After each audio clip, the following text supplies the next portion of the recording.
The story revolves around Li Chu, a character who, after her demise, reincarnates as the unfortunate younger sister of a devoted admirer. Observing her handsome elder brother, she reflects on the absurdity of his actions.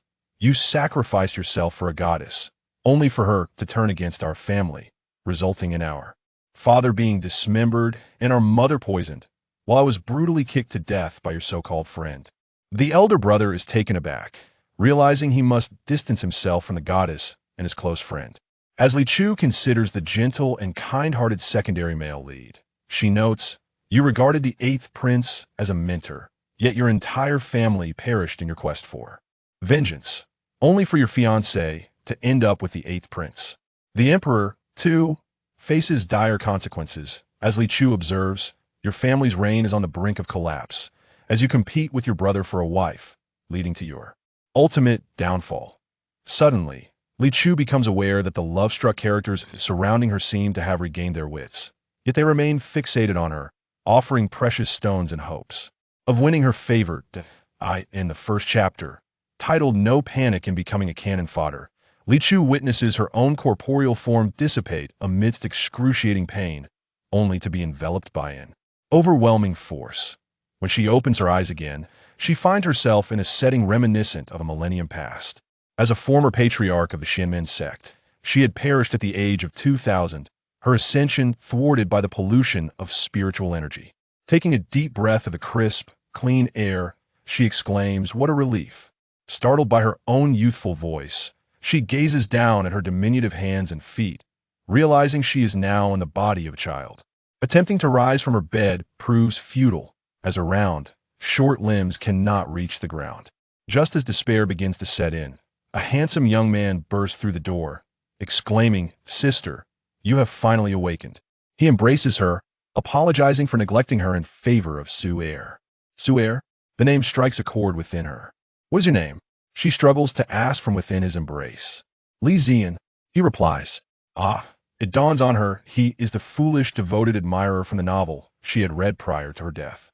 Today marks the day of her brother's tragic fate, the beginning of the family's misfortunes. Li Zian, confused by his sister's silence, wonders if her mind remains intact after the fall. Perhaps it is he who has lost his wits, given her apparent disdain for him. "You are about to sacrifice yourself for the goddess, after which she will turn against us, leading to our father's dismemberment and our mother's poisoning." Li Zian is incredulous. How could the kind Su'er commit such acts? The horrors do not end there. As Li Chu continues, "Most tragically, your corpse will be displayed at the city gate for 7 days as a warning." Overwhelmed by disbelief, Li Zian grapples with the reality of his sister's words. He quickly suppresses his shock and asks, "Dear sister, do you hold affection for Su'er?" Li Chu remains non-committal, aware that love-struck individuals often become self-deceiving, disregarding reason. She reluctantly pats her brother's hand and musters the strength to call out, "Brother." Li Zian, feeling neglected, laments, "Sister, do you not care for my well-being?" He instructs a servant to inform Miss Hua that he will not be attending. He holds genuine feelings for her, yet he refuses to gamble with his family's lives. Li Chu is puzzled by his decision. "Are you not going to your demise?" Li Zian, exasperated, concedes that she is his sister.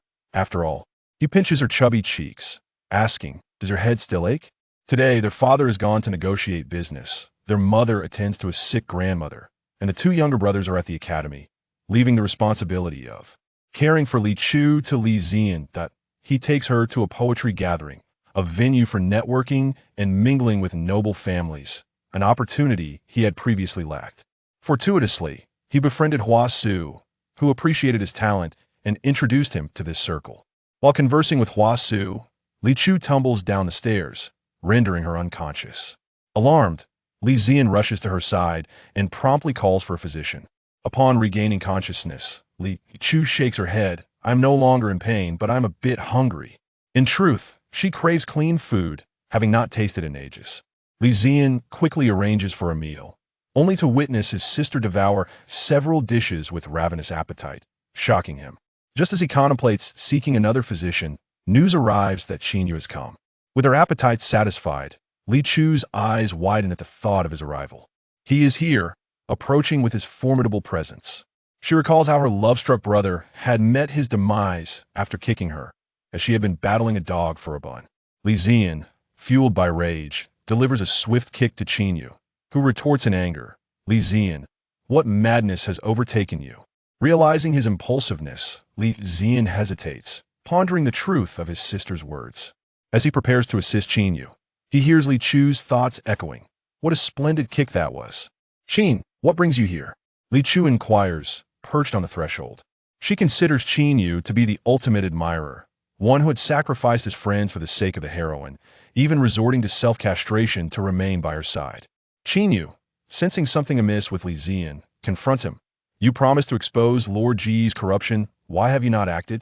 Li Chu gazes at her brother with wide eyes, aware of the complexities surrounding the situation, while contemplating the repercussions of their father's decisions. The second chapter, titled The Enchanting Heroine, reveals Li Zian's turmoil. He grapples with the realization that Su Heir had initially claimed their father bribed Lord Ge for his examination opportunity, a truth that now casts a shadow over their families. Integrity that he suppressed the doubts in his heart this matter could be easily verified by simply asking his father. In the eyes of his sister, he had become a despicable person who had lost his brotherly identity and was now being accused of slander and betrayal against a good official. Your father knows your proud and lofty nature. He certainly will not tell the truth. Come with me. First Schwerer has gathered many scholars waiting for you outside the residence of Lord Ge. If you do not go, how will Schwerer save face? Qinyu spoke urgently. Xiao Qin, your words are misguided. You are not my father. How can you presume to know what I am thinking? A handsome middle-aged man stepped in from outside the door. Li Chu was momentarily dazzled by the man's splendid attire, which could only be described with 4 words: resplendent elegance. Yet, what captivated her more than the opulence was the aura emanating from the jade pendant he wore. Such rich spiritual energy. So pure. It had been centuries since she had encountered such a remarkable treasure. Tears, uncontrollably, began to flow from the corners of her mouth.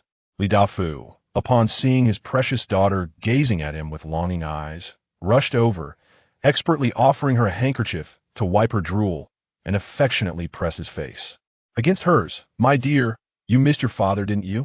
She had decided that this wealthy father was to be hers, and no one could stop her. Li Dafu beamed at his little plump girl, but his gaze soon fell upon the wound on her forehead. Li Chu smiled sweetly. Brother was too busy talking to the beautiful elder sister, leaving me to play alone, and then I bumped into a young lady and fell down the stairs, hitting my forehead. Without a hint of hesitation, she strongly accused her brother. With such a wealthy father, he must not meet a tragic end. He must live well. As for her brother, she would try her best to save him. Li Dafu's hands trembled slightly as he held his daughter. If not for Li Chu grasping him tightly, he would have been shaken to the ground by her. He quickly steadied his daughter, gently patting her back to soothe her. He pondered just a moment ago. His daughter's mouth had clearly not moved, yet he had heard her voice. Was it possible that the heavens were trying to convey something through her? Did he and his son face impending misfortune? However, that was not the most pressing concern. The immediate issue was he turned to Li Zian, his tone ominous. Yuan, who is this beautiful sister that my dear girl speaks of? Is this how you prioritize beauty over your sister? How you act as an elder brother? Li Zian felt a chill run down his spine. Father, I was wrong. I'll never do it again. Upon reflection, had he not heard his sister's heartfelt words, he might have approached her, and if he truly needed to prove something, he might have resorted to extreme measures. Qinyu was in a state of agitation. Wishing he could leap about, he directly reached out to pull Li Zian along. You must come with me first. Li Zian shrugged off Qinyu's hand. I will not go. Why not? I still wish to see the enchanting heroine. Li Chu had lived for 2 millennia in her past life, and no man could ever hold her captive, which made her greatly admire those who could effortlessly manage multiple suitors. Li Zian replied, Then I shall go and take a look. He could not disappoint his sister. Qinyu felt a surge of joy and eagerly guided Li Zian outside. Li Chu clung to her father. Father, we should go too. We must prevent your elder brother from courting disaster. Li Dafu's spirit was invigorated. He embraced Li Chu and followed suit. Seeing Li Dafu join them, Qinyu grew concerned he might disrupt their plans and interjected, Uncle Li, you need not come along. Little Chu has been injured. She should rest more. Li Chu fervently shouted in her heart, Do not listen to him. He is a villain. Yet, she said, I am fine, I want to go. Dafu replied. It's all right, children are resilient. We will go and take a look. Zian cast a knowing glance at his father and added, it's good that my father is going, he can serve as a witness. After saying this, he no longer paid attention to Qin Yu and beckoned his father and sister to board the carriage. Li Zian was certain it was because Li Dafu never meddled in his affairs, as he was universally acknowledged as the wisest in the family. Li Dafu, on the other hand, was convinced that Li Zian had initially rejected Qin Yu's invitation, but had suddenly changed his mind. The father and son exchanged a tacit understanding through their gazes. Noticing Li Chu continuously tugging at the jade pendant on his chest, Li Dafu removed it and hung it around her neck, ensuring the cord was not too tight, and adjusted her collar. For comfort, Li Chu was genuinely moved to the verge of tears. What a divine father. Thank you. Father, you are my favorite. Oh, not worry. I will ensure you are not met with a tragic end and will grant you longevity. For reasons unknown, upon hearing this, Li Dafu felt a strange sense of calm wash over him. He affectionately embraced his chubby daughter. Father also loves his dear girl the most. Li Zian, unable to bear the affectionate display between father and daughter, pulled Li Chu away from Li Dafu's embrace, gently saying, brother will surely succeed this time then. Sister will be a lady of the house. Oh, you still remember what that young lady who bumped into you looked like?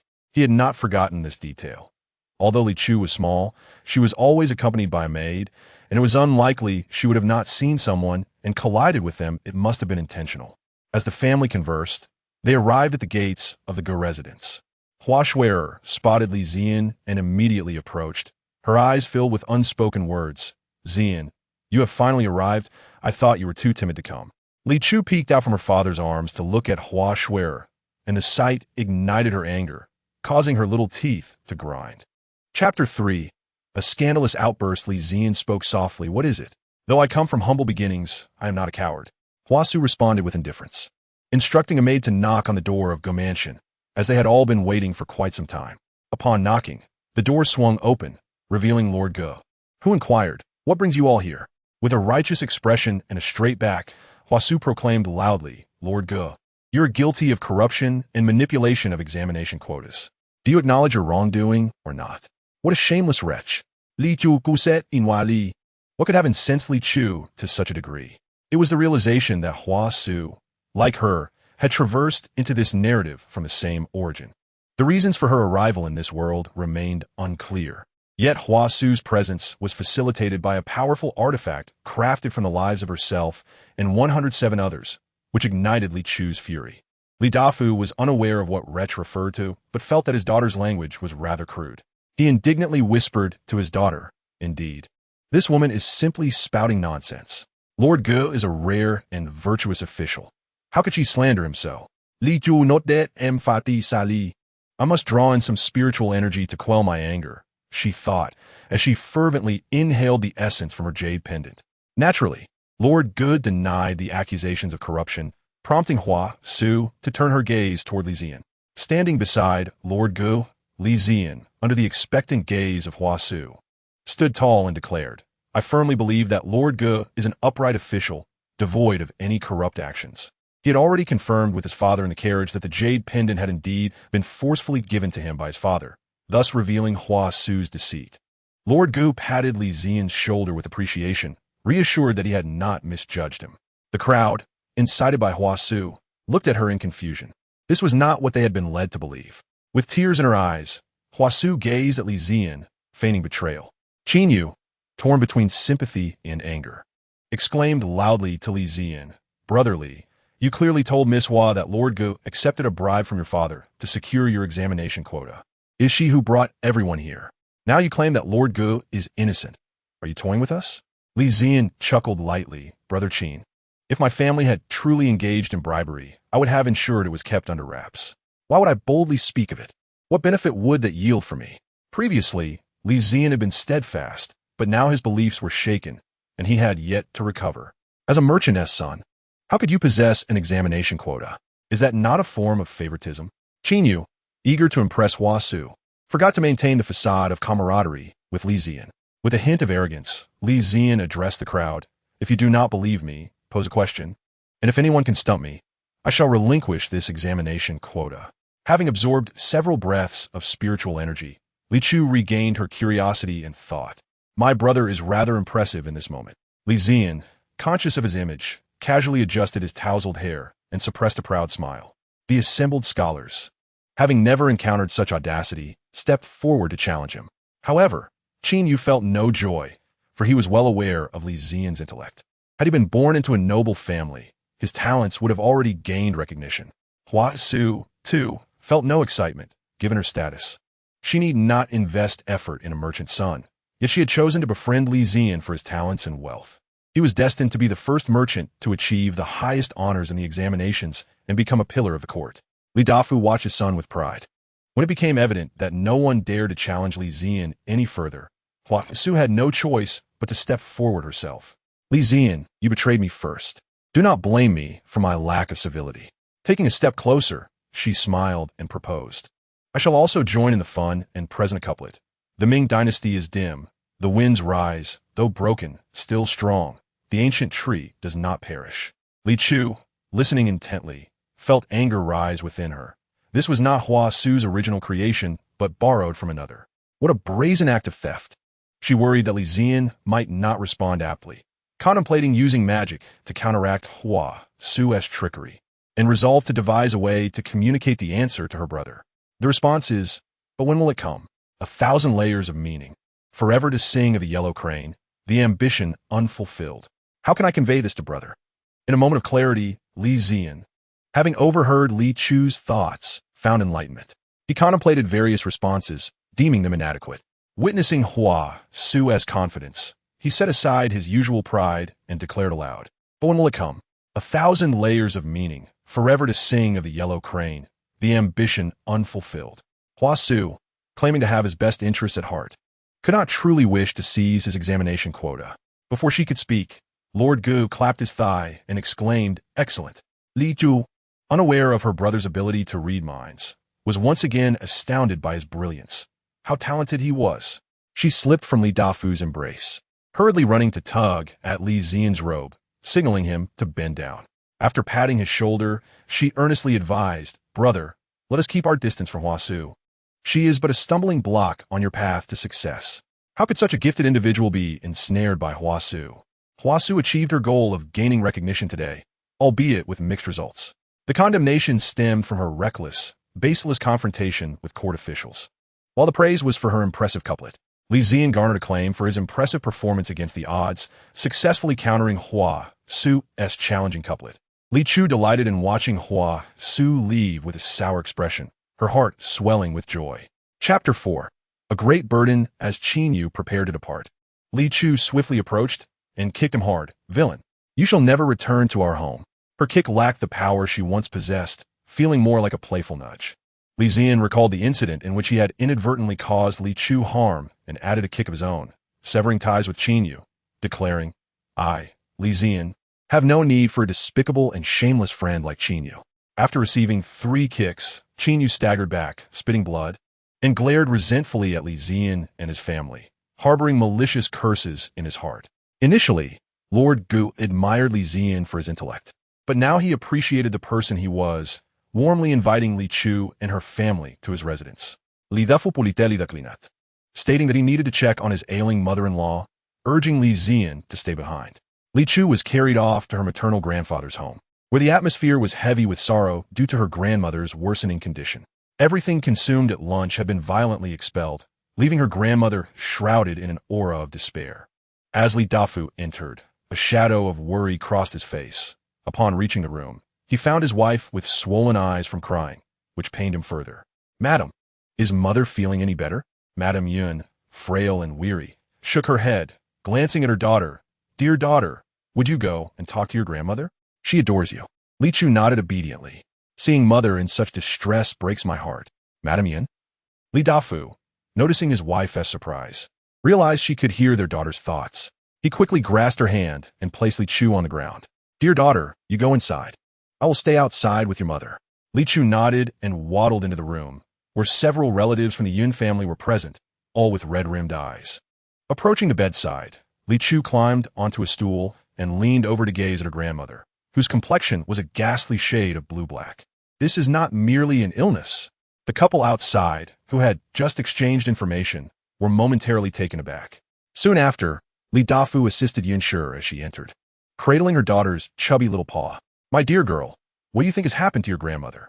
The Yin family members believed that Yunshi, in her grief, had become muddled, asking such a question of Li Chu, which seemed to burden the child. Li Chu pointed to the sandalwood beads on the wrist of the old matriarch, stating, "This bead is problematic. It was taken from a corpse." Yunshi gasped in disbelief. "Impossible. This bead, with a longevity gift from your elder brother to your grandmother, said to have been requested from the National Master Hall." Li Chu's little face grew serious. "There is indeed a problem." Li Dafu quickly interjected, "I believe my dear daughter. Madam, you must remove that bead at once." Having witnessed the extraordinary abilities of his precious daughter today, he felt if it weren't for the propriety of gender, he would have taken matters into his own hands. With a skeptical heart, Yunshi removed the bead. Li Chu waved her chubby paw, saying, "Let us go. Don't linger here. Go where you ought to be." After her words, the atmosphere in the room felt noticeably warmer. The 5-year-old Yunli exclaimed, pointing at their grandmother, "Grandmother has changed color." Everyone turned to look, and indeed, the previously ashen face now appeared a healthy rosy hue. The old matriarch slowly opened her eyes and gazed at the people in the room, exclaiming, "I'm so hungry. I could eat a whole cow." The old man, silently wiping tears in the corner, stood up and shouted with vigor, "Quick, prepare food for the old matriarch. Make sure there is plenty." He scooped up Li Chu and commanded, "Bring some delicious food for my precious granddaughter too. My little darling, it's all thanks to you. Otherwise, we wouldn't even know where the problem lay or what to do." Yunshi felt a mix of joy and guilt. It's all Yun's fault. If he hadn't given such a bead, I wouldn't have suffered like this. Yin Deji remarked, "We can't blame Yin. Who could have known that the National Master Hall would have problematic items?" Yun Lai, clutching Li Chu's little feet, gazed at her with sparkling eyes. "Sister, how did you know the bead was problematic?" "Indeed, how did she discern it?" All eyes turned to Li Chu. Li Chu blinked. "I just saw it with my eyes. One look and I knew." The room fell into silence. Yin Waiju said, "What happened today must remain a secret. Do not speak of it." After receiving nods of agreement from the others, he turned to Li Chu with seriousness. "My dear, we must keep this ability of yours a secret from outsiders. Right now, we cannot protect you."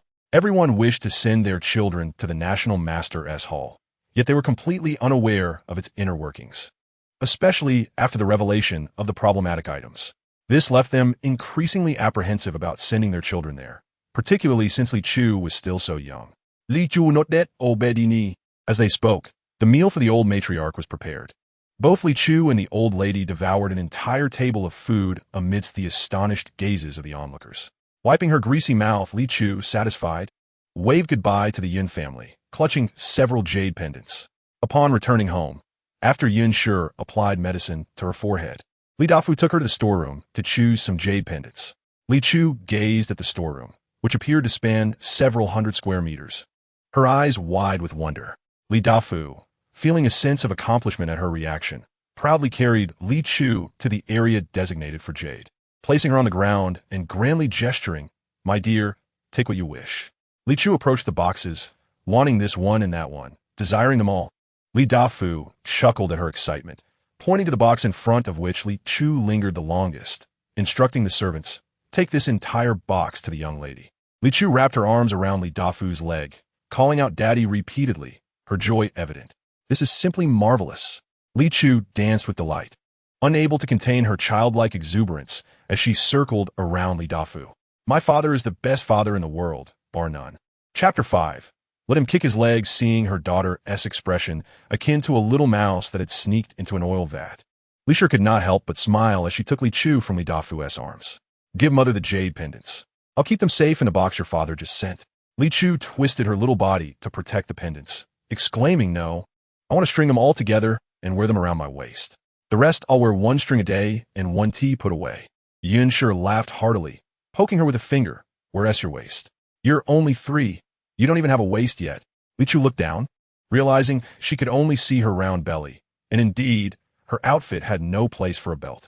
"Then I'll string them and wear them around my neck. Once my waist grows, I'll wear them there."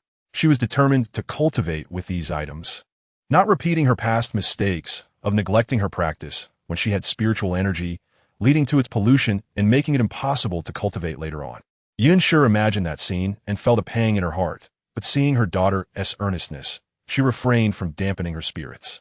Their family had plenty of jade pendants. If she wanted to wear them, so be it. So, she took a red string and strung together the 6 jade pendants Li Chu had acquired that day, draping them over her shoulder like a beautiful ornament. Li Chu was very satisfied, thinking, my mother is beautiful, kind-hearted, skilled, and most importantly, she respects children. Simply splendid. Yunshu chuckled, realizing if she had disagreed today, she would have faced her daughter's resentment. Sister, I heard that elder brother has caused you trouble. Let me see.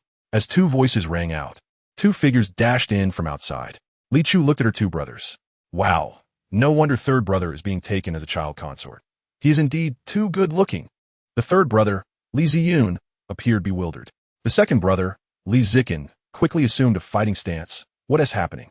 Li Dafu swiftly covered his mouth and dragged him outside while calling to the third brother, Ziyun, you come with me as well. Li Ziyun followed along, confused. Li Chu was left bewildered. What was happening? Hearing her daughter's unvoiced thoughts, Yunshu was startled. How could Ziyun be taken as a child consort? Who was so depraved?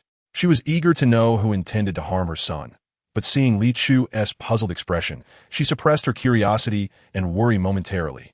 Smiling to comfort her, it must be your second brother who got into trouble again, so your father is going to deal with him. Calling your third brother over likely means he wants to ask him what your second brother did at the academy. Li Chu recalled that in the original story, her second brother often caused trouble at the academy, and when their elder brother was still present, he kept him in check. Once Li Dafu had dragged his elder son to a place where they could speak, he turned his attention to Li Ziyun. Did you hear anything? By this time, Li Ziyun had regained his composure and nodded. Li Dafu succinctly recounted the events. Li Zikin, upon hearing that their elder brother was to die, their father was to die, their mother was to die, that he would suffer, that his younger brother would be taken as a child consort, and that his sister had been kicked to death, finally realized he had just overheard his sister's innermost thoughts. Though only 9, Li Ziyun was far more composed and steady than his brother. After listening, he wore an expression of seriousness and gravity that belied his age. Father, do not worry. I will be vigilant and will not reveal a hint of anything outside. Li Dafu felt reassured by this son. Though the third son appeared gentle, he was clever and resilient. His headache was with the second son, whose antics resembled that of a mischievous monkey. Before you understand the situation, do not go to the academy. Li Zihan nodded and said, all right, I will stay at home to protect my sister. Should anyone dare to harm her, I shall ensure they face the consequences. Li Dafu remarked, all matters have been discussed. Yet this child's mind remains fixated on violence. It is exasperating. Originally, he intended to accompany Hua Su, but she expressed her desire not to appear as someone who uses her connections to intimidate others, so he refrained from joining her. Hu Su Sai, I have misunderstood Lord Ge. He has not accepted bribes. He merely recognized the talent of young Master Li and granted him a place. The maid beside her lamented, it is all young Master Li's fault for misleading our young lady, which led to her misunderstanding Lord Ge. Young Master Li had previously promised to assist in exposing the matter together with her. Yet upon arrival, he claimed Lord Ge was innocent, while he himself took advantage of both the young lady and the scholar she had invited. Though he gained fame today, it appears Our Lady shall bear the brunt of public ire. Who wishes to serve as a stepping stone for others, especially when scholars tend to be quite proud. He reassured Hua Su, I shall send a message to those young gentlemen who accompanied you today, arranging a banquet to apologize. They will soon forget this incident. As for Li Ziyan, I shall seek a resolution for you at once. Hua Su did not object. She harbored a deep disdain for traitors. Li Ziyan had betrayed her and deserved punishment. She was curious to see how far he could go without her support, especially under the oppression of the Xianyang Wangfu. Madam, the Xianyang Wang's heir has quarreled with the eldest young master. Hearing this, the plump and short Li Chu promptly sprang up, but her current stout form could not support such a movement. Yunshu witnessed her floundering like a fish out of water. Li Chu felt utterly embarrassed. She discreetly pushed against the bed frame and stood upright, stretching her arms toward Yunshu. Mother, hold me. Let's find my elder brother. She convinced herself that as a little one, she should not carry burdens. Ah, so this is the so-called most naive second male lead? How can someone so handsome be so blind at such a young age? You treat the 8th prince as an elder while avenging your fiancée's family. Yet your fiancé, is secretly involved with the 8th prince. As he pondered how to prove he was not a petty person, Li Zian trembled, struggling to restrain his expression from revealing sympathy. The anger directed at Li Zihan for slandering Hua Su and the Xiangyang Wang's heir caused his heart to race. What is this? What on earth is happening? Chapter 6. The character's facade has completely crumbled. Yun Shi, holding her daughter, felt a pang of sympathy. Could there be a fate more tragic than theirs? What a misfortunate girl Hua Su was. After reprimanding her 2 sons, Li Dafu, who had rushed over upon hearing the commotion, thought to himself, if even royal descendants can be deceived, then perhaps I shall refrain from chastising my eldest son tonight. Li Zihan abruptly turned, fearing his expression would betray his true feelings. Li Zun remained composed, his expression unchanged, but he found it impossible to pay respects at this moment. After all, the matter of the green hat was too shocking. Suddenly, the entire courtyard fell into an eerie silence with Li Chu's arrival. Finding it strange, she slid down from Yun Shi's embrace and dashed over to Li Zian, looking up at the Xiangyang Wang's heir and feigning ignorance. Asked her brother, elder brother, who is this handsome gentleman? Should we remind him that his fiancée, he will rendezvous with the 8th prince tonight? Perhaps it is better to observe his reaction. Clearly, he is here to stir trouble. If his attitude is poor, let him endure the consequences of his own actions. The entire Li family thought inwardly that he was indeed here to cause trouble. So how could his demeanor be amiable? Silly sister. Then, they observed the Xiangyang Wang's heir wearing a gentle smile, slightly bending down. Little one, you are truly adorable. What is your name? Li Chu mused. This second male lead seems rather dim-witted, resembling a low-tier version of the big bad wolf. The Xiangyang Wang's heir remained unperturbed, his tones still gentle. I am not here to cause trouble. I merely wish to ask your brother a few questions. Upon receiving a jade pendant, Li Chu's eyes sparkled with delight as she replied enthusiastically, Yes, yes. You are most welcome. If Hua Su were indeed to meet the 8th prince tonight, it would confirm Li Zian's earlier words, and the thoughts of the little child he had overheard would become even more genuine. His expression grew slightly frigid. The actions of the Xiangyang Wang's heir were quite odd. The Li family exchanged furtive glances, excluding the second son. Li Chu, clutching the jade pendant and beaming with joy, reveled in her good fortune, completely oblivious to the tension hanging above her head. In the Li household, Li Chu, amidst the gazes of Li Dafu and others, gleefully indulged in food, igniting a competitive spirit in her elder brother Li Zihan, leading to a sibling rivalry over their meal. Ultimately, it concluded with Li Zihan's belly aching from overindulgence, resulting in a dismal defeat. Li Chu spent a joyful day, yet happiness is often fleeting. After a satisfying meal and freshening up, it was time for bed. As usual, Yun Shi placed Li Chu between herself and Li Dafu, causing the little one to feel quite distressed. Although she had accepted the Li family and her new identity as a small child, and could even share affectionate hugs and lifts, the notion of sleeping together was something she truly struggled to accept. She sat up in protest. Mother, I wish to sleep alone. I'm already a big child. Yun Shi firmly pressed her back down into her embrace, dismissively saying, Yes, yes.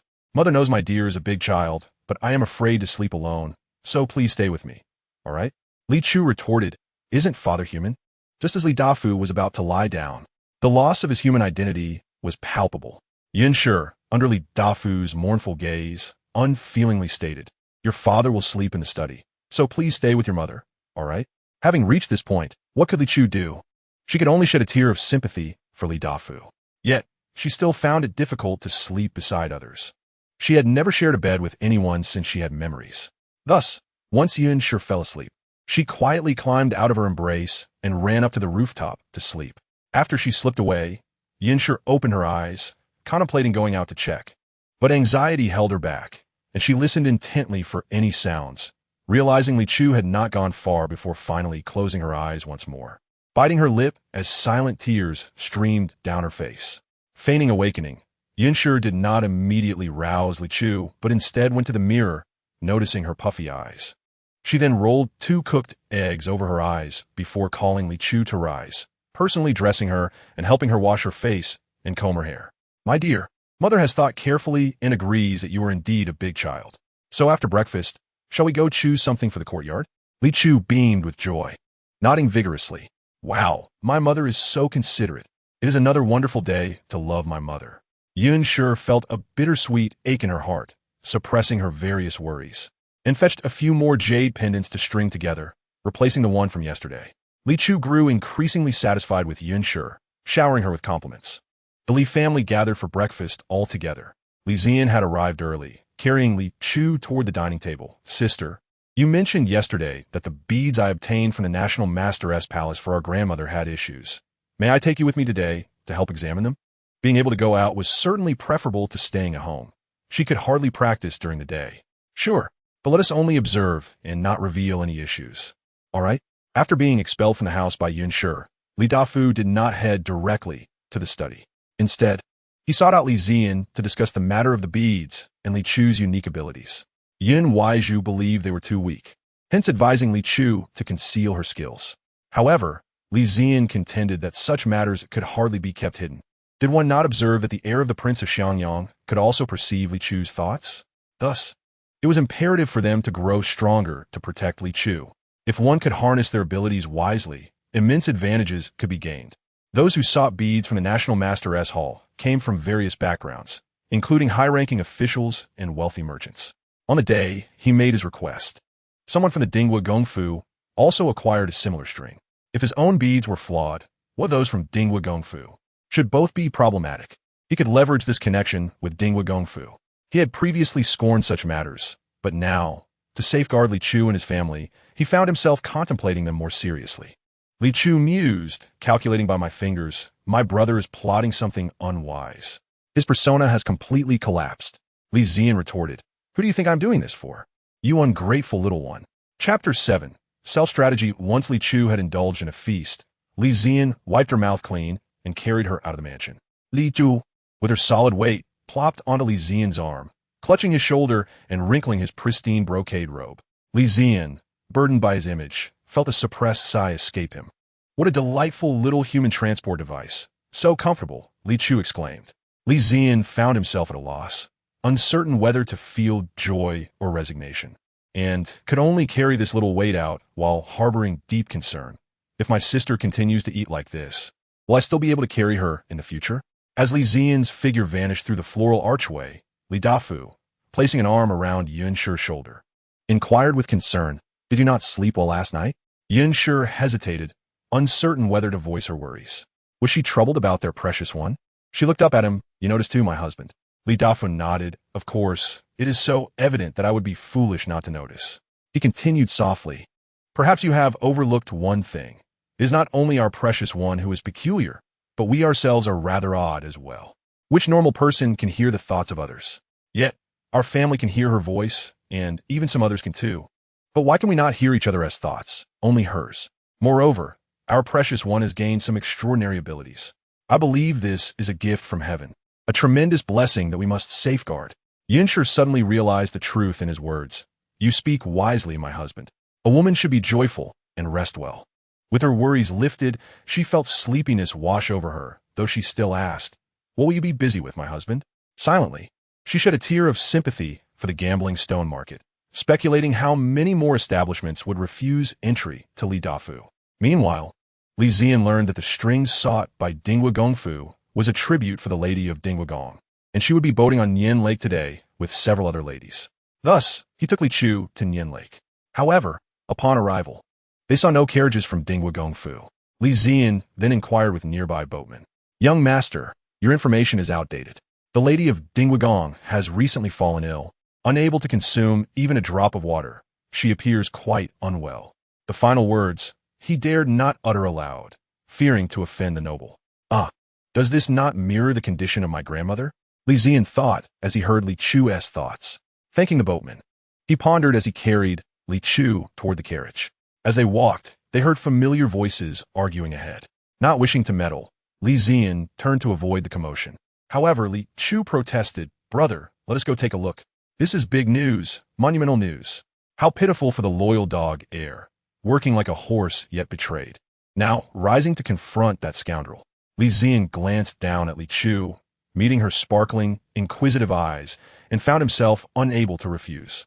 He feared that should he deny her, he would diminish in her eyes from brother to mere object. Meanwhile, the heir of Xiangyang, engaged in conversation with Hua Su, also heard Li Chu's thoughts. Realizing he was inferior even to a 3-year-old, he felt an acute embarrassment and a growing disdain for Hua-Su.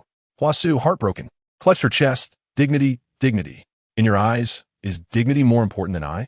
When we were betrothed, you said I was your most precious gift, your most cherished existence. Now that we are engaged, you despise me, do you not? The onlookers cast reproachful glances at the heir of Xiangyang. How amusing. Shouldn't it rain now, with a band playing a sorrowful tune to enhance the atmosphere? The heir of Xiangyang involuntarily envisioned such a scene, shuddering at the thought, his disdain fully apparent. Engrossed in her tragic heroine role, Hua-Su saw his expression and tears streamed down her face as she turned away. You truly despise me. She feigned a resolute demeanor. Since you dislike me, I'm not one to cling desperately. Thus, let's break off our engagement. Knowing how much the heir of Xiangyang adored her, she was certain he would not easily let her go. She awaited his apology, determined he would kneel and beg for her forgiveness, breaking down all his pride before she would consider forgiving him. Good. Li Chu, avistande, mused that she ought to be less contemptuous of this green-headed turtle in the future. Upon hearing his sister's declaration of liking, Li Zian's gaze towards the heir of Xiangyang filled with wariness. He had yet to earn his sister's affection, yet this green-headed turtle had seized it prematurely. He wished for the two of them to perish together. Lost in her own narrative, Hua-Su did not react when the heir of Xiangyang said good. Li Chu could not help but burst into laughter, clutching her stomach. Heavens, she isn't still immersed in her fantasy of the heir of Xiangyang kneeling before her.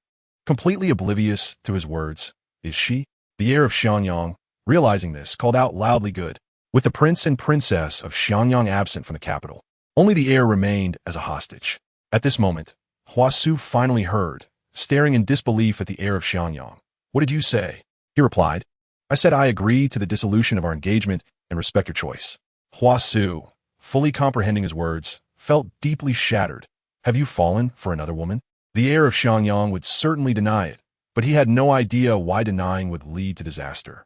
Nevertheless, he inexplicably trusted Li Chu. Thus he confessed, yes, I have fallen for another woman.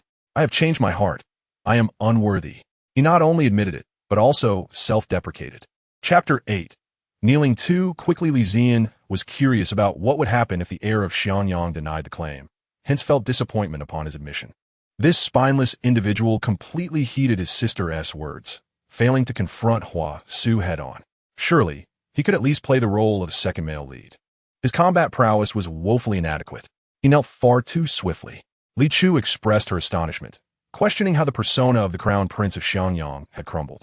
Wasn't his affection for Hua-Su as steadfast as a rock?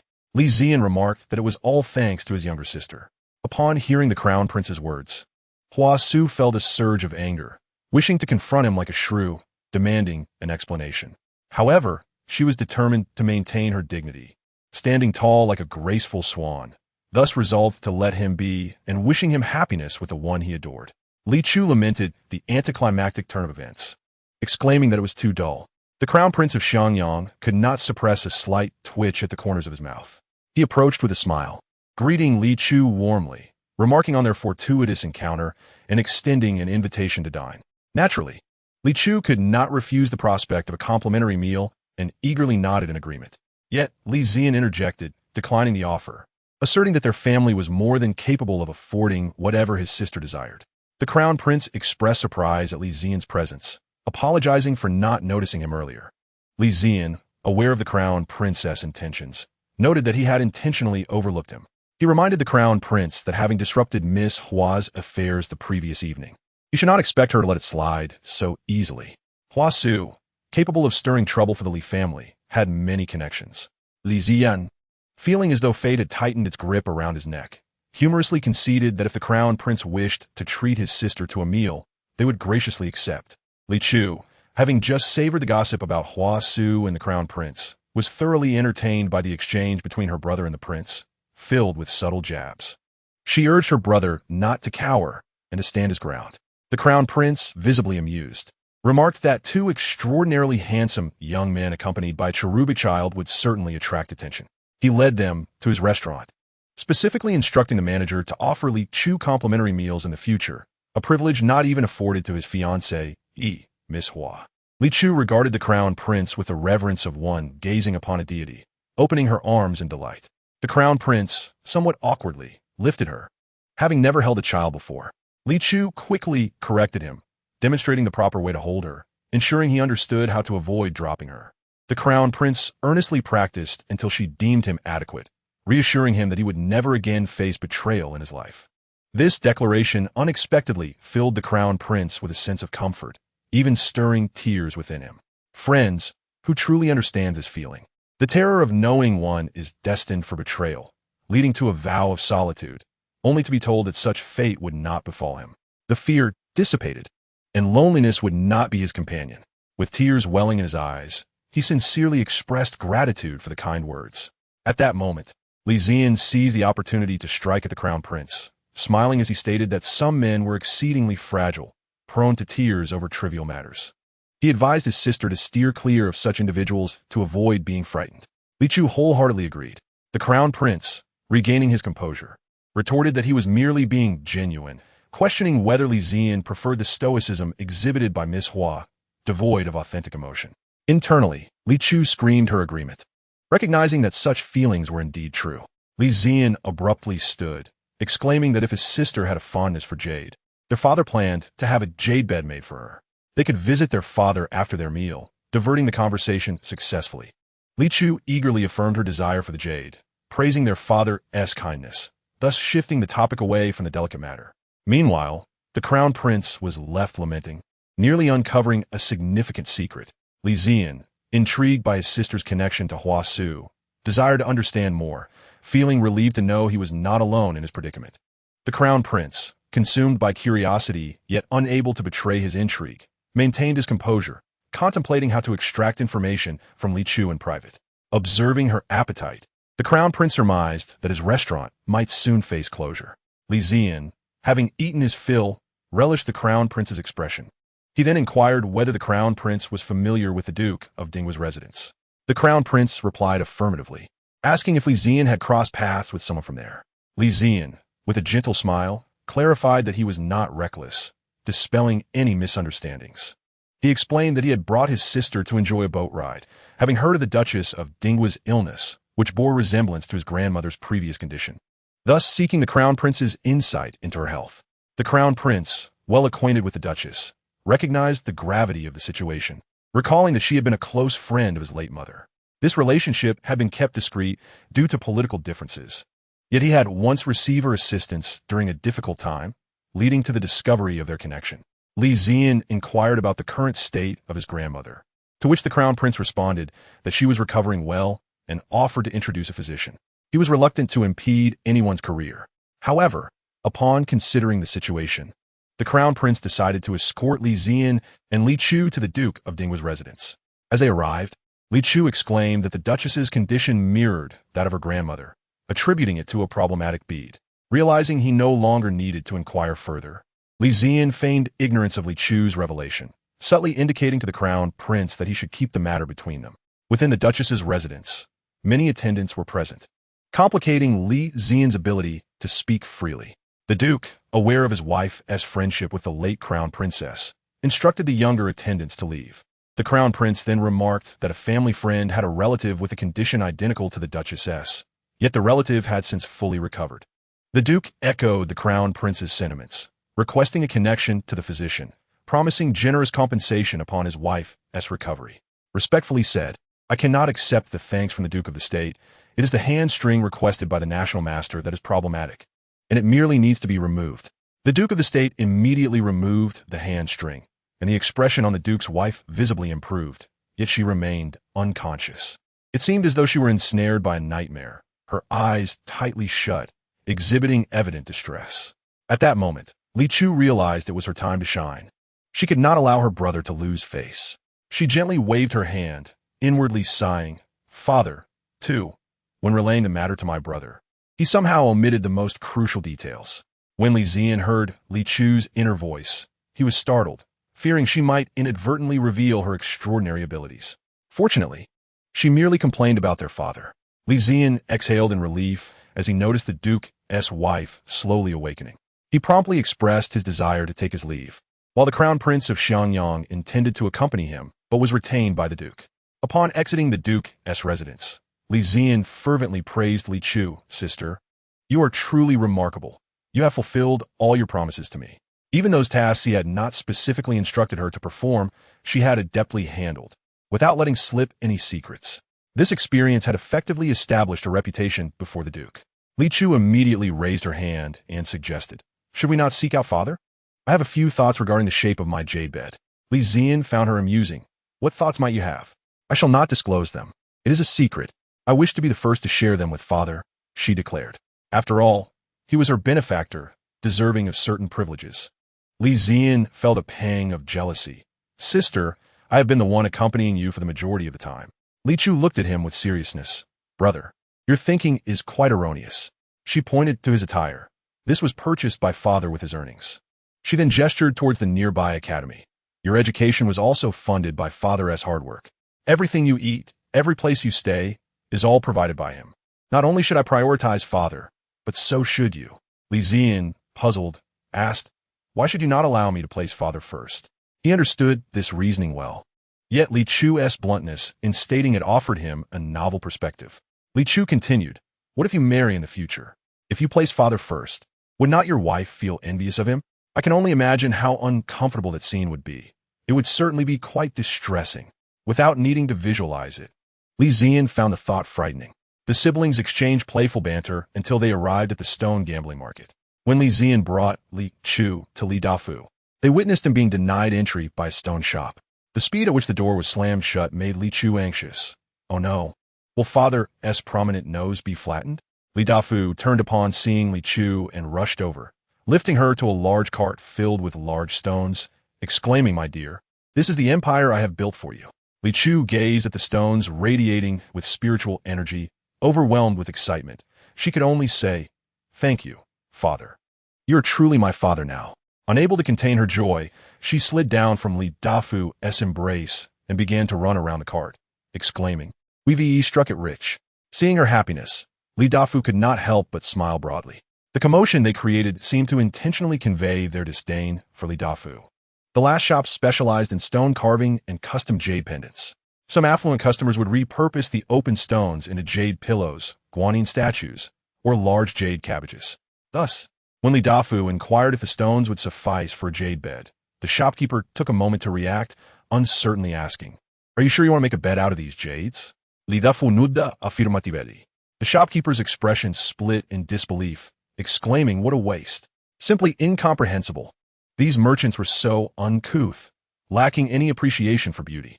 Li Dafu pointed at Li Chu. These are for my precious daughter, and they need to last her until she is 5 years old, so we cannot base it solely on her current height. The shopkeeper refrained from voicing the thought of such extravagance in front of Li Chu, instead turning to say, that should be sufficient. A bed for a child up to 7 years old should be enough. Who indulges their daughter to such an extent? Li Dafu replied, no, 5 years is ample. I will replace it later. The shopkeeper felt a wave of anxiety on behalf of the friends on the street. Chapter 10. The Death of Li Chu Father. May I request a specific design for the jade bed?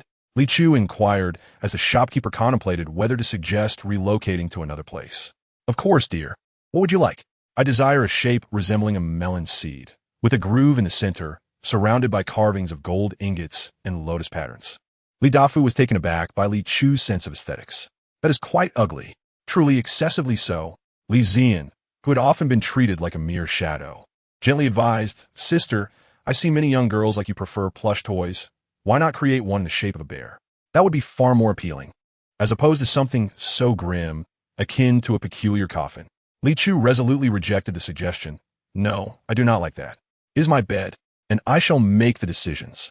After seeing the designs Li Dafu had brought forth, her stance softened, and she declared, I shall heed Father's wishes. She had come to understand deeply that without comparison, one cannot appreciate value. Just look at the exquisite and opulent carved jade design her father had prepared. Merely gazing at the blueprint made her feel like a celestial being destined for greatness.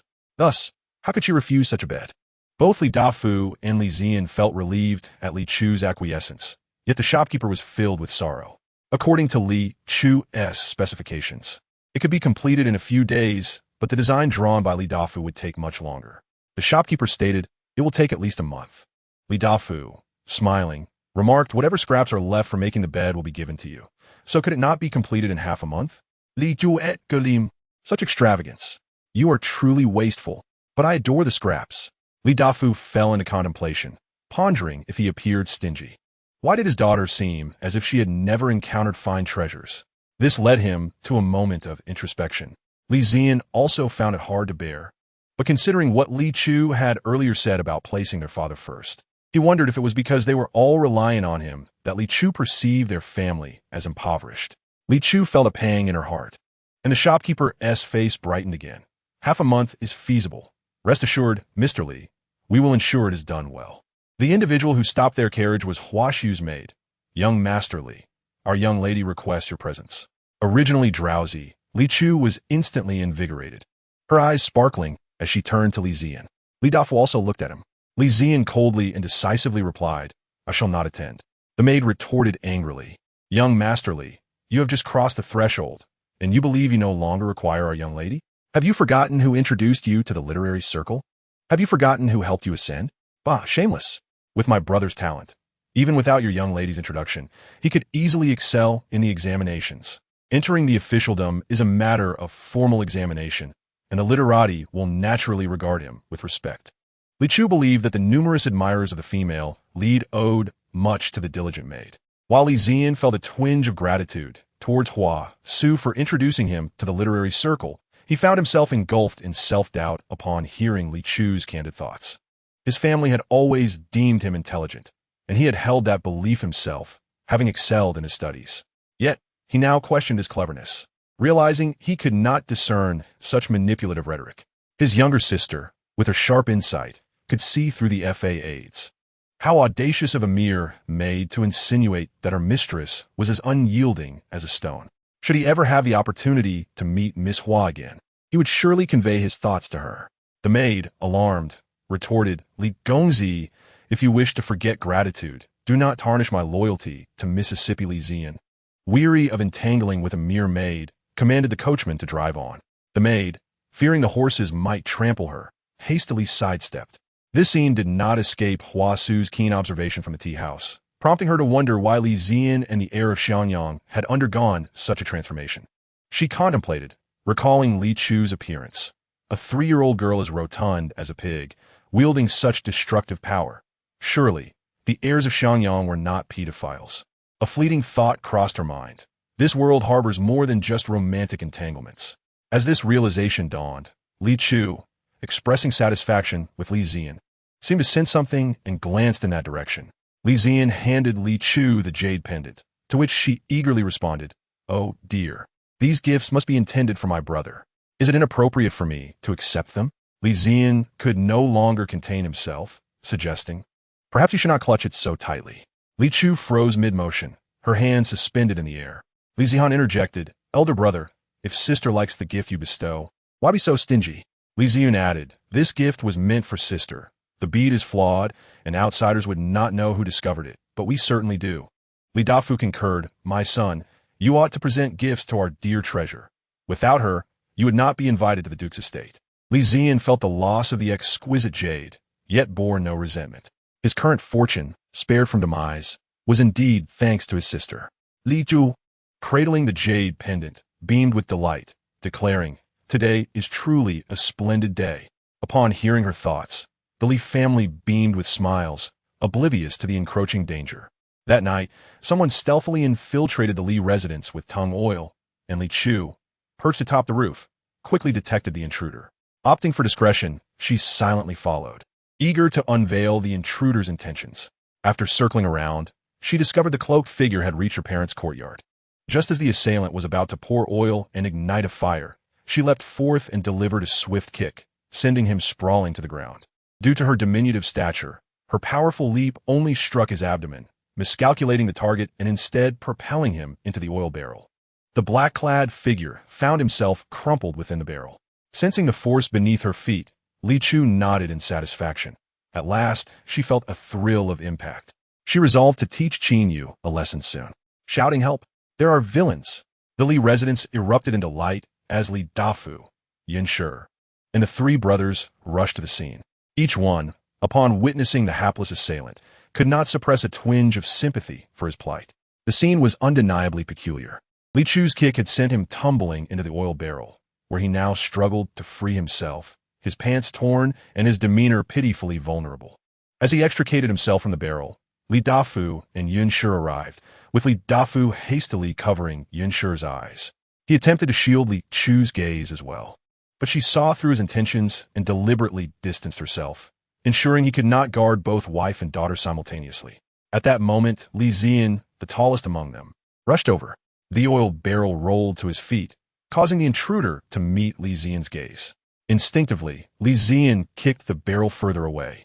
Li Zihan and Li Ziyun, though unaware of how the intruder had met such a disgraceful fate, still felt a flicker of humanitarian compassion upon seeing his oily visage and his futile attempts to conceal his exposed skin. The intruder was taken for questioning by Li Zian and Li Dafu, while Yunshe clutched Li Chu, expressing concern. "Dear treasure, we must discuss certain matters. As girls, we must be cautious of men who lack proper attire when they appear before us." "What men lacking attire?" "In my eyes, he is no different from a lump of pork." Yunshe gasped. "Oh no, the previous man and pork are quite distinct. Pork can be braised, steamed, stir-fried, deep-fried, or stewed. Truly a delectable fare, whereas that creature merely offends the eyes." Yunshe felt faint. Li Chu pondered audibly. "May I not eliminate them and bury them directly, thus erasing all sight of them, allowing other women to avoid discomfort?" She genuinely contemplated fainting, yet her mind was exceptionally alert, especially with Li Chu eagerly awaiting her response. She finally stammered. Murdering indiscriminately would lead to imprisonment. Upon hearing this, Li Chu transformed into an obedient child. "In that case, I shall be cautious next time." The prison's harsh conditions, filled with foul air, would be detrimental to her cultivation. Most importantly, the food would be inadequate. The thought of prison was the most unwelcome prospect for Li Chu. Her demeanor relieved Yunshe immensely. It was reassuring to know that Li Chu held a semblance of fear, for one's greatest fear lies in lacking respect for anything. As they lingered near the entrance, Li Zihan darted forward like an arrow, inquiring, "Father, elder brother, who sent that villain?" Li Dafu shot Li Zian a glare before responding. "It was Hua Su who sent him, claiming he was to burn our dear treasure." Li Chu was taken aback. Why would she wish to incinerate me? I bear her no ill will. Li Chu's reasoning was straightforward. She would not harm Hua Su. With the theft of the divine artifact, the world would descend into hell, and Hua Su, who had committed such transgressions, ought to remain there. Li Zihan, unfamiliar with the name, queried, "Who is she?" "Father, tell me, and I shall dispatch that scoundrel." Li Ziyun cast a glance at his elder brother, questioning whether he had been plucked from some obscure corner. How could he forget the name of the enemy who had caused their family's demise, spoken just 2 days prior? He did not react as vehemently as Li Zihan.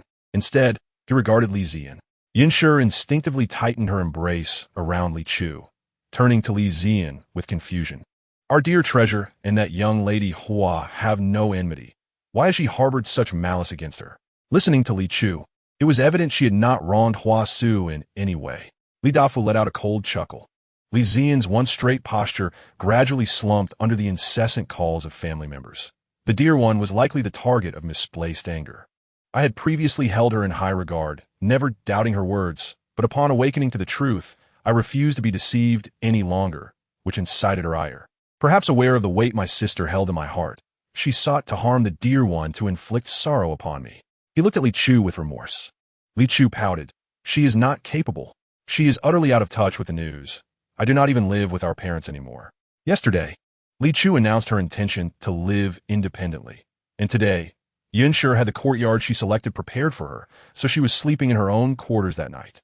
Li Zian, nearly overwhelmed by guilt, pondered, "Is my sister's focus too divergent? There are numerous aspects worthy of attention, yet this ought to be the least concerning."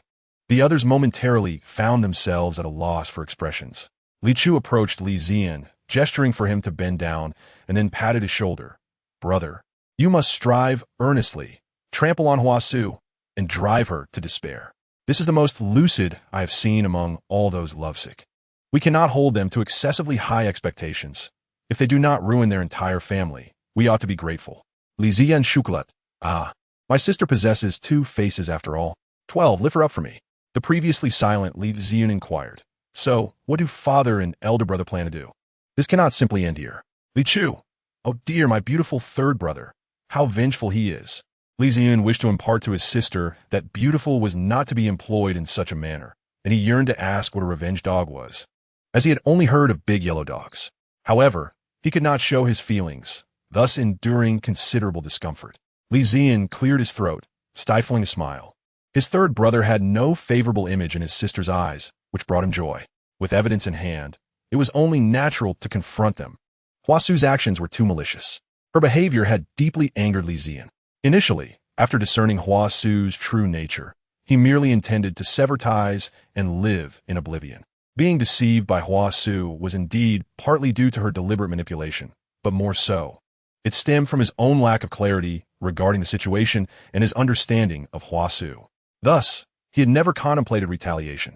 Yet, the fact that Hua Su had sent someone to burn Li Chu was utterly intolerable to Li Zian. Li Dafu added, "Let's go confront him now. Even if it costs him everything, he would use his wealth to forge a path and seek justice for his dear one." Li Chu excitedly raised her hands. "I want to go too." Excitement, anticipation, twisted together. Such a delicious spectacle must not be missed. The entire Li family felt a sense of bewilderment. Does it seem like our sister is a bit dim-witted? Has she not grasped the peril and seriousness of tonight's events? As Li Chu clamored to join, Li Zihan and Li Zian also expressed their desire to accompany her.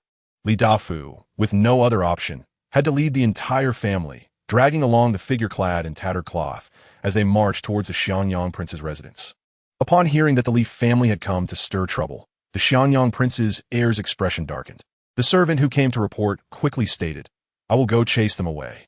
The Xianyang prince's heir bellowed, "Chase whom away? Invite them in respectfully and treat them well. Additionally, summon Miss Hua." He held no animosity towards the Li family, so their visit must be related to Hua Su. He had already written to the Xianyang prince about the intention to break off the engagement, but as Hua Su had no place to stay in the capital, she was still residing at the prince's residence. Hua Su was the niece of the current Xianyang princess, who had mentioned that her niece would be visiting the capital and asked her son to extend hospitality. The Xianyang prince's heir neither liked nor disliked his stepmother.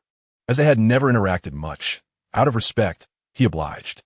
Her family background was not illustrious, and she had secretly hoped her niece would win the favor of the Xianyang prince's heir. Thus, the engagement was arranged smoothly. Now that the Xianyang prince's heir wanted to break the engagement, he could not dismiss Hua Su from the residence before everything was settled. After giving orders, the Xianyang prince's heir quickly donned his attire and rose. He arrived before Hua Su even faster. Upon entering the room, he first heard Li Chu's voice. "This candy is too hard. It hurts my teeth. Alas, this tea is so weak it's worse than not brewing anything at all. Is the Xianyang prince's heir so poor that he lacks tea leaves? Ugh, this pastry tastes like pig slop. Who does it look down upon?" Awakened in the middle of the night, the Xianyang prince's heir, already in a foul mood, felt his expression darken further upon hearing these complaints. He turned to those beside him. "Did I not instruct you to treat them well? Perhaps it was too late to prepare at this hour. I will immediately instruct the kitchen." The Xianyang prince's heir snorted coldly, momentarily setting this matter aside. "Ready to settle scores later. If the next batch of food is like this, you will all be expelled from the Xianyang prince's residence." He strode into the room, immediately checking on Li Chu, only to find her disdainfully tossing the pastries aside. Li Zian gently admonished her, "Sister, even if you dislike something, you must not throw it away. That is impolite. Dispose of it properly in the trash bin." Li Chu obediently picked up the half-eaten pastry and tossed it into the bin, then dutifully wiped the crumbs from the table. Oh dear, how could she forget what era this was? In the world she had come from before her death, even discarding such items would lead to them being snatched away. Thus, she had thrown things carelessly. The Xianyang prince's heir was taken aback, feeling her obedience was almost endearing, his voice unconsciously softening. "Little sister, has Hua Su bullied you? Tell me, and I shall take care of it for you." Those around him witnessed a remarkable transformation. Before entering, the Xianyang prince's heir had a dark countenance, ready to kill. Upon entering, he radiated warmth, even displaying a hint of kindness. Li Chu was momentarily stunned. What is the state of lovesick individuals nowadays? How can they transform so completely? Earlier, she had thought it was merely a couple's quarrel. However, if not to report this now, when would be the time? She exclaimed, "Yes." She pointed at the disheveled figure in black. "She sent this person to my home, intending to burn me alive." The heir, Hua Su has already retired for the night. She said if there are any matters, let the heir handle them. The servant sent to summon Hua Su reported. The Xiangyang prince's heir was astonished by Hua Su's vengeful nature and malice, and upon hearing the servant's words, he grew furious. If she is asleep, drag her up. If you cannot, throw cold water on her. The servants in the residence exchanged furtive glances. The winds of change were blowing through the prince's estate. Previously, the heir had doted on Miss Hua so much. Oh, I hope Hua Su does not wake up. I want to see her soaked with water. Too bad I can't go over. Li Chu was genuinely relishing the spectacle. The Xiangyang prince's heir bent down to ask her, "Would you like me to accompany you to confront them?" This was not a difficult request to fulfill. He was quite willing to assist her. Li Chu nodded vigorously, opening her arms to him. How delightful! The youth of today are truly remarkable. The future is promising. Hearing the praise, the Xiangyang prince's heir's lips curled slightly as he embraced Li Chu and strode towards the courtyard where Hua Su resided. Upon hearing that if she did not rise, they would break down the door to drag her out, Hua Su felt immensely wronged and, despite her grievances, had to don her attire. Seeing the Xiangyang prince's heir approach, her eyes brimmed with tears. "My lord, how could you be so heartless? What disgrace to me! Even if love has faded, can you truly refrain from causing harm?" 13. A master, indeed a master. Li Chu marveled at Hua Su's ability to turn the tables. The crown prince of Xiangyang, cold and unfeeling, remarked, "Let us not dwell on unrelated matters. How do you explain the incident tonight where you sent someone to set fire to the Li family, intending to burn the young miss of the Li family alive?" He spoke with fury. "How could you lay hands on such an adorable little creature? It is utterly inhumane." Following closely behind, Li Zian exclaimed, "Ah, this is so infuriating. Those were clearly my lines." Hua Su adamantly denied. "Slander, pure slander. You know very well that when I arrived in the capital, I only brought my maid Kai Wei. Although I have been in the capital for half a year, I have been residing in the Xiangyang prince's residence, surrounded by your people. How could I possibly have the means to recruit someone to commit arson or murder?" "You certainly have the capability," they retorted. "The leader of the guards of the Xiangyang prince's residence has a secret infatuation with you. If you were to cleverly suggest he eliminate the crown prince of Xiangyang, he would gladly do so for you. Although the arsonist is not from the Xiangyang prince's residence, you have many wildflowers outside. That person was found for you by the 8th prince. Ah, speaking of which, I have indeed improved as a mere cannon fodder. I have grown from being kicked to death by a devoted admirer to being targeted by both the male and female protagonists. I am truly remarkable." Upon hearing this, the crown prince felt his head spinning. This leader of guards was a legacy from his own mother. To think he would betray him was heart-wrenching.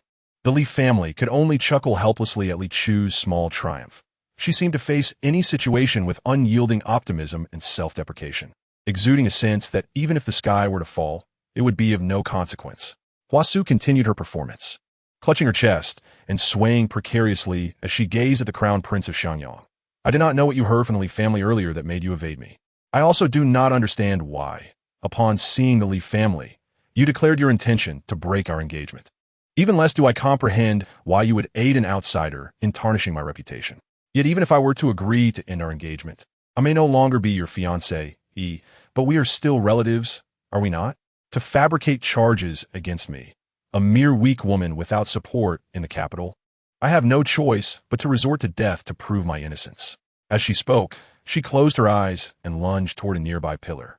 Kai Wei, seeing no one making an effort to stop her, rushed forward to catch Hua Su.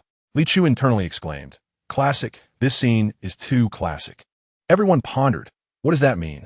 If you consider yourself helpless in the capital, what does that make the rest of us? Are we like dandelions drifting in the wind? I calculate that you currently possess at least 12 fish, which translates to 12 sources of support. Oh no, minus my brother and the crown prince of Xiangyang. That leaves only 10. Li Zian and the crown prince of Xiangyang, who were unjustly caught in the crossfire. Wept. To have feelings for Hua Su has become an indelible black mark. Kai Wei, also a talent, embraced Hua Su and then fell dramatically to the ground, wailing, "Miss, it is not worth it. Your heart is devoted to the crown prince, yet he easily changes his mind. You have shown kindness to young Master Li, yet he exploits you to gain fame. Oh, my pitiful miss, villains do not feel shame for their wrongdoings, so we, the good people, must not belittle ourselves by yielding to their evil." Li Chu's internal complaints could not contain her, and she began to clap her hands. "A master, indeed a master. If this maid had higher beauty, she would overshadow her mistress. Li Chu's applause interrupted Kai Wei and Hua Su's act. She quickly hid her chubby hands behind her back, her face radiating sincerity. You may continue. I assure you I will not disturb your performance. Keep acting. Continue. Do not abandon your performance because of me. That would sadden me and weigh upon my conscience. A qualified performer should not be disturbed by any external interference. Li Ziyan and others, recognizing Li Chu's sincerity, understood her intent. However, Hua Su and her maid perceived Li Chu as intentionally vexing them with hidden barbs. Kai Wei glared at Li Chu with anger. Miss, at such a young age, you are already so malicious. What will you become when you grow up? The Li family members were incensed by her words. Yet Yunshi, rather than being angry, laughed. Indeed, we merchant women do not adhere to many conventions. Du Yu and Xiao Yu, let us show her what true disregard looks like. Du Yu and Xiao Yu were two capable maids by Yunshi's side who had always cared for Li Chu with great attentiveness. They had been harboring layers of indignation and, upon receiving Yunshi's command, pounced upon Kai Wei like hungry tigers. They pulled Kai Wei away from Hua Su and unleashed a flurry of strikes upon her face, working together with seamless coordination. While delivering their blows, they did not forget to scold. Let your filthy mouth be silenced. Let us see how you can trouble our miss now. Li Ziyan remarked. I seem to understand where my sister learned that behavior. The case is solved. Li Chu could not help but applaud again, exclaiming, Sister Du Yu is magnificent. Sister Xiao Yu is superb. Li Zihuan, who had been restrained by Li Ziyun, watched Du Yu and Xiao Yu with sparkling eyes. Such female heroes. The crown prince of Xianyang quietly distanced himself. This Lady Li is truly formidable. She appears fragile, but is actually fierce. Li Chu felt her blood boil with excitement, eager to join in and kick a few times herself. However, she knew they would not allow her to participate directly. Instead, she ran over to embrace Yunshi's leg, showering her with flattery. I raised the banner for my mother. Who dares to oppose her? Mother, you are magnificent. You are powerful, and you are the most beautiful in the world. Yunshi felt embarrassed by her child's clumsy praises and quickly covered her mouth to silence her. Realizing everyone could still hear her thoughts, she sought to divert Li Chu's attention. Du Yu, Xiao Yu, stop. Do not hurt your hands over such a trivial matter. Du Yu and Xiao Yu tossed Kai Wei aside, who collapsed to the ground like a rag doll. 14. The Fierce Mother Tigress. Now it was Hua Su's turn to embrace Kai Wei and wail dramatically, her tear-streaked face turned toward the crown prince of Xianyang. How can you be so heartless? Even if you have changed your affections, I am still your mother's niece. Allowing a lowly merchant woman to treat my maid as a punching bag is tantamount to slapping the face of the princess of Xianyang, is it not? Hearing Hua Su refer to Yunshi as lowly, Li Chu was filled with righteous indignation. You are so noble, so exceptional. Yet you fall into the latrine and do not wipe your backside. The Li family, initially angry, found themselves inexplicably amused by Li Chu's words. The crown prince of Xianyang, recalling Li Chu's earlier remarks, began to doubt the validity of her insult. Could Hua Su truly be so uncouth? He suddenly felt a wave of nausea. Yunshi, perceiving the crown prince's lack of reaction, understood that he was tacitly allowing their actions. She personally approached Hua Su, seizing her hair and delivering 2 resounding slaps. Since you claim I am lowly, then I shall act lowly as well. I have longed to tear this wretched woman apart. Her eldest son, blind to people's true natures, brought this misfortune upon himself. However, this woman, without any justification, has cruelly injured her second son and sold her third son to be mistreated, leading her precious child to roam the streets, scavenging for food among dogs. Ultimately, she was even kicked to death by those around her. With such thoughts, Yunshi intensified her blows, causing Hua Su to wail in agony.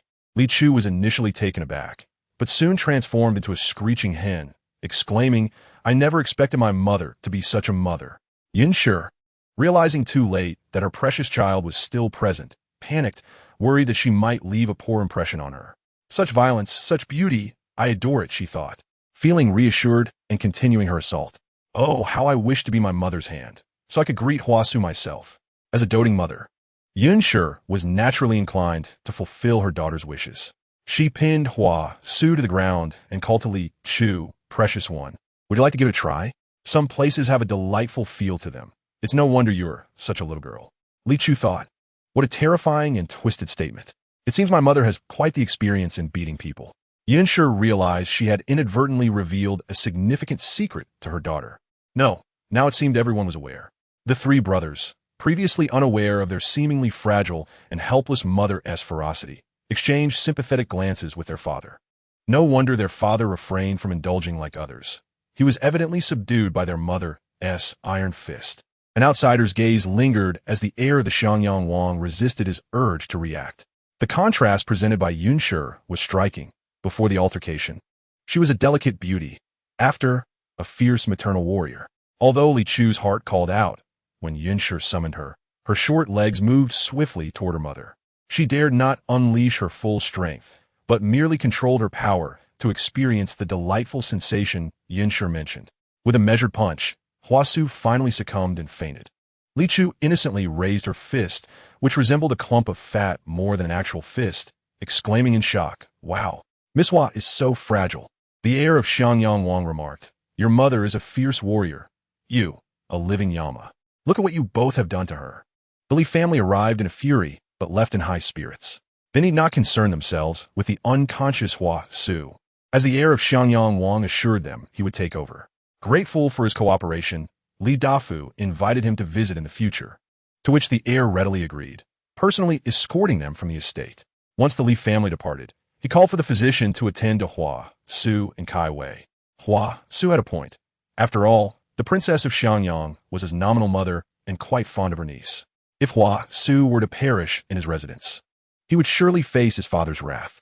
On the way, his captain of guards, appearing from nowhere, whispered, "Your Highness, is this not a bit cruel to Miss Hua?" The captain expressed his discontent, questioning how someone could so casually dictate another's life. He could not fathom the depths of depravity to which his loyalty had led. The heir of Xiangyang Wang recalled Li Chu's sentiments and lamented, "I have no choice. You know that the 8th prince has taken a liking to Su. It seems she trusts him as well. I believe she remains steadfast, yet I cannot compete with the 8th prince. You know I have no other romantic interests." The captain had investigated the secret dealings between Hua Su and the 8th prince, so he believed the heir's intentions were to facilitate their union. The 8th prince indeed seemed a better match. He was the favored younger brother of the emperor, while the heir was merely a pawn to be feared. Had it not been for the 8th prince's protection, the heir would have faced significant hardships in the capital. Feigning sorrow, the heir nodded. Su is loyal and will surely not abandon me. Thus, I must play the villain, making her utterly despise me. Yet, this plan seemed to cause Miss Hua great suffering. The heir of Xiangyang Wang's gaze dimmed as he realized he had not noticed how much the captain cared for Hua Su. Therefore, I will have her moved to another residence tomorrow, but I cannot leave her unprotected. You must stay by her side and guard her for me." Having spoken, he closed the door behind him, leaving the captain outside, who then lay on the bed, feigning a few sobs before drifting into sleep. The captain felt conflicted. His duty was to protect the heir. However, after wrestling with his conscience, he ultimately followed Hua Su. Once Hua Su sensed that the heir of Xiangyang Wang harbored no genuine affection for her, she chose not to linger, plotting instead to make him regret his decisions and seek revenge against the Li family. In the dead of night, as chaos erupted with fights and gossip, the Li family remained blissfully asleep. It was not until Lord Go, with a grim expression, visited that Li Chu reluctantly rose from her slumber. Li Xian's exam quota had been usurped. "It must be the 8th prince," she exclaimed, "the very one who would rebel and dispose of his own brother." The heir of Xiangyang Wang, having heard the news, rushed to the Li residence, exclaiming, "What? The 8th uncle plans to rebel and murder his own brother, which means he intends to kill the emperor." Li Xian clenched his fists upon learning that the 8th prince had usurped his place, pondering whether those in power could manipulate the lives of others as they pleased. After thanking Lord Go, he personally escorted the sighing official out, announcing to his family, "I must step out for a moment." Yunshi, filled with concern, warned, "Eldest, do not act impulsively." Li Xian's expression softened slightly. "Mother, do not worry. I will always remember that my fate is intertwined with that of my family." Li Chu, munching on a cold watermelon, remarked, "Brother is truly darkening. He intends to do something wicked." Initially intending to follow and prevent Li Xian from making a foolish mistake that might endanger Li Chu, the heir of Xiangyang Wang thought, "Since he seeks to harm others, I need not accompany him." He smiled, offering Li Chu a piece of jade. "Your brother has important matters today. Shall I take you out for some fun?" Yin sure wished to object, but saw Li Chu eagerly opening her arms to the heir of Xianyang Wang, exclaiming, "Yes, yes. Your noble exploits are far more exciting. I must witness them. Let the world's filth be revealed to my pure gaze," she declared with glee. Yin Shu's mouth twitched. Her daughter's exuberant thoughts were quite lively. Knowing the heir could hear Li Chu's sentiments, she reluctantly allowed her daughter to accompany him. The heir of Xianyang Wang had merely intended to take Li Chu out for a leisurely outing to express gratitude for her insights. However, as Li Chu yearned to join the excitement, he decided to take her to a lively gathering. Today, several of his friends had gathered at the Yongping Marquis's estate to partake in a drinking game. They had only just arrived when news of Li Ziyan losing his exam quota reached them, prompting their visit to the Li residence. Since the gathering was still ongoing, they could continue enjoying themselves while also allowing Li Chu to help him discern if any of his friends were deceitful. Upon arrival, Li Chu observed her companions with shining eyes. Wow, that person in white appears disdainful and seems to enjoy picking at himself in the restroom. The heir of Xianyang Wang nearly retched at her comment, while the heir of Yongping sprang up in shock. Who said that? The individual clad in yellow unexpectedly shares an intimate connection with her stepmother. Wang Xianyang silently cast a curious glance at young Master Huang, pondering how a stepson could maintain such a close relationship with his stepmother. It appears his previous notions of abnormality have been proven unfounded. Brother Chu ran. I understand your camaraderie with the Crown Prince, but is there truly a need for such excitement upon his arrival? Someone chuckled. The speaker was none other than young Master Huang. The heir of Yongping Ho suppressed his disdain for young Master Huang and approached the Crown Prince with a smile, inquiring, "Whose child is this? She is rather charming." He had not previously known that his friend had developed a fondness for a childlike figure. Surely, it could not be due to a quarrel with Hua Su that his taste had shifted. The Crown Prince smiled and replied, "Her name is Li Chu." He refrained from disclosing her origins, fearing that others might look down upon her for being the daughter of a merchant. Li Chu observed the heir of Yongping Ho and thought to herself, "Ah, yet another unfortunate soul akin to my family, who perished while shielding the Crown Prince. It is Hua Su who has orchestrated this. Should he be eliminated, the Crown Prince shall belong solely to her, obediently serving her whims," she mused. The Crown Prince, previously touched, was now perturbed by her remarks. Unable to resist, he pinched Li Chu's cheek and chided, "You ungrateful child, I have treated you well. Yet you find joy in such misfortune? This one is akin to the Crown Prince in misfortune, attracted to fickle women," she continued. His cousin was just engaged in some escapade with his fiancée, indulging in wild antics. The heir of Yongping Ho cast a sharp glance at his cousin, who was visibly unsettled by the scrutiny. "What is the matter, brother?" he inquired. Suppressing the urge to retaliate, the heir of Yongping Ho replied, "Nothing." He gestured for the Crown Prince to take a seat. The Crown Prince realized that his good friend could likely hear Li Chu's inner thoughts, and he stifled his astonishment as he sat down, avoiding eye contact with those whom Li Chu had mentioned for fear of exposing their secrets. He was particularly troubled by which hand that young man in white had used, fearing the implications of further contact. Then he heard Li Chu exclaim, "Hua Su's allure is remarkable. It seems everyone is enamored with her. Even that gentleman in purple is fond of Hua Su." The Crown Prince once trusted 3 individuals. One was the captain of the guards who had absconded with Hua Su, another was the heir of Yongping Ho, and the last was the young man in purple, the heir of Dingwagong. Although they appeared to have little connection, they shared a strong bond privately. Yet none had ever expressed their affections for Hua Su before, even advising him against associating with her, claiming she offered him no advantage. He encouraged the Crown Prince to dismiss Hua Su, hoping to benefit himself. The Crown Prince facilitated Hua Su's union with the 8th Prince, knowing he could not compete, thus harboring resentment towards the Crown Prince, secretly plotting against him. Oh, and he isn't even the biological child of the Lady of Dingwagong. That bracelet was a gift from him to her. The Crown Prince felt a chill at this revelation, realizing this was the friend he had once confided in. Hua Su, who constantly claimed familial ties to the royal household, behaved with increasing callousness. His uncle, the 8th Prince, was even more sinister. His father had retreated far enough to avoid any involvement. The heir of Yongping Ho, lost in his own thoughts, was overwhelmed by the string of shocking revelations, longing to embrace his brother and weep. "Young master, the 8th Prince has arrived." Li Chu's heart leaped with excitement. "Wow, we're to meet the male lead so soon? Let me see what this little lamp looks like." The Crown Prince exclaimed, She has uttered an insult. This innocent child, quietly nibbling on snacks, had just cursed. The heir of Yongping Ho nearly stumbled, astonished at how brazenly the young ones insulted others. At 16, the capital was on the brink of upheaval. The heir of Yongping Ho personally went to usher in the 8th prince, who quickly spotted his nephew in the crowd. Yin Shi, you seem to be in high spirits today. To the others, this remark seemed harmless, but the crown prince felt it was a deliberate attempt by the 8th prince to support Hua Su, having just absorbed the scandalous news. The heir of Yongping Ho sensed that the 8th prince bore ill intentions. Family, who understands? I believe the refined gentleman was pure-hearted, yet he delights in scandal. I thought our family was harmonious, yet it harbors treachery. I thought my docile cousin would never betray me, yet he has taken my fiancée, E. I thought the benevolent 8th prince would never interfere, yet he conspires with my betrothed.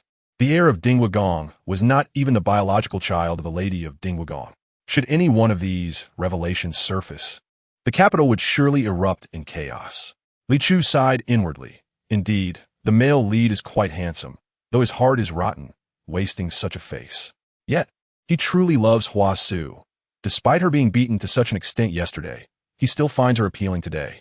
She excitedly turned to the crown prince. The male lead is coming to confront the second male lead. I await the spectacle. The crown prince felt a pang of irritation at her thoughts, questioning why in her mind the 8th prince was the lead while he was relegated to the role of the second. Moreover, they were of the same nation. Had she forgotten that he had just thwarted her brother's ascent? It was a rare occasion for the 8th prince to visit. He cast a disappointed glance at the crown prince. Li Chu exclaimed, "Oh my heavens! How can the emperor describe his subjects merely as merchants? Though he is a lecher, he truly cares for the populace. The little lamp and Hua Su are a match made in heaven. Both view the world through a narrow lens." The crown prince was rendered speechless. How could this little girl speak so boldly? In her eyes, even the emperor was trivialized. Yet, for some inexplicable reason, he felt a sense of satisfaction at her insults directed toward the emperor, wishing to intimidate them and drive a wedge between him and his father. The heir of Yongping Ho nearly shed tears, furtively observing the 8th prince's expression, fearful he might overhear Li Chu's thoughts, which would spell disaster for her. The crown prince noted that the 8th prince was no longer irate, and with a bitter expression, he said, "Uncle, I have no desire to quarrel with Sewer." However, he feigned a demeanor of reluctance, suggesting he had no choice but to part with Hua Su. Why this performance? It was to vex the 8th prince. The 8th prince had already heard from Hua Su about the matter and replied, "As long as you have thought it through, that is sufficient. However, your actions have undoubtedly harmed the young lady's reputation. You must offer her some form of recompense." Li Chu scoffed, "Shameless. The crown prince has already abandoned her, yet still desires to exploit her." The crown prince was perplexed by the term exploit, yet he understood its implications, smiling slightly. "I am aware, which is why I have arranged for my captain to protect her closely. The estate she currently resides in was once our favorite retreat, which I have also gifted to her. This would surely irritate him." The 8th prince's expression shifted slightly. Li Chu chuckled inwardly. Who would have thought the crown prince could be so malicious? Yet, I find it amusing. "Are you the one who struck Hua Su?" Just as she reveled in her amusement, a voice sounded from above. The crown prince's complexion paled as he approached, smiling. "Uncle, she is merely a child." The heir of Yongping Ho chimed in. "Indeed, she is so young. How could she possibly inflict harm?" Li Ch raised her small fist, brimming with confidence. "Indeed, I struck her, and with a single punch, I rendered her unconscious." Her expression radiated a sense of triumph. This provoked laughter from the onlookers. "You are so small. How could you possibly knock out an adult with one punch? Has Miss Hua eaten too many mushrooms and lost her senses?" The crowd nodded in agreement. Ever since Li Ch arrived, she had been remarkably well-behaved, not crying or causing a scene, simply sitting quietly, appearing adorably plump. If a mischievous child had claimed to have struck Hua Su, they might have believed it. The 8th prince's gaze deepened, as Sewer had suggested. This Li Ch was indeed difficult to handle, adept at inciting the emotions of those around her. Li Ch, appearing bewildered, exclaimed, "Ah, in this day and age, why is it that no one believes the truth?" She declared loudly, "I truly knocked her out with one punch." Yet, disbelief persisted among the crowd, filled with goodwill, chuckling. Yes, you knocked her out with one punch. You are incredibly impressive." Li Ch mused. "Silence is the tranquility of tonight's Kongxiao. I am not really a 3-year-old child. You cannot deceive me." The heir of the Yongping Marquis also remained silent, pondering how this little girl could be so fierce. He cast a deep glance at Li Ch before exchanging a few pleasantries with the crowd and departing. Alas, I must find a way to cling to someone who can handle this little firecracker. The heir of Yongping felt his heart racing. He had lost interest in the banquet, finding an excuse to disperse everyone before dragging the heir of Xiangyang into a small study. Li Ch was held in the embrace of the heir of Xiangyang. The two brothers exchanged a tacit understanding through a glance, fully comprehending each other. The heir of Yongping spoke first. You must tell me about this little girl's background, otherwise I cannot offer assistance. The heir of Xiangyang recounted the nature of Li Ch's family. Li Zi and sister? Hadn't this Li Zi North been quite close to Hua Su previously? Li Ch interjected, not too close. It was precisely because of their closeness that my family was nearly annihilated. The heir of Yongping gasped. My goodness, is this poisonous?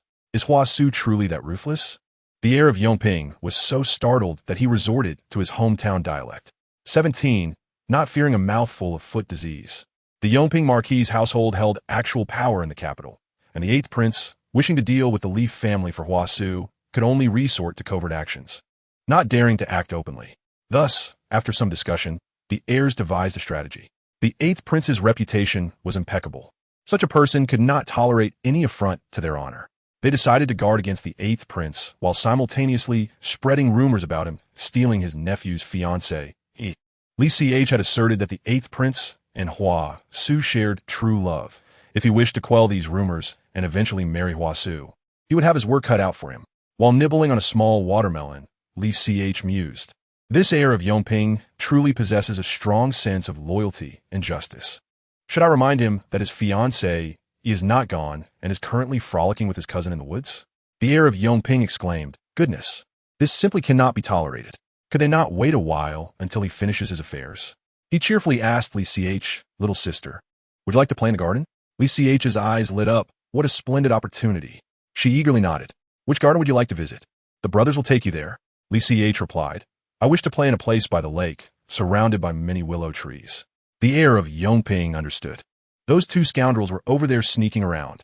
The three hurriedly led a group of attendants toward the location and, indeed, uncovered two disheveled individuals in the small grove. Upon entering to apprehend them, they saw the 4th master licking Miss Pan's toes.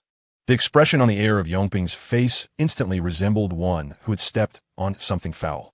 Ha! It is not merely licking toes. They have licked everywhere. They are merely awaiting the heir of Yongping's marriage to fully indulge themselves. The heir of Yongping, a dignified young gentleman, could no longer contain himself, delivering 2 resounding slaps to his cousin, and then instructed those nearby, Go inform the 2nd master and my father. Fetch Uncle Pan from the Pan household.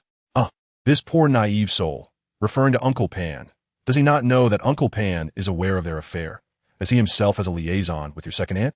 Having failed to achieve happiness themselves, they sought to match their children.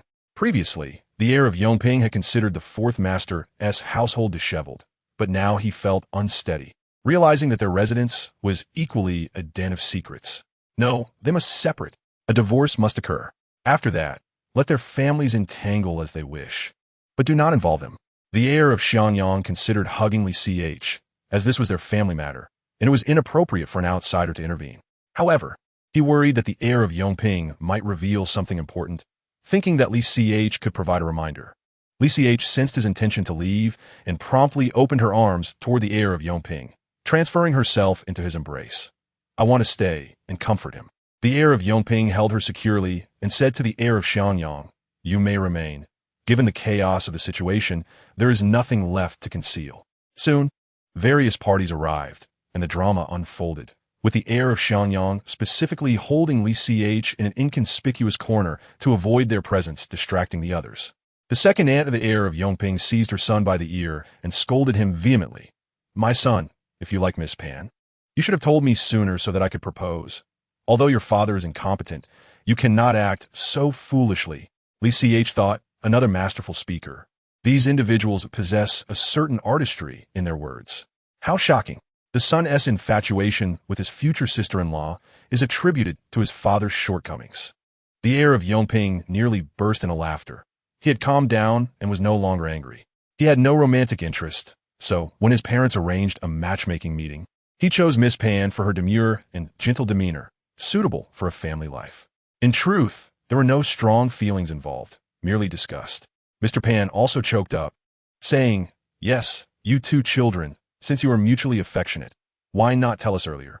I'm not one to judge solely based on family background and character." The lady of Yongping was nearly apoplectic, discarding her composure and exclaiming, "Shameless wretches, how can you justify such actions that defy morality? Just because you like each other, does it give you license to behave inappropriately? You, Miss Pan, who fancies that scoundrel, why agree to marry my son and come a matchmaking? Do you not intend to have your cake and eat it too? And you, fourth master, are even more vile. Do you not fear the consequences? Have you had a son? I declare here, annul the engagement, and let the Pan family leave the capital." She glared fiercely at the Yongping Marquis. "Our household must also separate. You are merely their brother, not their father. Even a father would not support such useless sons for a lifetime." Li Ch could not help but want to applaud. "What a commanding presence. I admire it greatly." The heir of Xiangyang swiftly grasped Li Ch's hand, restraining her actions. They could not interrupt. This was the most captivating part of the drama. He could hardly imagine that one day he would find himself listening to such domestic squabbles like a village gossip. The Pan family would certainly resist leaving the capital, and the brothers of Yongping Marquis would not wish to separate, turning the room into a veritable marketplace of chaos. The second aunt of the young master of Yongping Ho remarked, "Eldest sister-in-law, must it come to this? This engagement can simply be shifted from Ranner to his younger brother." The situation escalated, bringing no benefit to the Yongping Ho residents or to Ranner's reputation. Outsiders might perceive that Ranner is inferior to his younger brother.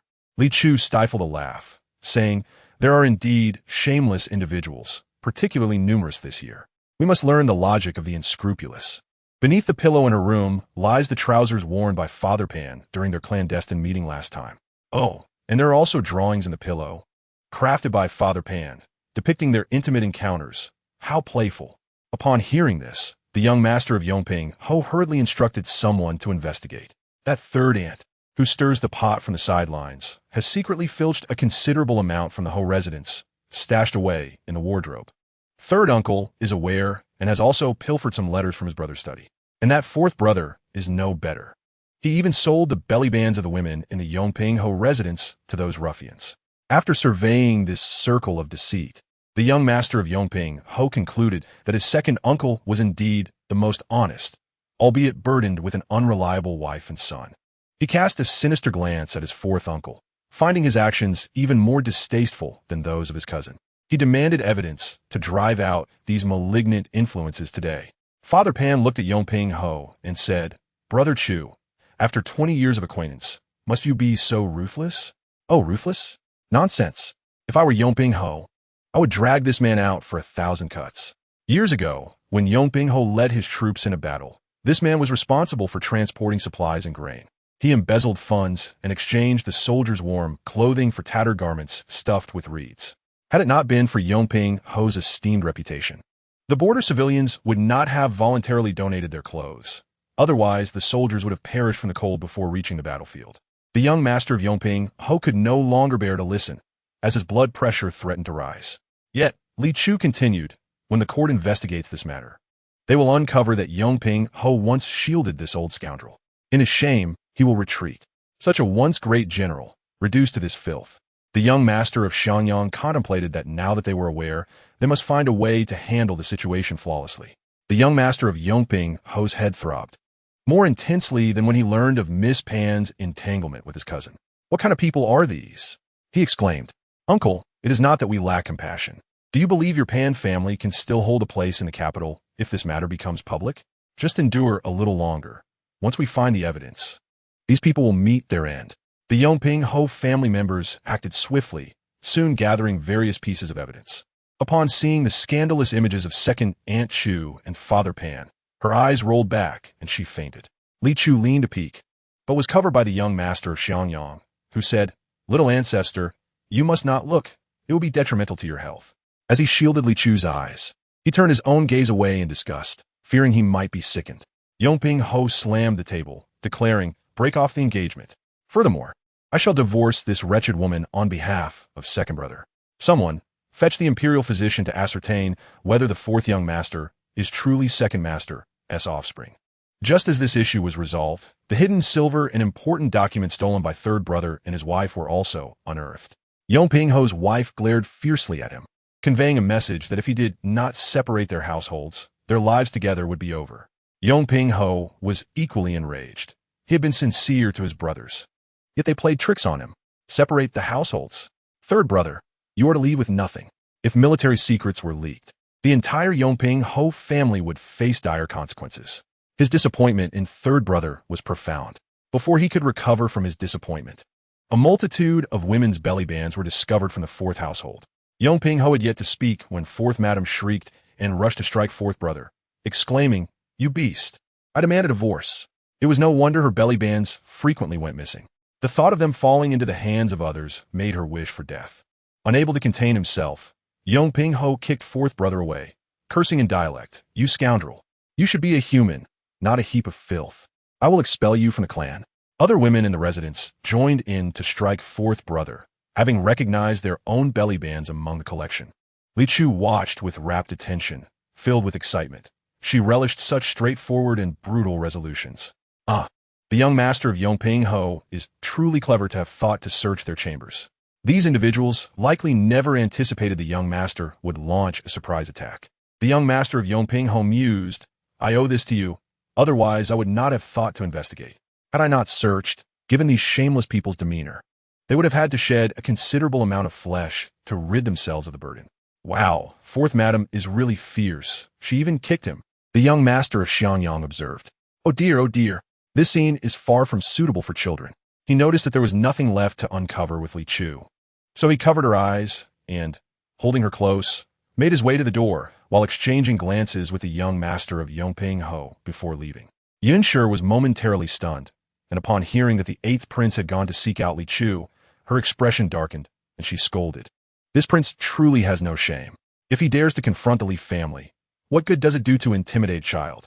She held Li Chu protectively, saying, "My dear, do not fear. Even if I die, I will bring them down with me and will not let them harm you." The outcome she spoke of was under conditions of unpreparedness, but now they were forewarned. She intended to show the eighth prince and that vixen what it meant to wield wealth to manipulate fate.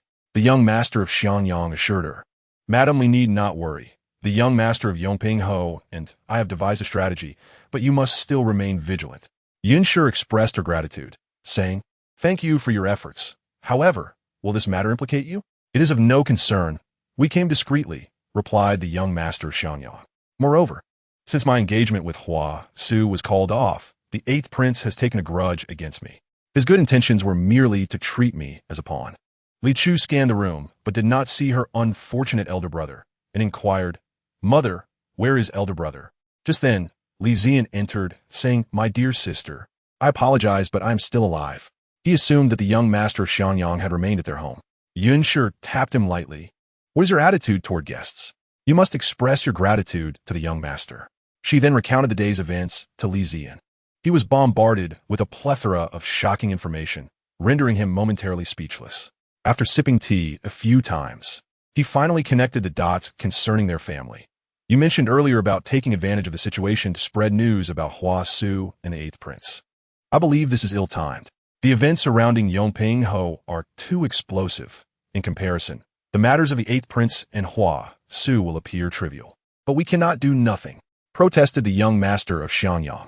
Li Zian set down his teacup and remarked, "I just sent someone out to spread news to the eighth prince's maternal family. The emperor does not wish for the maternal relatives to gain power, which is why the empress dowager is not from the Xie family. Currently, the only title the Xie family holds in the palace is that of a concubine, and she has no children. Therefore, the Xie family intends to marry their daughter to the eighth prince as his consort. The eighth prince has not expressed any aversion towards his maternal family, and has maintained a good relationship with his young cousin. If they were to learn of the matters concerning Ba Wang Yi and Hua Su, they would undoubtedly intervene. The Xie family would find it far easier to handle Ba Wang Yi than these individuals." Jiu Shi, yet another pawn. The heir of Xianyang Wang gave a thumbs up to Li Zian, a ruthless character. Li Chu also gave her brother a thumbs up. "Impressive, I like it. This is how it should be, little brother, stand tall." I said, "As long as you are not love-struck, your future is bright." Li Zian felt a swell of pride. His sister finally kept her secrets. What are your plans for your quota? If you find yourself at a loss, I may be able to assist you in secret. The heir of Xianyang Wang, intrigued by Li Zian's cunning, inquired about his specific intentions, but Li Zian kept his cards close to his chest. Li Chu, filled with curiosity, could only cling to her brother, hoping he might reveal a hint. Yet Li Zian remained steadfast, not disclosing a single word. This left Li Chu unable to sleep soundly. She was not the only one restless. The entire capital buzzed with the explosive news, and many were too excited to find rest. Ba Wangyu was also summoned by the Xie family. Upon hearing that the heir of Yongping Ho had called off his engagement, Hua Su sat gloomily on the bed, questioning whether it had anything to do with Li Chu. What sort of creature is she? After contemplating for a moment, Hua Su's complexion paled. Is she one of the 108 deities? Indeed, which is why you must seize the opportunity to eliminate her while she is still vulnerable. A fierce glint flickered in Hua Su's eyes. Li Chu rose early to seek out Li Zian, unaware of his plans, but determined to be the first to learn of any gossip. However, Li Zian had no intention of leaving the house. Concerned that her brother might be luring children, she stationed herself by the door of his study, leaving Li Zian exasperated. The heir of Xianyang Wang arrived, and upon seeing the scene, suggested taking Li Chu out for some fun. Li Zian could no longer contain himself. Has the heir been visiting our Li family too frequently? The heir replied, I'm not here for you. I am here for little sister Li Chu. As an older brother, you should take your sister out, and you won't allow others to take her out either? Li Chu chimed in. If you're going to argue, make it a fierce one. I love watching. Li Zian and the heir of Xianyang Wang. We cannot become the objects of entertainment for our sister. Li Zian scooped up Li Chu. Then let us all go together. Thus, the three of them set out, and the streets buzzed once more with tales of the Yongping Ho mansion. Aside from incidents involving Pan's father swapping cotton clothing, Uncle Chu stealing military secrets, and Uncle Four absconding with undergarments, everything else had leaked out. Have you heard? Aside from Second Master Chu, everyone else at Yongping Ho's residence has been expelled. Yes, I heard. Second Master Chu has even divorced his wife. And Fourth Master Chu has been dismissed. What else more? I have a relative working as a servant in the Pan family, and I heard they nearly encountered a fatal incident last night. Madame Pan set a fire intending to burn both Lord Pan and her shameless daughter alive. Li Chu remarked, Madame Pan is quite principled and has spirit. She also seeks a divorce. Such a person can hardly live a good life. Oh dear, who was the fool that ran in to save them? Such people deserve to perish. Li Chu not that vigo dusin. The heir of Xianyang Wang and Li Zian, observing Li Chu's expression, struggled to suppress their laughter. To facilitate Li Chu's enjoyment of the spectacle, Li Zian found a tea house belonging to the Li family. But before they could settle in, they heard someone outside shouting, The Pan family is being raided. Li Chu leapt from her seat and dashed outside. But after only a few steps, Li Zian scooped her up, and the trio joined the throng heading to the Pan residence. Indeed, the Pan family was under siege, with cries of despair echoing throughout the estate. Only Madame Pan stood at the entrance, her expression cold, observing it all as if she were an outsider. Li Chu sighed. Poor Madame Pan, all the ill-gotten gains of Lord Pan, and she has not seen a single coin. All that wealth was taken to support the second aunt of Yongping Ho. The heir of Yongping Ho, also present in the crowd, squeezed through to join them. After greeting Li Zian and the others, he casually remarked, Madame Pan's act of arson last night may have saved her life. The Emperor has granted her a pardon regarding her divorce from Lord Pan, and she will not be implicated. Li Chu nodded. I said the Emperor is merely lustful, not foolish. Miss Pan, looking disheveled, was dragged out, crying out for Madame Pan to save her, but Madame Pan turned her face away in disgust. Her sharp eyes caught sight of the heir of Yongping Ho in the crowd, and her expression brightened. My lord, the one I love is you. I have always been coerced. They said if I did not comply, they would kill me. The heir of Yongping Ho, visibly repulsed, replied, I believe you were coerced, but your father has committed crimes, and you must face the consequences. So, when you become a ghost, seek revenge on your father and Chu Tang. Do not expect peace even in hell. After a while, Lord Pan was also brought out, surprisingly followed by the second aunt of Yongping Ho. The crowd erupted in uproar. This scandalous couple has audacity, carrying on right under Madame Pan's nose. Li Chu today maintained a single mode, nodding. She remarked, she was hidden in Lord Pan's carriage after being divorced yesterday, and had been hiding under Madame Pan's bed all night. The heir of Yongping Ho Reflecting on Chu Tang being the biological child of his uncle, felt disgusted by such a mother and wished he could cast her out. With the Pan family apprehended, the crowd dispersed, and as the hour grew late, they headed to a restaurant owned by the heir of Xianyang Wang for a meal. It must be said that they were rather fated with Ba Wang Yi, for they encountered him just as he was taking his cousin from the Xie family out to dine. Ba Wang Yi had been summoned by the Xie family the day before, promising to show his commitment to Hua Su by spending more time with her cousin. Li Chu interjected, "Oh dear, yet another pawn." Xiaolingxi gasped, "What was that sound?" She glanced at her cousin, and to maintain her image before him, she suppressed the urge to jump up and look around. Ah, the name Xiaolingxi is quite ill-suited. She should not have a name associated with water, for she will soon find herself drowned in a bathtub by her dear cousin. The dreaded cousin. As Xiaolingxi's heart raced, she thought, "It cannot be, it cannot be. My cousin is gentle and refined. How could he do such a thing to me?" In truth, Ba Wang Yi had merely intended to offer her a cup of poison to grant her a swift end, but Hua Su objected. To appease her, Ba Wang Yi acted accordingly. Xiaolingxi lamented. "Hua Su again? Why must it always be Hua Su?" As Li Chu privately scoffed, the heir of Xianyang Wang and Ba Wang Yi exchanged greetings. Ba Wang Yi warmly invited them. "Why not join us?"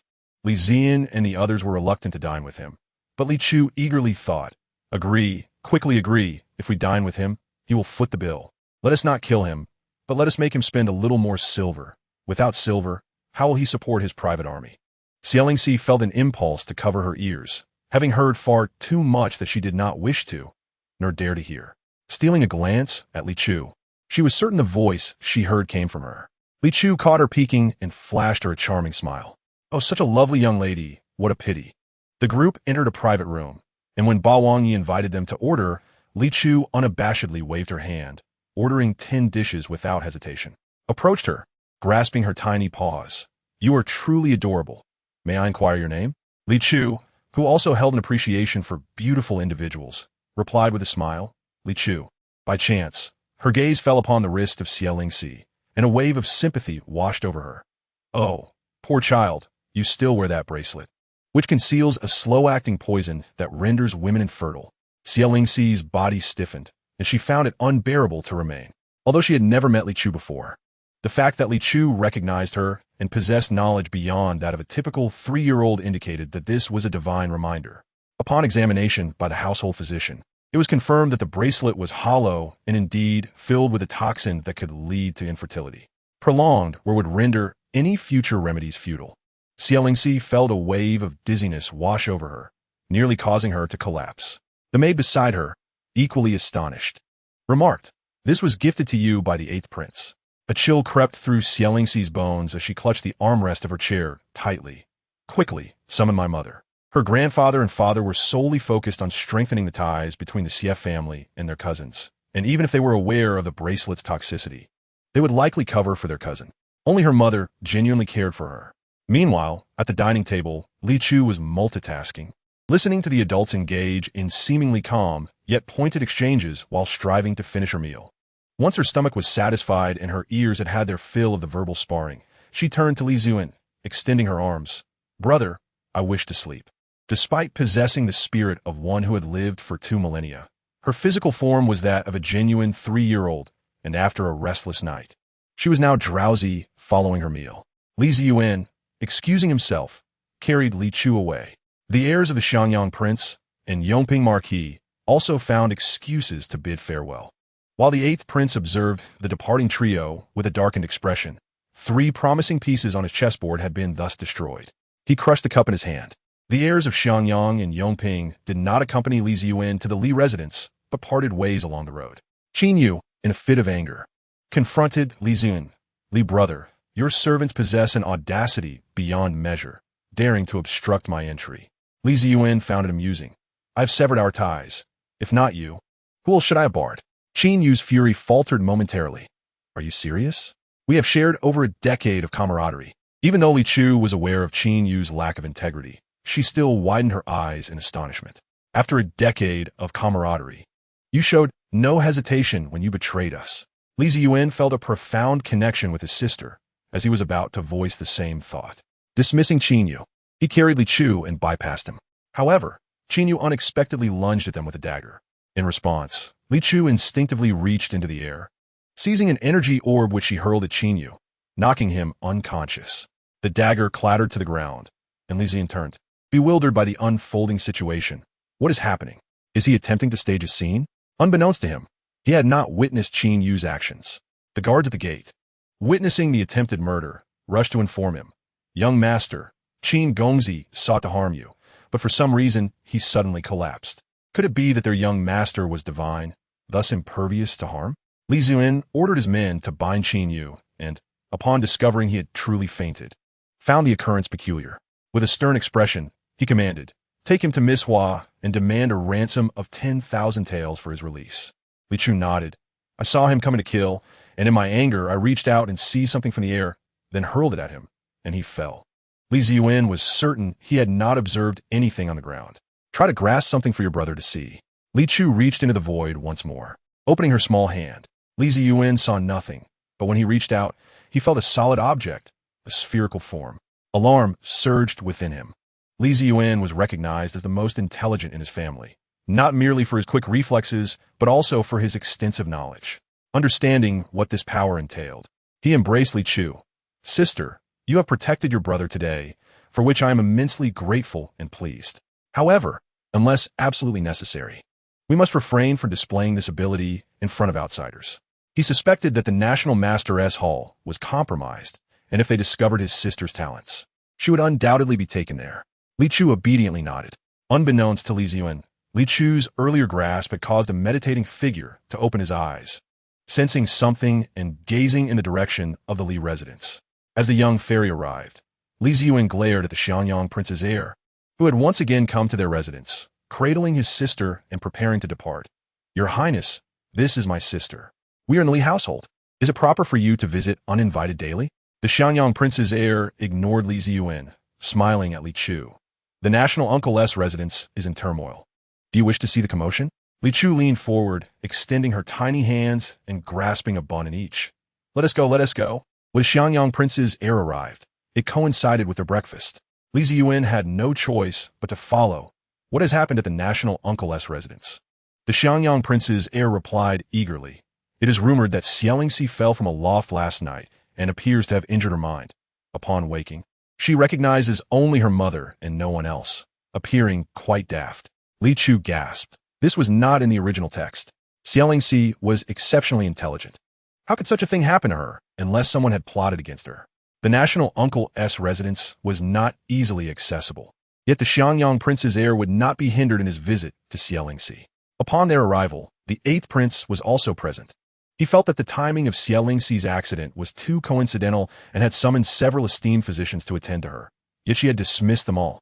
Now, she would only allow the national uncle's wife to approach her. Noticing Li Chu and the others, the 8th prince cast a suspicious glance at the Xianyang prince's heir. Suspecting that the heir's recent breakup with Hua Su was due to his awareness of the 8th prince's feelings for her, the Xianyang prince's heir, knowing he could not compete, had relinquished his claim, but no man willingly surrenders his beloved to another. Thus, had he secretly acted against Xielingxi? As for Li Ziyan, he had not yet placed him in his trust. The 8th prince regarded Li Chu with apprehension, believing her presence brought misfortune to those she interacted with, leading to broken engagements. Ignoring the 8th prince's gaze, the Xianyang prince's heir solemnly offered his respects. Li Chu found the situation amusing. The Xianyang prince's heir is quite the opportunist. His expression suggests that the 8th prince has become a widower. Inside, the seemingly deranged Xielingxi felt a stir of recognition. The little fairy has arrived? She discreetly tugged at her mother's hand, silently urging her, "Mother, find a way to send my cousin away." Her father would not allow her to keep the physicians at bay indefinitely, and she needed to devise a plan to escape the residence and free herself from the impending marriage. Unsure of how to proceed, she sought Li Chu's counsel. Outside, the 8th prince remarked, "Since when did Yunxi grow so close to the Li family's young master? I have seen you both together on numerous occasions." The Xianyang prince's heir replied, "Your Highness is aware that I have always valued talent. I hold great admiration for Li brother's abilities.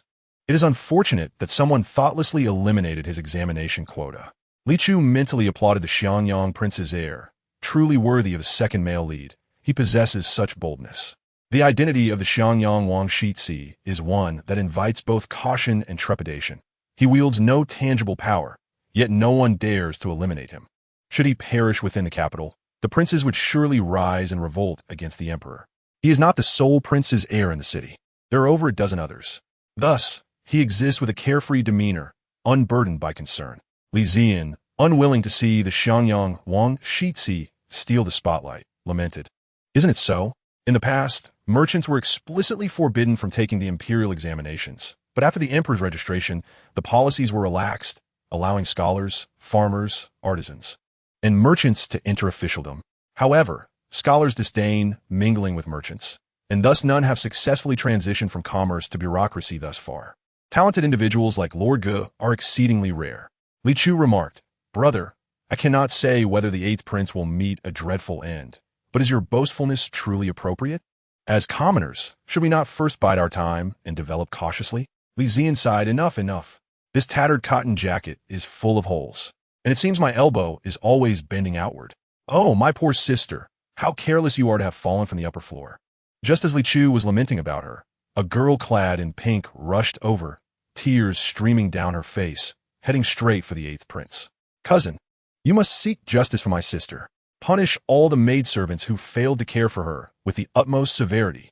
Oh, finally, some drama unfolds. I have grown weary of their antics. mused Li Ziyan and the Xiangyang Wang Shixi, both sharing a moment of unspoken excitement. What drama? Sister, do tell. That little vixen wishes to marry the 8th prince, and Xiaolingxi is secretly reveling in her fall. The dowager consort, having initially intended to summon the 8th prince on behalf of her daughter, was halted by Xiaolingxi's sudden grasp. A thought sparked in her mind. While it is not unreasonable to wish to marry the 8th prince, you should not dangle my cousin along, treating him as a mere source of funds, while aspiring to wed another.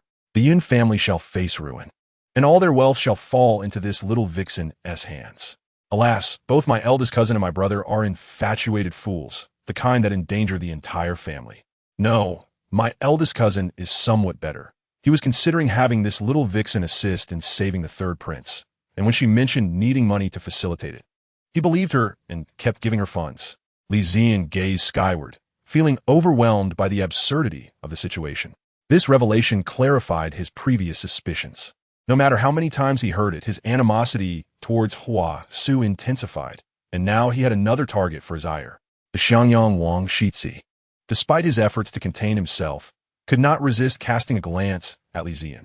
Within the room, Xiaolingxi trembled involuntarily, shocked to discover her seemingly innocent cousin possessed such a ruthless streak. With a naïve smile, she asked, "Little sister, you seem somewhat familiar. Which family do you belong to?" Li Chu grinned widely. "The Yunyang family, the one that has been fawning over you daily, to the point of your annoyance." Xiaolingxi forced a smile. "Oh, I do not dislike your brother." She mistakenly believed Li Chu to be a sibling of Yunyang. Li Chu exclaimed dramatically, "What? You like my cousin? Did you not wish to marry the 8th prince? Has my cousin misunderstood? I apologize, dear cousin, but for your safety, you shall bear this blame. Some women are best avoided. Those around them become mere fodder." The dowager consort, upon hearing Li Chu's childish remarks, dashed out of the room. Her excitement barely contained as she grasped Xiaolingxi's hand. "My child, why did you not express sooner your affections for your cousin? Even if she did not reciprocate, she must feign approval, hoping to prevent her daughter from falling into a perilous situation. The daughters of the Sief family are alike, with your sister in such a state. She is unworthy of the 8th prince. Yet, this matter is not solely for a humble consort to decide. It ultimately rests with the prince himself." The dowager consort turned her gaze toward the 8th prince. Xiaolingxi, her cheeks flushed, stole a glance at him and softly articulated, "Earlier, I perceived my sister's fondness for my cousin, and thus I refrained from revealing my own affections. As long as my cousin does not find me distasteful," she eagerly looked toward the 8th prince. The current Sief family holds little power, as the dowager consort stated. Marrying any member of the Sief family is inconsequential, as true influence rests with the emperor and the 8th prince's maternal grandfather. No matter how wary the emperor is of his maternal relatives, he cannot simply cast aside his grandfather. Li Chu looked expectantly at the 8th prince. Quickly agreed to her. She anticipated a grand rivalry between the two vixens. Their conflict would ensure that others remain unscathed. The 8th prince responded, "This matter is not for me to decide. I must consult my maternal grandfather." "What matter requires your grandfather's counsel?" came a voice from behind. Li Chu's eyes brightened as she recognized the newcomer. Oh, here comes another scoundrel. Xie Guijiao approached with purpose, while the man beside him surveyed the surroundings, puzzled. What noise is that? An unkind father, an unfaithful husband, and a disloyal minister. This is the only one whose death would be seen as just retribution. The 8th prince greeted Xie Guijiao and the man behind him with respect. Uncle, cousin.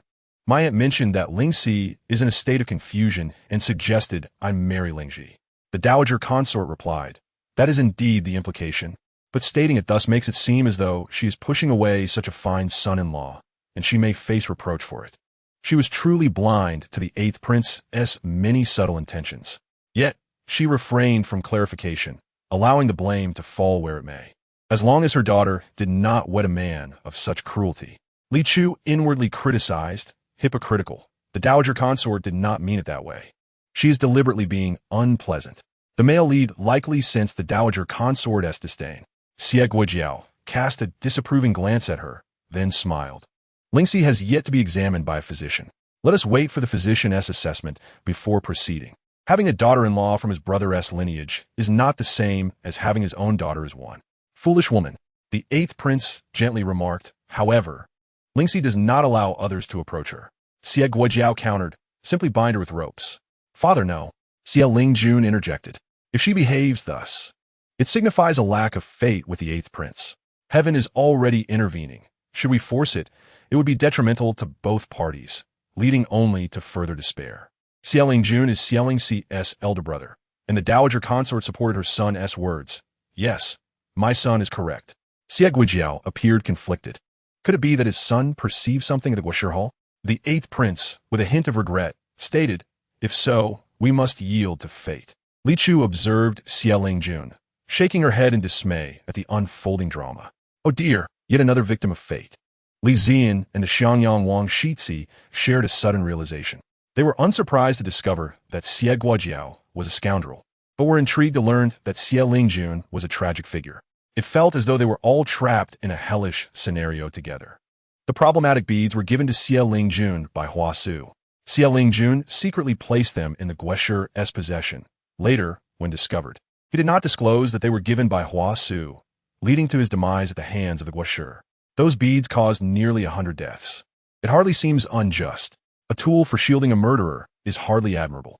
Another character emerged in this tale of misfortune, and Li Zian felt a sense of relief. As long as he was not alone in this predicament, he would find solace. Yet Xie Lingjun felt an overwhelming urge to kneel in despair. He and his sister both believed they had heard the divine instructions. Indeed, he received some Hua Su to use for his beads, which he later placed in the Guoshir Hall. After someone made a request, he sent them out, unaware that those items were harmful. Had he known, he would certainly not have included such things. The most tragic case was the Duke of the State, whose entire family, son, daughter, and wife, perished instead of seeking vengeance. He collected evidence to use as leverage in negotiations with Hua Su and the 8th prince. Ultimately, the Duke met a gruesome end, being dismembered, while the emperor's maternal grandfather died of sheer rage. Li Chu and his companions were delicately ushered out of the residence, as the Xie family intended to renegotiate the marriage alliance with the 8th prince. Originally, the 8th prince was supposed to enter the palace today to petition the emperor, but due to an unforeseen incident involving Xie Lingxi, he refrained from doing so. As Li Chu and the others departed, it was Xie Lingxi and his sister who felt the most reluctant, eager to learn of any matters yet unknown to them. Li Chu, still relishing the gossip, found today's gathering rather sparse compared to the bustling crowd at the Yongping Marquis's residence yesterday. The three exchanged glances, and the air of Xiangyang Wang suggested, there's a poetry gathering at the pavilion today. Shall we go take a look? Both Li Zian and Li Chu readily agreed. Li Zian remarca. No need to trouble yourself, Your Highness. Li Chu had lost interest in their banter, resting her head on her brother's shoulder as she observed the passers-by. Hey, that brother with the long beard actually prefers wearing a belly pouch, and in purple no less. Li Zian and the heir of Xiangyang Wang turned their gazes towards the robust man, who visibly flinched and hastily fled. He was not fond of plain boiled chicken. He preferred those tall, sturdy fellows. That delicate pretty boy should not covet him. Wow, that lady is quite bold, eavesdropping on her son's bath. He is already 30. Li Zian and the heir of Xiangyang Wang were thoroughly disgusted. 23. With nose hair protruding. Oh, the reason that woman S son is disabled is that he is her biological brother. Li Zian and the heir of Xiangyang Wang were astounded. What a pity that her husband toils all day at the docks carrying sandbags, then spends his nights at the brothels, working tirelessly to afford treatment for their child. Li Zian could hardly contain his indignation, glancing at the heir of Xiangyang Wang, who immediately understood and discreetly instructed his attendants to inform the woman's husband of the situation. After issuing his command, he suddenly realized something and looked sharply at Li Zian. You can hear it too? Li Zian replied, of course. I am his elder brother. If I can hear it, how can you not? The heir of Xiangyang Wang interjected. That person is a servant from the family of my second brother's classmate. He once bullied my brother. Li Zian thought to himself, how amusing that this gossip reached his own doorstep. He entrusted Li Chu to the heir of Xiangyang Wang and said to Li Chu, there is a vendor over there selling delicious tonghalu. I will go buy you a skewer. He took the servant, concealed his face, and proceeded to confront the individual Li Chu had pointed out, delivering a sound thrashing. Who do you belong to? The beaten man, nursing a swollen head, shouted in despair, you don't even know me, and yet you strike me. Isn't that a bit shameless? Li Zian kicked him. Confess honestly, or every time I see you I shall strike you. The servant tearfully revealed his master's identity, lamenting his own lack of shame, but never having encountered such blatant disregard. When they arrived at the pavilion, all the attendants available to the heir of Xiangyang Wang had been dispatched. The abundance of gossip along the way had overwhelmed them. Henceforth, they would need to bring more people when venturing out. Li Zian noticed many familiar faces from the day Li Chu fell down the stairs and quietly inquired, is the person who pushed you down the stairs present? Li Chu scanned the crowd and replied, yes, it's that girl in yellow. As Li Chu pointed, the girl in yellow also turned her gaze, disliking these merchants, feeling that the air was tainted wherever they were present. Offended by Li Chu's audacity to point at her, she approached angrily, reaching out to swat Li Chu's hand away. The number 1 lackey of Hua, Su, after entwining with the 8th prince, sought to sell Xiangyang Wang's heir to her. Another day of pity for the heir of Xiangyang Wang. The heir of Xiangyang Wang exclaimed in exasperation, I have always heard the daughters of the Guozijian's head are gentle and virtuous, yet here you are, cursing a 3-year-old child and threatening violence. What an extraordinary display of gentility. The girl in yellow scoffed, regarding the heir of Xiangyang Wang with disdain. Oh, you fickle scoundrel. Do not obstruct my eyes. The heir of Xiangyang Wang was not particularly skilled at squabbling with such shrews. Li Chu clutched her stomach, laughing until tears streamed down her face. What a show. This person, upon witnessing the heir of Xiangyang Wang's authority, sought to impose herself, yet at this moment, she was merely a transparent figure, observing from the sidelines. Li Zian courteously pointed out, my lady, your nose hair is visible. The girl in yellow panicked, covering her nostrils, her voice faltering, you're talking nonsense. Li Chu truly burst into laughter. My brother is quite sharp. She gleefully remarked, indeed, when you were facing us. I counted 4 strands. She demonstrated with her chubby finger, indicating 4. The girl in yellow, realizing that everyone had witnessed her nasal embarrassment, fainted on the spot. The heir of Xiangyang Wang gave a thumbs up to the brother and sister. Noble ladies were indeed particular about their decorum. And how could there be any nose hair visible? However, it appeared effective in dealing with such unreasonable individuals. A lesson learned. Li Chu lamented, what a disgraceful display. And yet she runs off to be a sycophant to the heroine. She will have plenty of occasions to humiliate herself in the future. Li Zian felt reassured knowing that the girl in yellow would face embarrassment later. Your Highness, I have heard you intend to break off your engagement with Miss Hua. Several young masters approached, surrounding the heir of Xiangyang Wang to press him. These were admirers of Hua Su's talent. Li Zian, holding Li Chehu, unceremoniously distanced himself from the heir of Xiangyang Wang. The heir of Xiangyang Wang's lips twitched slightly. Li Chu observed the young masters with bright eyes. That one with the bamboo leaf hairpin secretly purchased a belly pouch from the 4th uncle of the Yongping Marquis. He even bought it from a wet nurse who was currently nursing. Unbeknownst to them, Chu Ran inexplicably sneezed. Li Zian thought, how amusing that he had once regarded this person as a brother. The heir of Xiangyang Wang leaned closer to the young master, smiling subtly. Young Master Du, I hope you've kept those belly pouches well hidden. If others were to misinterpret them as stolen, it would be quite difficult to explain. Young Master Du turned pale, and stumbled away. That one with the flower likes to dye his nails, but since he can't be seen doing so on his fingers, he does it on his toes instead. Oh dear, he is quite extravagant. His fake nails are adorned with jade and gold beads. The heir of Xiangyang Wang remarked. Brother Wang, run. That one with the fan was raised by his wet nurse. He has an indescribable relationship with her, and at 20 years old, he still drinks milk. The heir of Xiangyang Wang grimaced in disgust. Another individual fled in panic after having their secret revealed by the heir of Xiangyang Wang. That one wearing the jade pendant is the most infatuated with Hua Su. He would help her eliminate any woman approaching the 8th prince, ultimately meeting his demise at the hands of his wife. Haha, well done. The heir of Xiangyang Wang also felt that the killing was justified. He gently spoke to the man. Zhu Xiong, I understand that you harbor feelings for Su'er. However, we are both too insignificant to bring her happiness. Only my 8th uncle has the capability to do so. It is with great reluctance that I let go. I can no longer openly guard her side, but you must suppress your affections and silently protect her. Should you require my assistance, do not hesitate to reach out. Zhu Gongzi did not believe the words of the Xiangyang Wang's heir, for it was common knowledge that the 8th prince would be betrothed to Miss Xie.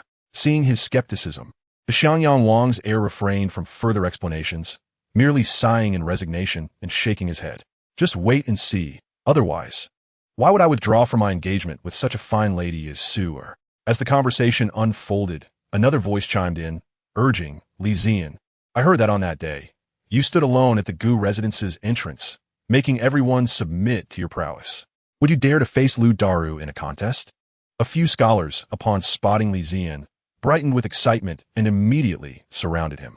Ever since that day, Li Zian's reputation had soared, and if they could overshadow him, they would gain recognition. Noticing that Li Zian did not respond immediately, one among them questioned, Are you afraid? Competitions among scholars were commonplace. It was natural to step on one another to gain fame. He approached Li Chu and, seeing this, the Xiangyang Wang's heir quickly followed suit. Lu Daru held considerable stature among scholars. If Li Zian could catch his eye, it would only yield benefits. Li Zian took a serious look and found nothing remarkable. The Xiangyang Wang's heir declared that he would no longer dare to gaze directly at Lu Daru's head, for it was customary to treat one's hair with reverence, having been received from one's parents. Aside from the customary shaving of infant hair, one kept their hair until death. The only way for Lu Daru to maintain such a luxuriant mane would be to procure it from the deceased. Li Zian had also come to this realization, and at that moment, he and the Xiangyang Wang's heir shared a peculiar tacit understanding. They exchanged glances, and after witnessing the astonishment and silence in each other's eyes, they could only express their current feelings through silence. The unfortunate fate of Lu Daru became apparent when he fell victim to a scheme by Hua Su, who plagiarized a poem filled with unfamiliar geographical names. When Lu Daru raised his objections, Hua Su harbored resentment against him. In a dark and stormy night, Hua Su arranged for him to be pushed into a latrine, drowning him. The news of such a dignified scholar meeting his end in a latrine spread, and Lu Daru's enemies mocked him for a long time. Li Zian and the Xiangyang Wang's heir felt numb, questioning just how many despicable acts Hua Su would commit. The young scholar who had called Li Zian over for the contest went to invite Lu Daru to pose a question, while Li Zian entrusted Li Chu to the Xiangyang Wang's heir. The scene of two young gentlemen holding a baby made for a rather incongruous sight. Li Chu, lulled by the eloquent discourse around her, yawned sleepily, resting her chin on the Xiangyang Wang's heir's shoulder, resembling a little pig as she fell fast asleep. Those remaining found the atmosphere far too tranquil and devoid of excitement, making it rather soporific. Soon, however, a commotion roused her from her slumber. Upon opening her eyes, she saw Lord Gu excitedly grasping Li Zian's arm, exclaiming, Xianzi, you have a chance for the examination. Lord Huang had just approached me, urging you to remember to attend the exam. Lord Huang was the one who, under the 8th prince's directive, had arranged for Li Zian to receive a quota. Observing the frantic Lord Gu stirred a pang of sorrow in Li Zian's heart. How could he, through Hua Su's deceit, nearly bring such a good man to ruin? However, my lord, I am afraid I cannot attend the examination. He suppressed his emotions. Lord Gu stamped his foot in frustration. Why ever not? Li Zian proclaimed, if Lord Huang wishes for me to take the exam, I shall go. If he does not, then I shall be disqualified. In such a case, even if I attended, I would not succeed. It may even tarnish your reputation. Lu Daru had already come to admire Li Zian while Li Chu was asleep. Upon learning the full circumstances, he grew incensed, slamming his hand on the table and addressing Li Zian. You must go take the examination. I wish to see who dares to play tricks beneath my very nose. This implied his intent to protect Li Zian. Li Chu interjected, Oh dear. Please do not be so agitated. If you move too vigorously, your wig might fall off. Li Zian replied, Sister, your focus seems rather peculiar. Lord Good delighted urged, Xianzi, be sure to thank Lu Daru. Li Zian bowed to Lu Daru. Thank you for your appreciation of talent, but I do not wish to embroil you in this matter. He expressed sorrowfully, The reason for my disqualification is that I have offended those I should not have. Lu Daru, a man of principle, retorted fiercely, This world is one of reason. There are no individuals one cannot offend. I fear not the repercussions. Let anyone dare to lay a finger on me, and I shall respect their audacity. Li Zian maintained a demeanor of silent suffering, prompting Lu Daru to lament. How can you be so timid? You squander your talent. Scholars are meant to stand tall against adversity. How can one easily bend? Li Zian had indeed once been that kind of person and admired Lu Daru's steadfastness at such an age, yet he found himself unable to emulate it. He confessed, Sir, if I were unencumbered, I would certainly strive to compete. However, I have family to consider, younger siblings to protect. As the eldest son, I must honor my parents and safeguard my siblings. I cannot jeopardize their safety for my own pride. Whom have you offended? Lu Daru exclaimed, exasperated. Li Zian's reasoning was sound. It was precisely because it was sound that he desired to assist. Li Chu, sensing her brother's reluctance, declared, Do not be deceived by my hypocritical brother. He has a backup plan. Li Zian replied, Ah, dear sister, you truly speak your mind. Fortunately, she was capable of holding her tongue. Had she been like other children, his plans would have been thwarted before they could come to fruition.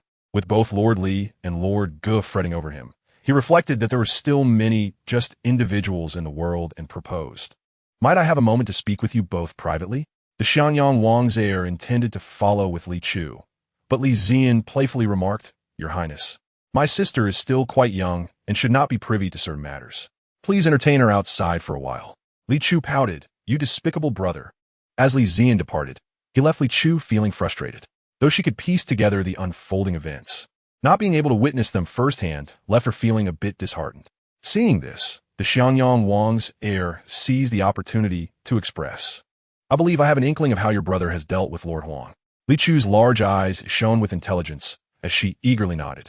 Understanding Li Chu's thoughts, the Xianyang Wang's heir remarked, Little chubby girl, you are quite the adept performer. Even I, knowing the truth, could easily be misled by you. He continued, Do you recall the young man in yellow you saw at the Yongping Marquis's residence? Li Chu note that. That young man, clad in yellow and sharing the surname Huang, is the son of Lord Huang, who disqualified your brother. I have heard that there are unsavory matters within Lord Huang's household, which your brother has likely uncovered and intends to exploit. Although he had learned of this from Li Chu, he suspected she had yet to connect the dots between the young Huang and Lord Huang.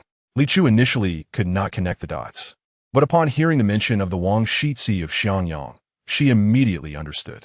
In her heart, she marveled, My brother is quite well informed. Despite how well this matter was concealed, he managed to uncover it. After Lord Huang disqualified my brother, he added the name of the son who had cuckolded him. And now, realizing the flames have ignited in his own backyard, he must have removed his son's name. This news must undoubtedly strike a heavy blow to Lord Huang. Lacking the energy to replace the name with another, he hastily reinstated my brothers. The Wang Shitsi of Xianyang nodded subtly, recognizing the strategy at play. Although he was aware that Li Chu could often foresee many matters in advance, it was indeed remarkable that such a young girl could clarify the intricate relationships without confusion. When he was 3 years old, the Wang residents in Xianyang dared not venture out. Since my brother has uncovered the scandal regarding Lord Huang's son, he must also be oblivious to whether he has discovered that Lord Huang's young mistress bore a child who is, in fact, not his son, but his grandson. The Wang Shitsi of Xianyang exclaimed in astonishment, I do not know if your brother has discovered this matter, but I am certainly unaware. I must say, it seems Lord Huang possesses some skill, though my brother did not uncover it. His own heavy suspicion led him to the truth. Oh, how I wish to see Lord Huang's expression. The Wang Shitsi of Xianyang echoed his sentiment. That scoundrel dared to bully my brother. Oof. Not only did he bully my brother, but he also sold examination quotas and sought to curry favor with others. Truly despicable. The Wang Shixi of Xiangyang inquired, curry favor? With whom has he attempted to do so? It stands to reason that he is working on behalf of the eighth uncle. Having uncovered these matters, he must be too preoccupied to act as a pawn for the eighth prince right now, especially with the examinations just half a month away. He can only plead with my brother to sit for the exam. If he does not seek my brother's assistance, he will not take the exam. It's all about the reverse leverage. Oh no, the eighth prince's voice rang out, interrupting Li Chu's thoughts. Hearing the call, Li Chu looked over to see the eighth prince approaching with Hua Su, a handsome man and a beautiful woman, a delightful sight. Ah, Trudy. The female lead possesses remarkable resilience. Having been so severely beaten, she now appears unscathed. Unlike me, a fragile pawn who could easily succumb. Lu Daru and the others, hearing the call, also stepped out to pay their respects. Li Zian and the Wang Shixi of Xiangyang found it hard to refrain from gazing at Hua Su, primarily out of curiosity about her current state of recovery. Upon seeing her, they were taken aback. Hua Su appeared even more radiant than before. Although Hua Su was displeased to see Li Zian and Lu Daru so closely acquainted, she could not help but feel a sense of pride at their captivated gazes. She smiled gently, fixing her gaze on Li Zian. Last time, Mr. Li, you solved my couplet. Today, I wish to compete with you again. Would you be so kind as to indulge me? With her presence before him, Li Zian could hardly refuse. Hua Su smiled charmingly, a vision of beauty. Then let us compete. How about we compose a poem in 3 steps? The time limit shall be no more than the burning of an incense stick. The crowd collectively gasped at her words. Li Ju Inwa Li Gu Set Ba Sa Mao. You have memorized the 300 Tang poems and the essence of 5,000 years of Chinese poetry. 1 step would suffice for your pretentiousness. Crafting poetry often relies on inspiration, sentiment, and atmosphere. Great poems arise from genuine feelings evoked by the scenery. Being confined to 3 steps with a time constraint indeed poses a daunting challenge. However, many present had heard some of Hua Su's previous works and recognized her poetic talent, causing concern for Li Zian and the Wang Shixi of Xiangyang, who feared he might lose his hard-earned reputation today. Li Zian maintained a tranquil mano, but he could discern Li Chu's thoughts, having already concluded that Hua Su's earlier masterpieces were borrowed from others. With a subtle flutter of his long lashes, he smiled. Of course, we shall heed Miss Hua's wishes. However, before we engage in our poetic duel, I have a few inquiries I wish to pose to Miss Hua. Hu Su, noting Li Zian's confidence, internally scoffed, is that all? Please go ahead. Miss Hua, you once composed a poem entitled Early Departure from Baidi City, which reads, In the morning I bid farewell to Baidi amidst the colorful clouds. In a single day, I returned to Jiangling from 1,000 miles away. The cries of monkeys on both banks echo endlessly. As the light boat has already passed through countless mountains, may I ask, Miss Hua, where is Baidi? Although Li's family business encompasses the entirety of Dafeng, and while Li Zian pursued a scholarly path, he remained acutely aware of the location of every inch of land in Dafeng, as it was the livelihood of the Li family, meticulously documented by his own experiences. Li Chu rejoiced inwardly. Haha, has Hua Su become a fool? This question should have been posed by Lu Daru during Hua Su's recitation of Nyang'ao, but it was inadvertently asked by my brother instead, saving Lu Daru from his predicament. My brother has unwittingly assisted another. Hua Su, oh Hua Su, your theft has backfired. Li Zian felt a surge of happiness at having inadvertently spared Lu Daru from his crisis. Although Hua Su faltered, she quickly composed herself, concocting a tale. An elderly man I encountered on my journey to the capital, a mere fleeting acquaintance. She was cautious, refraining from claiming it was a young man. Should someone scrutinize her words, asserting it was an elder would suffice, for who could seek out a dead man? As for the Qin and Han mentioned in Chuzai, do they refer to people, places, or country names? And where is Longqing? Where is Yingshan? At that time, having heard Hua Su's poem, he was captivated by its boldness, distinct from the delicate, graceful, or intricate poetry of other talented women in the capital.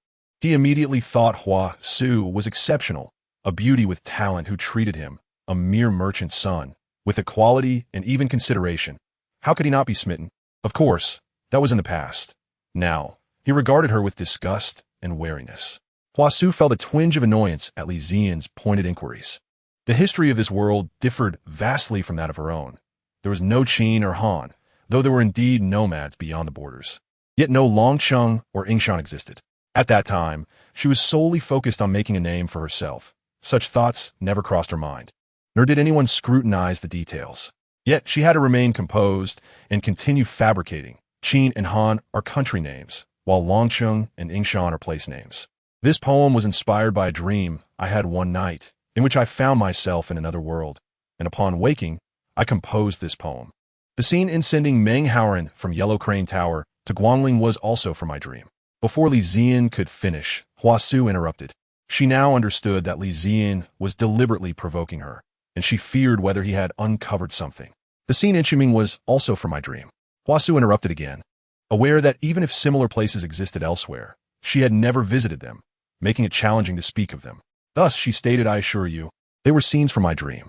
Li Ziyan remarked, however, I recall that on the road from Xianyang to the capital, there lies a village named Xinghua. Li Ziyan knew of this small village because his grandmother had once mentioned that his grandfather had nearly lost his life there and had been punished by kneeling on a washboard for quite some time.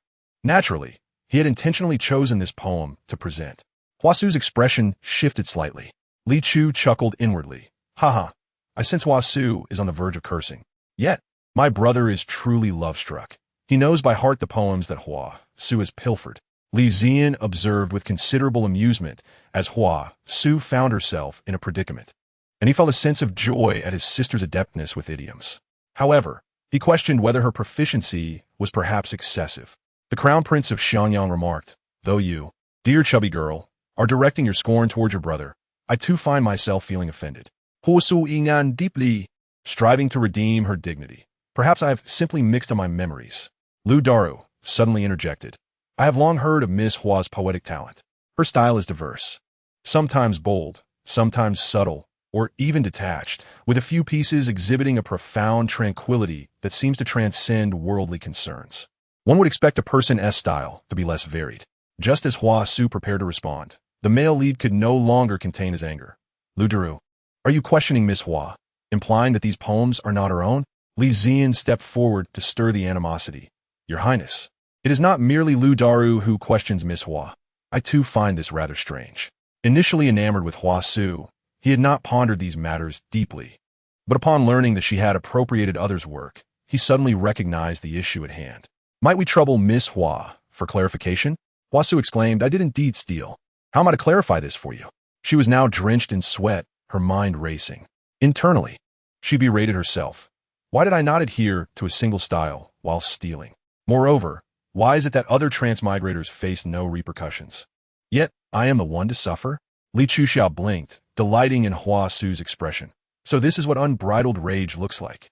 Li Ziyan, sensing that the animosity had not yet reached its peak, pressed further. Miss Hua, if you remain silent, must we assume these poems are pilfered from others? He even turned to the Crown Prince of Xianyang, inquiring, have you ever heard of Miss Hua's reputation during her time in Xianyang? The Crown Prince replied, you may seek to incite hatred as you wish, but do not involve me. Nevertheless, he answered truthfully, I have heard nothing of it. In that moment, the crowd began to murmur, for talent, much like pregnancy, is evident to all unless one deliberately hides it or remains reclusive. Hua Su, since her arrival in the capital, had become a prominent figure, overshadowing many renowned, talented women of the city. Frustrated, Hua Su declared, enough. You are fabricating accusations without basis. If you doubt me, produce evidence to prove my guilt. Find the original author. She cast a piercing gaze at Li Ziyan and Lu Daru. I will not be ensnared in a vortex of self-justification. My talent is evident. How else may I prove it? Li Chuxia could not help but applaud Hua Su. Truly, she is the protagonist, exhibiting remarkable wit. Li Ziyan responded, Sister, have you forgotten that we belong to the same nation? Your eagerness to observe has blurred your loyalties. Fortunately, he had no intention of harming Hua Su today. His questions were merely intended to disrupt her composure, ideally provoking her to refrain from competing with him. With so many thoughts swirling in her mind, he knew he would surely lose if they were to compete. However, refusing to engage would imply accepting that he was inferior to Hua Su. Thus, he had no choice but to accept the challenge while seeking other means to circumvent it. Hua Su had a valid point, leaving the onlookers in a state of indecision regarding whom to side with. The eighth prince remarked, this matter cannot be resolved in haste. Let us proceed with the competition. He appeared to have discerned Li Ziyan's intentions, subtly suggesting to Hua Su, I previously warned you that some individuals, lacking status, cannot be taken seriously. Your fondness for their talent is misplaced. Having faced this setback, do not repeat the mistake. The Crown Prince of Xianyang suddenly spoke up. I did not realize that Uncle Ba had such a close relationship with Hua Su, or rather, Miss Hua. I was entirely unaware. His expression shifted, revealing a complex mix of emotions, as if he felt deeply betrayed. Before the crowd could follow the Eighth Prince's lead to further annoy Li Zian, they were diverted by the Crown Prince's words, their imaginations running wild. At any time, the allure of scandalous news is considerable. Li Zian cast a grateful glance towards the Crown Prince of Xianyang. Li Chuxia quipped, "Ha, the Crown Prince's maneuvering deserves commendation. No wonder he has become the second male lead. His rivalry with the protagonist is evenly matched." Li Zian responded, "To you I am but a mere blade of grass. Am I not?" He was on the verge of despair. The Eighth Prince's expression darkened. "Have you lost your mind mingling with such company? Do you require me to remind you of how I have treated you?" Hua Su pretended to be anxious. "Your Highness, do not be displeased because of my association with the Crown Prince." She gazed sorrowfully at the Crown Prince. "I do not know if you have been misled, but I assure you that the king and I have never wronged you. It is unfortunate that you have misunderstood me, but you must not misjudge the king." Li Chuxia commented, "How awkward." Hua Su's acting leaves much to be desired, lacking the naturalness of the Eighth Prince. Li Zian remarked, "It is evident. My sister truly views herself as an outsider, relishing the spectacle."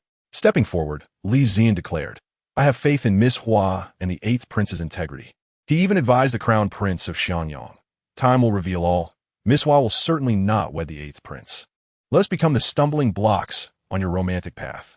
The male lead and female lead exchanged glances. Who cares whether you believe us? The onlookers were befuddled, perplexed by the conflicting claims of doubt and belief. Yet, some astute individuals began to sense an underlying current. Li Chuxia wondered, has my brother transformed from an infatuated admirer to a darkened villain? Nonetheless, I find it intriguing. The Eighth Prince realized that remaining there would not benefit them in dealing with Li Zian and the Crown Prince of Xianyang. Instead, he and Hua Su would be adversely affected. Unobtrusively, he signaled to his servants, who hurriedly approached, "Your Highness, urgent matters await at the estate." The Eighth Prince seized the opportunity to take his leave with Hua Su. In the Huang residence, Minister Huang had succumbed to an overwhelming rage. Following his collapse, his family exchanged glances, a malevolent plan forming in their minds. Li Zian was destined to wait in vain for Minister Huang to summon him for an examination. For Minister Huang had passed away. Upon receiving the news, he paused momentarily. "He is dead?" The Crown Prince of Xianyang nodded, and then turned to Li Chuxia. "Little Chuxia, do you wish to go pay your respects?" He had rushed to the Li residence upon hearing the news, primarily to ascertain whether Minister Huang had met his demise at the hands of his wife and children. Last night, a great fire had engulfed the Huang residence, claiming not only Minister Huang's life, but also those of many servants. Yet, the unfilial son, the unfaithful wife, and their child remained unscathed. I often lament the things I forgot. All of this chaos was interrupted yesterday by the Eighth Prince and Hua Su. Otherwise, I could have scaled the walls of the Huang residence for a live broadcast. The Li family collectively worried. Is our dear sister's taste perhaps too morbid? She seems to have no qualms about indulging in any form of gossip. Although they had missed the initial excitement, Li Chuxia still nodded in agreement. Li Zihan excitedly declared, "Father and mother, I shall accompany my sister. I will protect her." Li Dafu, having been confined at home for so long, believed he could maintain his composure despite overhearing Li Chuxia's thoughts, thus he did not intervene. The unfolding of events diverged from Li Zian's plans, so he chose not to accompany them, but repeatedly urged the Crown Prince of Xianyang to protect Li Chuxia, providing him with water and snacks for her. The Crown Prince mused, "Why do I suddenly feel like a wet nurse? What of it, given the Li family's considerable wealth? Hiring a nursemaid was hardly a concern." Unbeknownst to him, this was a tradition of the Li family, designed to cultivate both the independence of children and the bonds among siblings.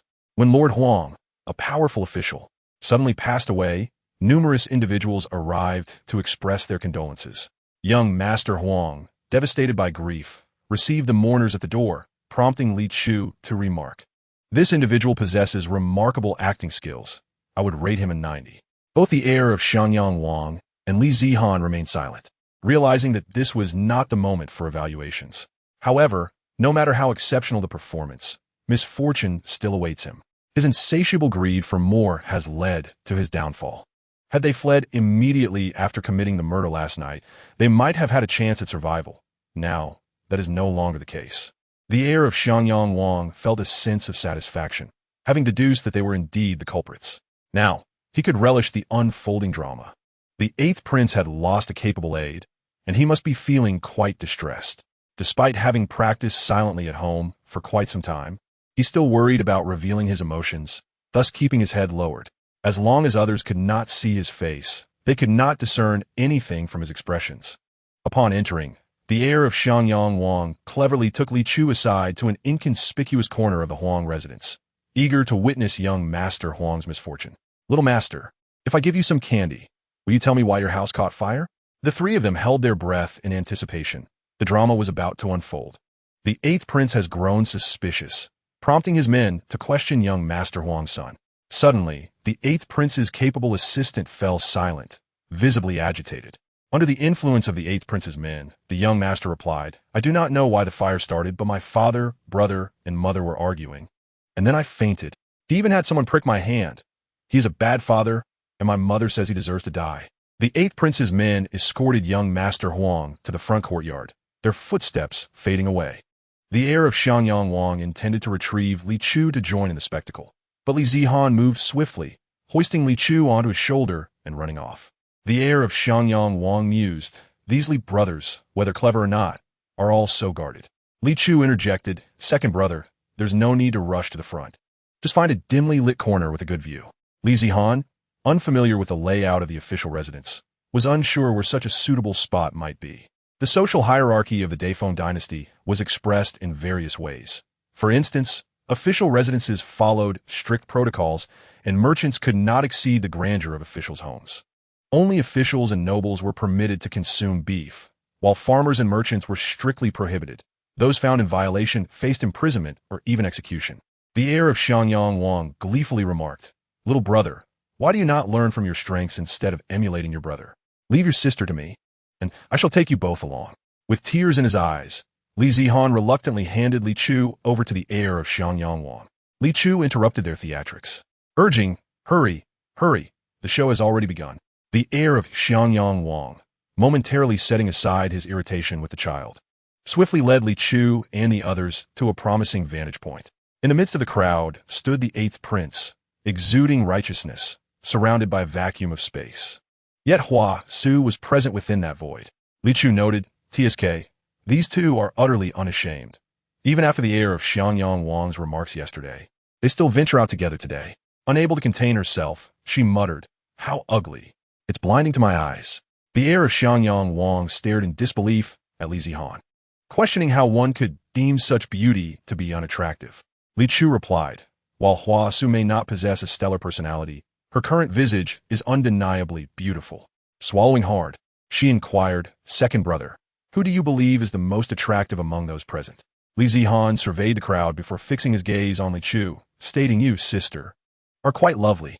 He added dismissively, "Hua Su resembles a pale, dried bean pod." Li Chu fell silent, pondering how Hua Su could possibly be likened to a dried bean pod. Surely, she could be considered a resplendent white lotus instead. The heir of Xiangyang Wang remarked, "Strangely enough, the more I look at Hua Su, the more she resembles a pale bean pod." After grasping her second brother's peculiar taste, Li Chu felt relieved and continued to observe the unfolding events. TSK, the eighth prince truly invests effort in Hua Su. Despite uncovering the issues between young Master Huang and his wife, he has bestowed the credit upon Hua Su. Just as the three were discussing Hua Su's appearance, the eighth prince and Hua Su had already been performing for some time, revealing everything Li Chu and her companions had witnessed. Among the onlookers, some condemned young Master Huang and his wife, while others praised Hua Su's keen insight and intelligence, with some even proclaiming that women should not be overshadowed by men. Others, lacking perception, inquired of Hua Su, "Miss Hua, do you truly intend to break off your engagement with the heir of Xiangyang Wang?" The decree announcing the engagement between the eighth prince and Xie Lingji had already been proclaimed the previous day.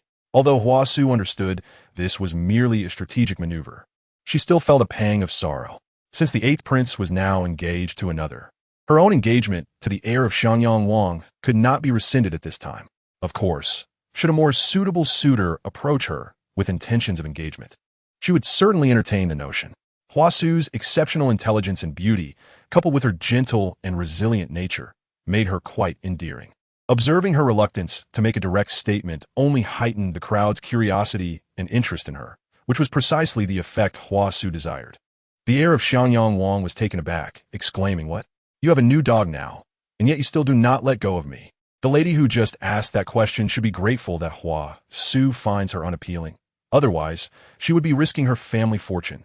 Li Zihan could not help but add, "Unattractive individuals tend to cause trouble. If they cannot marry, they insist on shoving others together." The heir of Xiangyang Wang disregarded the first part of his statement and agreed with the latter. That family wishes to send their daughter to the 8th prince as a concubine, hoping to use Huasu's connection to him as leverage. Li Chu and her brother responded enthusiastically. Outside, the situation had been clarified, and they awaited the officials to escort young Master Huang and his family away. After leaving the Huang residence, Li Zihan noticed their carriage trailing closely behind Huasu's. Confused, he asked the heir of Xiangyang Wang, "Why are you still following them? Are you unable to let go of that shrivel bean pod?" The heir of Xiangyang Wang felt as though he might vomit blood and replied solemnly, "I have completely lost interest in that bean pod. I am merely following them to witness the spectacle. Just wait and see." Li Chu chuckled inwardly. It seems the heir of Xiangyang Wang has truly cast Hua suicide. His earlier claim of needing to relieve himself was merely a ruse to have someone tamper with her carriage. How could a refined and noble character such as you resort to such underhanded tactics typically associated with villainous roles? She mused. "Haha, but I find it rather amusing." The heir of Xiangyang Wang interjected, "There's no need to emphasize. I already know you, little chubby girl, have a penchant for wicked characters." Suddenly, a loud crash echoed ahead, prompting Li Chu, Li Zihan, and the heir of Xiangyang Wang to lean out and witness the disintegration of Huasu's carriage. The moment the carriage fell apart, the 3 occupants were exposed. Huasu was embraced tightly by the 8th prince, while Kai Wei lay alone on the ground. Li Chu reveled in the moment, thinking, "Wow, the 8th prince is holding Huasu so closely." Her eyes sparkle with countless twinkling stars as she gazes at him. They appear to be enveloped in a bubble of pink, and this moment could certainly benefit from some background music to enhance the atmosphere. The heir of Xiangyang Wang remarked, "Your expectations for this drama are rather high." The extent of the carriage's disrepair was so exaggerated that anyone with discernment could tell it had been deliberately sabotaged. A voice in the crowd exclaimed dramatically, "Wow, why is the 8th prince holding his nephew's wife?" Li Chu couldn't help but commend. This was orchestrated by the heir of Xiangyang Wang. It is indeed a clever ploy. The crown prince of Xiangyang raised his head slightly and proclaimed with a proud chest, "Indeed, it is I, this exceptionally talented crown prince."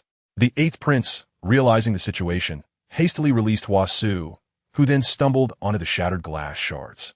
Letting out a sharp cry of pain, Li Chu burst into laughter, exclaiming, "The 8th prince is truly a pig teammate." The 8th prince wished to assist her, but was constrained by his reputation and could only glare at Kai Wei, urging her, "Why aren't you hurrying to help your young lady?" He then addressed the onlookers, explaining, "Everyone, please do not misunderstand. As you can see, we were not alone in the carriage. When the incident occurred, I merely acted on instinct to protect those around me. In such a scenario, whether it was Miss Hua or anyone else, I would have acted the same way." Li Chu remarked, "Ah yes, you are indeed not alone in there. But the way you acted was as if no one else existed. Right in front of Kai Wei, you were performing various inappropriate acts in the carriage. I dare not imagine the implications, for fear that merely thinking of it might lead to censorship." Li Zi found Castunat. "What is this censorship you speak of that even prevents his sister from thinking?" He felt exasperated, as it meant he could not indulge in the gossip. The crown prince of Xiangyang understood that this incident would not ruin the reputations of the 8th prince and Huasu, but he was merely planting seeds. If he sowed enough seeds, when the two truly came together, they would blossom abundantly. Old Lady Yun observed Li Chu with great delight, feeling a pang of maternal affection. However, Li Chu's attention was drawn to her cousin, the eldest son of the Yun family, who was currently in a state of deep sorrow, as the woman he secretly admired had become engaged to another. Li Chu remarked, "Oh, dear cousin, having rid yourself of that scoundrel, you should find joy in your liberation. Xiaolingji does not truly like you. She is merely stringing you along. She has done this to 8 others. Do not let that person cause you heartache. It is not worth it." The eldest son of the Yun family lamented, "I must be so heartbroken that I am seeing illusions." Yunshi expressed disbelief. What? My nephew has taken a liking to the soon-to-be 8th princess? These useless young men are utterly blind. This cannot stand. I must find a way to sever this foolish notion. Young master, your classmates have sent someone to find you. Li Chu exclaimed, Oh dear. The scoundrel has come to ensnare my cousin.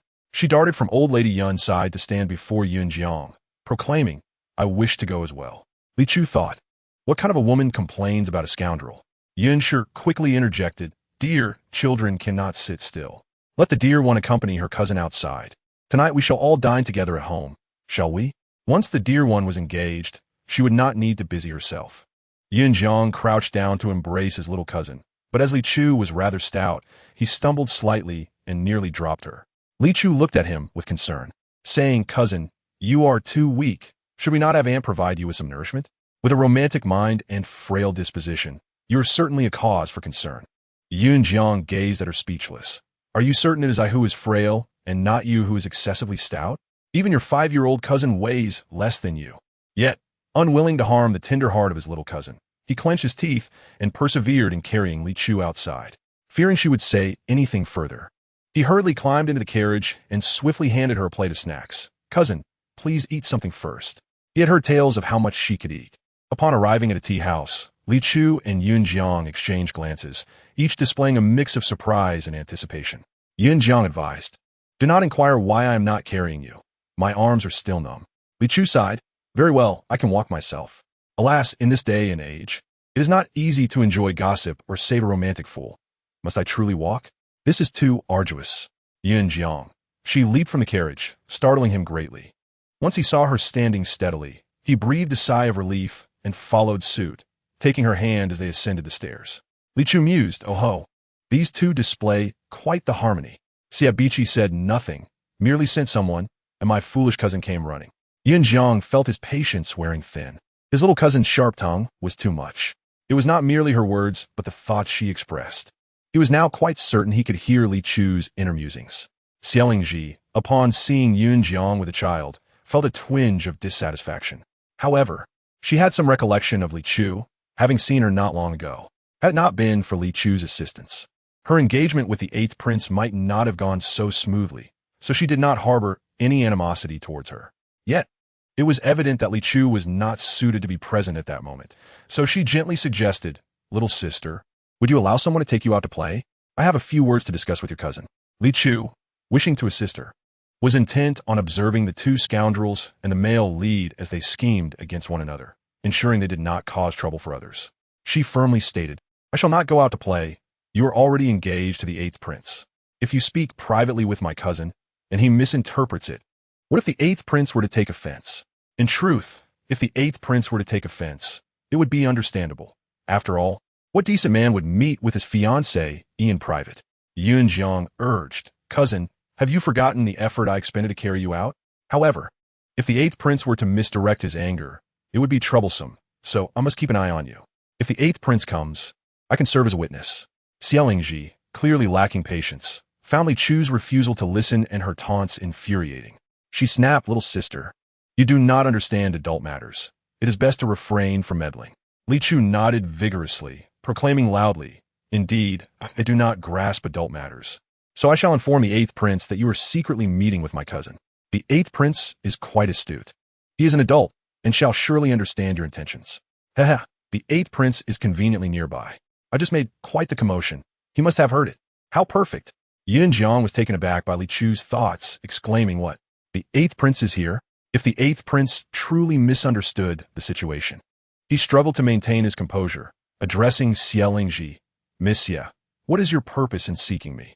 Xiaolingji, infuriated by Li Chu's earlier actions, initially wished to scold her, but to maintain her image before Yunjiang, she restrained herself and forced a smile. The library at the academy is to be expanded. Young Master Yin had previously mentioned your family would be willing to contribute some funds. I have come to inquire about the specific amount you may be able to donate. Having become engaged to the 8th prince, she speculated that her admirers would be feeling disheartened, so she arranged this meeting to offer them some consolation. However, such sentiments were not suitable to express in front of Li Chu, so she sought another pretext. The children of merchants could attend the academy and study like everyone else. All thanks to financial contributions. The academy indeed stated they would donate.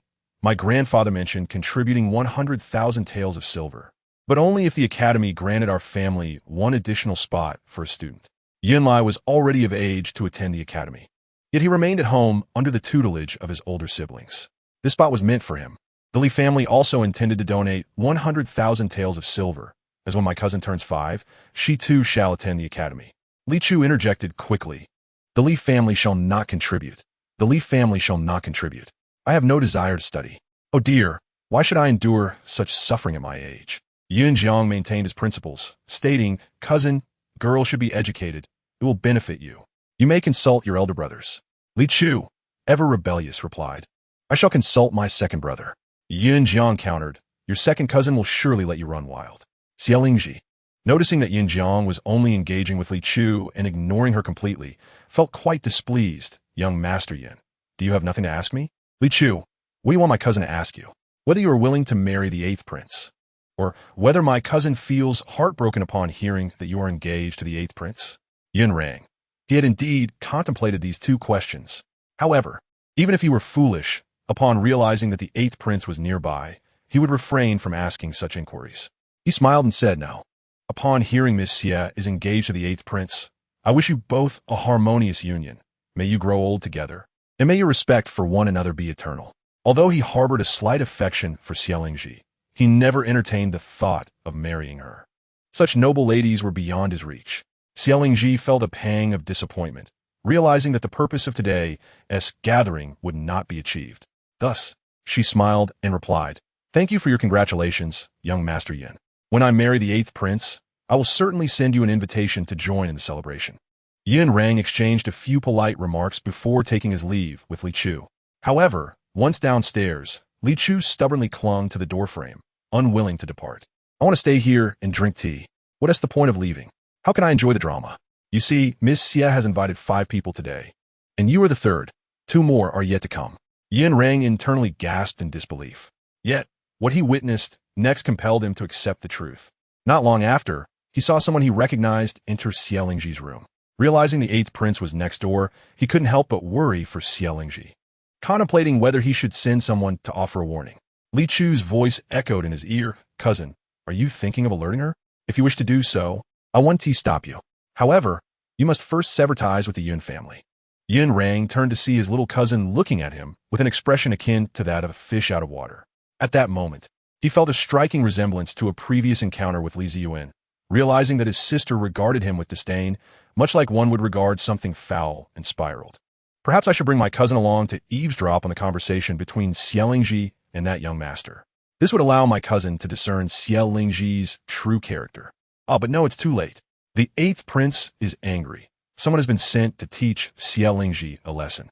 The young master who entered Xie Lingji's chamber was hurled out from the 2nd floor, crashing into a table, with splinters flying perilously close to Yun Rang's eyes, nearly blinding him had it not been for Li Chu's quick intervention. The 8th prince then leaped down, seizing the young man's collar. His expression darkened. Do you know the crime of flirting with my fiancée? The rest of you, accompany me to the He family for an explanation. Li Chu quickly beckoned Yun Rang to follow, who, still in a daze, instinctively complied. Not only did they follow, but many others in the tea house also joined in for the spectacle. Xie Lingji, pale and shaken, was assisted into a carriage, her heart racing. Observing her misfortune, Li Chu felt a surge of amusement upon seeing her distressed state. The 8th prince was initially indifferent towards her. He held no feelings for Xie Lingji, so her interactions with other men did not concern him. Yet, Xie Lingji's performance was overdone, leading that young master to believe she was deeply in love. Forced to marry the 8th prince. Thus, he proposed an elopement. This frightened Xie Lingji, and now the 8th prince is enraged. Yin Rang mused. So the subtle affection I sensed from Miss Xie was merely an act? Thankfully, I brought my little cousin along. Otherwise, I would have surely been the next target. This young master's father holds a 2nd-grade official position and is loyal to the emperor. The 8th prince has attempted to win him over, but to no avail. Now, he finally has an opportunity, and the emperor has lost a capable aide. And the 8th prince has made significant strides towards rebellion. Yin Rang exclaimed, what? Rebellion? Can I even hear such alarming news?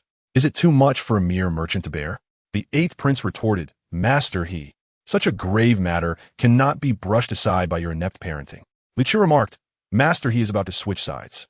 The heir of the Yongping Marquis, who had been passing by without intending to join the fray, halted upon hearing Li Chu's voice. He dismounted, weaving through the crowd to mediate. Your Highness, Master He, what has transpired here? Li Chu's excitement was palpable. Brother Churin, you must be of assistance. This disrupts the 8th Prince's plans. Xia Lingji and Huashu have toyed with my elder brother in the same manner they toyed with Master He. Today, Xia Lingji invited Master He to the tea house, leading him to mistakenly believe she was forced into marrying the 8th Prince, prompting him to suggest an elopement while the 8th Prince was right next door, overhearing everything. Churin, being astute, quickly pieced together the implications of Li Chu's words, realizing that the 8th Prince intended to use Master He's life to compel his father to act. However, the 8th Prince's phrasing was more refined. Master He has offended my fiancée. Churin smiled and said, a graceful lady attracts gentlemen. Master He is merely youthful and naive. Upon hearing of Miss Xia's engagement to the 8th Prince, he was surely distressed, leading to some inappropriate remarks. I believe he has not committed any egregious acts. He directed his gaze towards the 8th Prince, who, with any sense of dignity, would not publicly acknowledge that his fiancée he had been compromised. Impressive, Brother Churin. You handle matters with such clarity, Li Chu remarked. Churin's polite smile grew more genuine. The little plump girl from the Li family was truly delightful. Once his tasks were complete, he would surely invite her for a feast and pinch her chubby cheeks. Master He was also perceptive, recognizing that Churin was aiding him.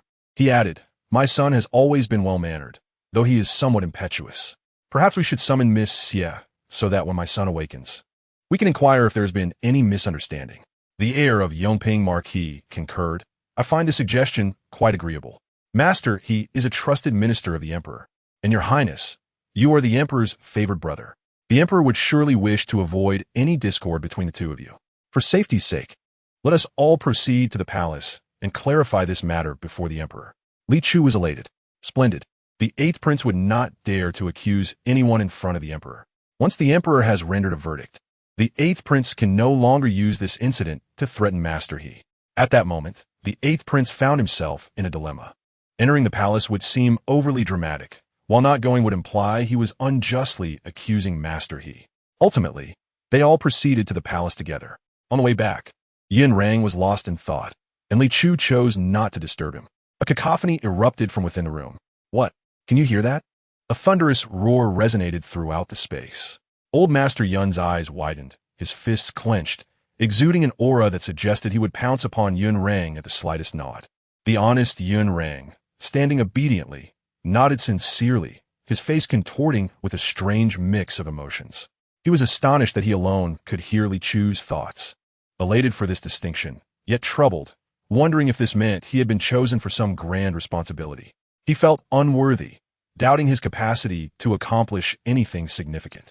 He also felt disoriented, as the entire situation seemed surreal. The venerable Yin Lao Yizi, upon witnessing his eldest grandson nodding in agreement, seized the young man and commenced a vigorous reprimand. Jealousy had consumed him, distorting his countenance, and Yun Ruan dared not flee, fearing that his departure might cause his grandfather to stumble. Thus, he dutifully served as a vessel for his grandfather's ire. The servants outside, alerted by the commotion, hastily sought assistance from Yun Lao Furin. Yun Shi instructed Li Chu to accompany Yun Lao Furin while she ventured to investigate the disturbance. En route, she encountered Li Dafu, who was bringing several sons to partake in the evening meal. Upon learning of Yun Ruan's plight, the entire group proceeded together. Yun Ruan, akin to Li Zian, had always been a model child, obedient to elders, polite, and amiable. Although his scholarly abilities did not surpass those of Li Zian, they were commendable nonetheless. The family's collective concern deepened as they pondered what could have provoked such fury from Yun Lao Yizi. Upon arriving and discerning the circumstances, the family collectively cast accusatory glares towards Yun Ruan, their expressions marred by jealousy. Li Dafu, embodying the role of the aggrieved father, lamented, I am the biological father of the model child. How could I remain oblivious? Li Zian, equally distressed, exclaimed, Indeed, I am her elder brother, having spent the most time with her. Li Zian, silent, gazed downward, a picture of dejection. Yun Shi averted her face, concealing her own emotions. She recognized that excessive displays would only invite scrutiny. The truth would inevitably surface. If her father learned that they could hear the innermost thoughts of the model child while he could not, those presently feigning innocence would surely face dire consequences. Such misfortune was better shouldered by the fathers and sons. Yin Shi mused, "Father, my intention was never to deceive you. However, your anger was so palpable that I feared you would be incensed upon discovering that we could hear her thoughts while you remained oblivious. Who could have anticipated that the model child's elder cousin could also hear her? The model child's thoughts were utterly chaotic. Otherwise, they might have devised a plan." When this group finally reappeared, they were gathered around the dining table. Li Chu, nestled beside Yin Lao Furin, found herself swiftly seated upon Yin Ruan's lap as he cradled her. "Cousin, should you encounter any difficulties in the future, do not hesitate to seek assistance from your elder cousin. I shall surely resolve your issues." Li Chu, Biwi, cast a glance at her parents, silently questioning the unusual situation. Had her elder cousin been rendered daft by their grandfather's chastisement? Yin Ruan clung to Li Chu, insisting, No, uncle. I shall tend to my cousin's meal. You converse with grandfather and grandmother." Concerned that Li Dafu might intervene, he promptly instructed a maid to place Li Chu's utensils before him and deftly served her dishes. Li Chu was indifferent. Whether seated here or elsewhere, she would still eat. If her elder cousin was peculiar, it did not affect her. Yet, she underestimated the situation. Although the Shitsi of Xiangyang Wang no longer frequented their residence, Yin Ruan had begun visiting daily. On a subsequent day, when Yin Ruan came to escort Li Chu for another outing, she could not suppress her curiosity. "Cousin, do you not attend school anymore?"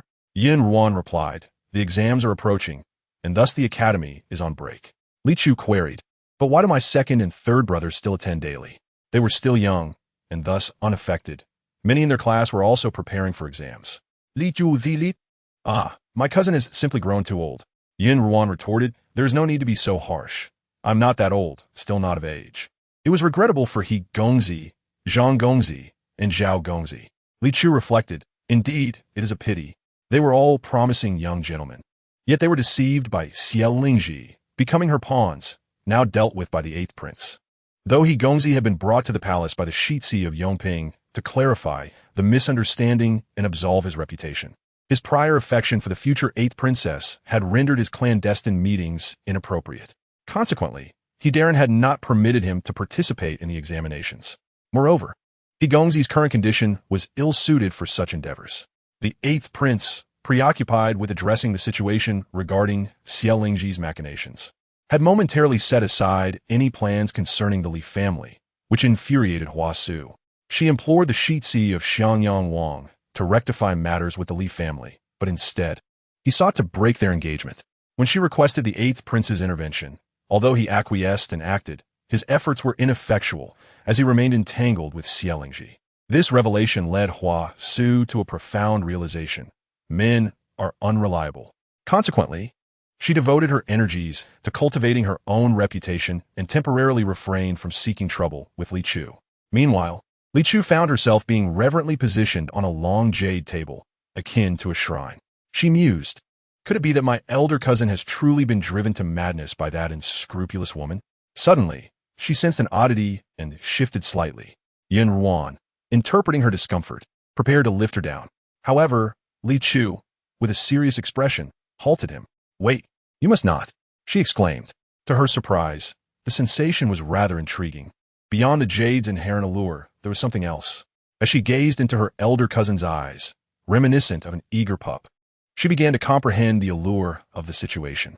No wonder her junior disciple constantly urged her to cultivate her abilities. It all made sense now.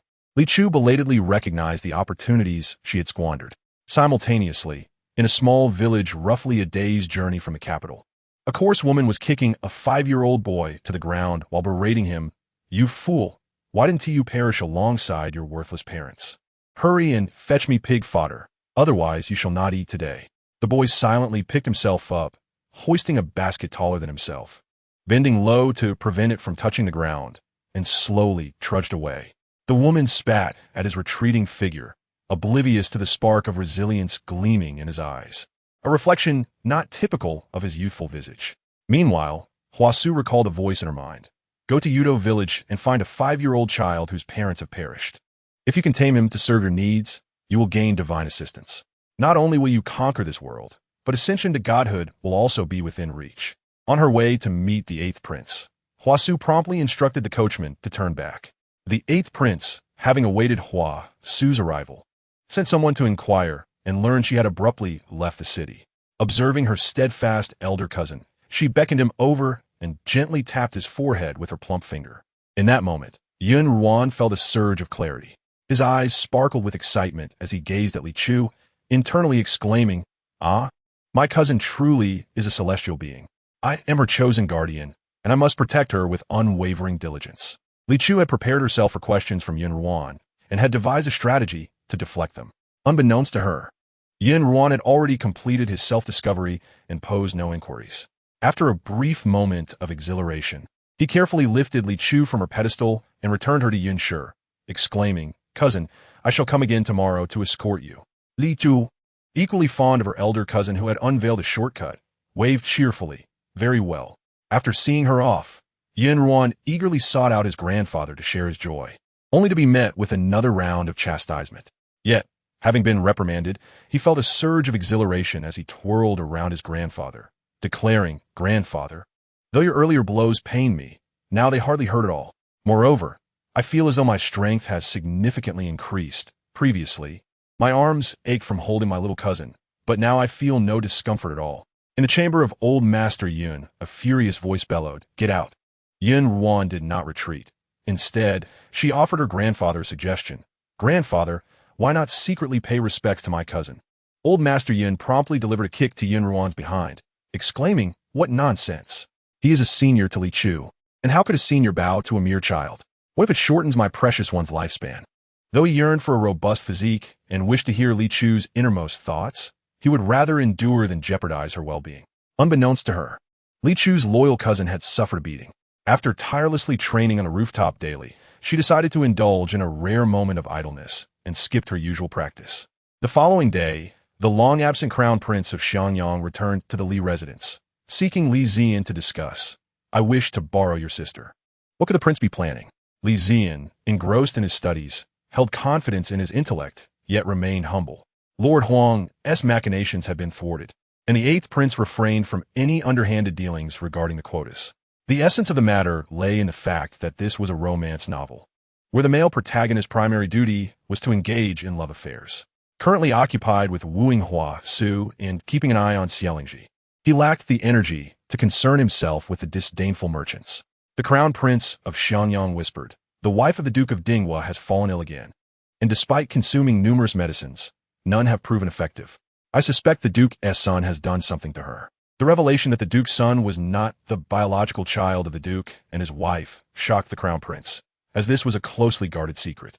After subtly inquiring about the Duke's wife, he observed that she treated her son as her own. Furthermore, the Duke's son bore a slight resemblance to her. In recent days, the crown prince had been investigating the Duke's son, intending to reveal the truth to the Duke's wife once he gathered sufficient evidence. However, upon receiving news the previous day of her deteriorating condition, falling into a deep slumber, unable to eat, and growing increasingly frail, he thought of Li Chu. While Li Zian had previously brought Li Chu to address a matter regarding pearls, the crown prince deduced that it was, in fact, Li Chu who could restore the Duke's wife's health. There was something extraordinary about her. How else could she be so knowledgeable? Li Zian remained silent, and the crown prince assured him, "Rest easy. I shall protect her and ensure her abilities remain undisclosed." A voice from outside interrupted, "Young master, your cousin is here." Li Zian found it peculiar. Yin Wan typically went directly to Li Chu. He instructed his servant to admit her. Upon entering, Yin Ruan suppressed her excitement upon seeing others present and urged, "Cousin, may we speak privately?" After excusing himself from the crown prince, Li Zian followed Yin Ruan to a corner. "But remember, should anything happen to you, if you perish, my sister must remain unharmed. Otherwise, I shall not spare you, even at the cost of my life." According to Yin Ruan's reasoning, Li Chu was to be revered, and should she aid others, it would grant her their veneration. The crown prince, elated, approached Li Chu, who readily agreed to venture out, eager to partake in any excitement. Alas, with her brothers preoccupied and a cousin usurping her attention, Li Chu felt a pang of sorrow. Meanwhile, Yin Ruan reveled in her own cleverness, thinking, "Do not assume I am oblivious to your little schemes. It is our duty as brothers to protect our sister. Upon arriving at the Duke of Dingwo's residence, Li Chu noticed the ominous atmosphere and thought, the Duke's son is truly ruthless. He is intent on harming the Duke's wife. The Crown Prince felt a heaviness in his heart. His suspicions were confirmed.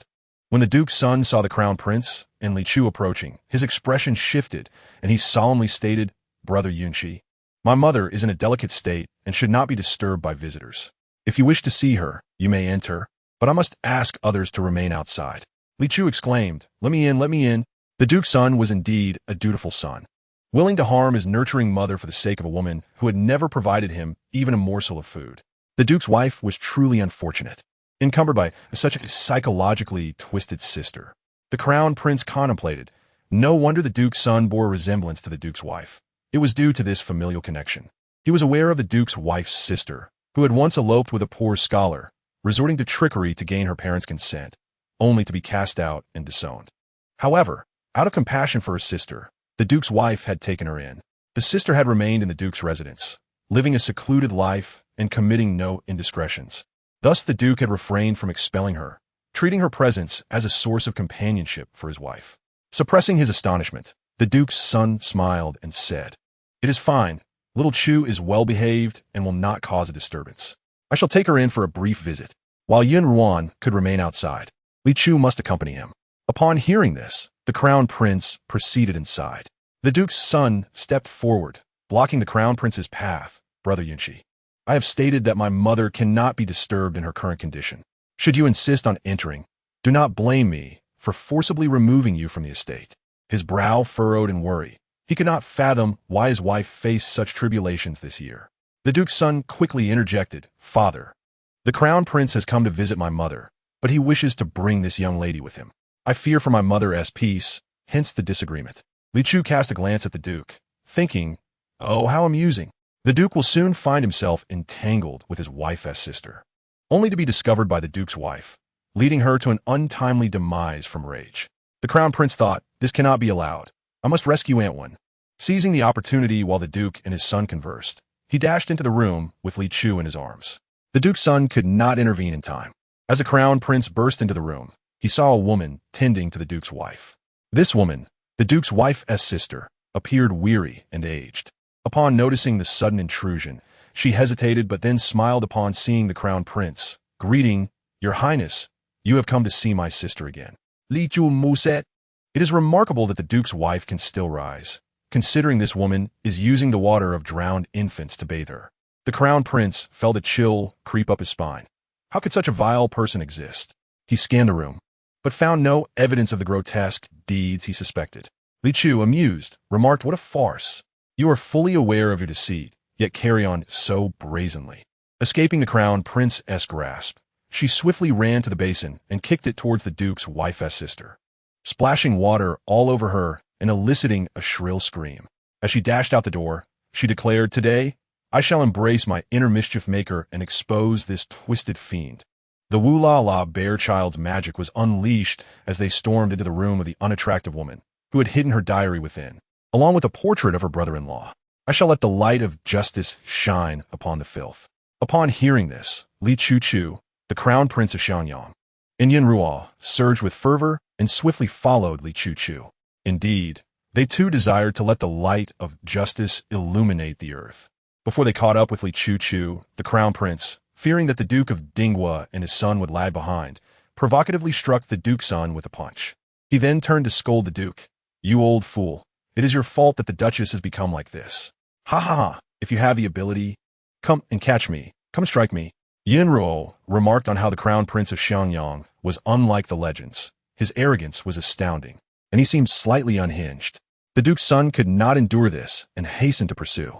The Duke himself could not tolerate it either and followed suit. Li Chu arrived at the room of the Duke's sister-in-law and found her trunk, hastily tossing its contents out. Wow, this ugly woman has painted so many. I am blinded by these depictions of pirates. Who will save me? I do not wish to touch these filthy things. Yin Ruo and the Crown Prince of Xianyang dodged the items being thrown by Li Chu. Yin Ruo nimbly retrieved Li Chu from the trunk, cradling her and shielding her eyes. The Crown Prince then hoisted the trunk and, upon encountering the Duke and his son, hurled it at them. The Duke's son, running ahead, evaded it, but the Duke was not so fortunate and was knocked to the ground by the trunk. He pushed the trunk aside and sat up angrily. Crown Prince, have you lost your mind? The Crown Prince coldly laughed. Look at what you are holding, Duke, and then question my sanity. The Duke had inadvertently grabbed an item while pushing the trunk aside, and upon opening it, he nearly lost his composure. The painting depicted him bound by his sister-in-law. In a compromising position, enraged, the Duke tore the painting in half, exclaiming, "Absurd." He had no idea that his sister-in-law harbored such perverse thoughts towards him. The Duke's son, upon witnessing this, turned pale. The Crown Prince shouted, "Duke, you could commit such acts and still dare to call it absurd? I had no idea you were such a heartless beast." Li Chuchu interjected. "Ah, it seems the Crown Prince has misunderstood the Duke's loyalty to the Duchess. The Duke is quite wronged. He has not betrayed the Duchess. These are merely the delusions of the Duchess's sister." The Crown Prince understood, realizing it was all mere fabrication. He initially misinterpreted the situation, thinking that the Duke was involved with that detestable woman. "My sister is coming. She will confront the Duke and demand he take responsibility." Wow, how shameless. Did the author intentionally create such a perverted character to highlight the heroine? When Rulon, drenched from Li Chuchu's antics, changed into her sister's attire and approached the Duke, lamenting, "Brother-in-law, regarding our matters." The recitation of Yin Ruo interrupted when Rulon's theatrics. He regretted not reaching Li Chuchu first to prevent her from seeing those disgraceful items. Upon hearing that when Rulon was about to embarrass herself, he immediately handed Li Chuchu over to the Crown Prince and sought the diary among the array of scandalous paintings. "How can my sister fall for that brute, Su Henian? I wonder if she is blind. I shall find a refined scholar in white robes for myself."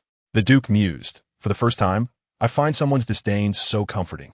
Li Chuchu remarked, "Clever, my esteemed cousin."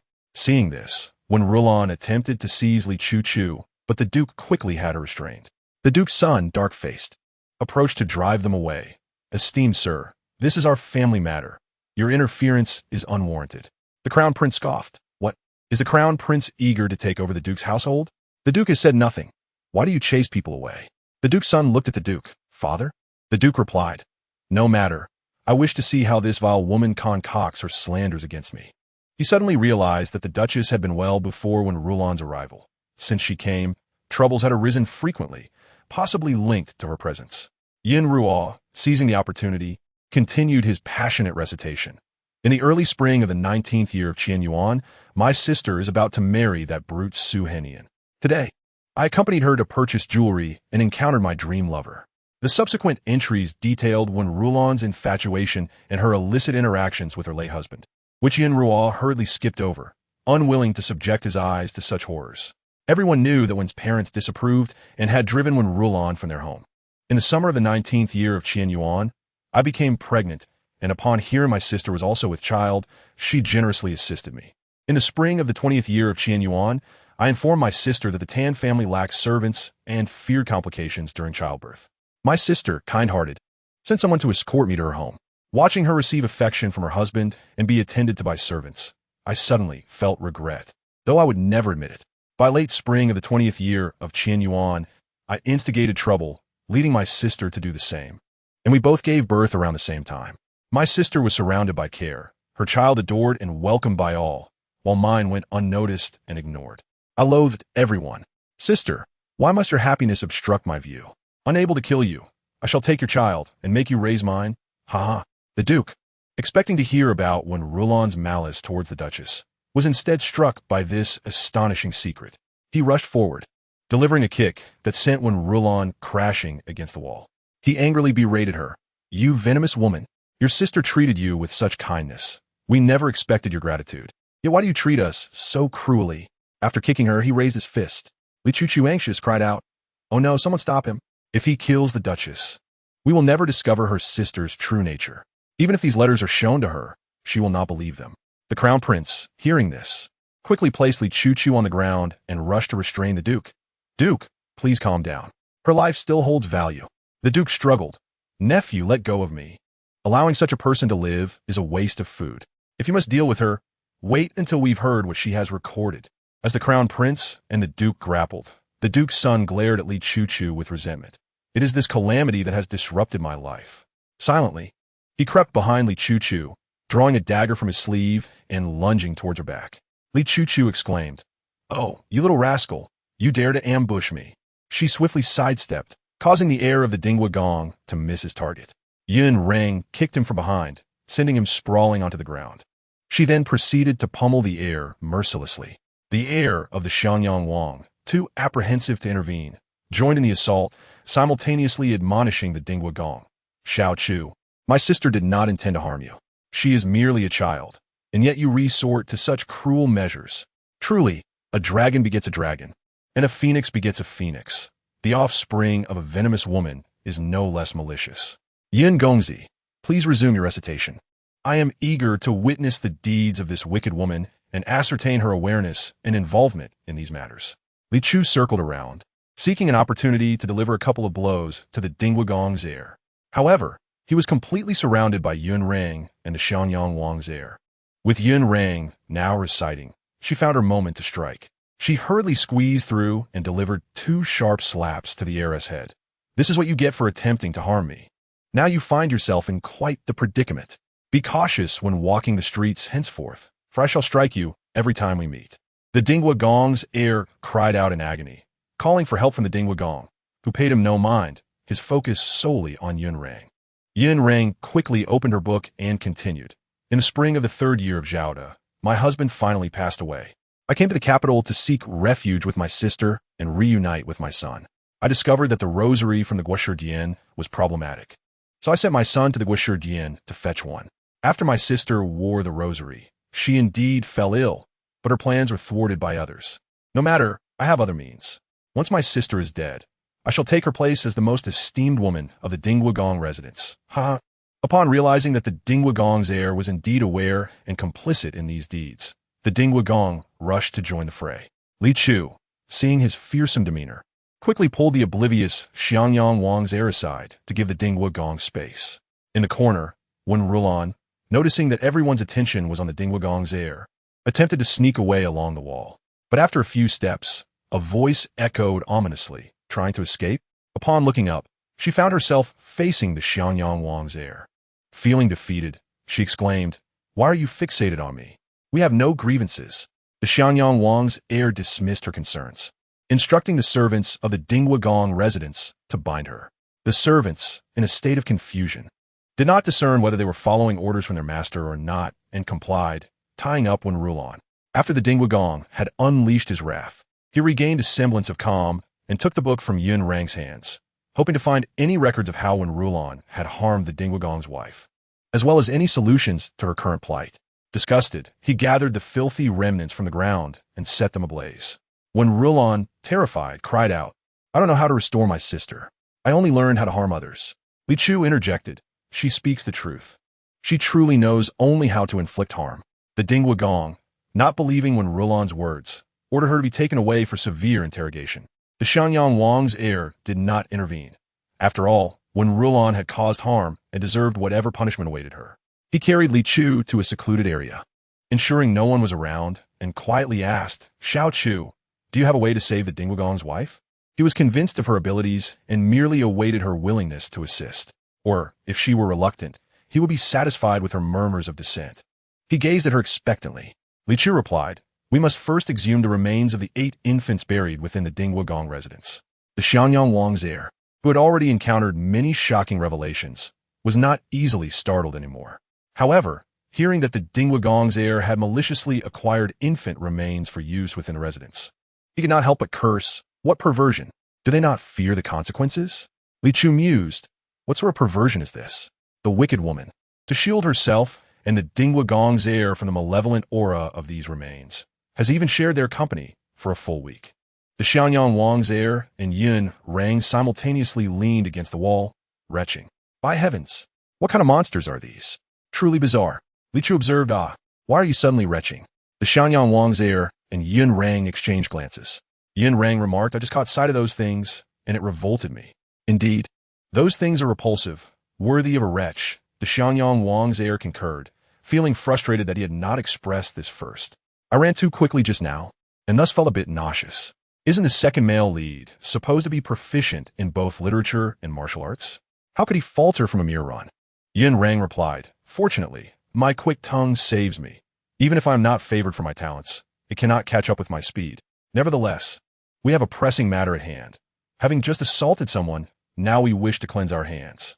The Xianyang Wang's heir recalled their recent encounter with the abominable beings and led them to a place to wash their hands.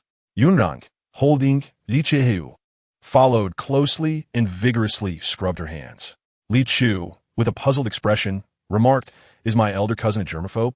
After washing his hands, the Xianyang Wang's heir inquired about the location of the 8 remains and instructed the servants of the Dingwagong residence to dig them up. The Dingwagong, having just interrogated Wen Rulan, observed his own servants bustling about under the Xianyang Wang's heir's command. He paused momentarily, intending to ask the Xianyang Wang's heir about the commotion when he saw the servants carrying in the remains. Shocked, the Dingwagong exclaimed, "Nephew, what is the meaning of this?" Li Xianmin, the master, interjected, "Oh, you child, you certainly know how to frighten." The Xianyang Wang's heir retorted, "You, a mere 3-year-old chubby girl, speaking to me in such a tone is quite peculiar, don't you think?" 36, Master. Ignoring Li Chu's thoughts, he continued, "I brought him to your residence earlier, and that master indicated that your household has attracted malevolent spirits. Aside from these 8 remains, the water Wen Rulan used to wash the esteemed lady was mixed with the remains, and she even crafted a cup from the finger bones of the deceased. We must locate that cup and return the 8 finger bones to those 8 children to dissipate some of the resentment. Only then can they be properly buried and assisted in transcending, allowing the grievances of these 8 souls to be fully resolved. You need to inquire of Wen Rulan which children's remains she used for washing the esteemed lady, and upon discovering this, you must find those remains for a proper burial, ensuring ample offerings are made. Only then will the esteemed lady begin to recover." These were the very instructions Li Chu had shared with the Xianyang Wang's heir. The Dingwagong hastily commanded action, realizing that the Xianyang Wang's heir would no longer be necessary for the ensuing tasks. As he prepared to take his leave with Li Chu, he was halted by the Dingwagong, who implored, "Nephew, could you ask that master to determine whether my son is still alive?" The mere thought of his son, discarded on the roadside for a month, unknown in fate, pierced his heart like a dagger. How could they have been so careless, allowing the child to be swapped without anyone realizing? Li Chu cautioned, "Even if you find him now, he will not recognize you. He has been taken in by a kind-hearted person and shares a close bond with them. However, he will soon be without family, then meet Hua Su, becoming her loyal servant, ultimately suffering grave misfortune for her." The Xianyang Wang's heir gasped, "Good heavens! Is that not worse than his current plight? Hua Su is truly toxic. Anyone who gets close to her meets misfortune. She must be a harbinger of calamity. Rest assured, I will seek out the master and inquire. What does the master favor? I shall bring offerings." The Xianyang Wang's heir replied, "The master has a fondness for exquisite jade." The Duke of Dingwa hastily arranged for a box of jade to be brought forth for the heir of the Xianyang Wang, entrusting it to him for the esteemed master. Li Chu smiled, her large eyes narrowing into crescent moons, remarking, "This young man is quite impressive. He knows how to bring me treasures." The heir of Xianyang Wang twitched at the corners of his mouth, feeling utterly perplexed. Li Dafu, upon seeing the box of jade, felt a pang of bitterness in his heart.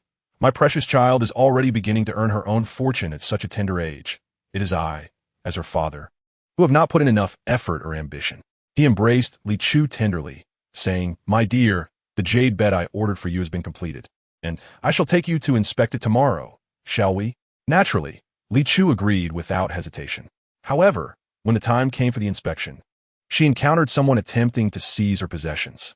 She glared indignantly at Hua Su, declaring, "This was made for me by my father, and I shall not sell it." How could this person be like a persistent mosquito, always hovering around? Hua Su, having taken a liking to Li Chu's jade bed, shamelessly expressed her desire to purchase it. Li Dafu, with a smile, replied, "Miss Hua, even if you wish to buy it, I do not mean to belittle you, but you may not have the means." What audacity! A woman who relies on men for her livelihood, after having been cast aside by my daughter, this foolish heir of Xianyang Wang. Where would she find the funds? 37. Even a sow could climb a tree. Hua Su, feeling embarrassed, manifested a desire to dig a hole and bury herself. The 8th prince, displeased, interjected, "Is it not rather vulgar to speak solely of money?" Li Dafu, seemingly unfazed, maintained his cheerful demeanor. "In business, one speaks of business. What is vulgar about that? Are you, 8th prince, attempting to exert your authority and disrupt the rules? The eighth prince was momentarily speechless, yet his irritation grew. How dare a mere merchant show him such disrespect? In her heart, Li Chu cheered. My father is truly formidable, displaying no sign of fear. Li Dafu's smile became more genuine, with the eighth prince clearly targeting their family. It would be foolish for him to grovel at the feet of someone who would trample him. There is no advantage in submission when one can confront an adversary. Hua Su, unwilling to lose face, looked tearfully at the eighth prince. He hesitated. He had enough wealth to purchase the jade bed, yet deemed it not worthwhile. The money spent on the jade bed could be allocated towards more meaningful endeavors. Hua Su, perceiving the eighth prince's indecision, felt a surge of resentment and feigned understanding. Since they are unwilling to part with it, let's forget it. Let's depart. Indeed, a man can be relied upon, yet a sow must climb a tree. Trusting a man's words often leads to tears. The eighth prince, unwilling to witness her despondency, replied, let's explore other options, as long as you desire it. I shall procure it for you. Hua Su had lost her desire to speak, yet maintaining her dignity, she forced a smile. Very well. Li Chu, unable to tolerate the closeness of the two, posed a soul-searching inquiry. Dear sister, you are the betrothed of the heir of Xianyang Wang. How can you allow the eighth prince to buy you gifts? Eighth prince, are you secretly taking your future niece-in-law out shopping? Do your future princesses know of this? The expressions of the eighth prince and Hua Su froze simultaneously. They had completely forgotten this detail. Hua Su, inten on vesing Li Chu, had overlooked the fact that they were not yet officially engaged. Although the heir of Xianyang Wang had communicated with his family, expressing his intention to withdraw from the engagement. Until the Xianyang Wang consents, she remains his fiancée. Furthermore, she intended to continue leveraging this status. Li Dafu feigned exaggeration. Oh dear. Could it be that there is something more to this? Li Chu, with innocent curiosity, inquired, Father, what do you mean by something more? I do not understand. Yet internally, she was laughing heartily. Ha ha ha. My father is too clever. He truly understands the meaning of the more one tries to conceal. The more it becomes evident. If they were to clarify their situation, it would be easy to explain. Yet, speaking in such vague terms makes it difficult for them to clarify anything. Li Dafu reassured, My dear, you understand your father. That is precisely what I mean. Truly, she is her father's daughter, so perceptive. The father and daughter duo worked in perfect harmony, leaving onlookers speculating wildly. Just yesterday, there were rumors circulating about the eighth prince and Hua Su. The eighth prince bellowed angrily, Li Dafu, do you know what crime it is to slander a member of the royal family? Li Dafu respectfully replied, the commoner understands. It was my mistake. He bent down, seriously explaining to Li Chu, My dear, the eighth prince and Miss Hua share no such relationship. They are merely acquaintances who happen to meet today. The heir of Xianyang Wang is the eighth prince's nephew, thus making Miss Hua a junior relative. It would be improper for the eighth prince to turn away when he sees his nephew's fiancée desiring something. Li Chu nodded, feigning understanding. Oh, I see. The eighth prince is truly kind to his nephew's fiancée. He is indeed a good uncle. Internally, she mused, oh my father's explanation is so imaginative that anyone with a hint of creativity would suspect their relationship is not innocent and concoct an elaborate narrative. Yet he had effectively explained things, leaving the eighth prince and Hua Su with little room to retort. She chuckled wickedly to herself, ha ha ha. Hua Su realized that remaining there would only lead to further embarrassment. Thus she cast a lingering glance at Li Chu and Li Dafu, saying to the eighth prince, Your Highness, let us be on our way. This Li Dafu, lacking formal education, only muddled his words further. Originally, there was nothing between them. Yet these two had made it seem as though they were engaged in something shameful. It was unfortunate that such a lovely young lady would grow up in such a household, her future uncertain. Her words were indeed malicious, disparaging Li Dafu while branding Li Chu as someone who would act recklessly in the future. As a lowly merchant, Li Dafu was the first to taunt the current royal family. With a smile, Li Dafu bid farewell, Your Highness. As he watched them turn away, he held Li Chu close, speaking in a playful tone, My precious child is a rare treasure bestowed upon me by the heavens. Naturally, a treasure is unlike ordinary people. Those who understand will recognize the worth of my precious child. Hua Su clenched her fists. I am so jealous that Li Chu has such a precious father. Infuriated, she approached. Xiao Chun, we must leave. Yuan Chun shook his head. I will not follow you anymore. I will follow her. He pointed at Li Chu. Li Dafu glared at Yuan Chun. You little rascal. What do you mean by following her? My daughter is still young. We do not want a son-in-law yet. Goodness. My precious child is only 3 years old, and already some boy has set his sights on her. Although he is quite handsome, I will not agree to this. Li Chu looked at the little boy, who sported a serious expression at such a young age, her mind swirling with thoughts. How did this little junior brother come into this world? Wasn't he already ascended to immortality? Li Dafu, utarli baflet. Junior brother? Immortality? Does this mean my precious child is the senior sister of an immortal? How impressive. Hua Su, feeling equally frustrated, maintained her composure and gently said, Xiao Chun, be good. She reached out to grasp Yuan Chen's hand, but he evaded her. Li Chu slid down from her father's embrace, earnestly stating, Father, I feel that we need a son. Upon seeing this little brother, I instinctively felt he belongs to our family. Li Dafu chuckled heartily. Fortunately, I can hear my precious child's thoughts. Otherwise, I would be frightened by her words, thinking she is already being taken away by some little rascal at 3 years old. He felt slightly unsteady. An immortal would be my son. How could I be so fortunate? No, wait, if the sister of an immortal is my daughter. Suddenly with this thought, Li Dafu felt emboldened, straightened his back, and declared, if my precious child says we need one, then we certainly do. Hua Su's ladylike demeanor was beginning to fray, and she squeezed out 2 words through clenched teeth, Yuan Chun. Their indifference ignited Hua Su's anger further. Yuan Chun cast a faintly oppressive glance at Hua Su, reiterating his initial statement. I have said, I will follow her from now on. He pointed at Li Chu. Hua Su was aware of Yuan Chen's true identity, and as he exerted pressure, her complexion turned a shade of ashen blue, yet she refrained from voicing any further objections. A sudden jolt surged through Hua Su's heart. She was about to intervene, but before she could utter a word, the 8th prince suddenly clutched his head in pain and collapsed, falling to the ground unconscious. Li Chu remarked, TSK, junior brother remains as brutish as ever. It would be unfortunate if such a handsome face as the 8th prince's were to be marred by contact with the ground. In the Li residence, Li Chu lay upon a pristine jade bed, her hands serving as a pillow while she propped her legs up, attempting to fashion a reclining version of the cross-leg pose. However, she soon discovered that her legs were not long enough to achieve such a stance. Consequently, she shifted into a comfortable sprawl, finally mustering the energy to converse with Yuan Chun. Let's elaborate. How did you end up in this meager narrative? I thought you had ascended to become an immortal. Yuan Chun replied, Li Chu must be disparaging me, yet I possess no proof. He furrowed his brow slightly, questioning, what meager narrative? I clearly found you a small world. Li Chu sat up in shock, her round eyes wide.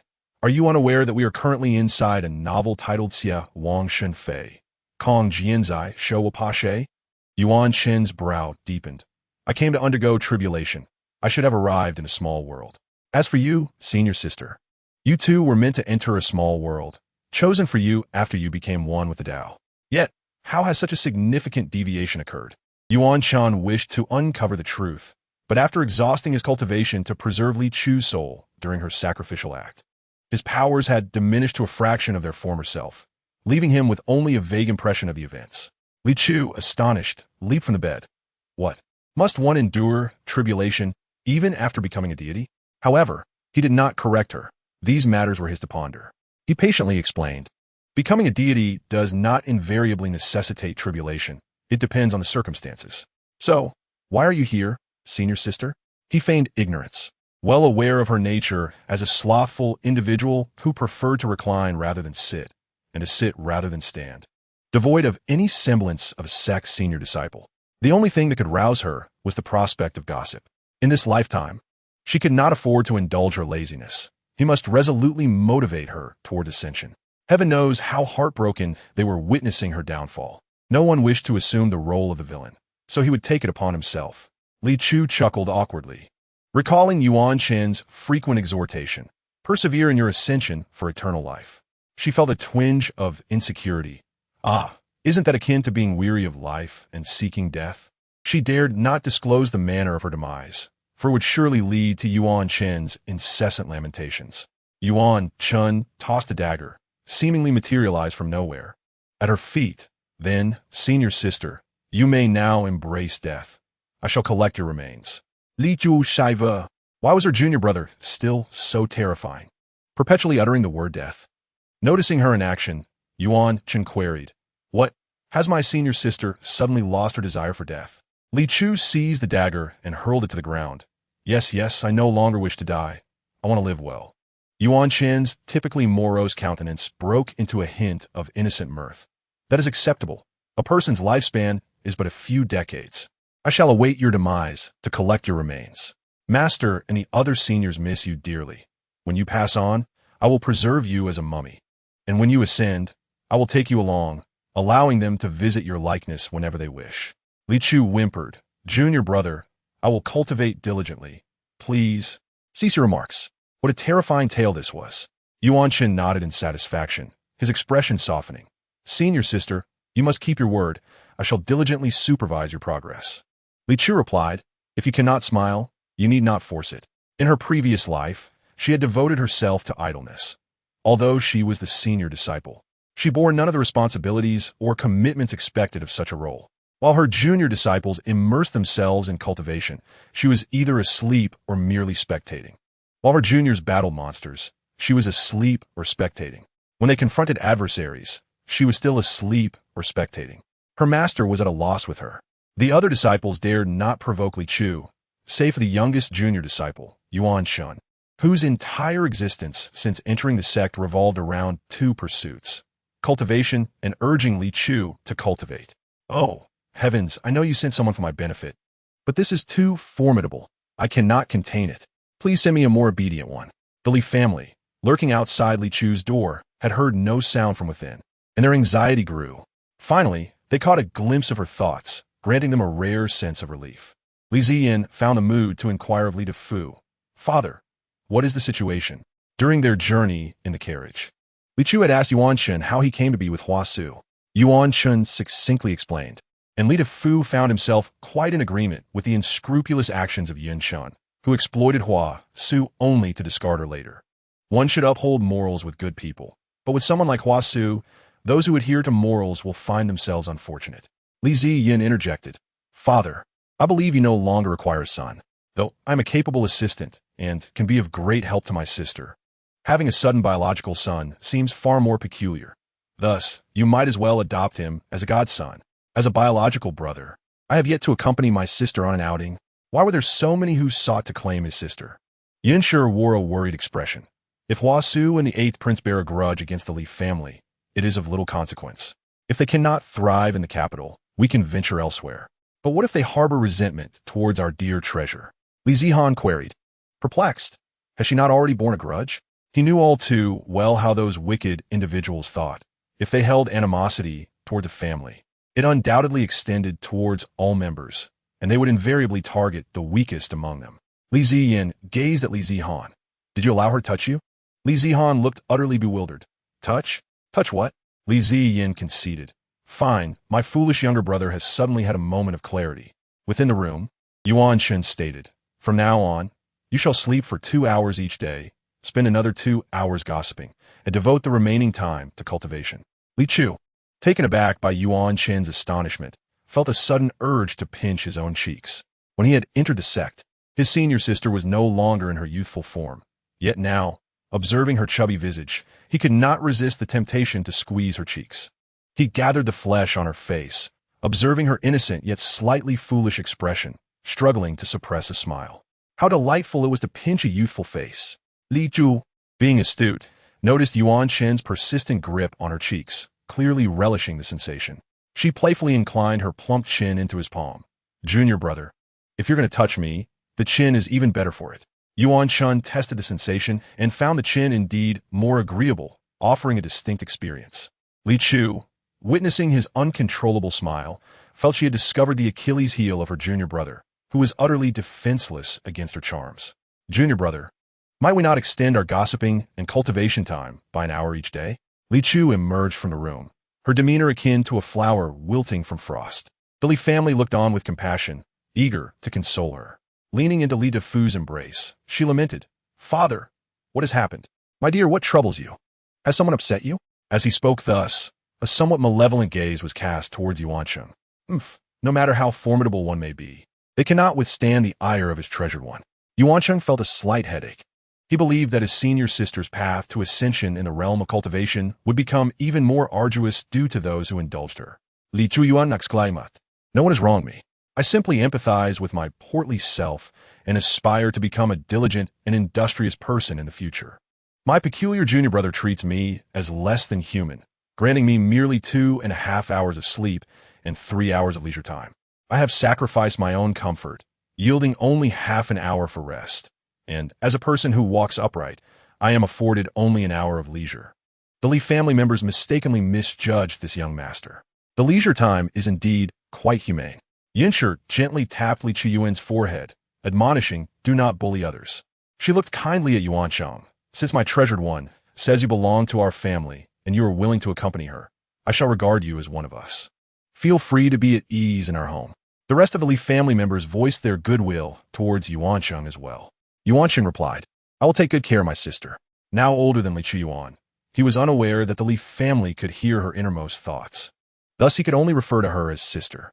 Huasu was even more incensed. "What other talents do you possess besides berating me? The reason I brought Yuancheng along was to improve our relationship, making him more useful to me. Moreover, you never informed me that Yuancheng would accompany Li Chuyuan." The voice in her mind retorted, "Can you not follow Li Chuyuan? He is her biological junior brother."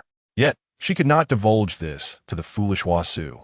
Suppressing her anger, she thought, "Now, you must eliminate not just Li Chuyuan, but also Yuancheng. Anyone who cannot serve your purposes must be disposed of." "Husu-sa, what do you mean by you must eliminate them? It seems you are the one who fears them. For me, eliminating Li Chuyuan might be a simple task, but for you, the consequences of being found by them would surely be far worse than mine." The voice within her fell silent at once. Huasu continued, "Therefore, you ought to exhaust all your resources to support me, rather than waiting for me to beg you. Or, every time you see Li Chuyuan, you cower like a turtle, not daring to utter a word." Angered, the voice unleashed a jolt of electricity upon Huasu, causing her to emit a silent, anguished cry. Yet, Huasu gritted her teeth in silence, refusing to complain or bow down. What could a rat hiding in the shadows claim to be more noble than her? With a hint of madness in her laughter, she proclaimed, "If you have the capability, then kill me. I am eager to see if you can find a better host than I." It was this voice that had lured her in the first place. Thus she was certain that she possessed something they valued. At that moment, little Chuyuan declared, "Let us venture forth to hear the latest gossip." The heir of the Xianyang prince, as cheerful as ever, dashed into Li Chuyuan's room, embracing her and attempting to carry her away. However, after a few steps, he realized he had not moved at all and, looking down, found himself blocked by the stone known as Yuancheng. "What is this?" he inquired of Li Chuyuan. She replied, "This is my new elder brother, Yuancheng." Instantly, the Xianyang prince's air felt a flicker of respect. If Li Chuyuan possessed unique abilities, surely her junior brother did as well. Yet, that name seemed somewhat familiar. It dawned on him. The commander of the guards had mentioned this name, denouncing Yuancheng as a traitor to Huasu, a thankless wretch. To protect the biological son of the Duke of Dinghua from Huasu's malevolent grasp, he had secretly sought out the previous commander of the guards. In the eyes of the commander, he painted himself as a victim of the 8th prince's coercion, forced to relinquish Huasu for her happiness. Thus he inquired about her circumstances. The commander, accustomed to his former profession and unguarded around the Xianyang prince's heir, recounted the misadventures of Huasu and the 8th prince, detailing how she fled and he pursued, unable to escape. He even revealed how, after Huasu had moved away from the Xianyang prince's residence, she had encountered other men. Only then did the Xianyang prince's heir realize the multitude of sycophants surrounding Huasu. Yuancheng assessed the Xianyang prince's heir from head to toe, nodding slightly. "Kneel. From now on, do not refer to my junior sister as Little Chuyuan." The Xianyang prince's heir protested, "Why must I kneel? I have done nothing wrong today. I have not offended this young master." Li Chuyuan, equally bewildered, asked, "Elder brother, what are you doing?" Yuancheng responded, "You two share a master-disciple bond." Li Chuyuan's expression was one of shock akin to a cartoon character whose jaw has dropped. The Xianyang prince's heir, elated, did not wait for Li Chuyuan to react and suddenly knelt down, proclaiming, "Master, I bow to you." Having witnessed Li Chuyuan's prowess, he was eager to become her disciple. The only regret was that he could no longer secretly refer to her as the little chubby girl in his heart. Li Chuyuan expressionlessly pushed the Xianyang prince's heir out and slammed the door shut. Outside, The Xiangyang prince's heir stood with a dazed expression, questioning his existence. He, a grown man, had been so easily cast out by a 3-year-old. He had thought Li Chuyuan merely possessed vast knowledge, but it now appeared she also wielded extraordinary strength. Thus, he obediently remained in position, kneeling without daring to move. Inside, Li Chuyuan placed her hands on her hips, glaring at Yuancheng. I do not wish to take on disciples. It is too bothersome and exhausting. Yuancheng replied, their willpower can assist you in your cultivation. Li Chuyuan had already gleaned this insight from Yunxiang, yet she now had her reservations. Then why did none of the numerous disciples I previously accepted help me cultivate?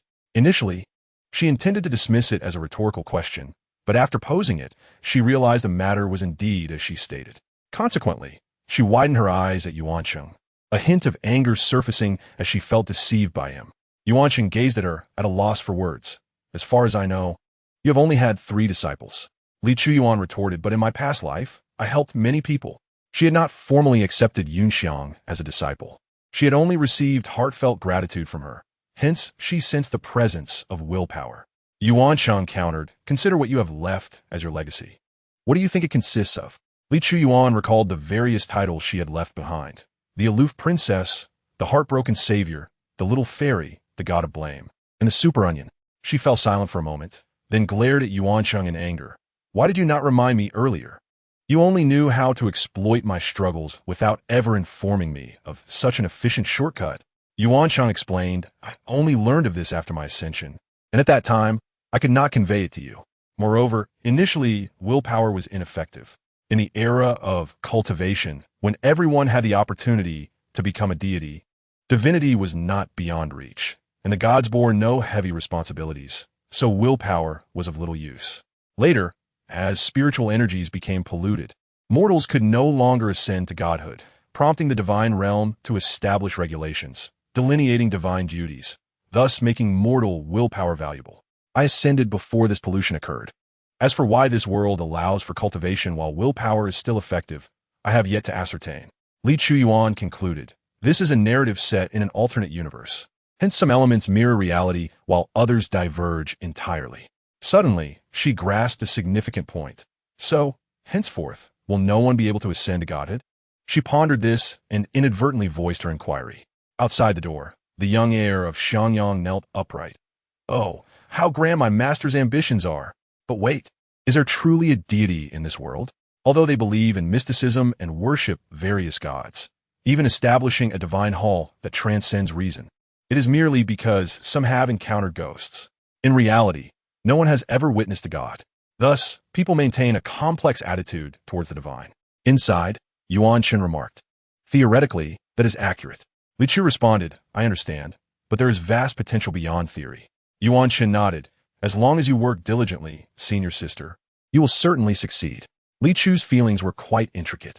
On one hand, there was the allure of becoming a deity. She held no obsession with divinity, simply finding the pain of death too excruciating. On the other hand, she could not endure the hardships of cultivation, especially under the watchful eye of Yuancheng, the relentless overachiever. Li Chu softly inquired, isn't willpower a shortcut? Yuancheng replied, that is precisely why I have encouraged you to take on an apprentice.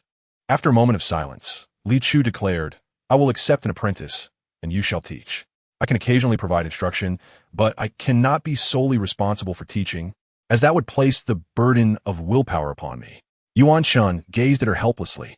If only he could have taken her with him to ascend in his past life. The door reopened, and Li Chu, her small face serious, looked at the young heir of Xiangyang, whose eyes sparkled with excitement. Very well, I shall accept you as my apprentice. However, I'm still a child and cannot afford to support you.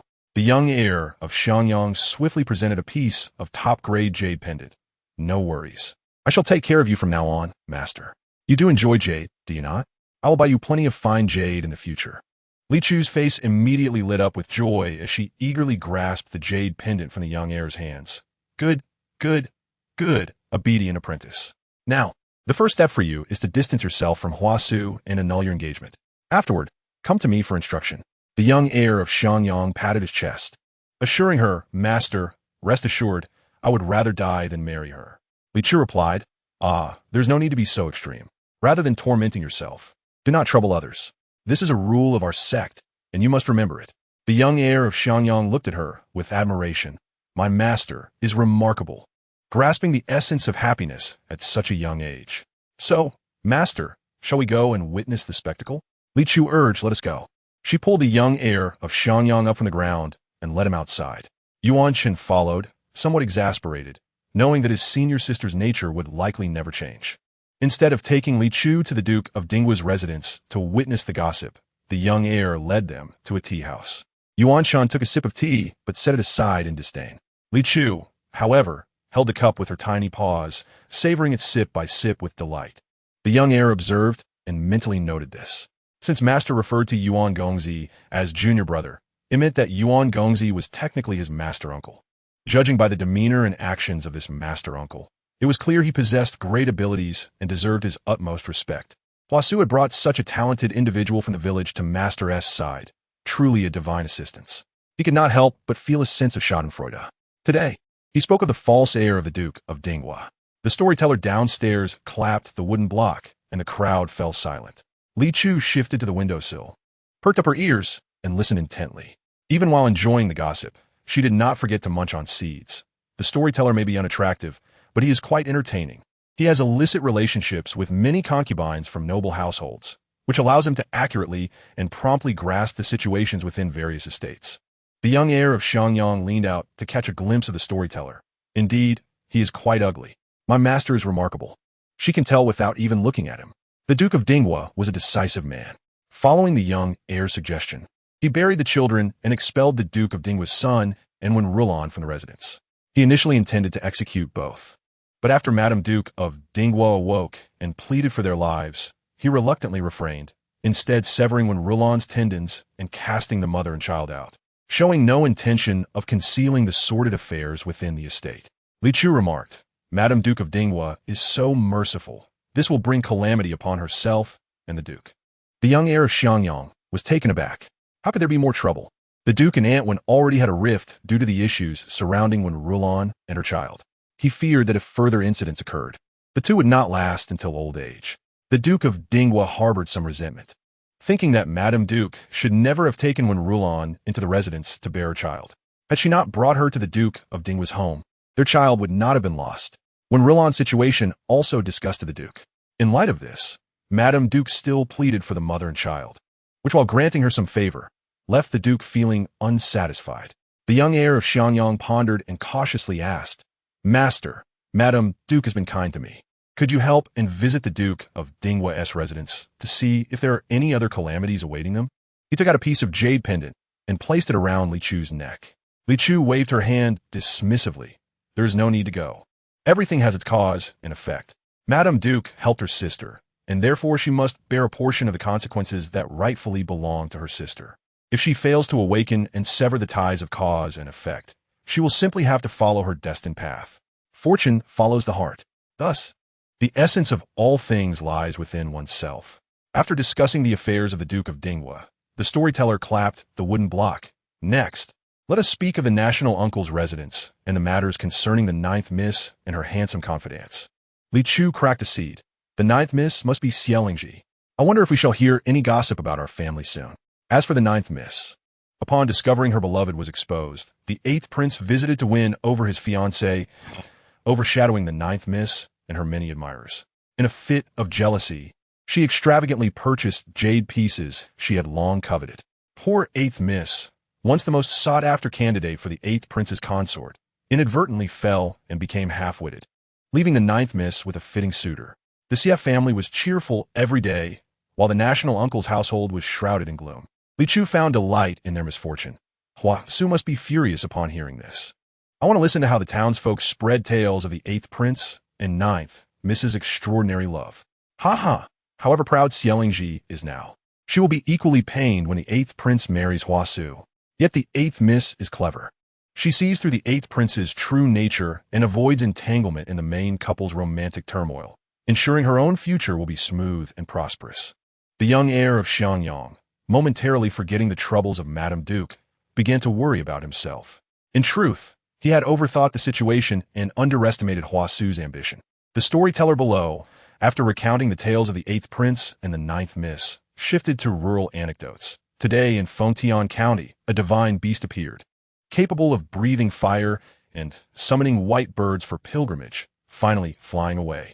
Noticing the crowd's eager curiosity, he deliberately withheld the destination of the creature until someone tossed coins his way, prompting him to cheerfully say, "Why not take a guess? If anyone guesses correctly, I will cover your tea expenses today." Li Chu chuckled. "You do not understand the joys of us common folk." Yuan Shen inquired, "Who exactly is it?"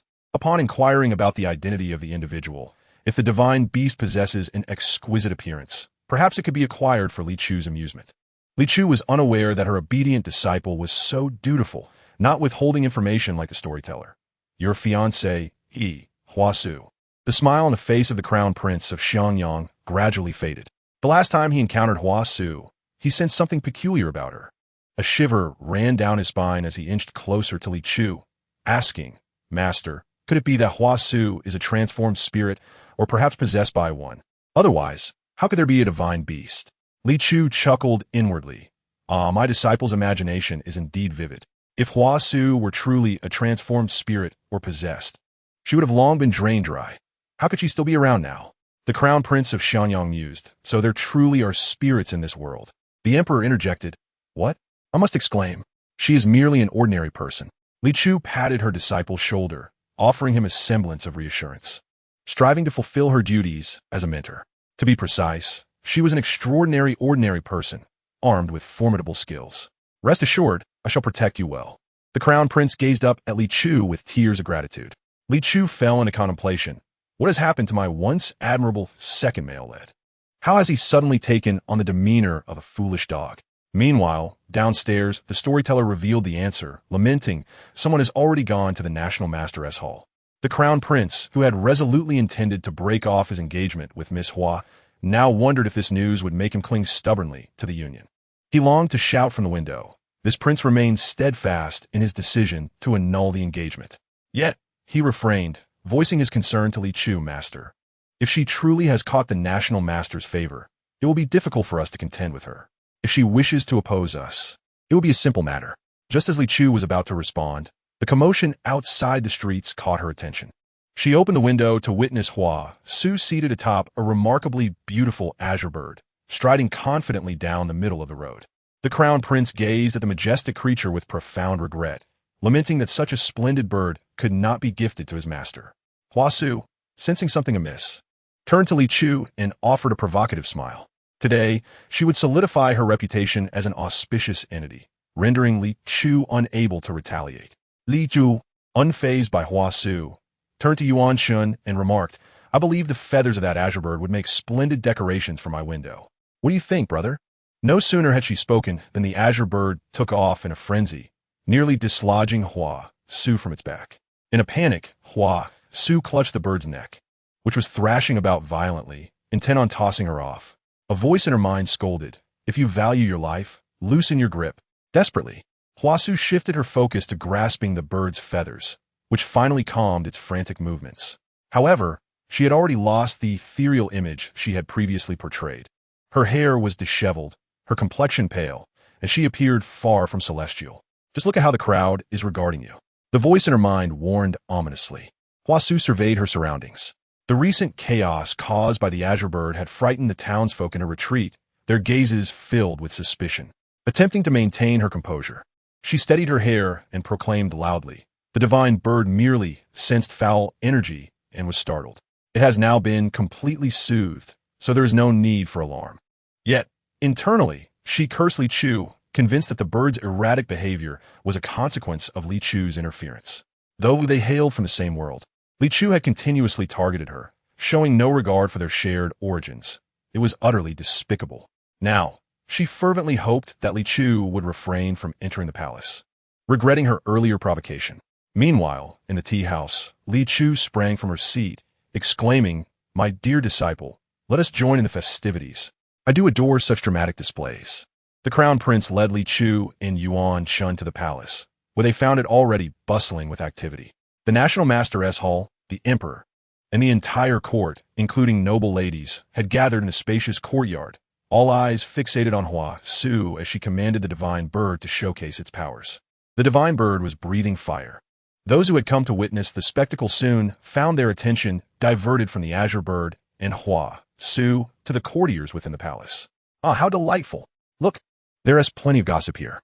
The emperor exclaimed, "What does that sound?" Ah, the main event is upon us. Upon seeing Hua Su, the emperor must be utterly captivated. Once the crown prince annuls his engagement with Hua Su, the emperor will surely vie for her affection against his younger brother, the 8th prince. In a fit of rage, the 8th prince will plot with Hua Su to eliminate the emperor. Positioned in the best vantage point, the emperor discreetly scanned the crowd, pondering, "Who is it? Who dares to speak in my ear?" The 8th prince possesses great allure. Even the Xie family girl, who has become a favored concubine, is enamored with him. Every time the favored concubine attends to the emperor, she weeps bitterly. For the sake of the 8th prince, she has even taken measures to prevent bearing children. The emperor, poor man, is misunderstood by the Xie family, leading them to believe he does not desire an heir with their daughter, prompting them to ally with the 8th prince in rebellion. The emperor recalled having stumbled upon a letter from the favored concubine before her marriage, filled with youthful musings. Why is this voice so potent, aware of such matters? Furthermore, is it not said that the favored concubine's inability to conceive was due to the empress's machinations? The emperor's head spun with these revelations. It was confirmed that the favored concubine had affections for the 8th prince, and he had indeed found Hua Su stunning, yet not to the point of rendering him dazed by a mere glance. He pondered the implications of the 8th prince and Hua Su conspiring against him. However, was it not the case that the 8th prince was already betrothed to his cousin, Ling Ji, both clearly smitten with each other? How could he become entangled with Hua Su? Moreover, although the Xie family planned to rebel alongside the 8th prince, their relationship was undeniably strong. The emperor resolved to listen further, redirecting his focus from Hua Su to Li Chu's thoughts. The eunuch behind the emperor is quite deranged. He insists on drinking the blood of his cousin before sleep, indulging in a grotesque manner. The emperor exclaimed, "This individual cannot be allowed to remain. He is too abnormal." Wait, are you not continuing to discuss the 8th prince and Hua Su? That cousin of his is equally bizarre, deriving pleasure from such acts. The emperor grimaced. What manner of creatures are these? They must be expelled. The palace was already rife with madness. It was imperative to retain some semblance of normalcy, lest he, a reasonable man, find himself in peril. The empress is truly pitiful, devoted wholly to the emperor, yet soon enough, she will be cast aside due to the favored concubine's machinations. If I were in her position, I would, under the cover of night, take matters into my own hands. The emperor gasped. Who is this young lady, so fiercely ruthless? Wait, how could the empress be so devoted to me? Did she not harbor affections for another? Fret not. Soon the empress shall encounter a savior, leading her to feign death and escape. The emperor declared, "Very well, I shall witness who possesses such audacity." The favored concubine's companion is equally unfortunate. The emperor professes his affection for her, while truly gazing past her at her sister. Cursed be the scoundrel! The emperor was utterly astonished. He had never expressed his affection for the Xianfei's sister to anyone. That person had passed away many years ago. The crown prince of Xiangyang, who was secretly enjoying the spectacle, thought to himself, "Isn't that concubine beside the Guifei his aunt, the Xianfei? How intriguing! The dog emperor actually covets my mother. No wonder he harbors such hostility towards my father and me. He dares to treat us as thieves when it should be the other way around." As they were struck by lightning, the emperor remarked, "Wow, so many ministers are wearing wigs. Being an official must be quite arduous." The emperor exclaimed, "My beloved ministers, is it truly this dire?" He quickly spotted his esteemed advisor, who was timidly hiding behind others, eyes closed. The emperor frowned upon hearing this. The young girl seemed to have troubling thoughts for someone her age. At that moment, a minister was afflicted with unbearable discomfort, unable to focus on the magnificent spectacle, only wishing for it to end so he could seek relief. The emperor glanced at the minister, feeling a moment of sympathy. He understood the torment of such a condition. "Oh dear," he mused, "it seems I too am experiencing a bit of discomfort.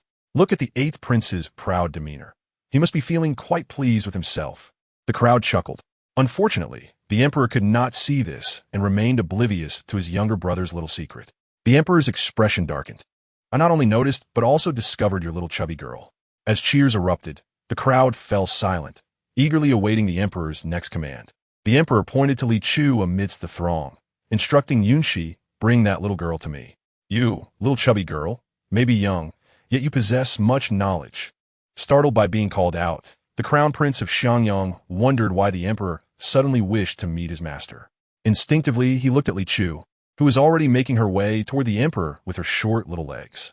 Yuan Shun followed closely behind, and the Crown Prince hurried after them. Hua Su, who anticipated praise and the admiration of the onlookers, stood frozen in place, bewildered. Why has she, having done so much, failed to capture the Emperor's attention while Li Chu, doing nothing, has drawn his gaze? The 8th Prince, witnessing the Emperor summon Li Chu, felt a weight in his heart. He glanced at Hua Su, offering her a comforting look before walking towards the Emperor. Whose little child are you? The Emperor inquired of Li Chu. I am the unremarkable daughter of a lowly merchant, she replied. Hearing this, the approaching 8th Prince's heart skipped a beat. He hurried forward and said with a smile, Your Majesty, I know this little girl. She is the daughter of the Li family, a royal merchant. After a moment of contemplation, the Emperor responded, Li Dafu? The 8th Prince nodded affirmatively. The Emperor then turned to Li Chu and asked, Why do you say such things about yourself? Li Chu pointed to the 8th Prince, then to Hua Su, about to speak when the 8th Prince interjected, Your Majesty, if you speak to this girl, Shan Shan might become displeased. Shan Shan, the Emperor's daughter, was known for her domineering nature and jealousy, being of a similar age to Li Chu, and the Emperor was quite fond of this little princess. The Crown Prince of Xiangyang said, 8th Uncle, please allow Miss Li an opportunity to speak. The Emperor certainly wished to hear her voice. He nodded and looked towards Li Chu. The 8th Prince exchanged a meaningful glance with the Crown Prince. In a sweet, childlike voice, Li Chu declared, The 8th Prince says, I am a lowly merchant, and Miss Hua claims I lack propriety. I'm a good child, and they must have their reasons for saying such things, so I simply follow suit. Although merchants indeed occupy a lowly position, Li Chu, round and adorable, resembled a plump, glutinous rice dumpling. Her innocent remarks about herself evoked a sense of pity and discomfort in those listening, rendering the speaker's words particularly cruel. The Emperor looked at the 8th Prince and Hua Su, astonished at his brother's harsh words. Just as the 8th Prince and Hua Su were about to defend themselves, 2 bolts of lightning struck them, a divine retribution for their conduct. Li Chu turned to Yuan Shun, gleefully exclaiming, My little disciple is angry. You all bullied me. Yuan Shun maintained an air of indifference, as if this incident had nothing to do with him. The Crown Prince of Xiangyang suddenly looked at Yuan Shun, exclaiming, You, my little master, are truly impressive. You can summon lightning for your own use.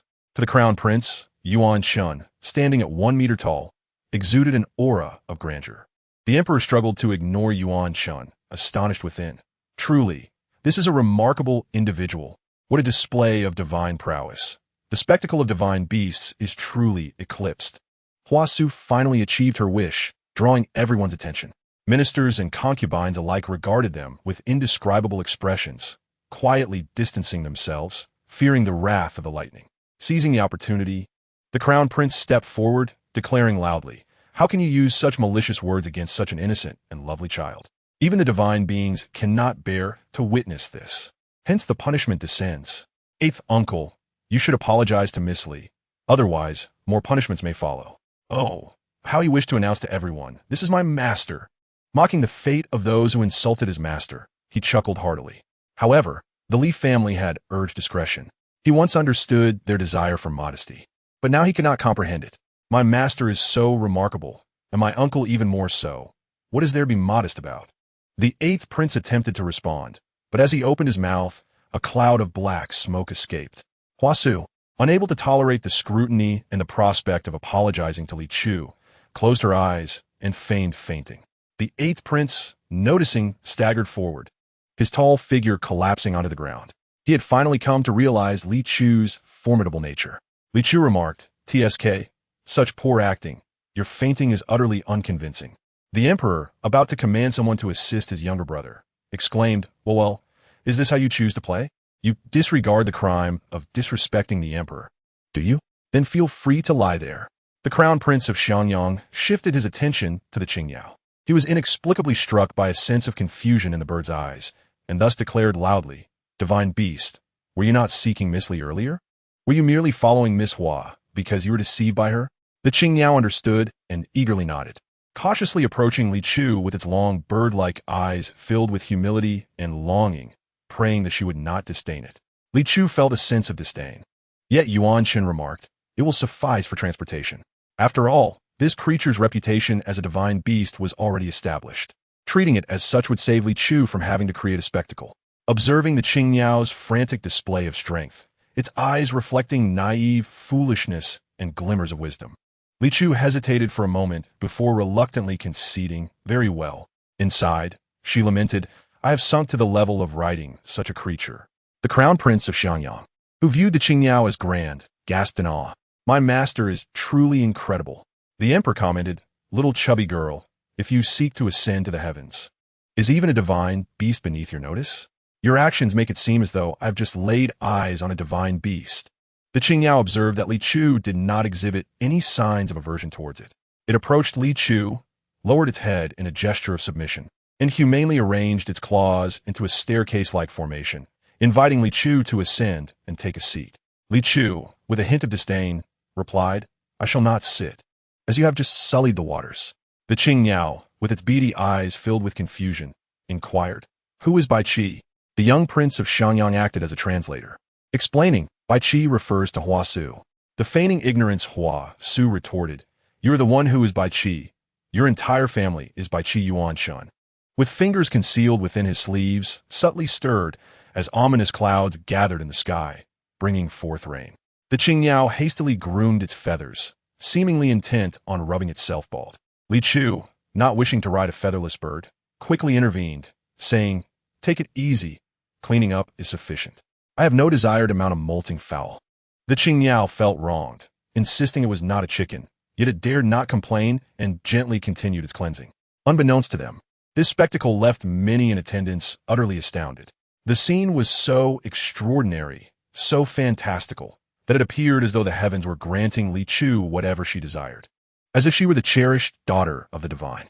Once the Qingyao had cleaned itself thoroughly, Li Chu, albeit reluctantly, climbed atop with an expression that suggested resignation.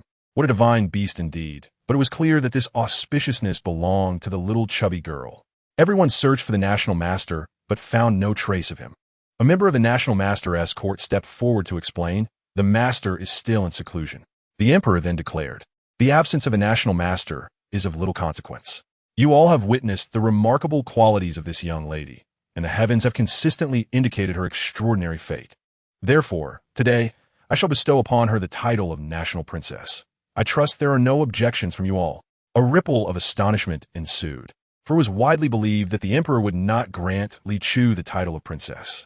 The most significant aspect was that the emperor had heard Li Chu's true desires, a revelation so miraculous it left everyone speechless. Each of the emperor's words fell clearly upon Hua Su's ears, who, in a fit of rage, fainted. How infuriating! How detestable! This was precisely what she had aspired to obtain. How could it have fallen into Li Chu's lap instead? The eighth prince felt equally distressed, for the unfolding events bore no resemblance to his expectations. He silently hoped for someone to voice a rebuttal. Li Chu raised her hand and declared, "I have objections." "Princess? What sort of princess? Isn't it better to indulge in leisurely pursuits and aspire to immortality rather than assume the mantle of a princess?" The emperor, taken aback, pondered, is it truly possible for one to attain immortality? He suddenly found himself yearning for the path of cultivation, questioning whether he truly wanted to remain an emperor. The eighth prince was also overwhelmed, exclaiming, "You have been bestowed the title of princess, and yet you remain discontented? You are so remarkable. Why not ascend to the heavens instead of causing a ruckus here?" Yuan Shen remarked, "I have never encountered someone so quick to speak." He cast a sharp glance at the emperor. "If you refuse her, will you not reconsider and earnestly plead once more?" The emperor insisted, "I shall plead." He straightened himself, striving not to appear overly sycophantic as he approached the Qingyao. "My dear, there are numerous advantages to being a princess. Once you become one, no one shall dare to insult you. Should anyone dare to speak ill of you, you may retaliate as you wish." The young prince of Xiangyang observed the emperor's unusually obsequious demeanor and felt equally astonished. Wasn't the emperor known for his severity, suspicion, profound thoughts, and ruthless nature? He hoped Li Chu's status would be elevated, ensuring that no one would dare to belittle her as a lowly merchant's daughter. Thus, he whispered to the emperor, "Your Majesty, she has an affinity for jade." The emperor immediately responded, "Once you become a princess, I shall bestow upon you 10 chests of jade as a reward. Li Ju waver. Though not entirely persuaded, Yuan Shen, compelled to act, leaped onto the back of the Qingniao and lowered his voice. Do not refuse. There are benefits to be gained from this. Li Chu inquired, what benefits? Yuan Shen replied, it will facilitate your enjoyment of the spectacle. With so many people present today, you have only witnessed a few moments of excitement. The palace holds much more intrigue. Understanding Li Chu well, he struck a chord with her. Consequently, Li Chu said, since you are so earnest, I shall reluctantly acquiesce. The young prince of Xianyang remarked, as expected of my master, you are indeed audacious. The emperor then asked, shall I not express my gratitude? He promptly ordered, I shall send someone to procure the jade at once. And tomorrow I shall instruct them to construct a princess's residence for you. Oh dear, the cost of indulging in the spectacle today is exorbitant. I hardly enjoyed any of the spectacle, yet I have been coerced into becoming a princess. Were it not for the convenience of future spectacles, I would certainly refuse the title of princess. The Li family reacted with shock. What? A princess? Li Dafu was on the verge of tears, lamenting. The emperor is too cruel, snatching my daughter away. Li Zian reflected. I had previously hoped for her to achieve a minor official status, and now she has become a princess. This honor, unless I successfully rebel, I cannot aid her in acquiring. The other members of the Li family were momentarily rendered speechless, their minds momentarily at a standstill. Earlier, when individuals from the palace arrived, they merely stated that the emperor favored Li Chu, without detailing the nature of his affection. The eunuch reading the edict wore a knowing smile, waiting for Li Chu to greet her family before commencing the proclamation. After he concluded the decree, the Li family received it with an air of calmness, seemingly unfazed, prompting him to think, truly, these are the kin of auspiciousness, possessing experience in grand affairs. Once the entourage from the palace departed, the entire Li family simultaneously turned their gazes towards the young prince of Xianyang. Li Zian, maintaining a stoic expression, addressed him. Young prince, would you kindly elucidate the situation for us? How does a perfectly ordinary sister, simply accompanying the young prince of Xianyang, end up as a princess? Who shall we hold accountable for this? The young prince of Xianyang, oblivious to the underlying fury in Li Zian's words, excitedly summarized the events in the simplest terms. I took my master out to enjoy the spectacle. Upon witnessing Hua Su attempting to deceive within the palace, my master instructed me to escort her inside. Due to my master's remarkable charm, she caught the emperor's eye immediately. When Hua Su and the 8th prince berated my master, the master, in her displeasure, summoned divine retribution upon Hua Su and the 8th prince.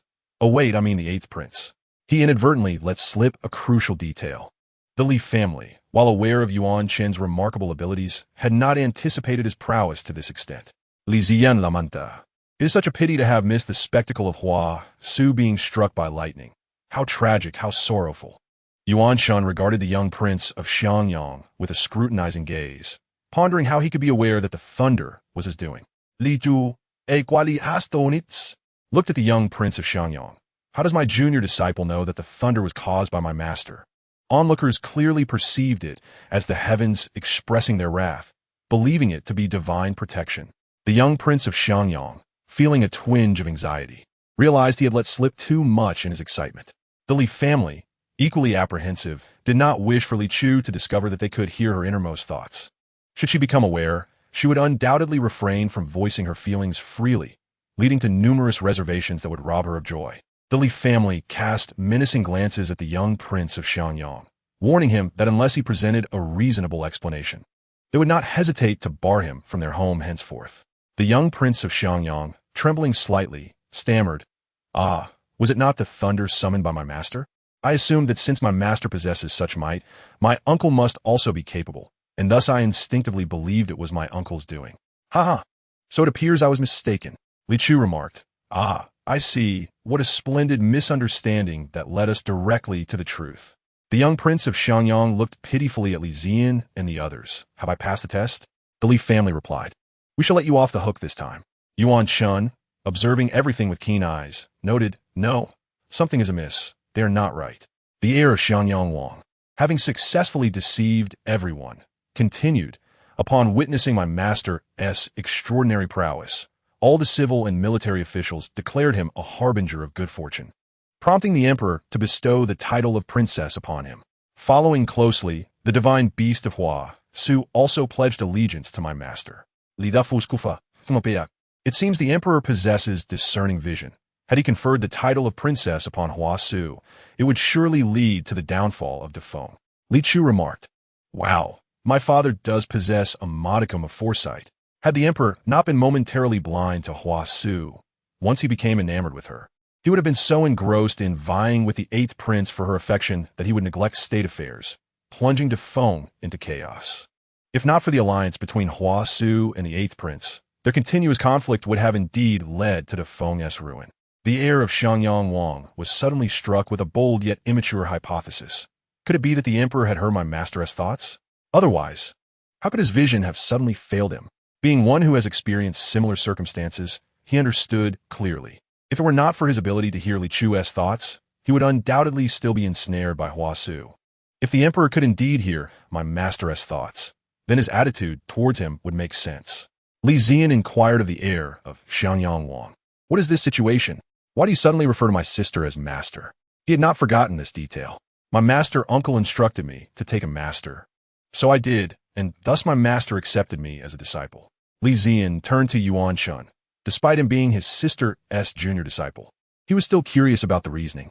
Yuan Shun succinctly replied, "It benefits my sister."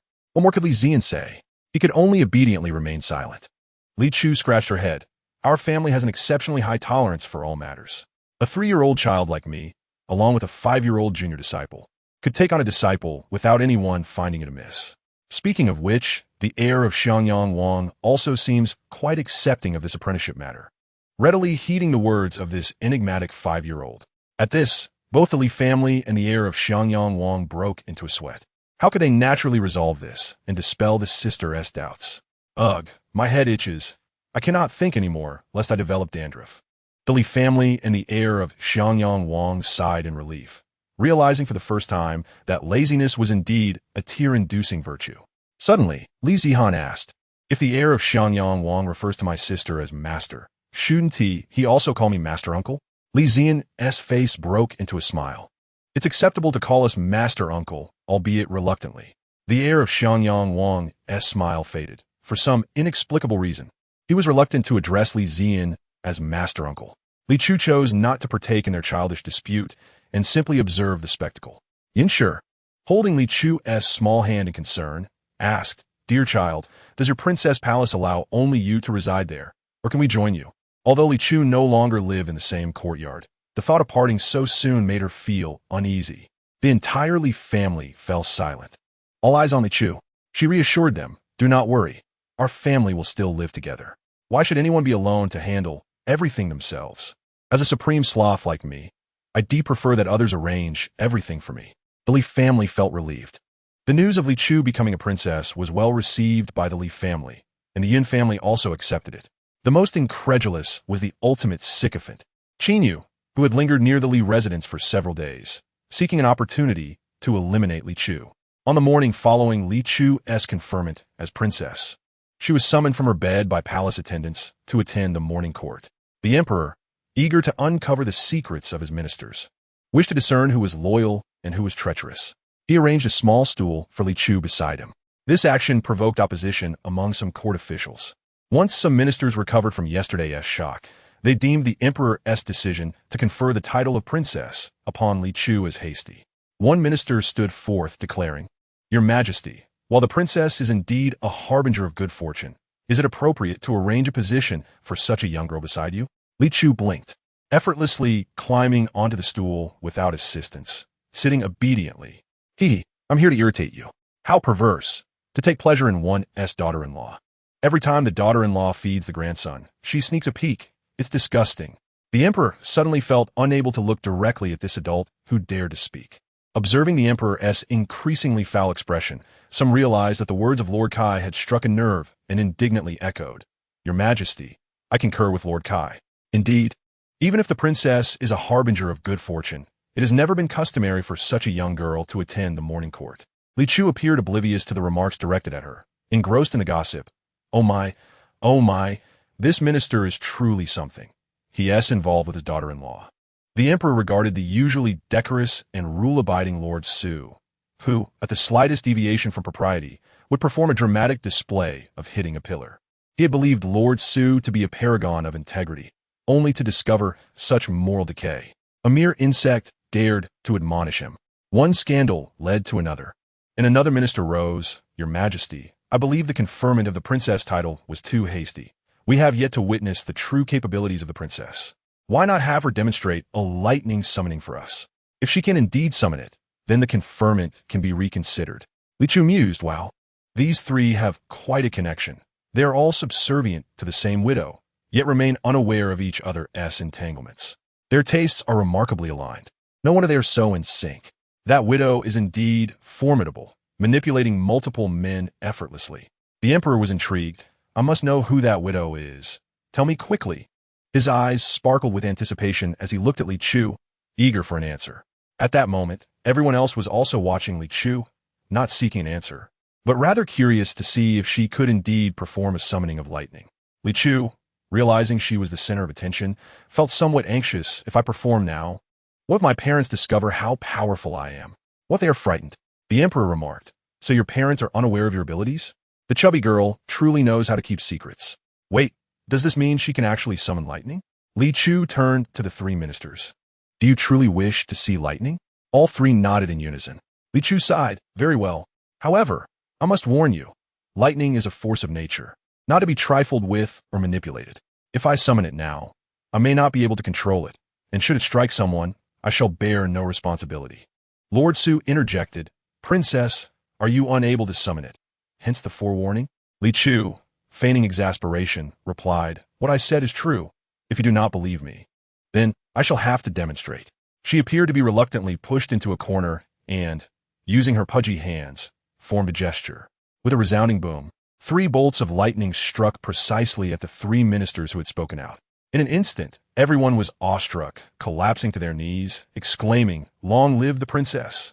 The 3 adults struck by lightning trembled as they knelt on the ground, exhaling black smoke while chanting, "Long live the national princess." Li Chu inwardly reveled in their predicament. Reflecting, "The light of justice has illuminated you.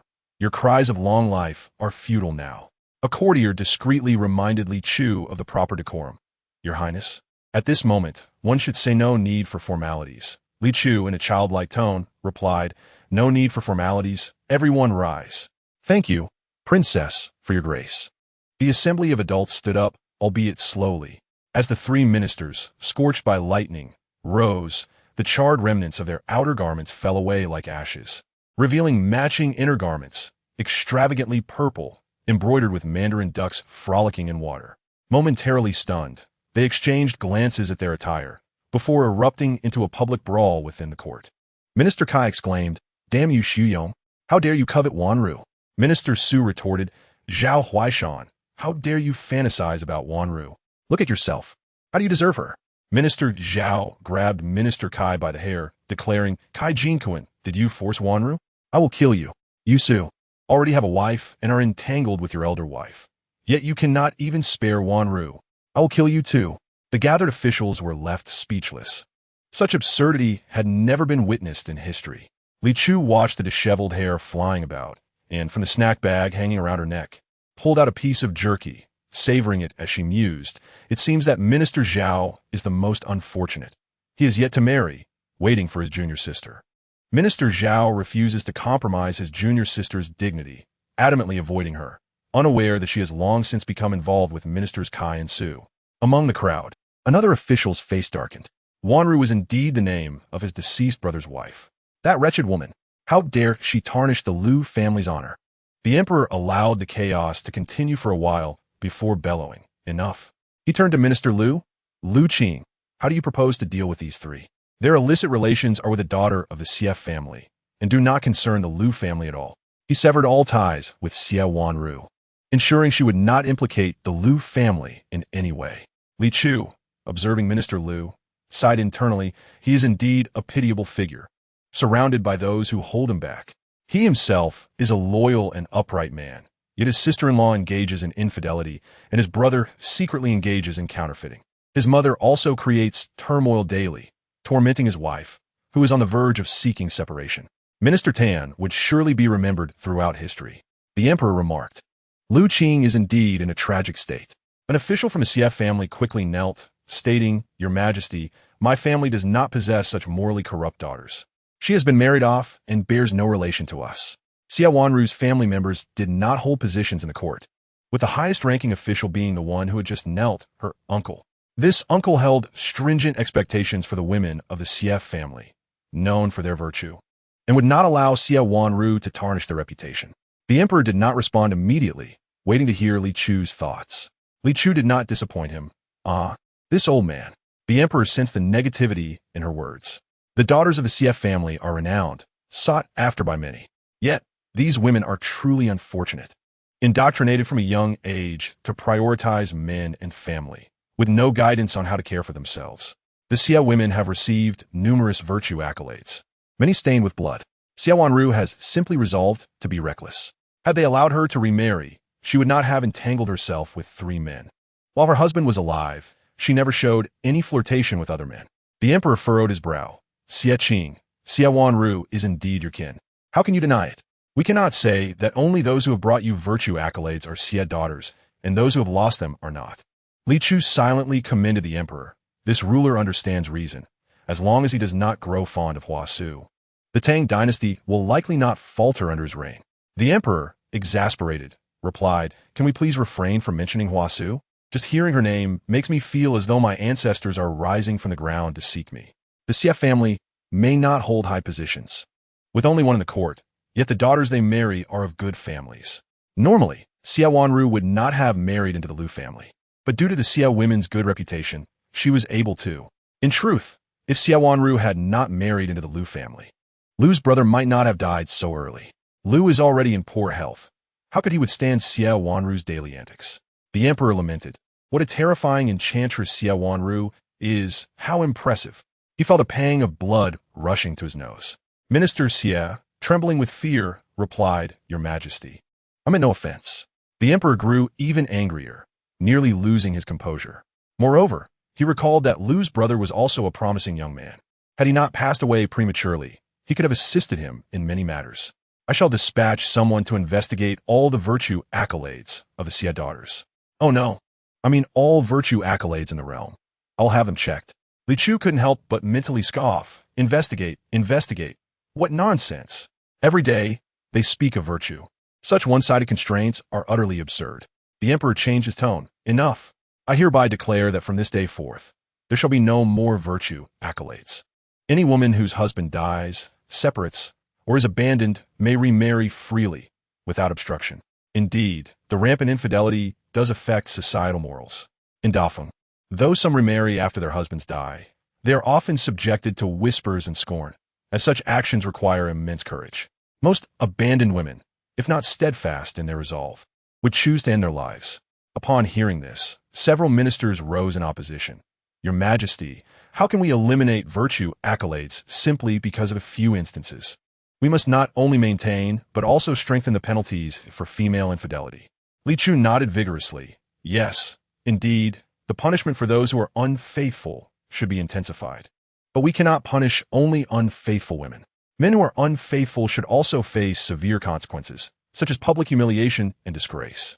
A woman should only marry one husband, and likewise, a man should only take one wife. Such is only fair and reasonable."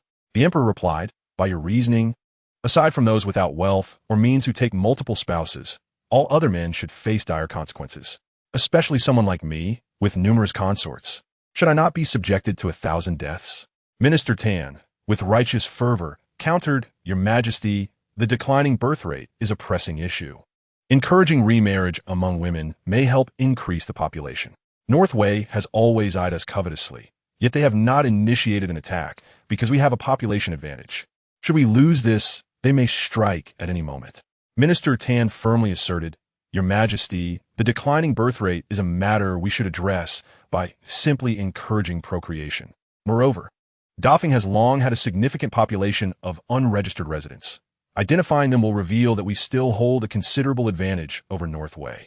In this matter, Minister Tan indeed holds significant authority, because his original wife and his 2 sons were, for many years, undocumented.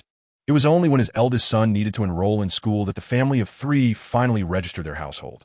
The emperor pondered, confused by this revelation. If he remembered correctly, Tan Aiching's wife was a distinguished lady from the capital, certainly not an undocumented person. Furthermore, Tan Aiching had one son and one daughter. Where did these two sons come from? It appeared there was a secret he was not privy to. The emperor turned to Li Chuchu. Princess Hua, what is your opinion on Tan Aiching's remarks? You seem to know quite a bit. It would be inappropriate not to share everything. Li Chuchu Ravia. Encouraging childbirth and investigating undocumented individuals are both commendable suggestions. If feasible solutions are proposed to address these two issues, Lord Tan will undoubtedly leave a lasting legacy. Among the crowd, Lord Go, who was fond of the princess, couldn't help but commend her. Princess Hua is truly astute, using idioms at just 3 years of age. The emperor interjected, Gu Aiching, even if you wish to curry favor with the little princess, do exercise some restraint and discern the occasion. Tanaikin, do you have any specific suggestions? The little princess is quite clever and knows how to avoid offending others. Lord Tan responded, I do not possess any solutions. If I had, I would have mentioned them already. I simply do not wish to abolish the system of chastity markers. Is it true that Lord Tan has no solutions? Li Chuchu's innocent voice rang out, her cat-like head tilted in curiosity. If you have no solutions, why bring up this issue? Are you trying to vex the emperor or suggesting that he is inattentive to such significant matters? Her relentless inquiries made Lord Tan break into a cold sweat as he declared loudly, Your Majesty, I mean no disrespect. He mused to himself how remarkable it was that a 3-year-old could articulate so clearly, while other children her age could hardly express themselves. Yet, not only could she express her thoughts, but she also wielded language adeptly and managed to provoke the emperor's disdain towards him. He had not even stood with Lord Su and the others. Why did he offend this little sovereign? I am slow-witted and have yet to devise a suitable solution. But if the chastity markers were to be abolished, many women would become restless and society would descend into chaos. After his statement, several other officials voiced their agreement with Lord Tan. The emperor, feeling helpless, decided to move on from the topic. Li Chuchu anticipated this outcome. In her previous life, she had witnessed the oppressive system of chastity markers persist for thousands of years, only to fade away with the end of feudal dynasties. Removing such a relic was more challenging than eliminating foot binding. Suddenly, Li Chuchu looked up, her expression innocent as she asked the emperor, Is it not a crime of bigamy for Lord Tan to marry again in the capital without informing his original wife or granting her a divorce? Dafeng was a traditional society with numerous inequities, yet it was not devoid of merit. Within the matrimonial structure of Dafeng, the primary wife held considerable rights, especially if she was the legitimate spouse. If the legitimate wife passed away, the man could only take a concubine, not remarry. In cases like Lord Tan's, having 2 wives, one in his hometown and one in the capital, was punishable. The emperor, incensed by Lord Tan's provocation, exclaimed, Tan Tong, how dare you? Lord Tan immediately knelt, saying, Your Majesty, I did not mean it. This matter cannot be taken seriously. He cast a fierce look at Li Chuchu, warning, Princess Hua, one may eat recklessly, but one must not speak indiscriminately. Your original wife is dutifully at home, raising your 2 children and even changed their names to protect them from your enemies when they came to the capital for the examination. Your son stands right here in the court. Your wife is in Lu Tiao Hatong. She turned to the emperor, saying, Your Majesty, if you send someone to fetch Lord Tan's wife from Lu Tiao Hatong, you will discover the truth of my words. The emperor promptly ordered someone to go to Lu Tiao Hatong, while the officials in the hall began to look around, curious about who Lord Tan's son could be. Why did Princess Hua leave her statement hanging? One official asked his colleague. Lord Tan, witnessing Li Chuchu's unwavering confidence, felt a surge of anxiety. He realized she possessed genuine insight and desperately contemplated how to prevent this situation. However, he also held a glimmer of hope. If his wife truly was in the capital, would he not have encountered her or received any news? Surely, he would recognize his own children. Could Li Chuchu truly possess such extraordinary abilities? Kaisu and Zhao initially believed they would face dire consequences for their actions in the court, but now, observing Lord Tan, they thought perhaps their fates would not be so grim. They had merely taken advantage of a widow without breaking the law, while Lord Tan's actions were clearly unlawful. Lord Tan's original wife was soon brought before the court. Upon entering, she realized why she had been summoned. Upon seeing Lord Tan, her tears flowed freely, overwhelmed by a rush of emotions. Suddenly, Lord Li, who had been questioned earlier, charged forward from the crowd and punched Lord Tan. The one who had been questioning had a mouth wide enough to fit a duck egg. It dawned on him, goodness, is it really that explosive? Lord Li was actually Lord Tan's son. Ironically, Lord Li had served under Lord Tan for many years. Yet Lord Tan had never recognized him, nor had Lord Li recognized his father. This encounter between father and son, where they did not recognize each other, was a situation more convoluted than any tale from a storybook. Li Chuchu remarked, is no one going to intervene? If someone gets hurt, will Lord Li also face consequences? He is a good official. The emperor quickly commanded others to intervene. Li Aiqing, Tan Tong's marriage to a second wife deserves punishment, but do not let it jeopardize your future. Consider your family awaiting you. With that, Li Huan regained some composure. Yet, Li Huan's mother, Li Shi, suddenly wiped her tears and knelt, pleading, I beseech your majesty to allow me to part ways with Tan Tong. No one knew the sacrifices she made to support Tan Tong's education, nor the hardships she endured to care for her in-laws and raise their 2 sons after his passing. However, upon seeing Tan Tong's untroubled demeanor and his official robes, it became evident to her how well he had fared. His current life was of his own choosing, not forced by anyone. She did not wish to cling to him like a leech. It was better for both to part ways and seek their own happiness. The emperor hesitated, saying, Tan Tong is now wealthy. Separating at this time would be ill-advised. Li Huan, with great resolve, knelt and insisted, I implore your majesty to grant my request. We have no desire for Tan Tong's wealth. He has never contributed to my upbringing. I ask your majesty to grant my brother and me to our mother. This indicated a desire to sever all ties with Tan Tong. Tan Tong felt a sense of relief that they were not clinging to him. Li Chuchu observed Tan Tong's expression, realizing he would soon regret his choices deeply. Li Huan is talented and capable. Previously, he was unaware of Tan Tong's identity, but now that he knows, he will seek revenge.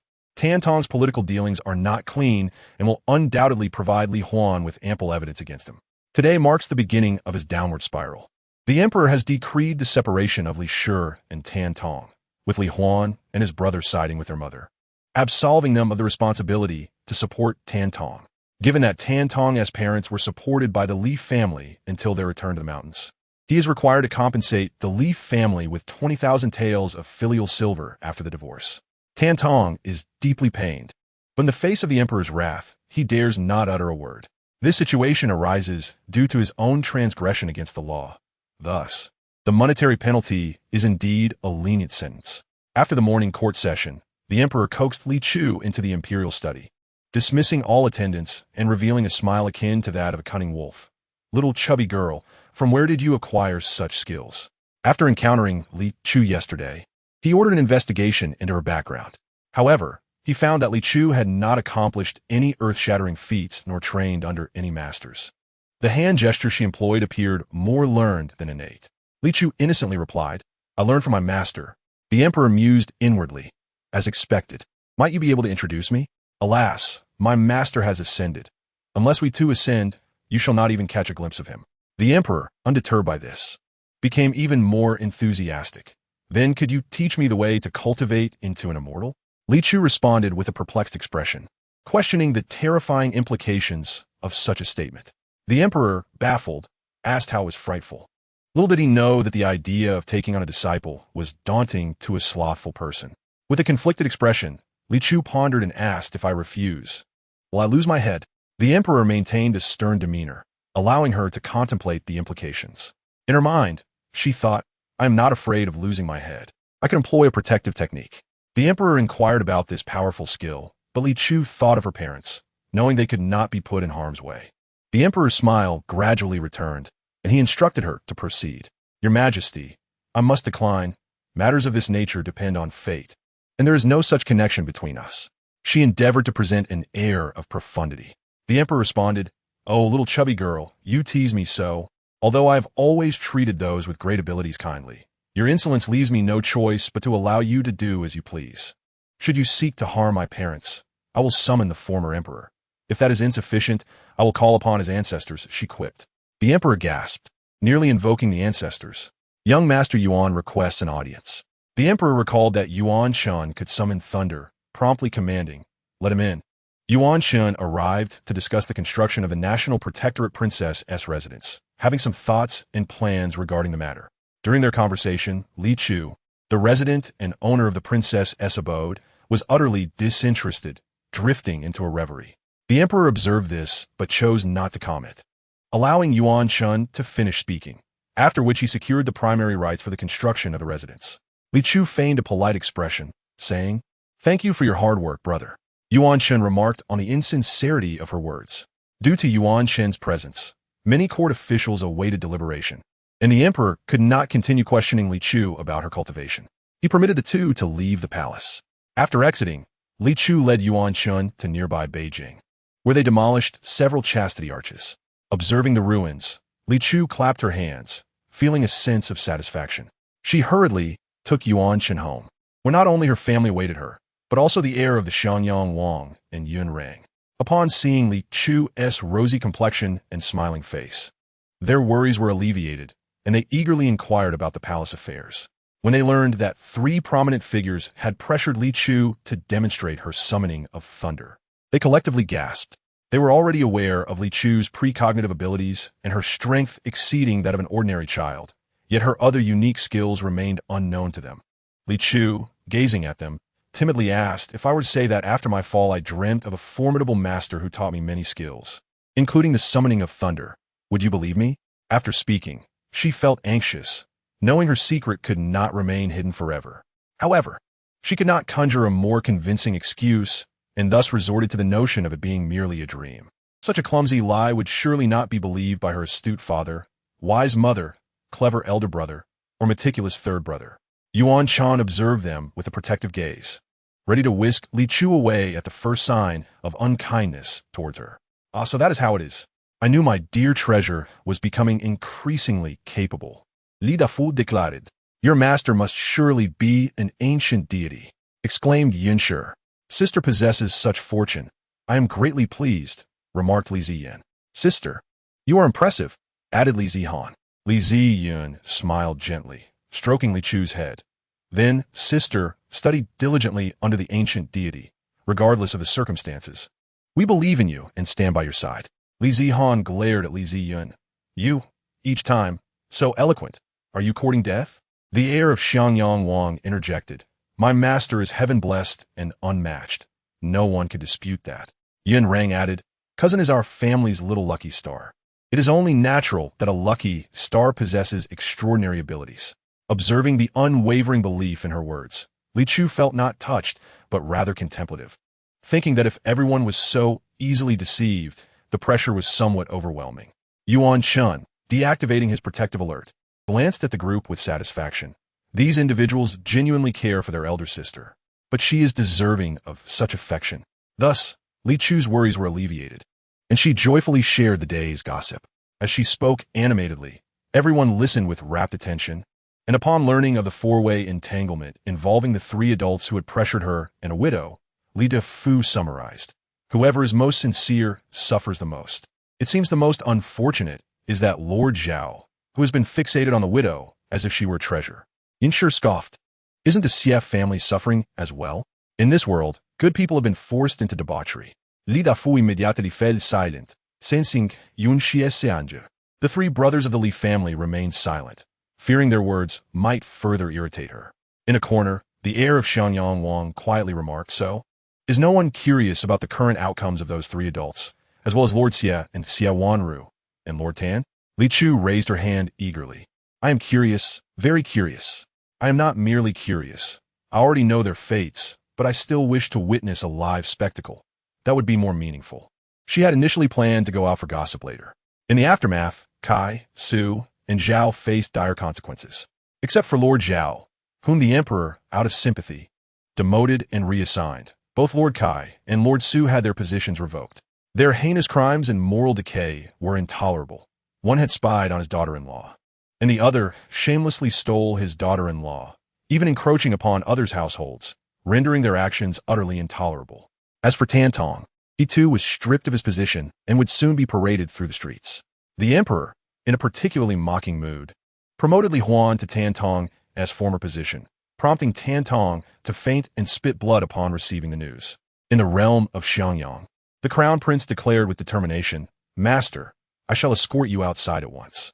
Yun Xiang, unwilling to yield, squeezed her way forward, exclaiming, "Cousin, You haven't ventured out with me for several days. Allow my brother to take you instead." The crown prince, incensed, retorted, "This outing was my suggestion. Thus, it is my duty to accompany master." Unable to outshout him, Yun Xiang resorted to pouting, "I don't care. It has been far too long since I last saw my cousin." She grasped Li Chu's hand, gazing at her with pleading eyes.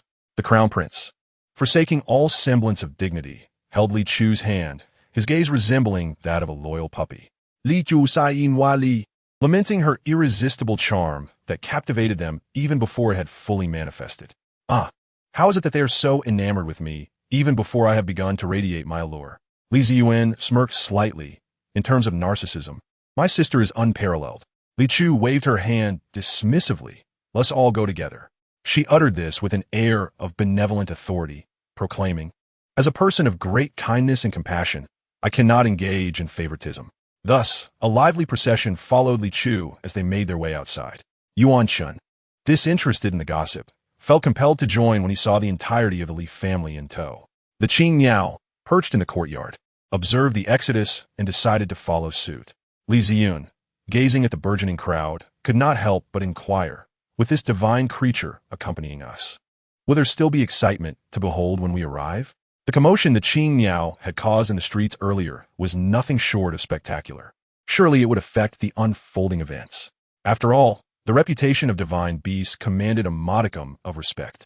Li Chu instructed the Qing Miao to remain at the estate, while Li Dafu arranged for several unmarked carriages.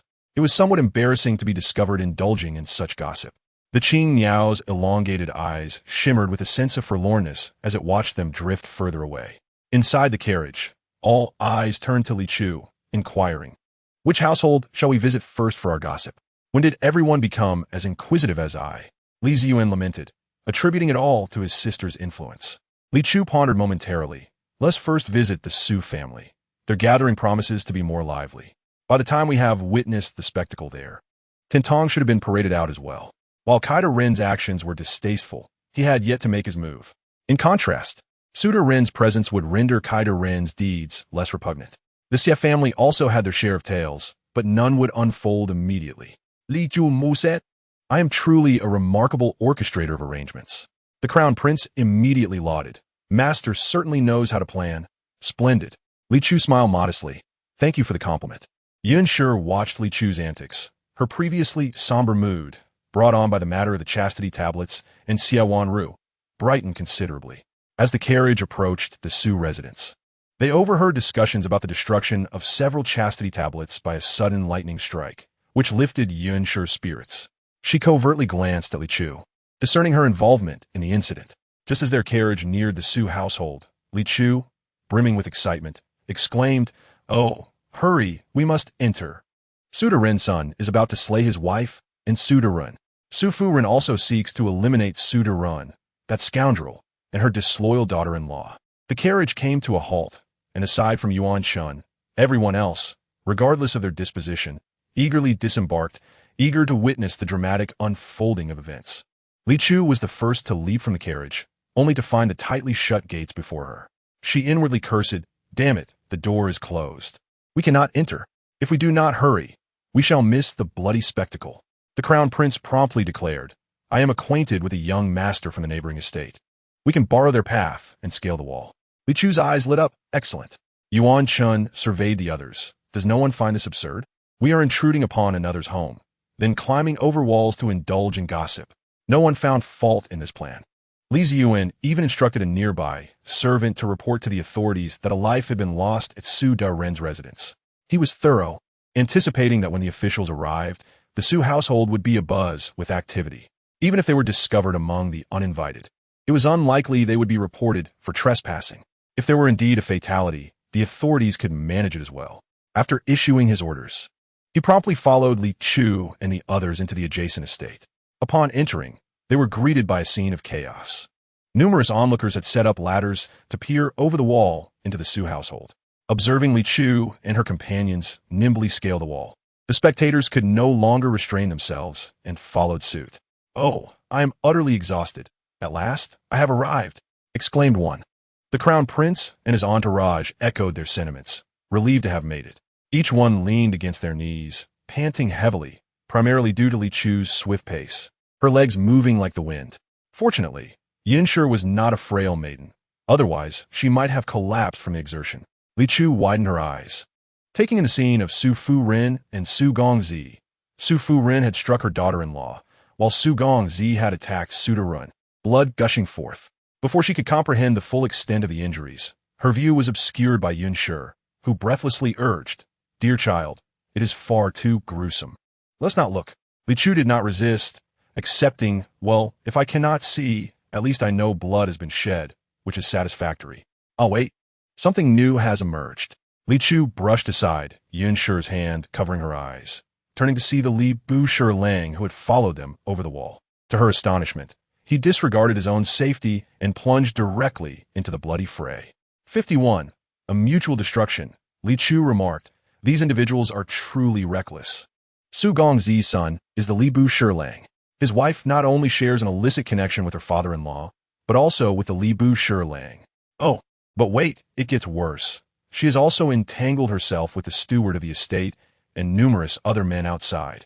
Poor Su Gongzi, so deeply in love with his wife, yet he wears so many green hats. The child may not even be his. As the chaos escalated, Su Gongzi, fueled with rage, released Su De-run and turned his fury upon the Li Bu-Shi-Lang. The latter's family, witnessing the attack, rushed to intervene, and the scene devolved into turmoil. Unable to bear witness to Su Gongzi's plight, the crown prince took action, grasping Li Ziyuan with one hand and Yun Xiang with the other as they rushed to assist. The treacherous, immoral individuals deserved their fate. None were innocent. Hence Su Fu-ren and Su Gongzi's intentions towards Su De-run and Su Xiao-fu-ren were entirely justified. However, Su Gongzi was truly a tragic figure. Li Chu continued to observe. The Li Bu-Shi-Lang's wife is still trying to mediate. Due to Su Xiao-fu-ren's reckless behavior, some older men have been careless, resulting in them contracting a filthy disease. The Li Bu-Shi-Lang, Su De-run, and all have succumbed to it. And even the Li Bu-Shi-Lang's wife is not exempt. Once this illness manifests, it brings excruciating pain, and few days remain. Poor Li Bu-Shi-Lang's wife is also innocent. Everyone is innocent. Why must they make each other suffer? Hearing this, Li Ziyuan, the crown prince, and Yun Xiang each seized Su Gongzi's weapon, pulled him away, and shielded him from the onslaught of the Li Bu-Shi-Lang's family. Enough! Cease this madness. If this continues, it shall never end. Yinshi also stepped in to restrain Su Fu-ren. Li Ziyan advised Su Gongzi, "Evildoers will face retribution. Do not allow these worthless individuals to ruin your promising future." Upon hearing Li Chu's heartfelt words, Su Gongzi managed to regain a semblance of calm. He turned to Su Fu-ren with a steady gaze and declared, "Mother, you should divorce this beast. I will remain by your side and take your surname. I shall also rid myself of this vile woman." He pointed at the 4- or 5-year-old son he once cherished, who now stood petrified, and addressed the Minister of Rights. "This child is yours, and that wretched womaness. You may raise him yourself." His words detonated chaos within the Minister of Rights' residence. Minister of Rights' wife retorted angrily, "Su Yao, you cannot care for your own wife, and now you slander my husband? We came here to mediate, yet we find ourselves caught in the middle." Su Yao, recognizing that the minister's wife was a victim like himself, restrained his fury and replied, "Madam Lu, if you do not believe me, summon a doctor to examine whether Lu Darren, this vile woman, and that beast share the same foul affliction I speak of." Li Chu mused, Su Gongzi possesses some skill. He has uncovered so much in such a short time. However, it is regrettable that he will eventually be ensnared by Hua Su, becoming her sycophant. Su Yao Guetstein, Hu Su, is she not the fiancée of the heir to the Xianyang throne? How could a married man covet another's betrothed? I shall never descend to the moral depravity of my father. Truth be told, a doctor is unnecessary. Madam Minister, Su Darren, Su Xiaoforen, and Lu Darren have all developed rashes in intimate areas. This rash initially brings no pain or itch, yet later becomes unbearably itchy and ultimately leads to decay and agony. Thankfully, Su Xiaoforen found Su Gongzi too young to touch her. Otherwise, he too would have been doomed. Upon hearing he was free of the foul affliction, Su Yao sighed with relief. Lu Foren, noticing Su Yao's unwavering conviction, turned to the Minister of Rights, Lu Fengtai. "Tell me the truth. Have you been involved with this wretched woman?" Naturally, the minister was reluctant to confess, responding immediately, "Madam, Do you not trust me? Our family has gone mad, grasping at straws. Su Yao was unwilling to let the Minister of Rights escape so easily. Yet the nature of the affliction made it awkward for him to discuss it with Lu Foreign. Just then, the astute Li Chu remarked, "Oh dear. My dear mother understands a great deal." Yinshu replied, "Cough, cough. No flattery, no flattery. I truly was unaware of this matter." Though both the Li and Yun families were merchants, they were among the few whose households remained untainted. Lu Foreign, possessing a certain cleanliness obsession, bathed daily and had noticed something amiss on her body. However, as the ailment was painless and located in a private area, she intended to wait and see how it developed before consulting a physician. Upon hearing Yunshu's words, fury consumed her, and she lunged at the Minister of Rights, exclaiming, "You scoundrel! With so many women at home, you dare to sneak around. You could have chosen a clean affair, yet you chose this plague-ridden woman. I shall bring you down with me." The Minister of Rights, already wounded by Su Yao, was caught off guard by Lu Foreign's ferocity and found himself pinned to the ground, unable to resist. However, despite all precautions, he found himself afflicted as well. The household of the minister scrambled to intervene. The Xiangyang heir, taken aback that the Su family's scandal had disrupted his friends, stepped forward to mediate. "Madame Lu, what is urgent now is to summon a physician to see if a cure is possible. Everything else can be dealt with later." The Xiangyang heir's friend assisted his father in leaving, casting a lingering, reproachful glance at him. The heir understood that he had lost a friend. Li Chu observed the heir's melancholy and thought, "You may rejoice in secret. This man is also a pitfall. While you wage war, he is responsible for transporting supplies. Yet he fills his own pockets, leaving your soldiers to fight while starving." Suddenly, the Xiangyang heir ceased his gloom, gripping Li Chu's sleeve tightly. "Let them do as they please. From now on, I shall not engage in warfare or scheme for positions. I will diligently train under my master. Why strive for godhood or immortality?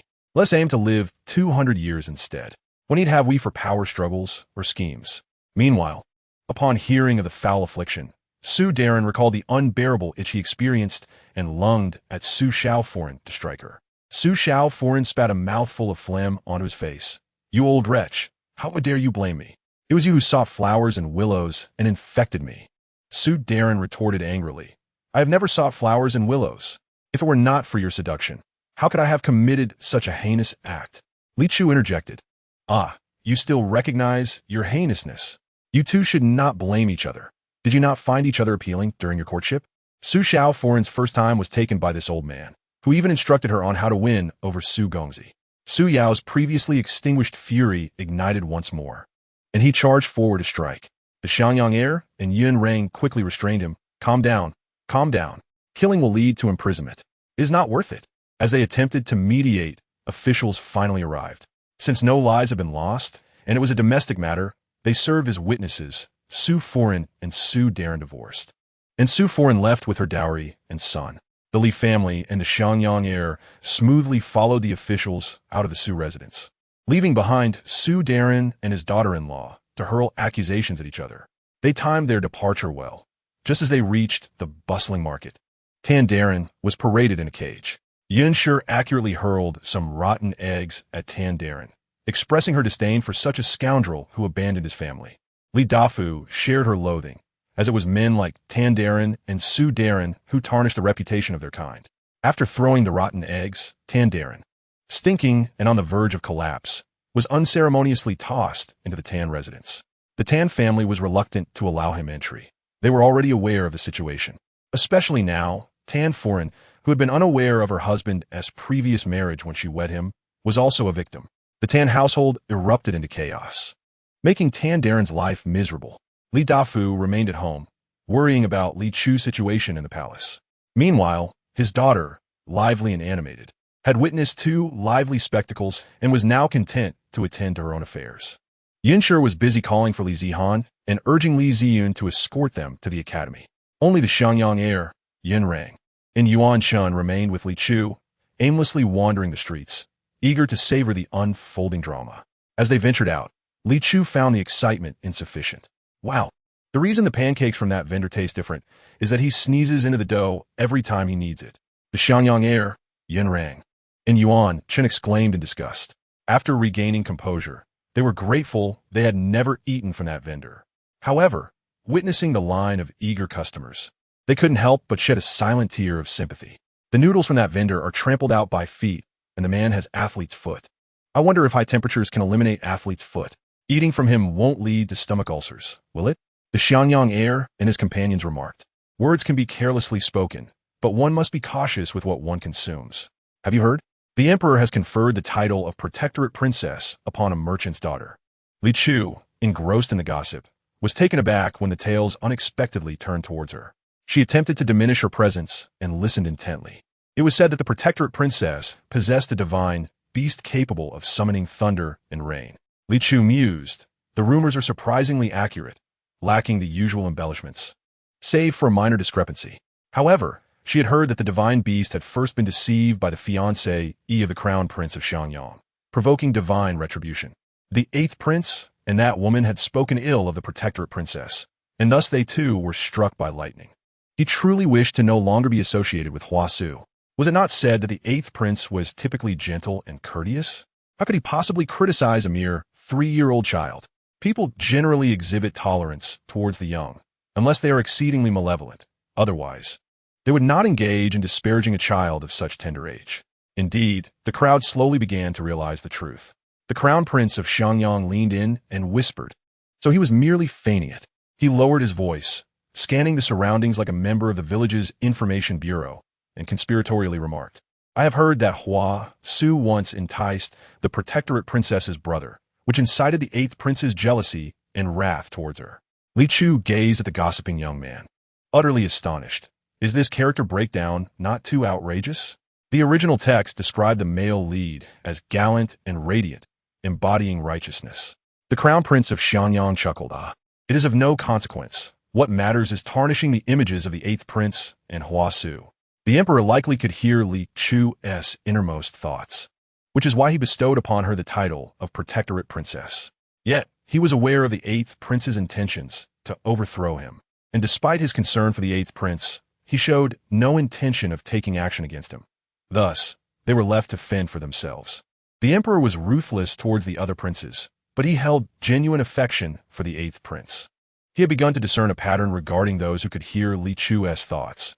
It seemed that anyone who had been harmed directly or indirectly by Hua Su, the female lead, could hear her innermost sentiments. However, I truly enjoy the idea of undermining the 8th prince and Hua Su. Those surrounding her brightened at the prospect. Yun Xiang, unwilling to be outdone, squeezed her way over. Do you know why the crown prince of Xianyang was so deeply infatuated with Hua Su, only to suddenly argue with her in the streets and threaten to break off their engagement? It was because he discovered that after their engagement, Hua Su was flirting with other men. The crowd gasped. What? We previously criticized the crown prince of Xianyang as a heartless man. It seems we misunderstood him. I told you when I saw the 8th prince holding Hua Su, you all did not believe me. Now you see, they truly have an affair. The crowd eagerly inquired where this scene had been witnessed and the specifics of it. A few bystanders noticed Yuan Chun and Li Chu standing together, unsupervised, when a kindly-looking aunt approached them with a skewer of candied fruit. Smiling, she asked, little sister, little brother, why are you here all alone? Where are your family members? 53, jump up and hit. Li Chu et Galim, human trafficker. She was attempting to smear the reputations of the 8th prince and Hua Su, portraying them as cruelly bullying the innocent Li Chu and unjustly accusing the crown prince of Xianyang and Yunxiang. What? A human trafficker. We must hurry over. Just as they were about to turn away, Li Chu's voice, tinged with anger, rang out, You wretched insect from the depths of filth, I would not trouble you. Yet you dare to approach me. Today, I shall show you what iron pots are made of. Tantong is about to be dragged out for public humiliation. Let's act swiftly. She shot Yuan Chun a knowing glance. Hand chop, understood? Yuan Chun nodded passively. The crown prince of Xianyang and Yun Xiang quickly approached, frozen in their tracks upon hearing Li Chu's inner thoughts. The human trafficker, noticing Li Chu and Yuan Chun standing like wooden statues, felt a flicker of disdain. No way. No way. Such beautiful children, yet they are fools? Just as she thought this, Li Chu suddenly grinned widely, exposing her teeth. My family is lost. The trafficker was elated. Not a fool. She reached out to embrace Li Chu. Shall I take you to find your family? Li Chu sweetly replied, sure. The trafficker rolled her eyes and collapsed to the ground. The crown prince of Xianyang and Yun Xiang hurried over, clutching their stomachs and mouths, desperately trying to suppress their uncontrollable laughter. Help! Just now, Yuan Gongzi's leap to deliver a hand chop was too hilarious. It exuded an absurdity beyond comparison. One can only imagine a handsome young master with a serious expression and upright posture needing to jump to reach the back of someone else's head. Was indeed a sight to behold. Li Chu, in a deathly perspective, failed to witness the comical scene, so after the trafficker fell, she appreciatively gave Yuan Chun a thumbs up. Such synergy, my junior disciple is my strongest support. Yuan Chun was reluctant to accept her praise. Having witnessed the dismal expressions of the crown prince of Xiangyang and Yunxiang, he looked skyward at a 45-degree angle. Who doesn't he have a little idle baggage? Li Chu tugged at Yuan Chun, leading him toward the street, while calling to the crown prince of Xiangyang and Yunxiang. Quickly, drag this person to the side. Tan Tong is coming. Do not let this trafficker disrupt the parade. The crown prince of Xiangyang and Yunxiang worked together to drag the trafficker to the side like a pig, while Li Chu stepped on the trafficker's abdomen to prevent escape. The sound of gongs echoed. The main force arrived, revealing Tan Tong bound to a rack, which was then placed on a cart pulled by horses. Tan Tong's face was a picture of agony, covered in filth from the debris thrown by those in front. The official at the front, ringing the gong, paused with every few steps to loudly announce Tan Tong's crimes, successfully inciting the public's anger. Seeing the crowd pick up items to hurl at Tan Tong, he finally displayed a satisfied expression. After the townsfolk had pelted him for a while, the procession continued. Li Chu, having nothing in hand, glanced around and found that the crown prince of Xiangyang and his companions also lacked items. Her gaze landed on the trafficker. Just before the procession departed, she snatched off the trafficker's shoes and hurled them at Tan Tong. Ha, scoundrel! The moment the trafficker's shoes were discarded, a foul odor permeated the air, causing the surrounding crowd to recoil from Li Chu and her companions. Li Chu, Vipuns, rolled her eyes. These must be feet that haven't been washed for centuries. Tan Tong was struck directly by the putrid shoes, having lived in luxury for years. He had forgotten that he too was once a wretched child. He rolled his eyes and fainted from the stench. Li Chu, overwhelmed by the odor, instinctively covered her nose and mouth, startling the three young men beside her. That hand just touched the shoes that reek of such foulness. Yuan Chun, swift of hand, grasped Li Chu's wrist. Yun Xiang produced a water jug from nowhere, pulled out the cork, and vigorously washed Li Chu's hands. Once he deemed her hands clean, the crown prince of Xiangyang offered her a clean handkerchief. Observing their actions, Yin Shin fell into contemplation. Once the commotion subsided, Li Chu, with cotton stuffed in her nostrils, awkwardly smiled and bowed to those around her. I apologize for the offense, everyone. We shall now remove this person. The onlookers witnessed the chubby little one tugging at the hefty woman's hand, dragging her toward the Jingzhou prefecture. At this, the crowd fell silent. This little girl? Is she not pulling a lifeless body? If not, how could one manage to pull it off? Just now, Tan Tong was strolling through the streets, and the path has cleared, making it convenient for Li Chu to drag someone along. This scene is quite peculiar, and many onlookers remain gathered on either side of the road, shifting their focus to a new spectacle. Suddenly, someone in the crowd shouted, "Isn't that the Hubwa Gongzhu?" Li Chu paused and looked towards the speaker, saying, "Ah, so this princess is already so famous?" With a sweet smile, she added, "Indeed, that is me." The citizens, seeing her approachable demeanor and devoid of any royal airs, felt emboldened and began to converse enthusiastically with Li Chu. "Little princess, what are you doing dragging someone along?" Li Chu replied, "This is a human trafficker. She attempted to abduct me, but was caught by me. I am taking her to the yamen so that the officials can dismantle their lair." Upon hearing the term human trafficker, the crowd was instantly infuriated, eager to pounce on the woman and give her a beating. Human traffickers are the most detested. The little princess is wise. Such criminals must be brought to justice. Yes, these traffickers are vile, utterly despicable. Would you like help, little princess? We can assist you. Li Chu maintained her charming smile and responded, "No need. I can manage on my own." "Ha ha ha. Praise me more. I love to hear it." The onlookers exclaimed, "Oh, the little princess is truly self-reliant and strong." Some, seeing their own 3-year-old child, still with a runny nose, couldn't help but shed tears. Li Chu reveled in the crowd's admiration, diligently dragging the trafficker forward. She appeared composed, yet internally she was elated. Ah, how delightful. I adore this feeling.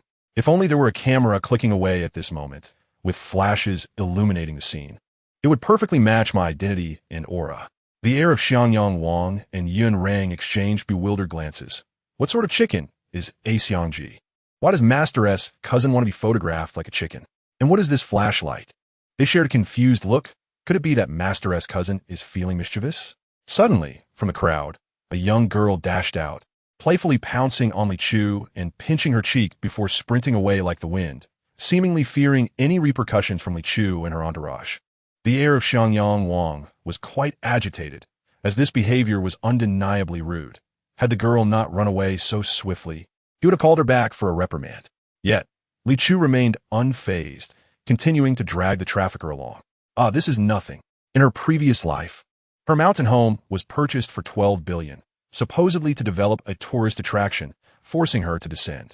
After descending, lacking funds and feeling lazy, she resorted to live streaming to earn some meager pocket money.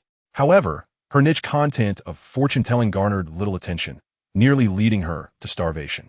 Fortunately, after 6 months, her accurate readings gained popularity through word of mouth, culminating in a significant revelation during a reading for a celebrity, which propelled her live stream to fame. Subsequently, she received an invitation to participate in a variety show. Initially reluctant, the generous offer compelled her to accept, and upon participating, she achieved widespread recognition, becoming a star pursued by fans on the streets. The ancient society was still more reserved than those she encountered in her previous life. How dull. Let us enjoy some gossip. Let me see. What is the background of this woman? The heir of Xiangyang Wang settled into a comfortable position, ready to indulge in the gossip. Oh my, what a scandal. What breed of cow is Bai Pu La Si? This woman committed adultery with her brother-in-law and killed her husband. How malicious. Yet, one cannot entirely blame her. She was a flirtatious woman, and her husband's family had long passed, leaving only her husband and his brother. Over time, the woman and her brother-in-law developed inappropriate feelings for each other, and during a dry and fire-prone day, they accidentally touched, leading to further indiscretions. Once it became addictive. Initially, they were cautious, but whenever her husband was absent, they would come together, frequenting the riverbank. One cannot avoid getting wet. One day, while they were entangled, her husband caught them. After a brief panic, they invited the rugged man to join them, claiming that the three of them living together was better than anything else. They would support each other and have children together, as they were all family. The woman and her brother-in-law, with shattered morals, showed no shame when caught, and instead attempted to drag the rugged man down with them. Fortunately, the rugged man had a sense of morality, becoming furious and ready to strike his brother. The woman quickly intervened, intentionally provoking the rugged man in hopes he would join in their mockery, but he found her utterly repulsive and attempted to retaliate against her. The brother-in-law interceded, and a brawl ensued among the three, equally matched. Their commotion attracted attention, and the woman and her brother-in-law, acting with cold resolve, joined forces to kill the rugged man. Yun Rang and the heir of Xiangyang Wang exclaimed, "Incredible! How shocking! What did the brother do to deserve such calamity, encountering these two miscreants?" Ultimately, the villagers discovered the murder, leading to an official report. They fled before the authorities arrived, and unbeknownst to them, their penchant for debauchery left them childless. Despite consulting numerous doctors, in a vengeful turn, they resorted to human trafficking. Their motives were not driven by profit, but rather by the perverse satisfaction of witnessing others' despair over lost children. Yun Rang seethed. These wretched beasts. His fists clenched. Initially, just the two of them, they have now evolved into the largest human trafficking gang in the north, with countless children abducted. They have 2 hideouts in the capital, currently harboring 7 or 8 children. Not far from the capital, there exists a lair concealing 20 to 30 more children. Upon hearing this, the heir of Xiangyang Wang declared, "This is intolerable. We must inform the Jingzhou Fuyin." Once Yuan Chen finished speaking, he addressed the Fuyin, esteemed official. "This woman is quite adept at deceiving children.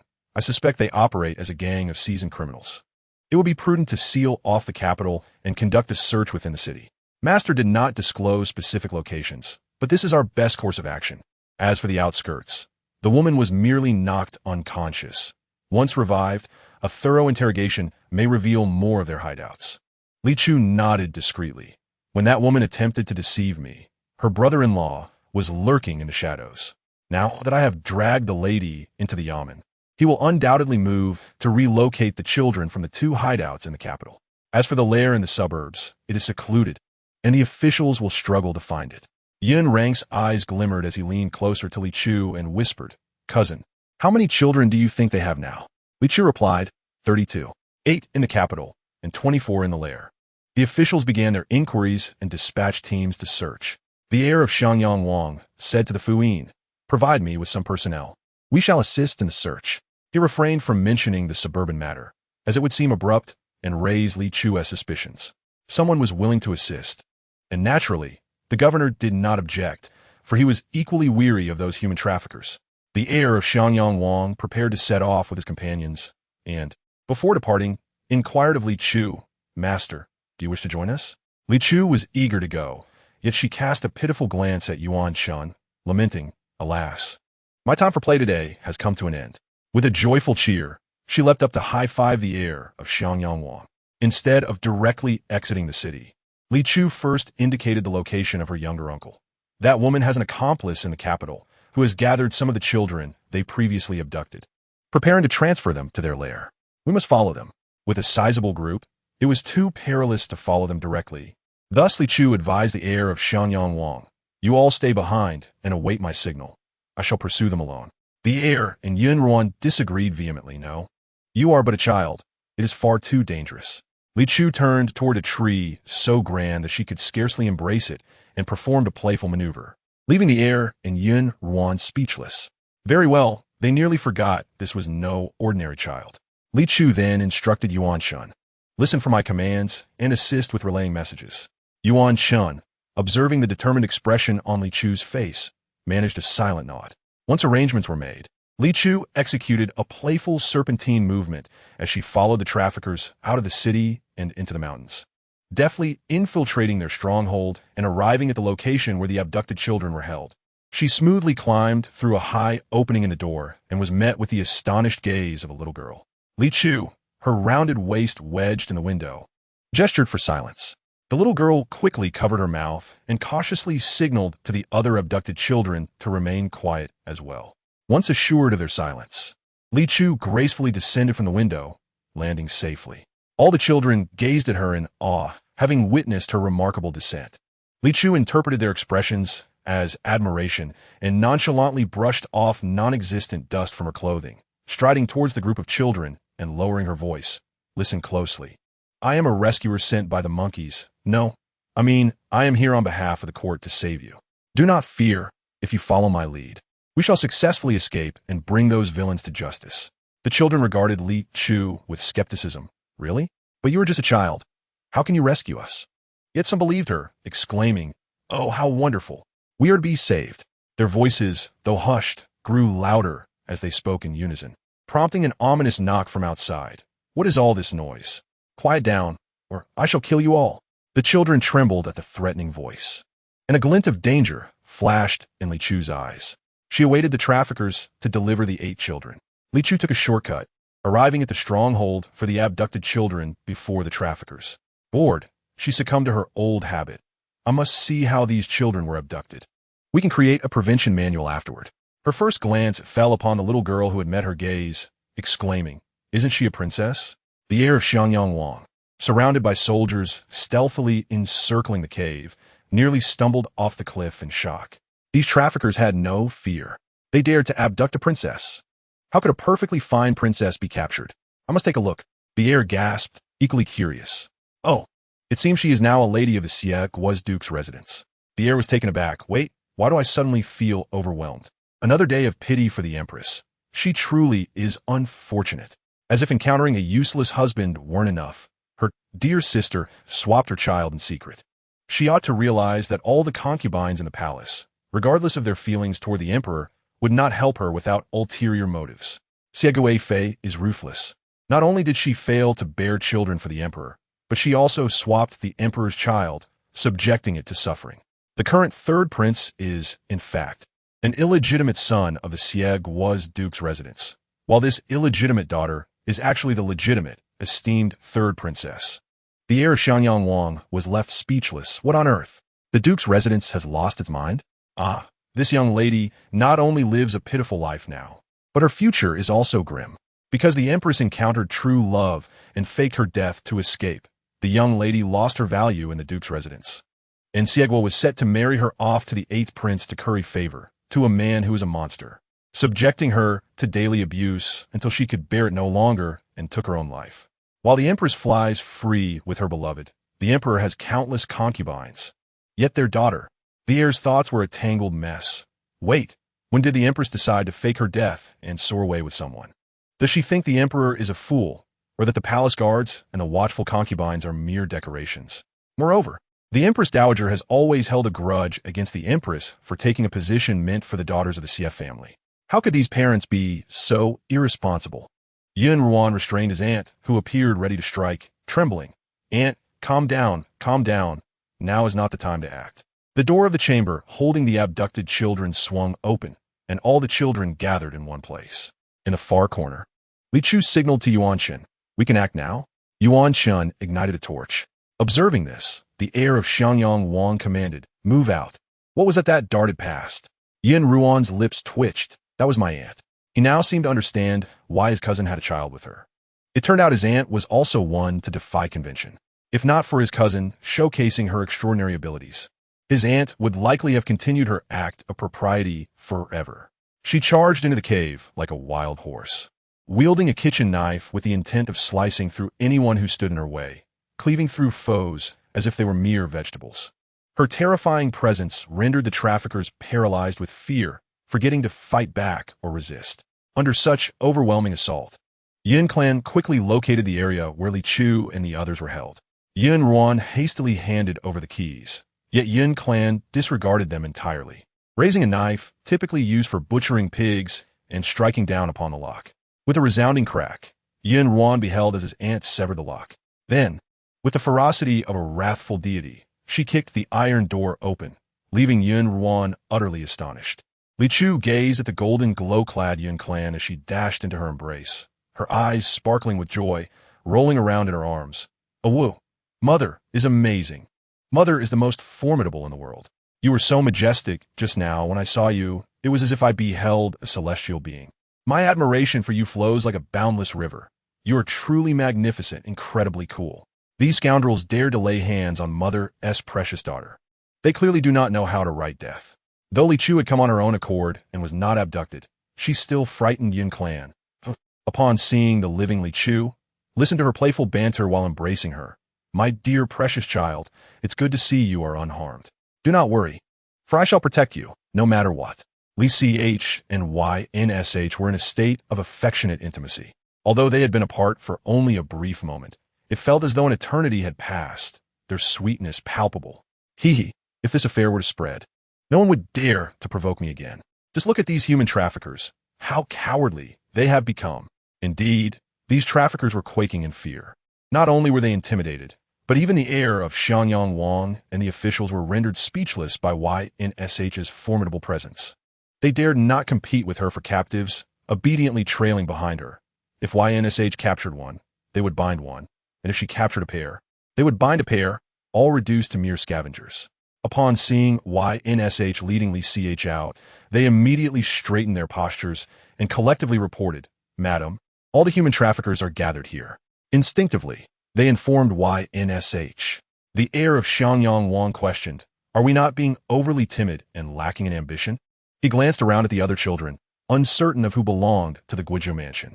Once this matter was clarified, the CF family would surely face dire consequences. "Eighth uncle, you wish to win over the CF family, even resorting to marriage as a means of binding them. I shall let you bind a worthless branch of the CF family instead." The children, upon witnessing the traffickers being apprehended, could no longer suppress their tears and began to wail. Hearing their cries, Li Ch hurriedly urged YNSH to take her away. Comforting children was far too daunting. On their way back, YNSH informed Li Ch, "The Emperor has sent word that you need not attend the morning court for the time being." Li Suisa exclaimed, "Ah, why am I suddenly being excused?" YNSH mused, "If you were to attend even one morning court, 3 officials would be missing from the Emperor's court. If you were to go daily, the court might soon be empty." Li Ch looked somewhat disappointed, but there are still so many melons to taste. YN Xiang, unable to bear her little cousin's dismay, reassured her, "Little cousin, I have inquired. Aside from the court, there are feasts, the marketplace. and places at the village entrance where one can enjoy the spectacle. You may choose where to go, and I shall accompany you. Instantly revitalized, Lee Ch realized how she had overlooked these essential destinations frequented by informants and said earnestly, "Then let us go to the marketplace tomorrow." Yn Xiang eagerly agreed. Ynch and added. Ynch cleared her throat. "I have no matters tomorrow, so I shall join you." Experiencing the events firsthand differs significantly from merely hearing them recounted, Ynsh concluded. Meanwhile, in the palace, the emperor had received news of the Zhenjie Paifeng being struck by lightning and summoned the primary proponents against its abolition from the morning court to the imperial study. His dragon-like gaze swept across the assembly. "Esteemed ministers, what are your thoughts on this matter?" A bold individual spoke up. "It must be the work of the Guo princess. She is far too mischievous to cause such chaos." The emperor cast a glance at the eunuch beside him, instructing, "Make a note of this person's name. When the Guo princess next enters the palace, we shall see what sort of creature they are. If they are worthy, all is well. If not, we shall deal with them accordingly." The remaining ministers remained silent, aware of the emperor's subtle gestures. They did not wish to attract any lightning strikes upon themselves. The emperor, satisfied, bestowed a knowing glance upon the astute minister. Then, he turned his attention back to the eunuch. The minister remarked, "Your Majesty, you are being unreasonable. I have complied with your wishes. Yet you still wish to keep a record. This is hardly amusing." After discussing the Zhenjie Paifeng incident, another report came in. "Your Majesty, the Guo princess has entered the tiger's den alone today and rescued 32 abducted children." At that moment, the heir of Xiangyang Wang was bringing one of the little girls into the palace for an audience. Lee Ch climbed down from the jade bed. Looking helplessly at Unchn, her chubby little hands spread wide. "Brother, it's not that I'm being lazy. It's simply that I, your sister, am too popular." "Oh, what a vexation." Unch rolled his eyes at her, uninterested in further conversation. Lee Ch understood that he was tacitly allowing her the freedom to roam, and she joyfully dashed outside. "Little Xiao, what brings you to me?" Upon hearing this address, Xiao, Njj, paused momentarily before replying. "Your Highness, may I have a word in private?" This was a phrase reserved for confidential matters, and Lee Ch naturally did not decline. "Your Highness, the 4 divine beasts from the National Master's Hall have entered the palace. They seek to persuade the emperor to bestow the title of princess upon X." He looked at Lee Ch with concern. Lee Ch maintained her composure, smiling brightly. "No need to worry. If the young emperor wishes to grant her the title, let him. It does not affect me. I assumed the role of princess merely to enjoy the spectacles, and now that the young emperor has excused me from morning court, I have no melons to taste. This princess is but a pretty fade, devoid of any real utility." Njj remarked. "Young emperor?" Suddenly, he found it less strange for her to address him as little Xia. Being a princess merely for the sake of amusement? Truly, she was a harbinger of auspiciousness, a favored daughter of heaven, so delightfully capricious. He could not shake the foreboding feeling that the National Master's Hall was bound for trouble, and those who had meddled with X might face dire consequences. The palace was bustling with activity. Visitors came and went in droves, some arriving even before others had departed. The emperor was taken aback when he saw a little girl who bore a striking resemblance to the empress, with only a slight resemblance to himself, brought into the palace by the heir of Xiangyang Wang. The astute individuals present understood without words.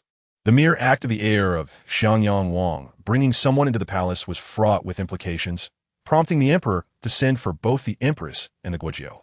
As the empress and Guo took their places, the 4 divine beasts from the National Master's Hall also arrived.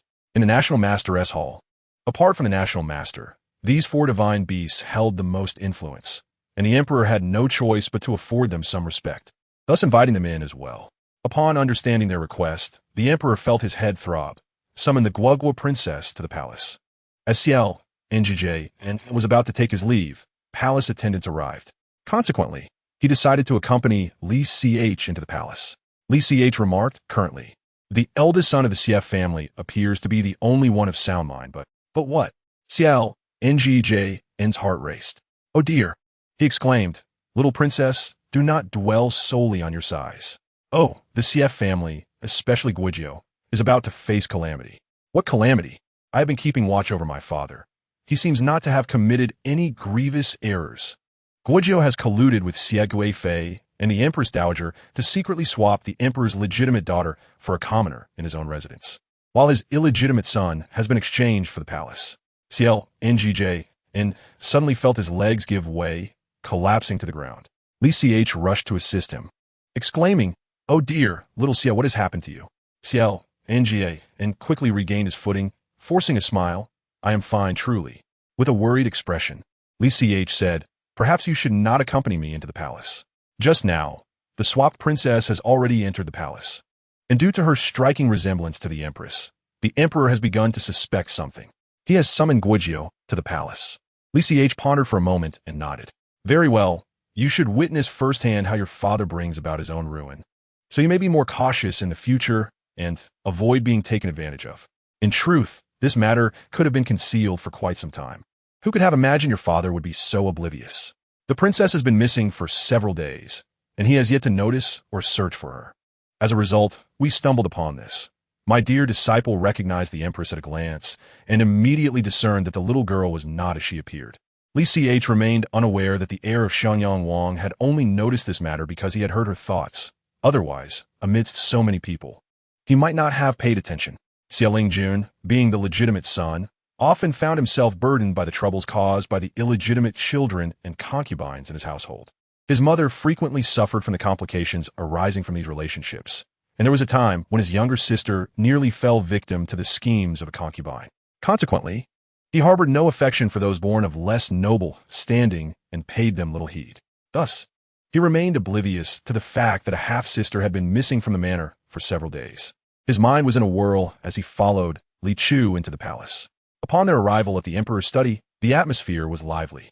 As the palace attendants were about to announce Li Chu's presence, she swiftly intervened, knowing all too well the consequences of such a proclamation. The attendants, aware of her formidable reputation, opted for discretion over facing the Emperor's wrath. They watched in astonishment as Li Chu stealthily pressed her ear against the door.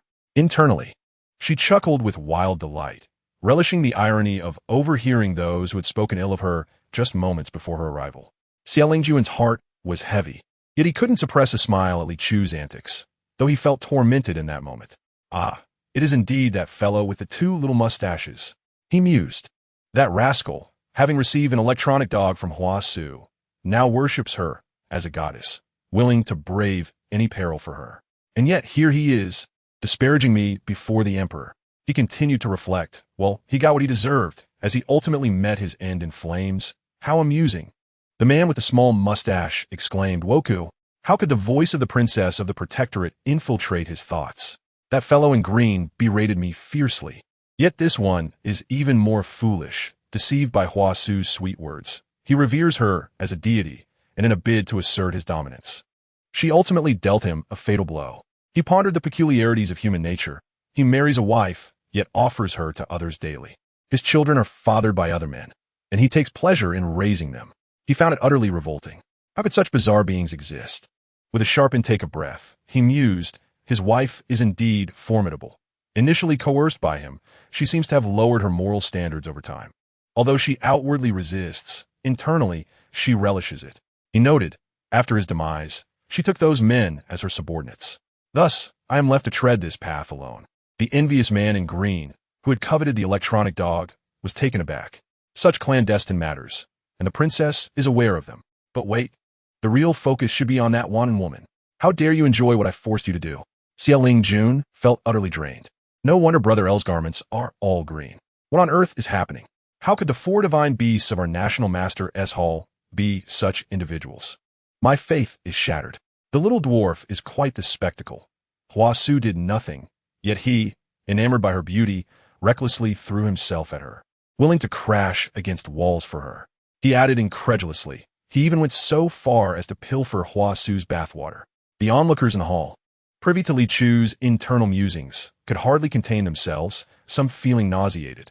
The members of the National Master S. Hall were astonished to discover the eccentricities of their peers, while those outside the hall vowed never to look at the members of the National Master S. Hall the same way again.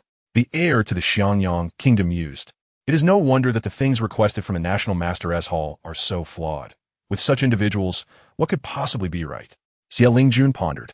Is it too late for me to withdraw from the National Master Hall? He truly wished to distance himself from these peculiar beings. Suddenly, the door creaked open, revealing the ethereal figure Li Chu had mentioned. He gracefully knelt before her, his demeanor obsequious. I pay my respects to the princess of the Protectorate. Your beauty is as enchanting as the legends describe, radiating an aura akin to that of a celestial being. Should you have any tasks for me, please do not hesitate to summon me. Li Chu blinked innocently. Did you not provoke the emperor by calling me short and insisting that I, being so young, should yield the position of princess to Hua Su? The white-clad man sprang to his feet, hands on his hips, and retorted indignantly, "Who dares to slander me? By the heavens, my admiration for you, princess, flows like an unending river. I would never utter such words. If I did, it would be the work of a malevolent spirit possessing me. My heart is true to you." The other 3 members of the National Master Hall muttered, "No one here is as craven as you." Xia Lingjun rubbed his eyes in disbelief, unable to reconcile this with the lofty image he had of the white-clad brother. Li Chu remarked, "Isn't Hua Su revered as the saintess of the National Master Hall? Do you really wish for her to be granted the title of princess?" The white-clad man coldly replied, She is unworthy.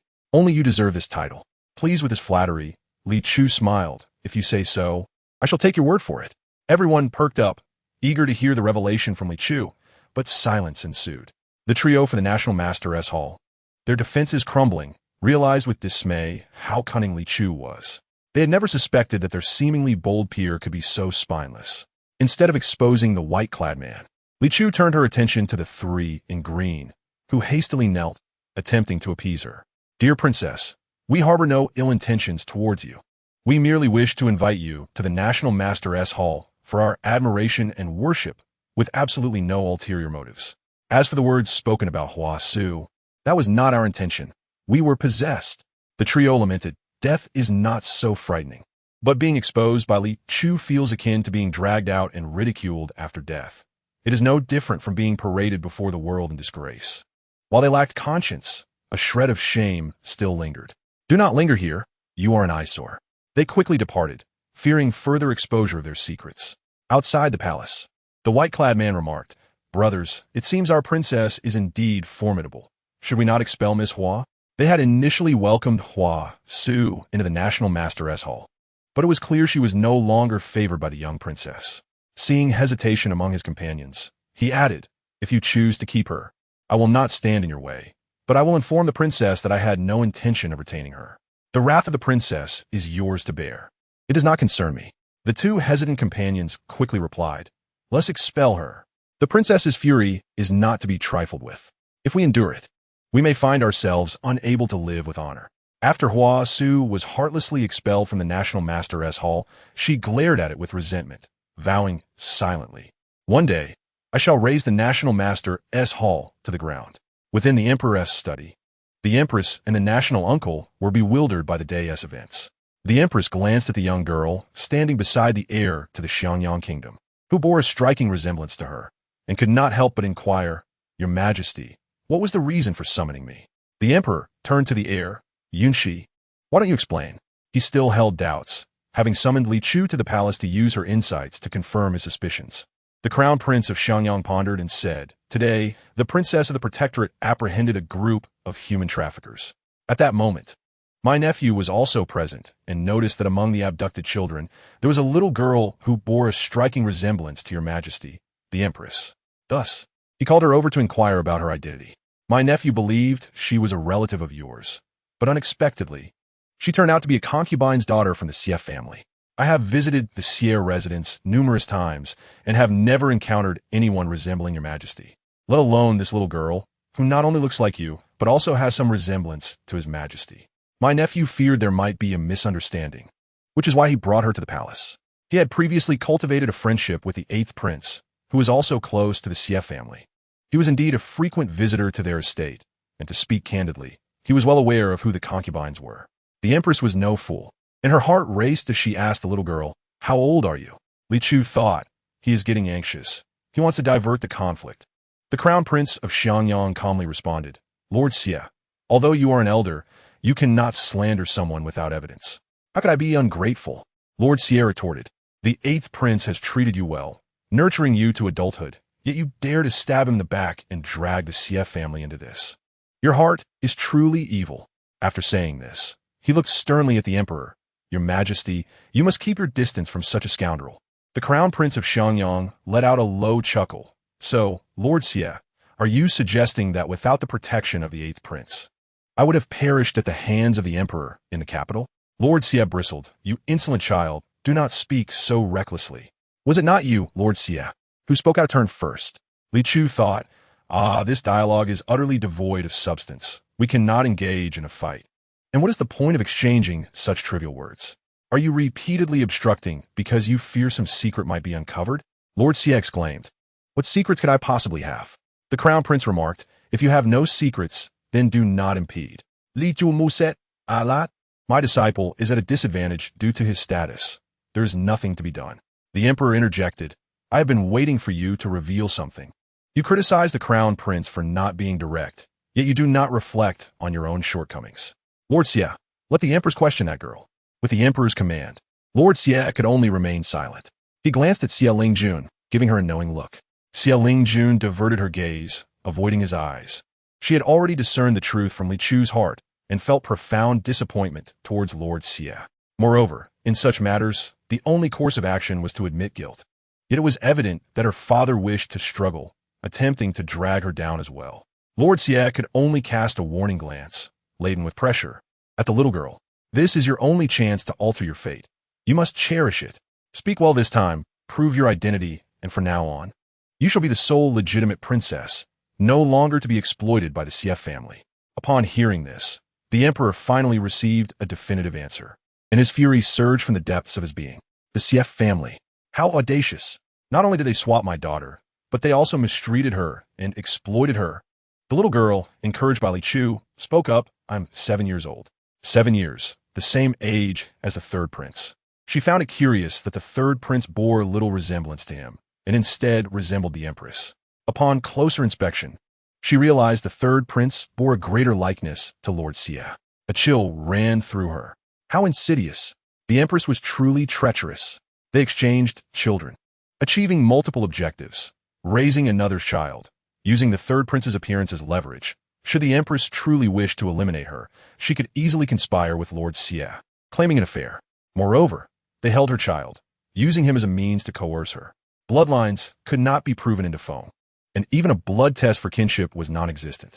The emperor was also unable to voice what he had heard, his expression a tumult of turmoil. Currently, the 3rd prince was born to my father and a concubine in the estate. The princess and my half-brother were swapped by my father, aunt, and sister.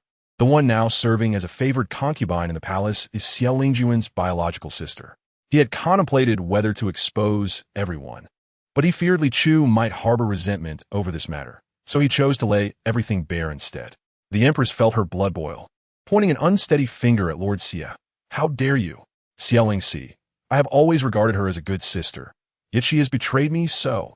After Xie Guifei entered the palace, she immediately pledged her loyalty, claiming indifference towards the emperor and that she would not vie for favor, even going so far as to prepare a bowl of sterilization soup in front of her. The empress believed the Guifei's words. Over the years, the Guifei had indeed refrained from vying for attention, as she had never conceived. The Guifei even assisted her in finding remedies conducive to pregnancy. Initially distrustful of the Guifei, the empress grew to trust her implicitly after using the Guifei's remedies and successfully conceiving. During childbirth, she even requested the Guifei to accompany her in the delivery room. Over the years, the Guifei treated the 3rd prince as her own, caring for him at every turn, only to discover that the child was from the Xie family. No wonder. The Xie family and Xie Lingxi truly orchestrated this grand deception. When Xie Lingjun spoke those words earlier, Lord Xie had yet to comprehend the gravity of the situation, for it had been executed with utmost secrecy. Xie Erjiao was completely unaware. Only the 3 of them were privy to this knowledge, and Xie Lingjun was certainly oblivious. At the moment Xie Lingjun knelt, the emperor mistakenly believed she was pleading for him. It was only when the empress leaped up to berate him that he realized the truth. He rushed towards Xie Lingjun and struck her. You wretched child, are you intent on ruining the entire Xie family? After striking Xie Lingjun, he knelt before the emperor to plead for forgiveness. Your Majesty, this child has spent too long in the National Teachers' Hall and has become foolish. Please do not believe her words. Li Chu shook her head. With a father like this, I cannot help but feel a twinge of sympathy for him. He could be dubbed the world's little bitter melon. He is stubborn even when facing death. The best course of action at this moment is to kneel and admit fault. With the Empress around, the Emperor would certainly not execute Lord Xie. Xie Lingjun felt both heartbroken and moved. The princess, even as a 3-year-old, can comprehend my deep intentions. Yet my father cannot. It is disheartening. After the Empress scolded the Xie family, she embraced the princess and wept bitterly. The little princess was bewildered. Suddenly transforming from a concubine's daughter to a princess, it felt surreal. The Emperor, witnessing the frail little princess, was also filled with wrath, kicking Lord Xie to the ground. How long do you intend to deceive me? Xie Tao, do you truly believe me to be a fool? Lord Xie, being adaptable, realized that the Emperor had taken Xie Lingjun's words to heart and immediately fell to the ground, weeping, Your Majesty, I too have my difficulties. After the Empress became pregnant, I encountered a white-bearded immortal who warned me that the princess's fate was weak and that she could not withstand the overwhelming fortune of the royal family. To ensure her safety and health, she could not be raised in a place of high value. I had no choice but to make such a drastic decision. Initially, I intended to send the princess to a farming family, but I ultimately could not bear to do so I placed her in my own courtyard, deliberately allowing her to be treated poorly to ensure her well-being. Li Chu thought, how skillful in weaving tales. The Emperor retorted, You cannot deceive even a 3-year-old child. Yet you wish to fool me. Although the Empress could not hear Li Chu's thoughts, she was equally enraged. You are lying. If this is truly the case, why not speak directly to me and the Emperor? Would we harm our own daughter? Xie Guizhou continued to fabricate. The immortal has decreed that it must not be disclosed to you, lest it lose its efficacy. The Empress, infuriated to the point of laughter, could not be bothered to argue further. Instead, she coldly regarded the Emperor and stated, I hope Your Majesty can provide me with an explanation. Typically gentle and accommodating towards the young prince of Xiangyang, she displayed an unexpected assertiveness. After uttering these words, she turned her attention away from others, gently conversing with the little princess as if to shield her from fright. The Emperor interjected, Uncle need not weave more lies. Just as he was about to pass judgment, the Empress Dowager arrived. Li Chu glanced towards the doorway and noticed not only the Empress Dowager, but also the 8th prince. Li Chu mused, Today's little bitter melons are indeed plentiful, and now there is one more. If the Emperor were to discover that the Empress Dowager's consent to swap children was actually to support the 8th prince's rebellion, he would surely be furious. The Emperor took a deep breath, exhaling in cycles, reminding himself of his resilience. I have always known that mother favors my younger brother more. Thus, I am not saddened or disheartened, for I too wish for a brother. Alas, let all be obliterated. I have elevated you, and you conspire against me with my son. I treat you as a good brother, yet you wish to usurp my throne. Observing the Emperor's mounting rage, the young prince of Xiangyang hastened to console him. Uncle, remain calm. Your filial piety towards the Empress Dowager and your kindness towards Uncle 8th will surely lead them to stand by your side and condemn Guizhou, rather than intercede on his behalf. Li Chu thought, Is my disciple offering counsel? This is merely adding fuel to the fire. The 8th prince cast a malevolent glance at the young prince of Xiangyang. Li Chu reflected, the 8th prince must deeply regret his actions. If time were to rewind, he would undoubtedly take my disciple's life. Alas, your regrets come too late. The 8th prince suppressed his anger towards the young prince of Xiangyang and began to play his role. Why is uncle kneeling? Li Chu quipped, You feign ignorance, knowing well that you have come to witness Guizhou's downfall. The Empress Dowager, with authority, asserted, My son, regardless of your uncle's actions, he will always be your uncle. How can you allow him to kneel before outsiders in such a manner? What will others think of him? The Empress, on the verge of exploding with anger, retorted, Mother, Guizhou has muddled the royal bloodline. This matter demands severe punishment.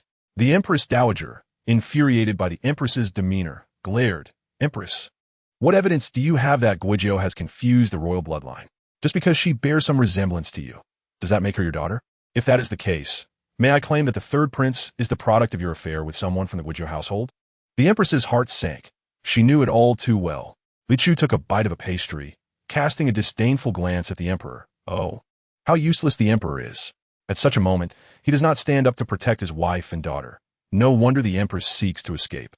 The empress married the emperor out of affection, but has remained silent under the empress dowager's oppression. It baffles me how she could endure such humiliation from such an unworthy man. The emperor's expression darkened. You think I do not have enough troubles? After hearing such heavy news, may I not catch my breath? Mother, refrain from speaking nonsense. Junior has already disclosed how you exchanged children and who was involved.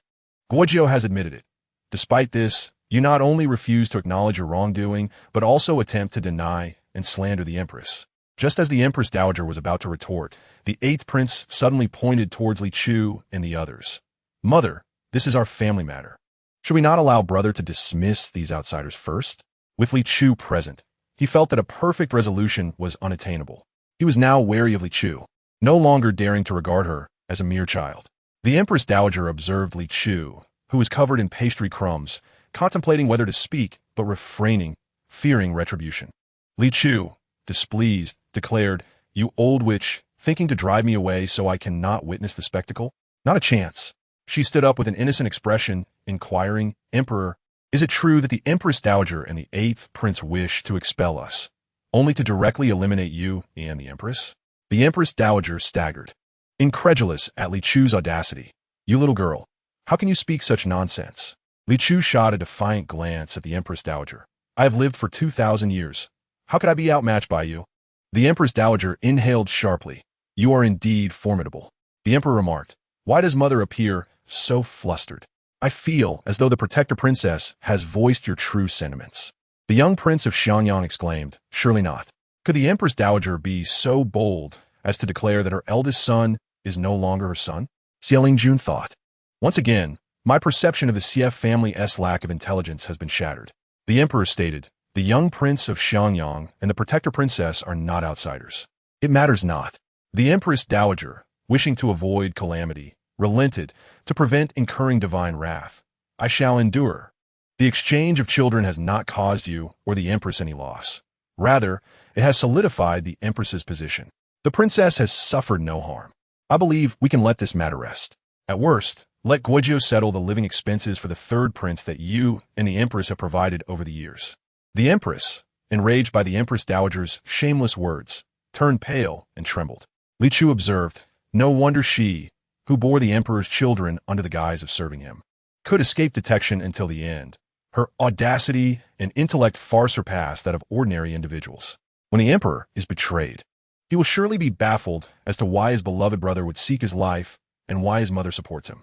For the brother you believed to be of the same blood, in truth, is merely your half-brother. As for your mother, she is quite the enigma, having been coddled by the late emperor while believing herself to be wronged, leading her to entangle herself with others, boldly giving birth to a child, convinced that the 8th prince was their love child. The late emperor possessed a unique taste, surrounded by clever individuals in court and the harem. He favored the empress dowager's foolishness, never suspecting that the wise would not betray him, while the foolish would create chaos. The young prince of Xiangyang exclaimed, What a monumental revelation! The 8th prince is not even a descendant of the Tang family, meaning he is merely little 8. He could not suppress his instincts and glanced at the emperor. Observing the emperor's strained expression, he felt an inexplicable sense of satisfaction and schadenfreude. His grandmother, possessing exceptional qualities, had been resented by his grandfather, leading to her early demise from depression, ultimately allowing the current empress dowager to seize her opportunity. After her death, the life of his father became increasingly difficult, as the empress dowager frequently humiliated him. Had it not been for his father's feigned ignorance, he likely would have met an untimely end at the hands of the empress dowager. This could be seen as poetic justice. Upon exiting the palace, he would write to his father regarding this matter, then find a moment to visit the royal tombs to pay respects to his grandmother and mock his grandfather. The mere thought brought him immense joy. Had it not been for his grandfather's blindness, his grandmother would not have departed so soon, and, as the legitimate eldest son, his father would not have faced so much adversity, nor would his mother have passed away at such a young age. The expression on the emperor's face at this moment could not be adequately described in 1,000 words. Li Chu's inner thoughts continued. I wonder, if the emperor were to learn that the 8th prince's biological father is actually his uncle, would he not contemplate avenging himself against his uncle and disturb his grandfather's grave? The emperor, in a fit of rage, exclaimed, "What an absurdity from the Sief family! Have I not treated you well enough? How could you behave in such a manner?" He recalled that the incident with the 8th prince occurred during a grand banquet, within the hidden recesses of the garden. Unable to contain his fury, he slammed his hand on the table, rising to his feet and bellowing, "Summon my guards, drag the national uncle out, and execute him."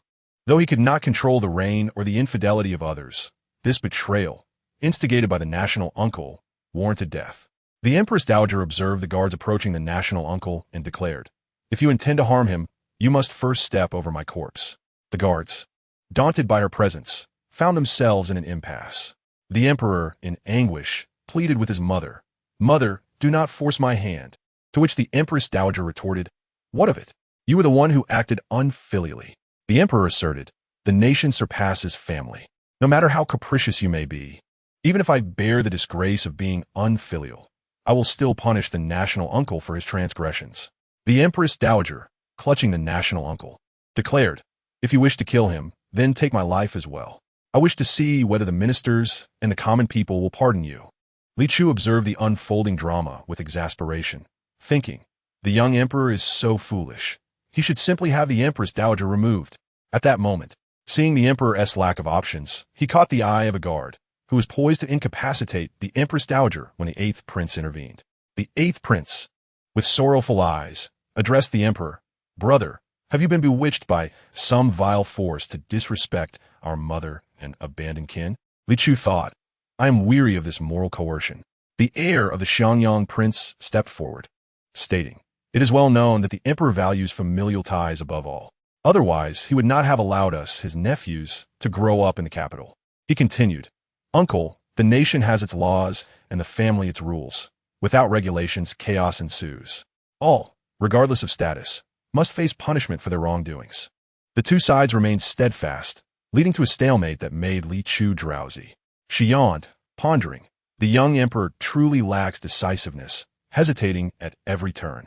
Now is the time to act swiftly. Later, one could easily fabricate a plausible explanation to present to the public.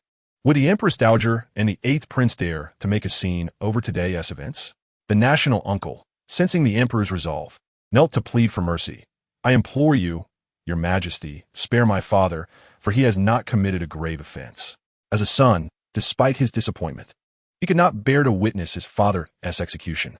Yet, the national uncle remained ungrateful, glaring at his son with ire. The emperor, feeling sympathy for the young man who, like himself, was trapped by elder relatives, took a deep breath and decreed, "The national uncle shall be stripped of his noble title, and the concubine shall be demoted to a mere beauty."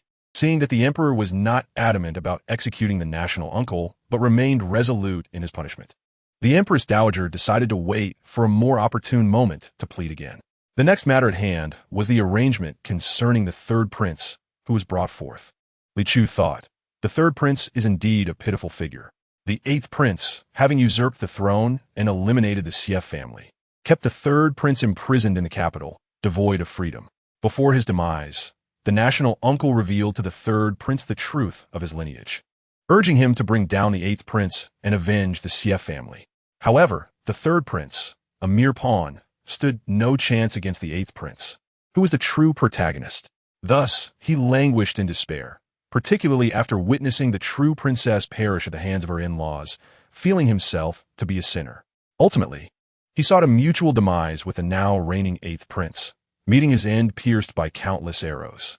The deceased emperor and the fallen Xie Lingjun lamented, "What a tragic fate to be entwined with the 8th prince and Hua Su. Death is the only outcome." It had been so long since anyone had survived the turmoil. The empress, having raised the 3rd prince for so many years, still held some affection for him. Yet, the memory of her daughter's suffering at the hands of the Sief family compelled her to deny herself the comfort of seeing him. The emperor's feelings towards the 3rd prince were equally complex, but one must not harbor those who lacked royal blood within the palace. The choices were undeniably arduous. To remain in the palace meant daily encounters with the emperor, while fleeing would result in concerns over their daughter's well-being within its confines. Thoughts swirled in her mind, contemplating. The emperor should appoint a eunuch to the throne that would prevent a plethora of corpses within the palace. The heir of the Xiangyang prince nearly voiced a query. If a eunuch were to ascend the throne, who would inherit the position upon his death? The emperor, with indignation, retorted, Am I now deemed inferior to even a eunuch? Have I not treated you with sufficient grace? How could you suggest that a eunuch might govern in my stead? The emperor's heart felt as though it had turned cold. Similarly, the third prince's heart grew heavy, for he, once a noble scion, had suddenly been reduced to the status of an illegitimate child of the Sief family. Who could withstand such a blow? Li Chu, thoroughly entertained by the unfolding drama, departed the palace with a sense of satisfaction. The eighth prince had initially considered how to swiftly reinstate the national uncle, but the emperor assigned Xiaolingjun and the Xiangyang prince's heir to assist Yuan Shan in the construction of the princess of state's residence. This led the eighth prince to believe that the emperor's anger towards the Sief family was not genuine, but rather a response to the situation, requiring him to appease the empress. Qin Yu, having stealthily followed Li Chu throughout the day, did not manage to catch her alone, but did witness numerous remarkable deeds attributed to her. From summoning thunder during morning court that felled several ministers to courageously confronting human traffickers and rescuing abducted children, she was truly unparalleled. In a single day, she had accomplished more than many accomplish in a year. He remained determined to eventually capture her attention. Upon arriving at the marketplace, his lips curled into a sly smile. Meanwhile, Li Chu and Yun Ran observed a fierce woman arguing with an elderly couple over land, the crowd condemning the woman's actions. Yun Ran inquired, Cousin, what's your perspective? Li Chu, not wishing to squander her time for gossip, had ventured out with Yun Ran after breakfast and had heard townsfolk discussing the notorious woman who had been harassing the elderly. If I were that woman, I would incapacitate these two old fools, Li Chu mused, observing the elderly couple trembling as they leaned on makeshift canes. Not all elderly deserve pity. Not all are deserving of kindness. The animosity between the two old individuals and the woman ran deep. Had she been in her position, her vengeance would have been far more severe. The woman's daughter had been deceived in a marriage by one of the old men, who had a sickly nephew. Shortly after the marriage, the nephew passed away, leaving the woman's daughter to labor while pregnant, caring for both the newborn and the elderly, an utterly pitiable situation. Yin Ran remarked, How despicable! As he witnessed the woman surrounded by an angry crowd, all rallying to support the two elderly individuals, he promptly stepped forward and said, Esteemed friends, we are unaware of the grievances between them. Is this truly appropriate? The onlookers retorted, What is inappropriate? We are well aware that this fierce woman bullies them every time the two elders come around.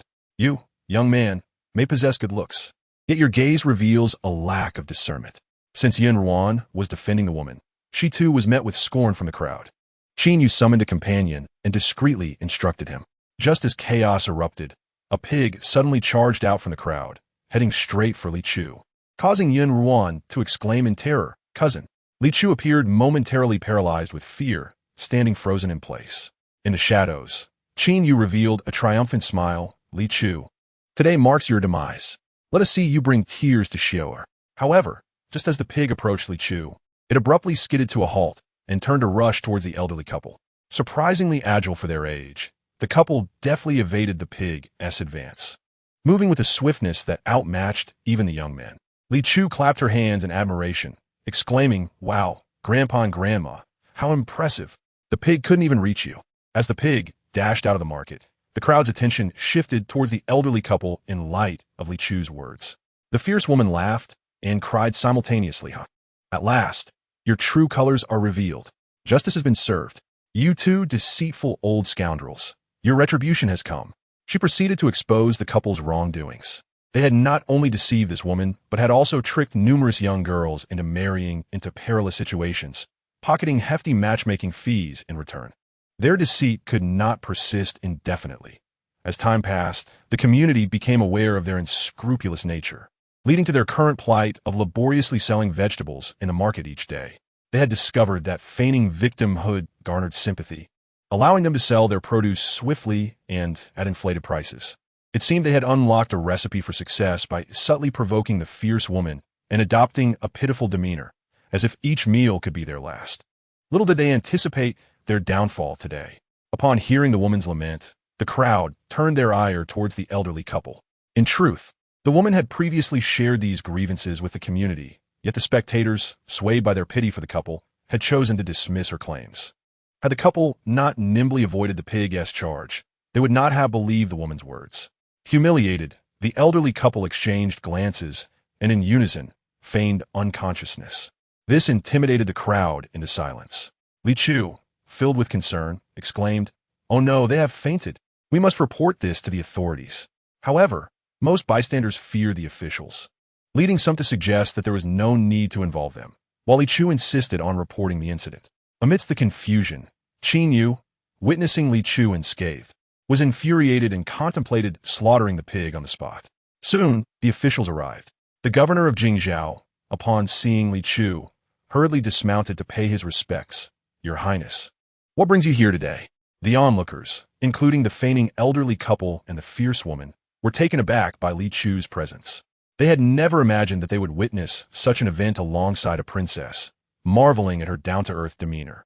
The fierce woman suddenly knelt before Li Chu, pleading, "Please, Your Highness, save my suffering daughter." Li Chu replied, "That depends on whether your daughter wishes to divorce. If she does not, I shall not intervene. My daughter would certainly agree. She has been living a life unworthy of a human." The fierce woman wept as she spoke. Li Chu turned to the governor, displaying keen insight, called for someone to fetch the woman's daughter. The daughter was soon brought forth, appearing considerably older than her mother, with a worn expression that spoke of hardship. Despite the cool weather, she wore thin, patched clothing. Upon seeing her daughter in such a state, the mother could not hold back her tears. Upon learning that divorce was a possibility, the daughter could hardly believe her ears. "Mother, can I truly divorce him?" The mother nodded through her tears. "Yes, the princess has said so." The daughter immediately broke down in tears. The governor quietly reminded Li Chu, "Your Highness, if you allow them to divorce, what will become of the elderly couple?" The family into which the fierce woman's daughter married had only one son, who has since passed, leaving no one to care for them. His caution was rooted in the desire to protect Li Chu from public scorn. Li Chu responded, "If the elderly couple can still find the energy to bully their daughter-in-law, it indicates they are in good health and will likely live for many more years. After the young woman divorces, her child remains part of that family's bloodline. Should they fulfill their responsibilities in raising the child and cease to harm the young woman, I believe the child will care for the elderly couple in their old age." The governor found Li Chu's reasoning sound and thus decreed that the young woman could return home, divorced from her late husband. The fierce woman and the young woman expressed their profound gratitude to both Li Chu and the governor. As the crowd dispersed, only the two elderly individuals remained, still feigning unconsciousness. Li Chu sighed. It is said that pouring boiling water on those pretending to be unconscious will cause them to awaken immediately. Having lain on the ground for quite some time, the elderly couple was shivering from the cold, and the thought of being doused with scalding water terrified them into opening their eyes. "Oh dear, where are we? Old woman, how do we end up here?" "Indeed, old man, I remember we were in the market." Yin Ruan interjected, "Your acting skills are quite pathetic." Despite their wickedness, the elderly couple faced no legal repercussions in Dafeng for their marriage scams. Had they defrauded someone of their wealth, they might have faced a restitution penalty, but instead, they were released without consequence, walking away from the courthouse with light steps. Yin Ruan felt a deep sense of frustration. It is infuriating that the source of that young woman's tragedy is these two old wretches, yet they face no punishment. "Fear not," Li Chu reassured her. "They will surely meet a grim fate." The two eventually descended into beggary, yet their lack of moral character led them to covet the belongings of others, resulting in a brutal beating by fellow beggars, ultimately culminating in their demise in a dilapidated temple, with no one left to tend to their remains. Yin Ruan, comforted by this prospect, felt a sense of satisfaction. Li Chu, however, suddenly recalled that when she departed, Yuan Chen had warned her that her time for enjoying the spectacle today was limited, lest she forfeit her rights for tomorrow's entertainment. She hastily called for Qing Miao, urging Yin Ruan to join her in flying swiftly back home. Time passed quickly, and as the eve of Li Zian's examination approached, the once eager Li Chu, engrossed in the gossip, found herself staying home to support Li Zian, encouraging him not to be overly anxious and to perform freely. In truth, Li Zian felt little tension. His initial ambition to become an official was rooted in the desire to fulfill his ideals and aspirations. After recognizing the true nature of Huaxiao, his motivation shifted towards protecting Li Chu and safeguarding his family. Now, with such a capable sister, he felt confident in merely doing his best. On the day of the examination, the entire Li family, alongside the Yun family and Qing Yao, accompanied Li Ziyan to the examination site. Qin Yu, who had been lurking for days without success, gazed at Li Ziyan, surrounded by admirers, his eyes sparkling with envy. In this examination, he must ensure that Li Ziyuan is overshadowed, as he cannot disappoint Miss Hua's expectations of him. Originally, Qin Yu had no opportunity to take the exam, but Huasu arranged for the 8th prince to secure him a place. From a distance, the 8th prince and Hua Su observed the scene. Ever since Li Chu's appearance, Hua Su, enduring a streak of misfortunes, couldn't help but seek reassurance from the 8th prince. Everything is arranged, right? The 8th prince replied, "Rest assured, there will be no mishaps this time. No matter how formidable Li Chu might be, he is merely an individual." Hua Su felt somewhat reassured. At the Xiangyang prince's residence, the heir received a letter from the prince. Upon discovering the token within the envelope, he realized that the Xiangyang prince had agreed to his request to break off the engagement with Hua Su. Once this matter was settled, he felt a sense of relief and hurriedly went to the Li family to share the good news with Li Chu. Li Chu congratulated him, but then sighed. "Your stepmother has come to the capital with her children. You may find yourself in trouble." The Xiangyang prince's heir exclaimed, "What are they doing in the capital? Why did my father not inform me of this?" Li Chu looked at him sympathetically. "Silly child. With a stepmother, your biological father can become a stepfather. Surely you understand this principle." The Xiangyang prince's heir was taken aback. No way. The Xiangyang prince approved the annulment of the engagement, and now the Xiangyang princess is coming to the capital as well. He couldn't comprehend his father's actions. Having always been told that his father deeply loved his mother and had even forsaken a claim to the throne for her, his father had always considered his welfare. Yet, he had clearly written to his father requesting that the stepmother not come to the capital. Unable to fathom the reasoning, he confided in Li Chu, entirely overlooking that she was merely a 3-year-old child. For reasons unknown, Li Chu seemed to embody an understanding beyond her years. Li Chu sighed. "Your father does indeed care for you, but you must comprehend that you are his child, and so are your younger siblings.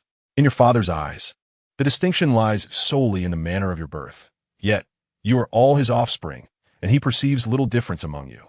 Your stepmother argues that your younger siblings have never experienced the splendor of the capital, and with the 2 children clinging to your father's garments, how could he resist? As for your father certainly cherished her back then, but she has been gone for many years. People tend to forget, especially during prosperous times. It is easy to overlook the past. As a child of your mother, you have yet to be presented before him, and if he does not deliberately recall, he may very well forget her." Seeing the Xiangyang prince's heir's faith shatter, Li Chu, concerned about frightening her only apprentice, chose to offer no further commentary. Instead, she comforted him. "You need not be overly distressed. It is human nature, quite normal. The Xiangyang prince's greatest love was undoubtedly for your mother. Yet the deceased cannot provide joy and warmth, while the current Xiangyang princess can. If given the choice between his late wife and the present one, he would certainly choose the former in an instant. But the truth remains that she has vanished from this world, rendering the current individual of greater significance." Upon hearing Li Chu's words, the Xiangyang prince's heir crouched down beside her. "Master, it seems I have only just now realized that my father is not solely mine. In the past, he felt united with his father, while the other 3 in the household were a separate entity. He regarded his stepmother and siblings as outsiders. However, perhaps now, as he stands alone in the capital, he is the one who feels superfluous to them. Had the previous incarnation of Li Chu encountered this situation, she would have been unable to empathize with the Xiangyang prince's heir, for she knew not the warmth of parental love. Yet in this life, as the daughter of Li Dafu and Yun Shi, she inexplicably understood his sentiments. She patted the Xiangyang prince's heir's head resting on her small frame. "It is all right. You can still be a father to many." The Xiangyang prince's heir felt a sudden surge of sadness. "Master, I do not wish to live with them." The mere thought of it repulsed him. "Do you have any solutions for this predicament?" Li Chu replied, "There is no way. She is the legitimate Xiangyang princess. If she comes, where else would she reside but the Xiangyang prince's residence?" The Xiangyang prince's heir protested. "My father would certainly not agree to that." The realization struck him with alarm. Thus, perhaps he was not entirely ignorant of the situation. He had merely been engaging in selective self-deception. Seeing her young apprentice in distress once more, Li Chu reassured him. "Fear not. Should they dare to bully you, I shall certainly stand up for you." At that moment, Yin Shi called for Li Chu to have a meal and was met with the rather disconcerting sight of the Xiangyang prince's heir, a grown man, snuggling up to her petite daughter, flattering her. It was quite a spectacle. Only upon seeing Yun Shi approach did the Xiangyang prince's heir realize how late it had become. After inquiring about when the Xiangyang princess would arrive in the capital, he took his leave. The next morning, while Li Chu was still enjoying her breakfast, he returned. But this time not to seek her out, rather to consult Yuan Shun. Young master, the Ministry of Works has informed me that the funds provided by the Emperor for the regulations you requested are insufficient for construction. Furthermore, the land currently houses the Nguo Marquis' residence. If we wish to build there, the Nguo Marquis' family must be relocated. However, the Nguo Marquis' household now consists solely of the elderly matriarch and her 8-year-old grandson. The remaining male members and women of the family have all perished in battle, and he felt utterly embarrassed to request their relocation. Thus, he sought Yuan Chen's assistance in finding an alternative location. Yuan Chen stepped away from the table and accompanied the Xiangyang prince's heir to a secluded area. Meanwhile, the Nguo Marquis' residence received an unexpected visitor. The elderly matriarch, her hair as white as snow, regarded the seemingly elegant yet desire-filled woman before her. Miss Hua, to what do I owe the pleasure of your visit? The princess of the Protectorate wishes to transform your residence into the Protectorate Princess's mansion. I have a way to help you retain the Nguo Marquis' estate. In the imperial study, the emperor surveyed the awkward assembly comprising the Minister of Works, the Xiangyang prince's heir, Xia Lingjun, Li Chu, and Yuan Shun. He felt a profound sense of embarrassment. To elaborate, he had boasted grandly, but now someone had shot down his inflated claims. Earlier, he had promised to construct a residence for Li Chu, and later, Yuan Shun approached him, suggesting that the location and design of the Protectorate Princess's mansion be entrusted to him. Without much thought, the emperor had readily consented. Now, this had led to the current uncomfortable situation. Fearing that Yuan Shun and Li Chu might be displeased, thus invoking divine wrath upon himself, the emperor spoke with a conciliatory tone. This matter has been poorly considered on my part. Regarding the finances, I shall allocate from my private treasury. Li Chu interjected. No need. My father has offered to fund the construction. The young emperor lamented. You are so kind, little chubby girl. I am truly moved. Henceforth, I shall refrain from calling you little chubby girl. The imperial treasury, too, is impoverished. No wonder this young emperor faced criticism after his downfall.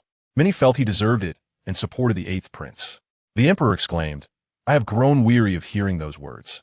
I labored diligently as an emperor, exhausting myself, only to be scorned posthumously. How unjust. However, that place is indeed the most suitable location for me to construct my residence. Thus, I must have it.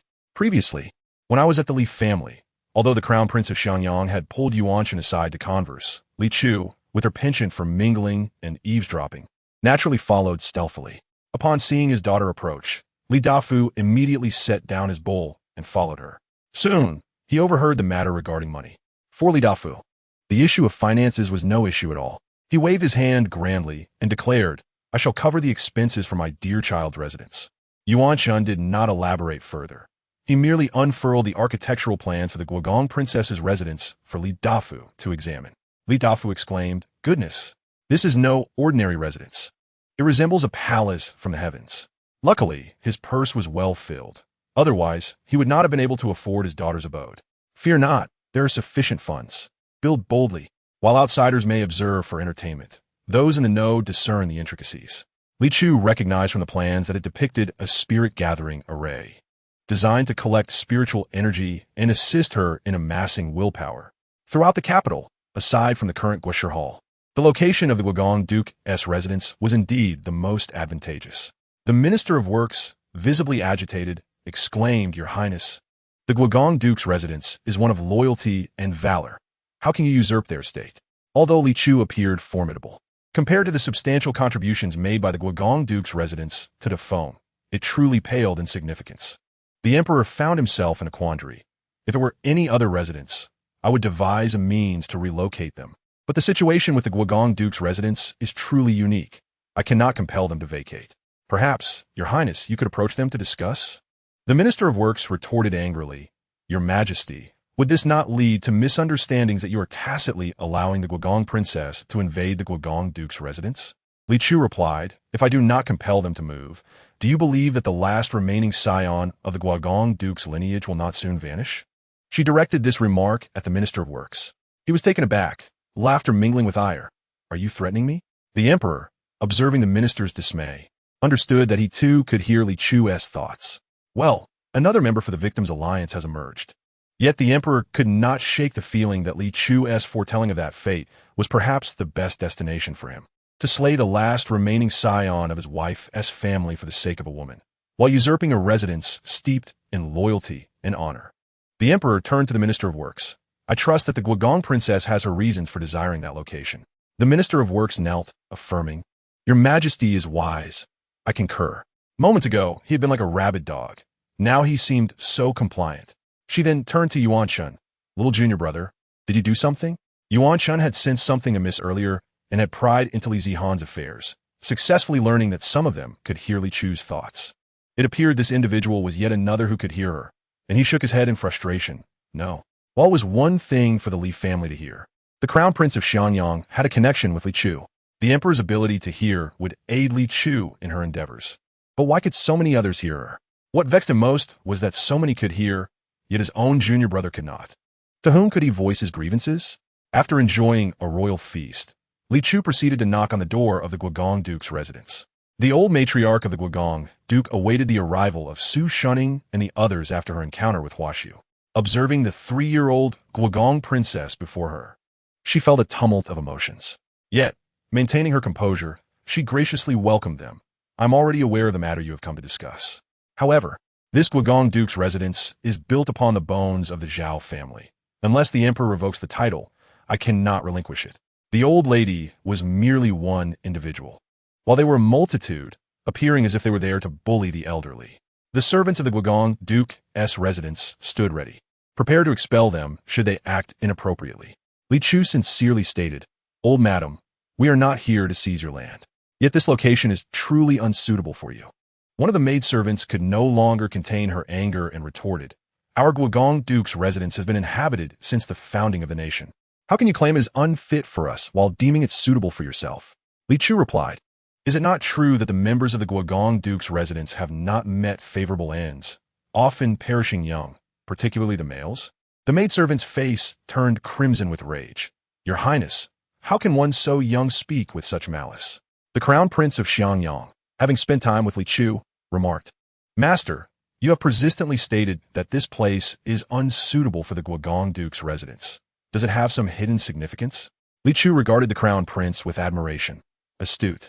She then addressed the old matriarch. Before we came to seek you out, Huashu had also approached you. Your decision not to involve yourself with her demonstrates your discernment. Your estate was not originally here when the dynasty was founded. It was situated directly north of the imperial palace. However, after the founding emperor subdued the realm, he bestowed this location upon the Guogong Duke's residence. The first Guogong Duke, in the prime of his life, suddenly met an untimely death, and his 3 sons were subsequently dispatched by the emperor to combat the northern tribes, all perishing in battle. Apart from the eldest daughter-in-law, 2 others either committed suicide or remarried, leaving only the first Guogong Duke's old matriarch and her eldest daughter-in-law to care for a host of young children. The second Guogong Duke returned from war with a severed arm. Though he recuperated in the capital, he too met an abrupt demise. His 5 sons likewise fell in battle, leaving only his second daughter-in-law to become the Guogong Duke's wife, raising several children. I shall refrain from elaborating on the subsequent generations. The old matriarch must be well aware of how they perished and the fate of the Guogong Duke's descendants. However, there is a pattern. While the earlier generations of the Guogong Duke's household saw many children, the later generations have dwindled to just 1 remaining child. The old matriarch fidgeted with the prayer beads in her hands. As Li Chu spoke, she began to grasp the implication of her words. Her throat tightened. Are you suggesting that the location of the Guogong Duke's residence has been tampered with by the Holy Ancestor Emperor? The founding emperor of Defeng was indeed the Holy Ancestor Emperor. Li Chu shook her head. No, there's been no tampering. The location of this place is simply too advantageous. Yet you have appropriated the finest spot of the entire estate for the ancestral hall, continuously offering incense day and night. This has led to the increasingly auspicious feng shui of the residence. However, a family of military leaders steeped in bloodshed, finds itself paradoxically at odds with such favorable feng shui, as it contradicts your principles. Indeed, your household would be more suitably located in a place of less favorable feng shui to ward off malevolent spirits, thus allowing your family to thrive. The world is filled with deities. If all were to be virtuous and eschew violence to attain divinity, who would then vanquish the demons? There are gods born of virtue, as well as those forged by bloodshed, leading to individuals flourishing through benevolence and others thriving through violence. Each person's path and means of accumulating merit is unique, and the Duke of Dingwa's residence stands in stark contrast to their principles, resulting in an inevitable decline. The matriarch of the Duke of Dingwa felt a flicker of uncertainty. Yet having never encountered Li Chu nor witnessed her extraordinary abilities, she remained hesitant and did not relent. Li Chu's current demeanor could only attest to her precocity. Having lived for decades, the matriarch had indeed witnessed early blooming children before, although it was alarming. It would not compel her to relinquish the estate she had safeguarded for so many years. The Duke of Dingwa's residence was no mere dwelling in the eyes of the matriarch. It symbolized their past achievements and the lineage of the Duke's family. Li Chu, with a sense of resignation, stated that after Hua Su sought her out, she also approached her son-in-law, the Minister of Works. If the Duke of Dingwa did not relinquish his estate, it was likely that her grandson would meet an untimely demise. She was not the sole one coveting the land of the Duke of Dingwa, and what she had just said was devoid of any exaggeration. Not only had she uncovered this matter, but she had also unearthed other information. To her astonishment, the son-in-law she had once held in high regard was, in fact, a hypocritical individual.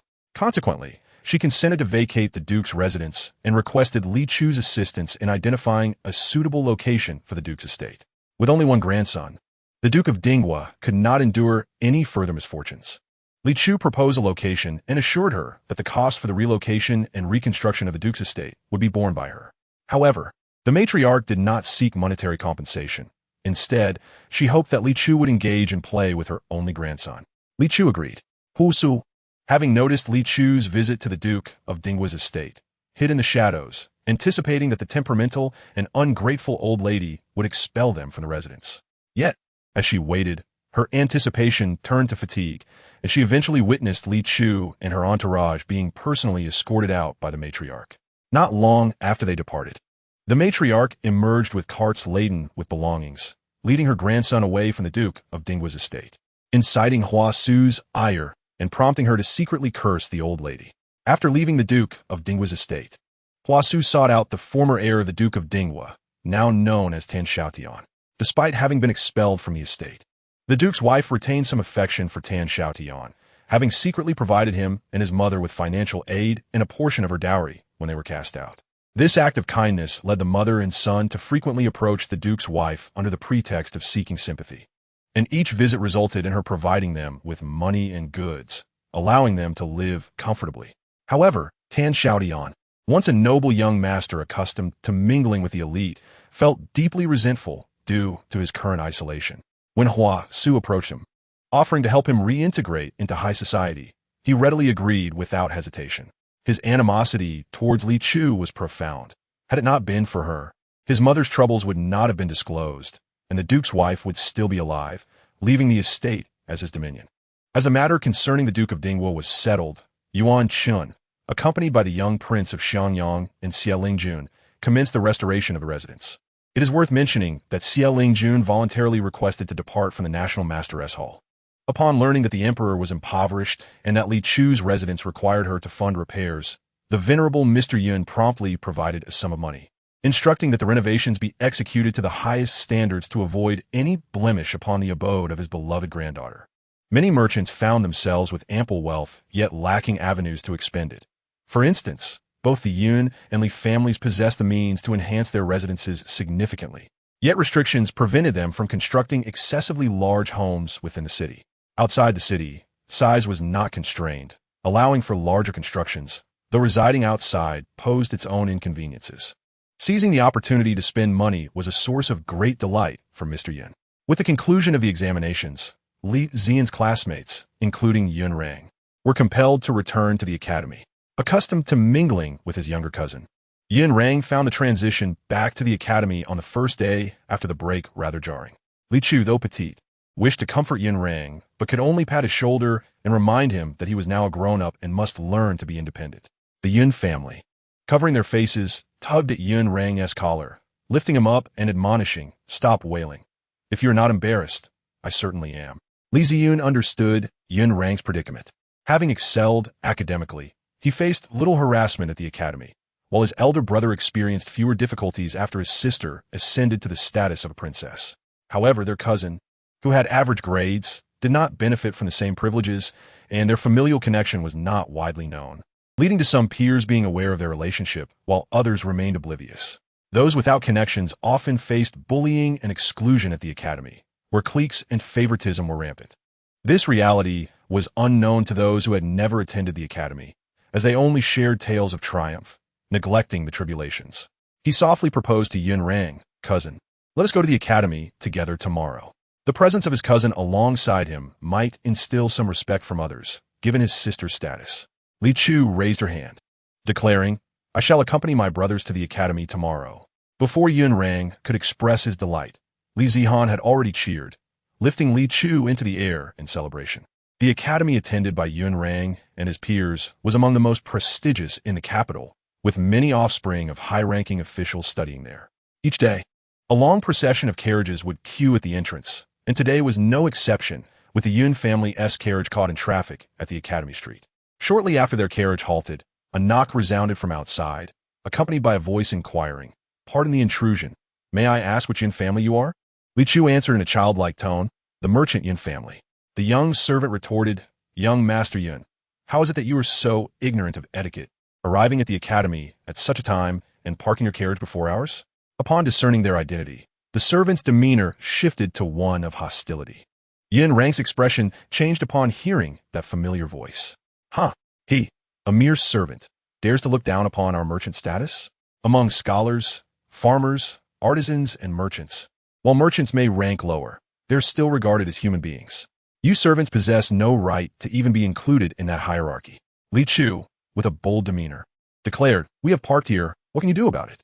The servant, taken aback by their audacity, sneered, "Young Master Yun, do not blame me for not giving you a chance to redeem yourself."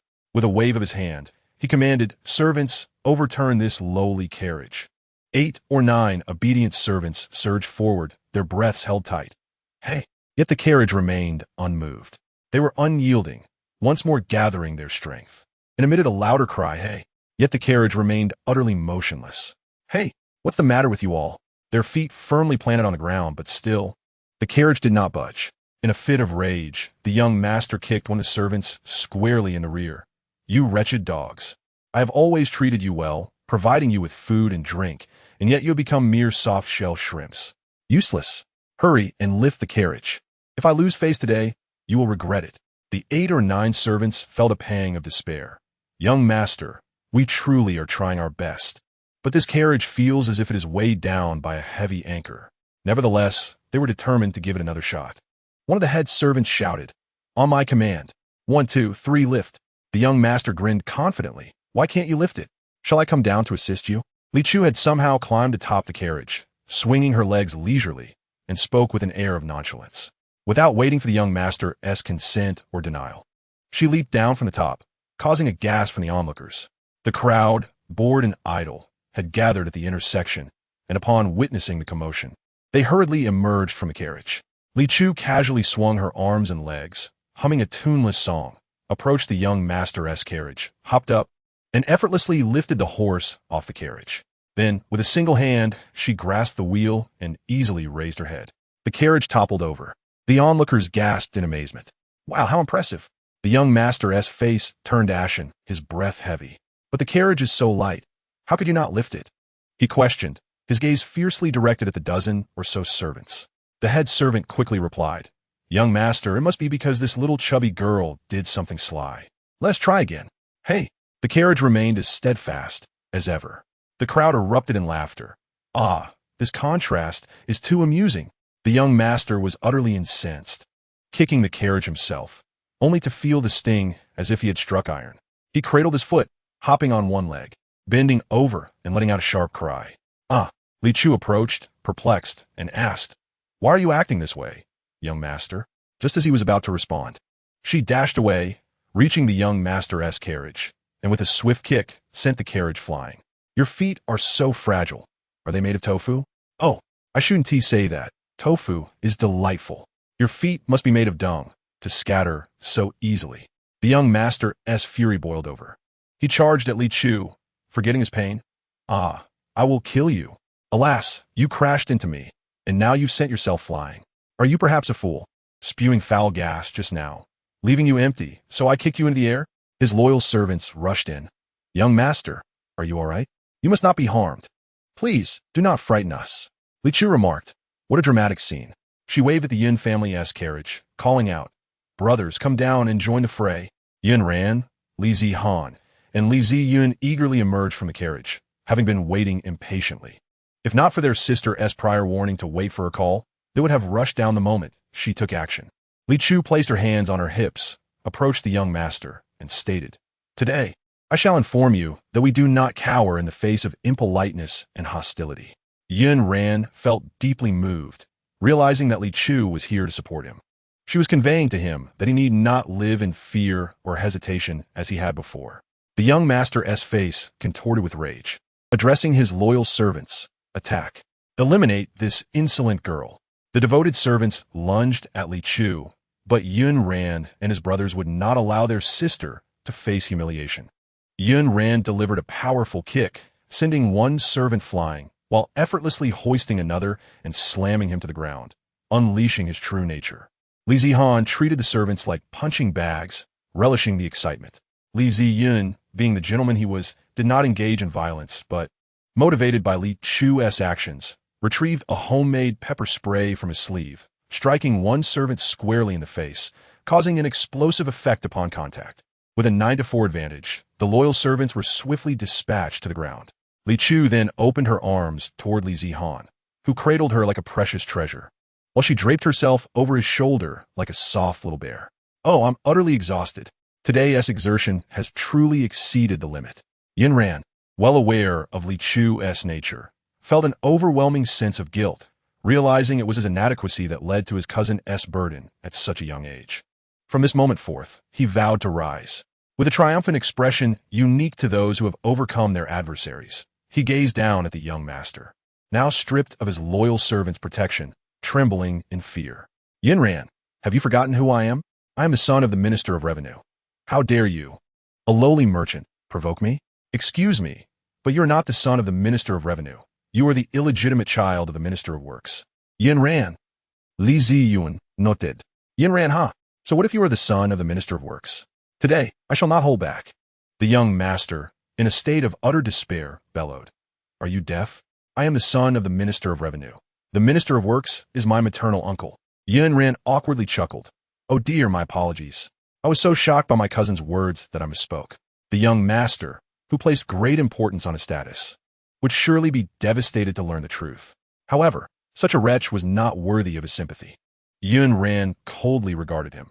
You have extorted a total of 35,999 taels of silver from me, along with 5 exquisite jade pendants, various stationery supplies, which I have calculated to amount to 1,999 taels and 2 chien in silver notes. Li Zifang gasput sharply, staring in shock at Yun Ran. Cousin, how could you squander so much money? I have never had a single tael to spare in the academy. Yun Ran, I am not as resilient as you. I cannot withstand such blows. Li Ziyun, could you not employ a bit of your clever mind? Yin Ran, I possess no wisdom. Li Ziyun.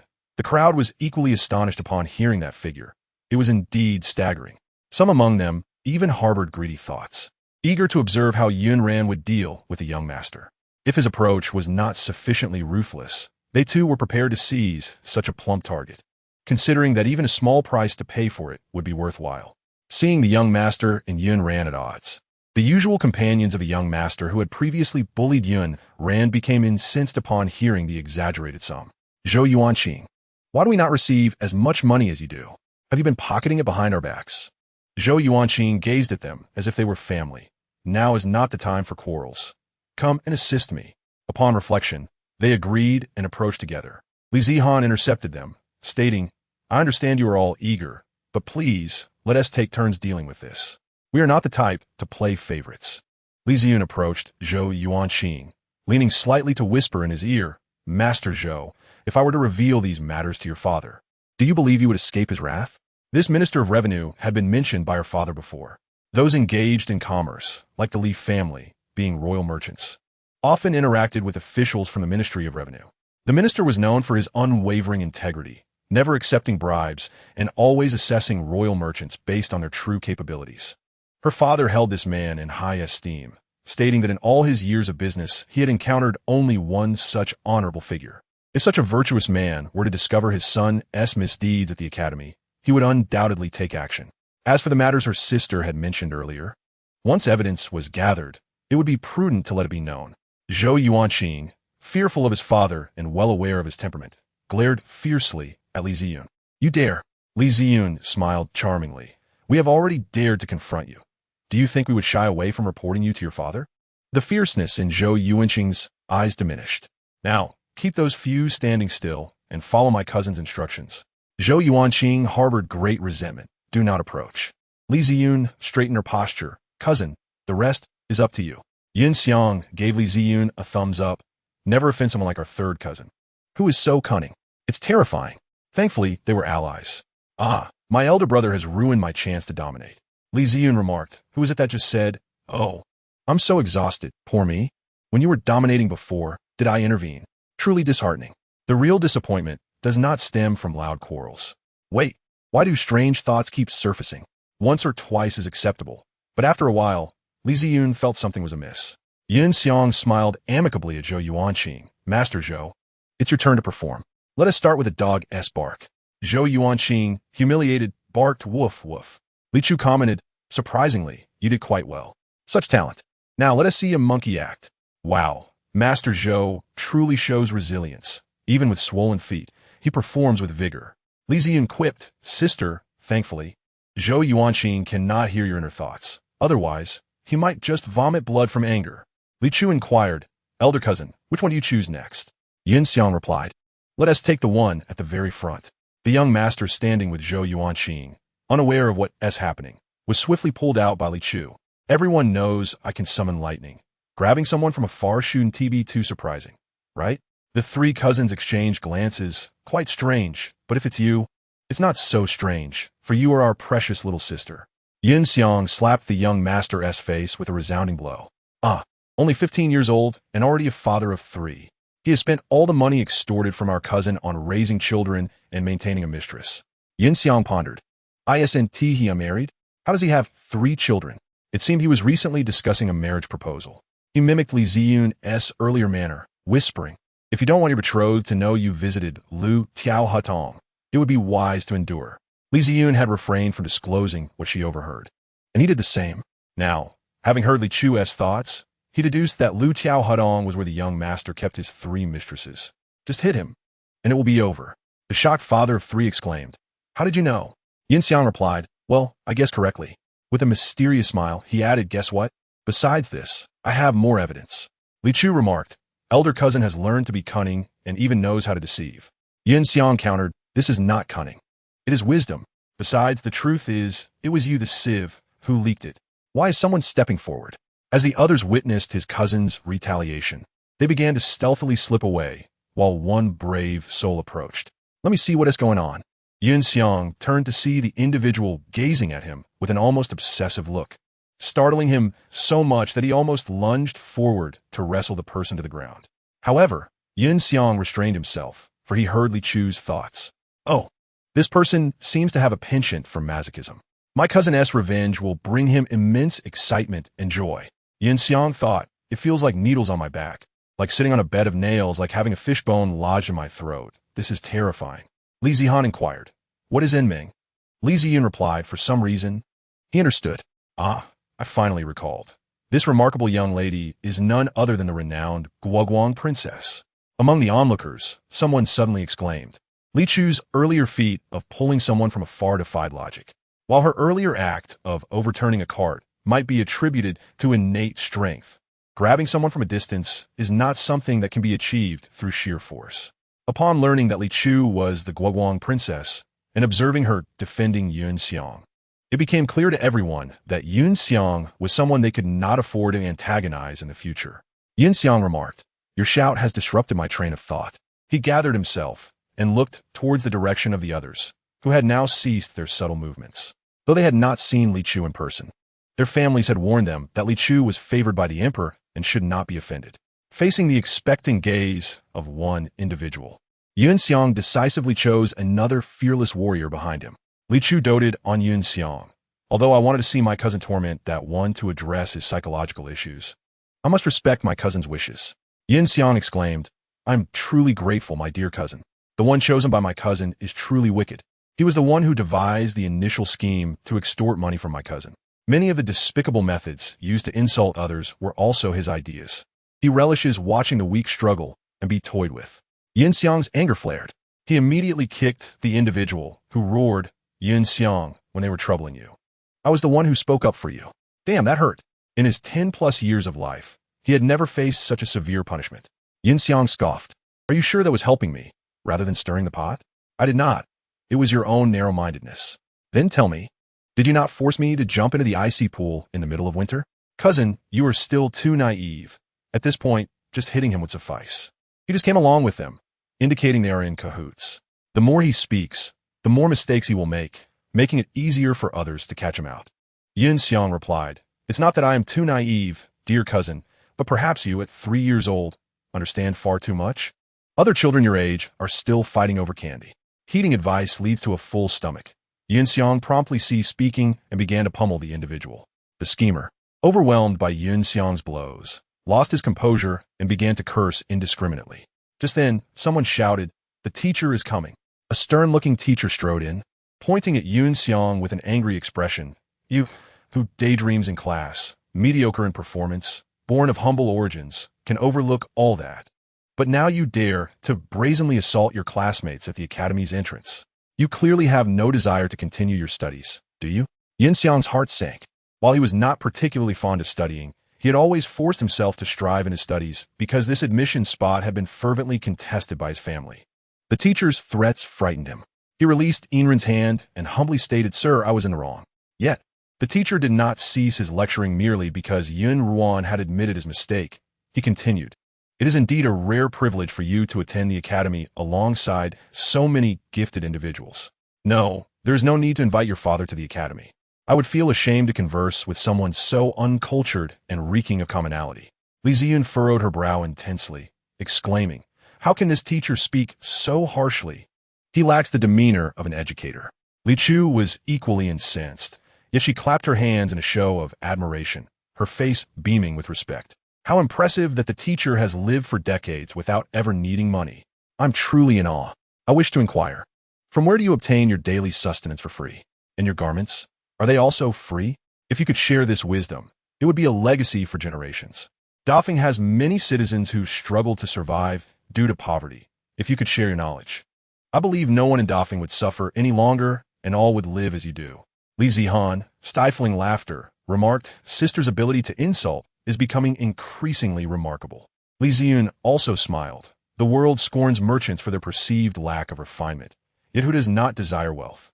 Who can live a lifetime without spending a single coin?" The teacher, taken aback by the audacity of a mere child, particularly a young girl, glared at Yun Ruan. "Yun Ruan, since you and your family show such disrespect to your elders, you need not attend this academy any longer." When he had received the notification, no one had recognized Li Chu's identity. Thus he was unaware that she was a princess and felt insulted by a seemingly worthless child. It felt beneath him to share the same air as her. Though Yun Ruan could tolerate the insult directed at himself, he could not bear the affront to Li Chu, and angrily declared, "If we are not to attend, then so be it." The teacher, caught off guard by Yun Ruan's defiance, fell momentarily silent. Li Chu, in agreement, added, "Indeed, with a teacher like this, we would be better off not attending this academy. It surely cannot be a good place." The teacher looked at Li Chu in astonishment. "You little girl, you are a true troublemaker. How can you lead your brother astray?" Li Ziyun retorted with a cold smile, "Teacher, was it not you who wished to expel our cousin? Why then do you lay blame upon my sister? Not only should their cousin withdraw from the academy, but both of them would also resign. Let be clear, we are choosing to withdraw, not being expelled by you." A teacher in academy that cannot distinguish right from wrong has no claim to such authority. From this day forth, the Li and Yun families shall cease all support to the academy. As for the items owed to us, our parents will address the principal directly.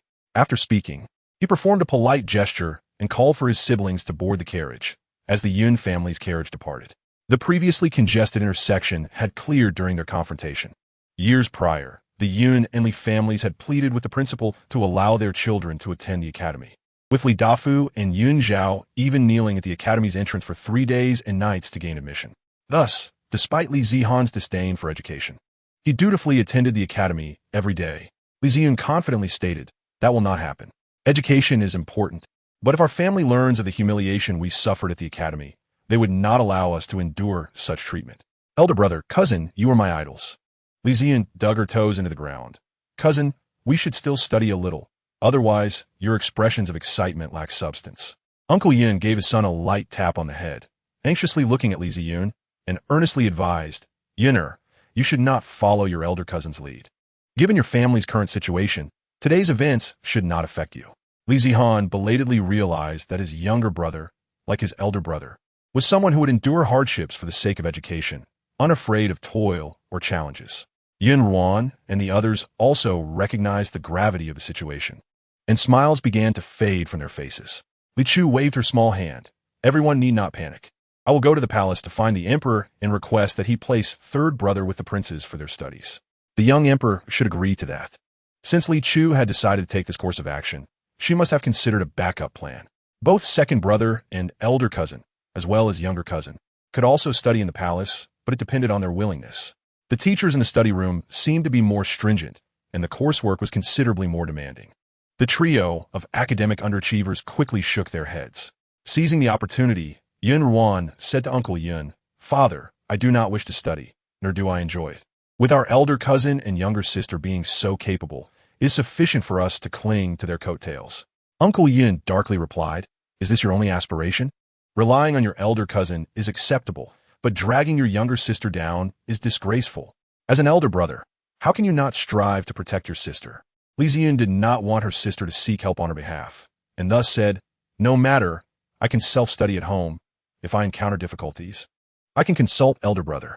Li Zihan quickly added, "I can also consult elder brother." Li Chu scratched her head, but learning alongside the princes would be more systematic. Aren't the princes in need of companions for their studies? The young emperor himself conferred upon me the title of princess. Surely he would not deny me this request.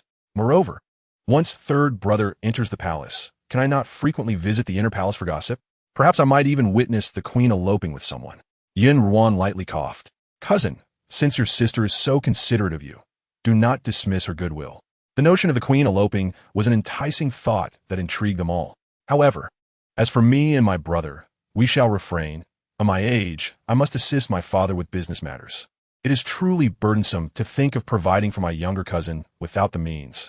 As for my brother, he has yet to begin his education and currently shows great potential as an underachiever. It is better to find him another academy. If that fails, we shall simply throw money at the problem. Li Zihan was torn. He wished to indulge in gossip, but did not want to study. Ultimately, he chose to pay the price of education for the sake of gossip. "Sister, I am willing to enter the palace. Surely there are foolish princes among them. I will seek out a foolish prince to serve as a companion." Li Chu, seizing the remaining time for gossip today, hurriedly led Li Zihan and Li Ziyun into the palace to seek knowledge and entertainment. Yun Ruan watched her cousins depart with a sense of melancholy and turned to her father. "Father, could you not mix in with the officials? I too wish to see the palace." Yun Lai echoed, "I want to go too." Uncle Yun's expression darkened. "I wish to see the palace as well. Your elder cousin, after achieving success in the imperial examination, will take you and your uncle into the palace for an experience. When will you allow me to share in that glory?" Yin Ruan replied, "Father, you are still young. You can still strive. Once you become an official, I shall take you to meet my esteemed teacher and have him speak a few words to you." Yin Lai interjected, "Do you believe that if I do not become an official, your esteemed teacher would not take the initiative to speak to me?" Yin Ruan knew that her father was about to pull a fast one. "Come, tell me what you were just thinking, so I can ask your uncle for money to take to the academy. The academy requires a fixed annual fee of 100,000 taels of silver.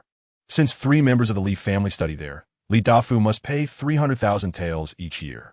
The Yin family, aside from Yunruan, has several others, totaling 5 people studying at the academy, requiring an annual payment of 500,000 taels. Aside from the fixed expenses, the two families are also required to pay various fees, such as the teacher's gratitude fee, textbook fees, activity fees, and maintenance fees for green plants, in addition to costs for temporary events organized by the academy. Each family spends at least 1 million taels annually at the academy. Nevertheless, both the Li family and the Yun family harbor no grievances. They are determined to secure a government position for their descendants, even if it is merely a low-ranking official post. This is their way of changing their fortunes and ensuring that future generations are not looked down upon. They are aware that their children may face some hardships at the academy, but they never anticipated that Yun Ran would suffer so much. Fortunately, the young man maintains a good attitude and continues to smile. Otherwise, he might have been overwhelmed by those mischievous youngsters. The affluent scholars of the academy are about to face a significant reduction in their monthly salaries, leading them to a simpler lifestyle where they can neither afford ice in the summer nor charcoal in the winter, and cannot even display orchids or chrysanthemums in their homes.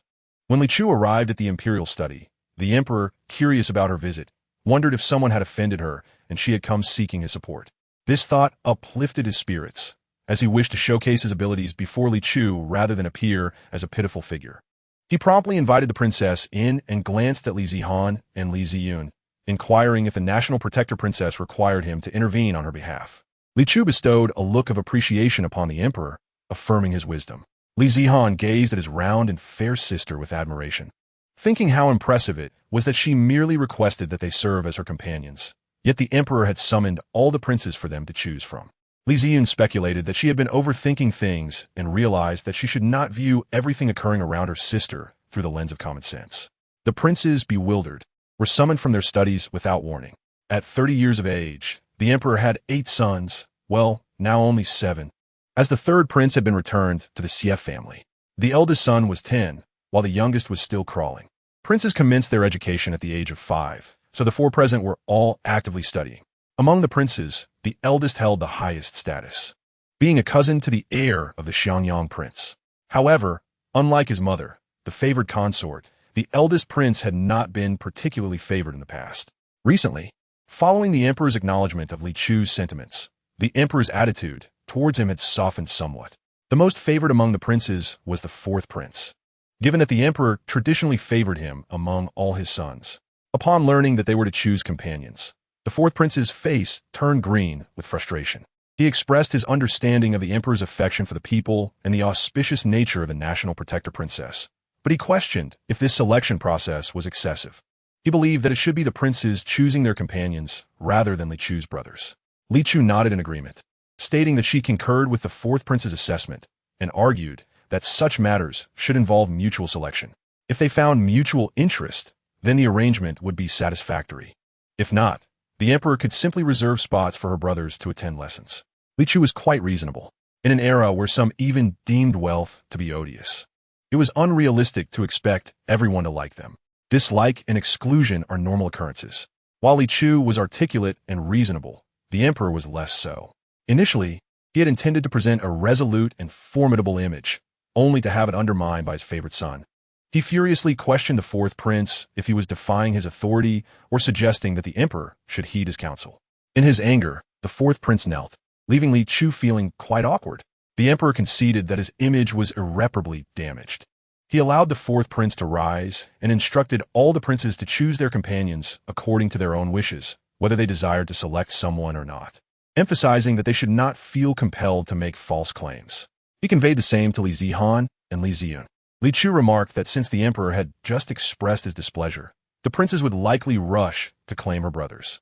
She also noted that pairing them could lead to complications, as they were all familiar with one another rather than being strangers.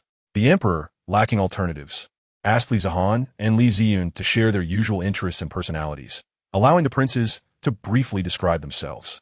Li Chu suggested that her second brother was suited to accompany the eldest prince, as he was composed and surrounded by diligent individuals who could positively influence him.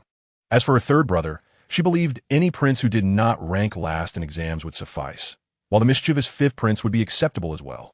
Li Zihan promptly declared his choice of the 5th prince, while Li Ziyun cautioned that matters might not unfold as she envisioned.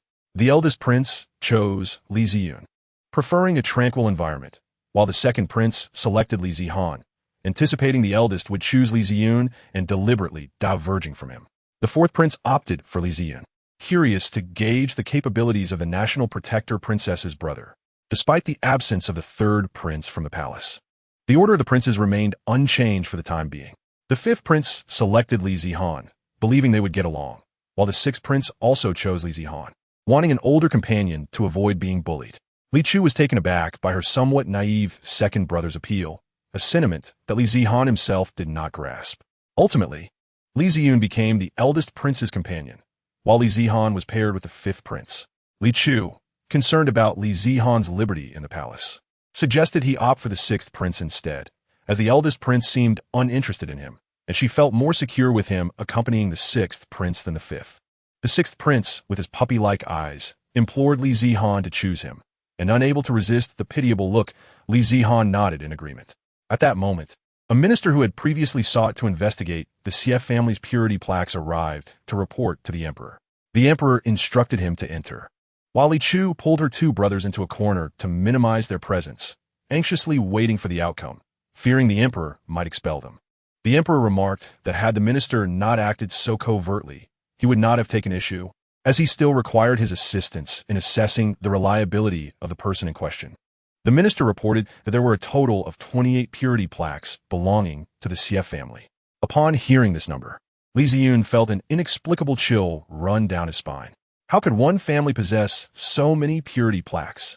It was revealed that of these 28, 26 were problematic, and the details followed.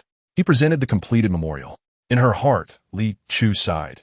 Within these 26 honorable archways of chastity, 6 women from the Xie family were poisoned, ground to death by their in-laws in collusion with the Xie family, and the remaining 16 were confined in a dimly lit Buddhist hall, driven to psychological disorders, ultimately taking their own lives. Some fierce women, suffering at the hands of unkind husbands, secretly concealed accusations against the Xie family and their husbands, praying for the day someone might discover their plight. Li Zihan and Li Ziyun were utterly shocked upon hearing this. The emperor, having reviewed the matter, was enraged. What a detestable family the Xies are! Summoned the Xie family to the palace at once. The investigating officials could not help but sigh. Those women lived tragically. Her in-laws had passed away within a few years. At that time, she was young, believing she had finally endured the worst, and had set her sights on a reliable man from the village. However, her husband's clan forbade the union, insisting she uphold her chastity archway. Her husband's family was prominent in the village, with most villagers belonging to their clan, while the reliable man belonged to a minor surname and dared not pursue her. Thus, she lived alone in despair for decades, suffering throughout her life, ultimately earning a chastity archway for her husband's family, which gained them more respect in the community, leaving her with nothing. In such a predatory household, how could a young maiden maintain her virtue? If the circumstances were, as the official discovered, it would indeed be a fortunate end, for living alone bore little significance. Yet in that household, she had been reduced to a mere instrument for the men to vent their frustrations. Any male bearing her husband's surname could humiliate her at will. She attempted to end her life several times, but each effort was in vain, as she lived a life fraught with despair and numbness. The brothers from the Li family found their shock indescribable. They could not fathom why such heartless individuals existed in the world. Those people truly deserved death. After several accounts, their anger was barely contained. The emperor, aware of the many sordid and unjust aspects, was still taken aback by the extent of it all. His face grew heavy as he said, "Bring in those officials who oppose the abolition of chastity archways. Let them see what has been uncovered." At this moment, he could not even consider whether Li Chu was suitable to observe the investigation. Li Chu too felt the weight of the situation, and for a time, the imperial study was enveloped in a heavy silence. When Lord Xie and the other ministers arrived, they instinctively held their breath. Ultimately, Lord Xie was dismissed from office. The chastity archways were abolished, and the emperor dispatched multiple teams to thoroughly investigate all chastity archways, compiling a list of families and individuals who had benefited from the blood-stained archways of chastity, barring any of their descendants from holding office for 3 generations. Even many families within the court that possessed chastity archways faced varying degrees of repercussions based on the severity of the issues. These were matters for the future, for now.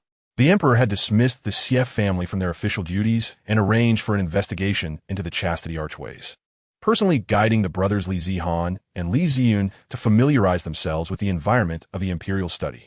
The princes, witnessing the emperor's grave concern for them, silently took note. The fourth prince was particularly terrified, drenched in cold sweat. Had he not reacted swiftly, it would have been his misfortune.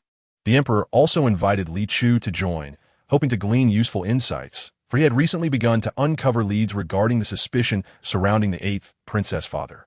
However, he had yet to make any progress in rescuing the empress from her peril. Perched upon the back of the Qingyao, Li Chu observed this and that. The Qingyao was so lofty that it allowed her to overlook various walls, granting her a view of many scenes. Oh dear, over there, two concubines are quarreling. That petite concubine is quite fierce, having jumped up to slap the taller one. Li Zihan exclaimed, "Ah, let's go see how she jumped to hit her." The emperor remarked, "Perhaps we should have someone prepare an elevated platform for this." A little maid from the empress's palace is quarreling with a young eunuch from the empress dowager's palace. The audacious eunuch struck first and even pulled her hair. "Oh, look, the little princesses are bickering too." The emperor's favorite princess is scolding a young lady, claiming she was raised by a lowly maid and should serve her, demanding the young lady polish her shoes. The emperor's face darkened. He had witnessed it all. He coldly stated, "Shan Shan, how could you be so unreasonable towards your royal sister?" Shan Shan, feeling wronged, rushed to cling to the emperor's leg, pleading, "Father, what did I say wrong? She really was raised by a lowly maid. I refuse to accept someone raised by a lowly maid as my sister." The emperor's anger flared. "Where did you learn to speak of lowly maids? Furthermore, your mother is merely a concubine, while Jiao Jiao's mother is the empress, and she is the legitimate princess. The empress hails from a prestigious family, while your maternal grandfather was merely a fourth-rank official. Even if Jiao Jiao was raised elsewhere, it was in the palace of the country's uncle. By any measure, you should not speak of her in such a manner." Shan Shan, being merely a 3-year-old child, interpreted the emperor's words as, "Your mother is inferior to the empress, you are inferior to Jiao Jiao, and you are in the wrong." She burst into tears, mumbling incoherently. Most 3-year-olds cannot articulate every word clearly, and when crying, they are even less comprehensible. Li Chu thought, the young emperor has surely never cared for children. He has just frightened his favorite son, and now he has made his beloved daughter cry. Indeed, the emperor's affections are burdensome. The emperor remarked, "Princess Hugua, is this what you are pondering? Why is your focus so peculiar? Can you not first discuss how to comfort a child? Or tell me who has led Shan Shan astray?" Li Chu's elder sister, now renamed Tang Yunjiao, the third princess, saw Shan Shan crying and wanted to comfort her, but as she approached, Shan Shan recoiled. Tang Yunjiao had no choice but to halt. Li Chu contemplated. Will the young emperor not comfort his daughter? The emperor replied, "I shall not. I stand firm in my stance." He glanced at the first prince, who, feeling helpless, stepped forward to gently soothe the fifth princess, fifth sister. "If you tell father where you learned the term lowly maid, father will not be angry with you." The maid behind Shan Shan, hearing the first prince's question, was filled with concern. Shan Shan replied, "I heard mother say it. Thus her sister is." The emperor was both amused and enraged, exclaiming, "Let us proceed to Tsihua Palace." The procession moved grandly towards Tsihua Palace. The first prince now felt immense regret. He had initially believed such crude language to be spoken by a maid or eunuch, never suspecting it came from a noble concubine.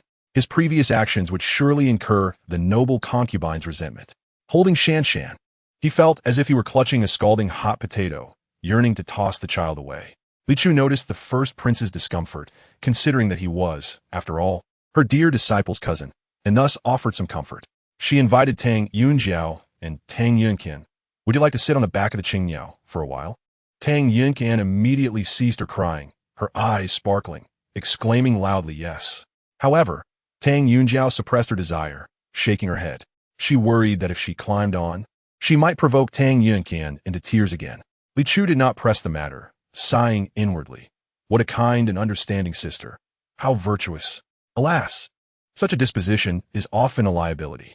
Especially as a royal princess, she will face many significant trials. The emperor pondered over the information he had gathered about Tang Yunjiao's experiences living in the Sief family over the past few years, feeling a pang of sympathy. She should have been as willful and spoiled as Shan Shan, and he resolved to favor her more in the future. Li Ziyan glanced at Tang Yunjiao. The journey to Tsiwa Palace is somewhat distant, and Li Chu continues to relish the unfolding drama. Wow. There's a palace maid and a eunuch hiding behind the artificial hill, engaging in some clandestine activities. One maid pretended to drop her handkerchief to flirt with the patrolling guard, only for the handkerchief to be trampled. Oh, why is Hua Su here in the palace? She brought a glass cup for the Empress Dowager, who is now positively beaming. Truly riveting. Xieling Ji is also present, her face contorted with fury. Should I continue to follow the Emperor for more gossip, or should I join the Empress Dowager? The rivalry between Xieling Ji and Hua Su must be immensely pleasing to the Empress Dowager and the 8th Prince. Li Zihan pondered. Why do I not comprehend this? Xieling Ji is the 8th Prince's fiancée, while Hua Su is his beloved. What joy can arise from their conflict? Shouldn't the focus be on reconciliation? The Emperor quipped. I have shamefully come to understand. Hua Su, who was in the midst of a quarrel with Xieling Ji, inadvertently caught sight of the imposing figure of Qing Yao and feigned distraction as she gazed towards Li Chu.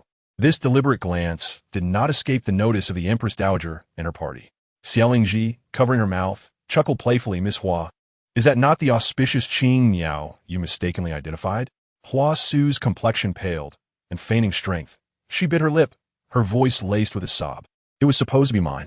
The 8th Prince, feeling sympathetic, addressed the Empress Dowager. Mother, since the Protectorate Princess has entered the palace as an elder, shouldn't you summon her to pay her respects? The Empress Dowager, who held no fondness for Li Chu, readily agreed.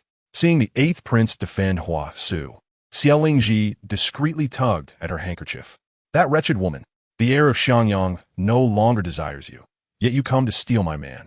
The Empress Dowager dispatched someone, relieving Li Chu of her indecision. The Empress Dowager had anticipated a solitary arrival, only to be met by a throng. Li Zihan remarked, Oh, is this the old which my sister spoke of? When I eventually enter the palace, I shall surely spice up your meals. The Protectorate Princess commanded quite an entrance. The Emperor had to accompany her, and so did the princes and princesses. Li Chu quipped, Does the old crone truly detest my presence so? Then I shall frequent your vicinity all the more. Initially vexed, Li Zihan's anger dissipated upon hearing Li Chu's inner thoughts. An idea struck him, and suddenly, he feigned a dramatic collapse, only to rise again stiffly, resembling a zombie. With half-rolled eyes, he gazed at the Empress Dowager, exclaiming, Empress, you possess a heart of malice and a despicable nature. You dare to betray me? Given the Emperor's presence, even feigning madness was a delicate matter. Li Ziyan cried out, Help! My brother may be foolish, but he is not mad. How could he suddenly go insane today? Li Chu covered her eyes, unable to watch. The Emperor noted, Truly, the brother of the auspicious one knows how to entertain. While none believed him, the Empress Dowager did, her pallor shifting drastically upon hearing the term Empress. As Li Zihan accused her of betrayal and vileness, her heart raced in terror. His halting speech only added to its authenticity in her eyes. The Empress Dowager's peculiar reaction alerted the 8th Prince. How could his mother be so easily frightened by such a poor performance? If the matter did not concern her, she would not be so alarmed, yet her own dubious morals compelled her to internalize the fear. The 8th Prince, sensing the anomaly, called out, Mother, do not be deceived. This is but a prank. Seize this audacious individual. Li Chu shouted, Qing Yao, protect my second brother. Qing Yao fended off those attempting to seize Li Zihan, infuriating Hua Su to the brink of bloodshed. This was originally hers, yet it had been snatched by the bandit Li Chu. The Emperor commanded the guards, Halt! In this palace, it is my word that prevails, or is it someone else's? Everyone promptly knelt to plead for forgiveness, for the implications of his words were grave. Even the 8th Prince anxiously interjected, Your Majesty, I did not mean it that way. The Empress Dowager, witnessing her favored son being chastised, cast aside her own fears. Your Majesty, we are all family. Why must you be so calculating? You were never like this, once so amiable with your brother. Why do you now seem unable to tolerate him? Tears streamed down her face as she lamented, If you cannot accept both me and your brother, then cast us away. After that, enjoy your solitude in the capital.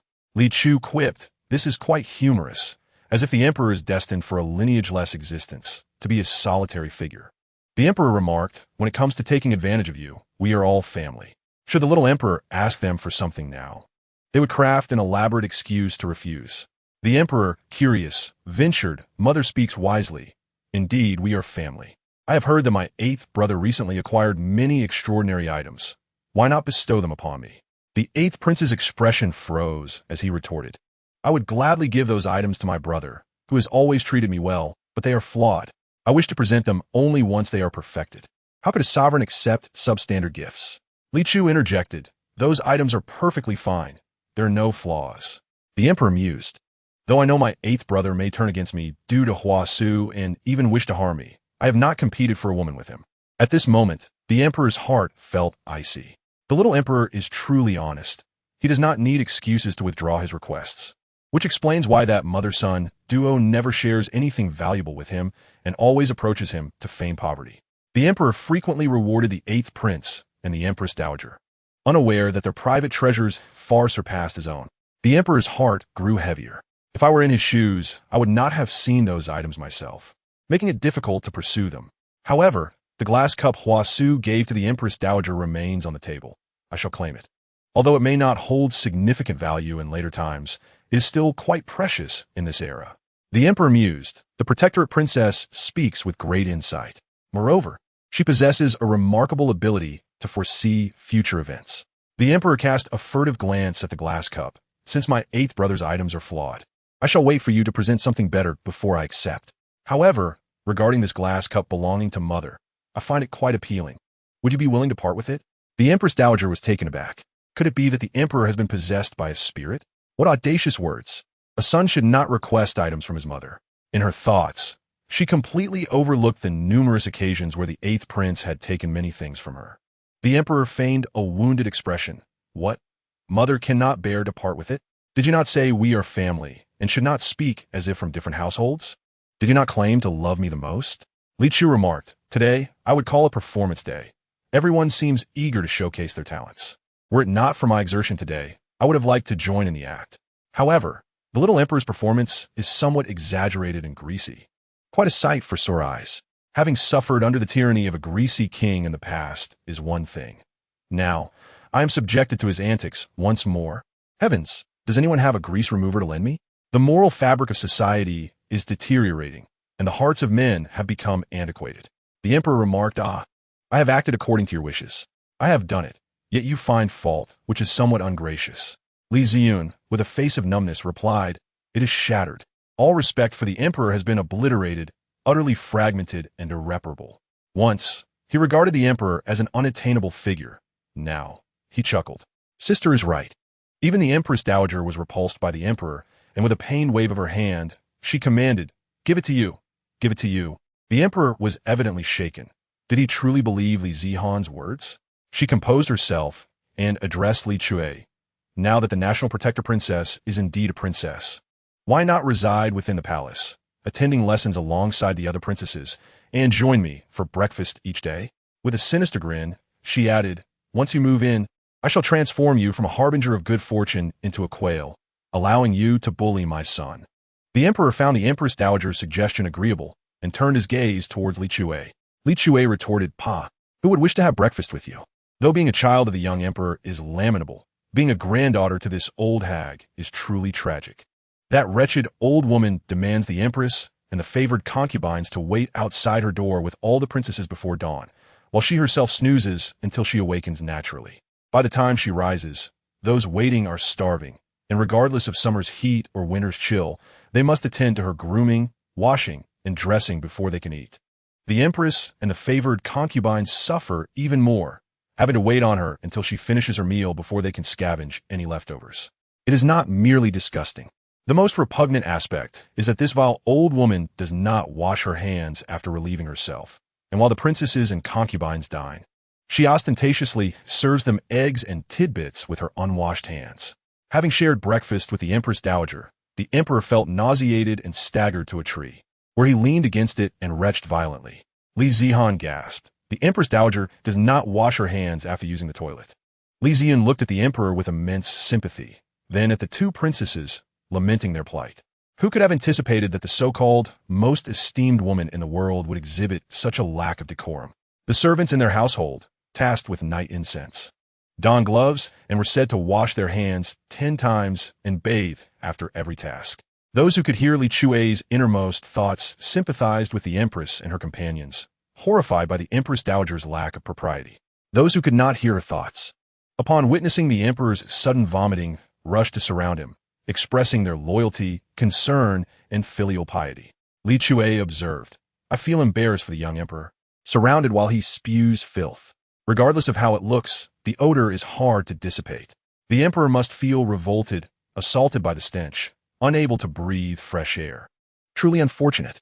As she spoke, she pulled her two brothers back to shield them from the foul smell. Alas, I wonder what the Emperor has consumed to produce such a stench. The Emperor felt tormented.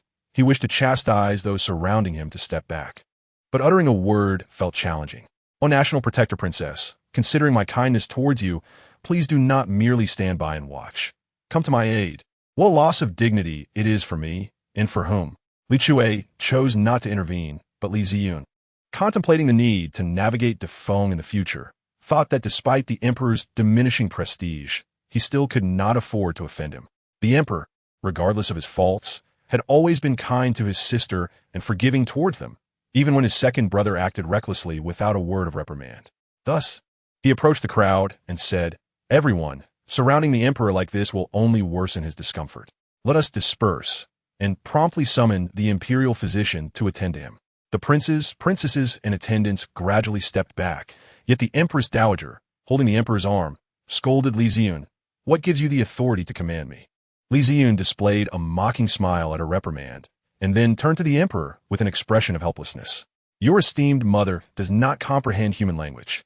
The commoners are equally at a loss. The late Emperor had quite the peculiar taste, relishing such behavior." The Emperor's arm, held by the Empress Dowager, screamed internally, "Ah! Has my mother washed her hands? Has she, or has she not?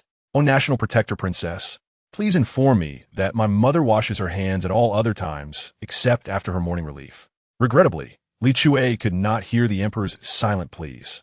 At that moment, Hua Su stepped forward gracefully, stating, "Your Majesty, I possess some medical knowledge and can aid the Emperor in alleviating this nausea." The Empress Dowager promptly released her grip on the Emperor. Li Chue observed as Hua Su produced a vial of the most basic herbal remedy. Her gaze subtly shifted. The Emperor pinched his nose and consumed the remedy in one gulp, contemplating that this woman indeed possessed some skill, which explained why the 8th prince admired her enough to compete with his nephew for her attention. Li Chue laughed, "Young Emperor, you cannot escape Hua Su's grasp now. You must be utterly captivated by her." Li Zihan interjected, "Sister, why are you not anxious? If the Emperor becomes infatuated with Hua Su, it will spell misfortune for us." The Emperor responded, "It is not so exaggerated, is it? Hua Su is simply remarkable in beauty, talent, and ability. Had she not been struck by lightning, she would be considered flawless. Indeed, I await the day when the Emperor becomes enamored with Hua Su. The ensuing rivalry between the Emperor and the 8th prince for her affection, despite her inclination towards the 8th prince, will be the most thrilling spectacle. Such a clumsy, awkward, yet exhilarating drama. As a country girl, I adore it." The Emperor remarked, "What a spectacle of idle curiosity." Li Zihan cautioned, "Sister, this play is ill-advised. We could easily become entangled in it, so we must prevent the Emperor from developing feelings for Hua Su." Seizing the opportunity when no one was paying attention, he stealthily approached the Empress Dowager and whispered, "You and your paramour should be cautious. I shall return to visit you, and I will ensure that your son does not have an easy time." Upon hearing his voice, the Empress Dowager slowly turned her head to meet Li Zihan's sinister smile, causing her to gasp in fright and faint. The 8th prince was about to scold Li Zihan, but Li Zihan exchanged a knowing glance with Li Ziyun, signaling to feign unconsciousness. Amid the ensuing chaos, once the Empress Dowager was carried away, Li Zihan gradually regained consciousness. Li Chue looked at the Emperor and inquired, "Shall we proceed to Ci Hua Palace? As a senior disciple, I often indulge in mischief, which undermines my authority." Li Chue contemplated, "I am indeed a busy person." The Emperor gritted his teeth. "Let us go." Hua Su watched as the Emperor departed without uttering a word, seething with anger. Surely, Li Chue had said something to the Emperor. Li Chue, I will have my revenge on you." By the time they arrived at Ci Hua Palace, Hua Pin had already received news and found a scapegoat. The Emperor learned of this through Li Chue's inner thoughts, but did not intend to punish Hua Pin severely.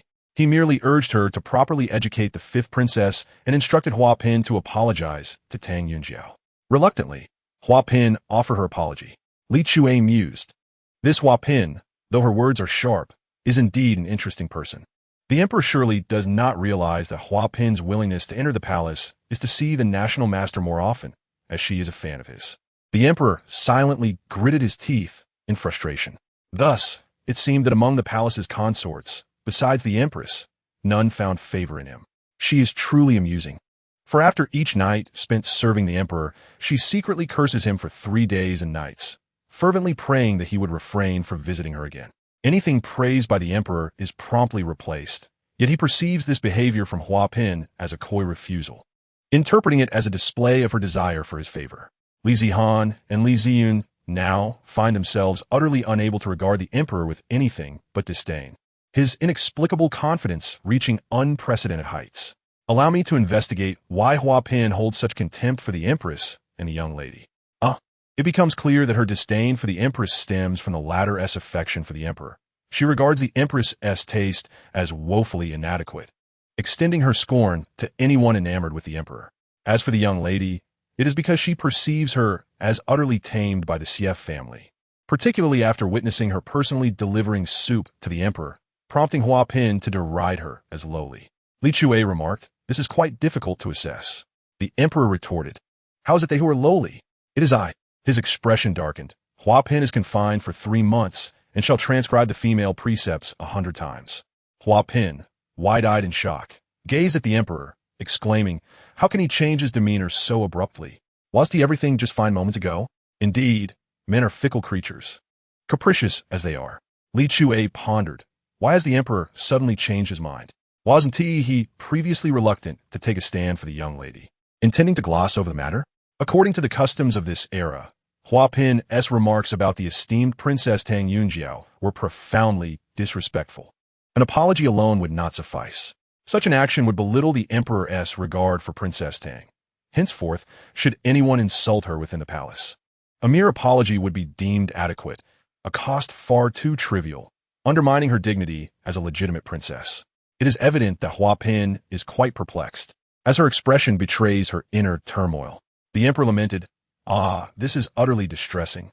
He felt he had heard enough of today's grievances. Should he endure further, he might spiral into self-doubt, questioning his worth in the eyes of others. The royal sons accompanying him felt a sense of relief, having witnessed today's events. Yet many aspects eluded their comprehension. Before leaving the palace, Li Chue discreetly shared the secret of the empress's unwashed hands with Tang Yunjiao. The astonishment on her face suggested her worldview might require reconfiguration. Having faced humiliation from Hua Pin, the emperor sought solace in the empress's embrace, yearning for warmth and comfort. However, the empress, too, was cold towards him today, discreetly dismissing him after brief intervals. The emperor's heart seethed with rage. Could it be that the vile suitor had emerged? He pretended not to comprehend the empress's dismissive gestures, lingering in her presence, even requesting her company. The empress, suffering from menstrual discomfort, revealed her condition, insisting, "Your Majesty, perhaps you should visit Group-Pampered or another concubine."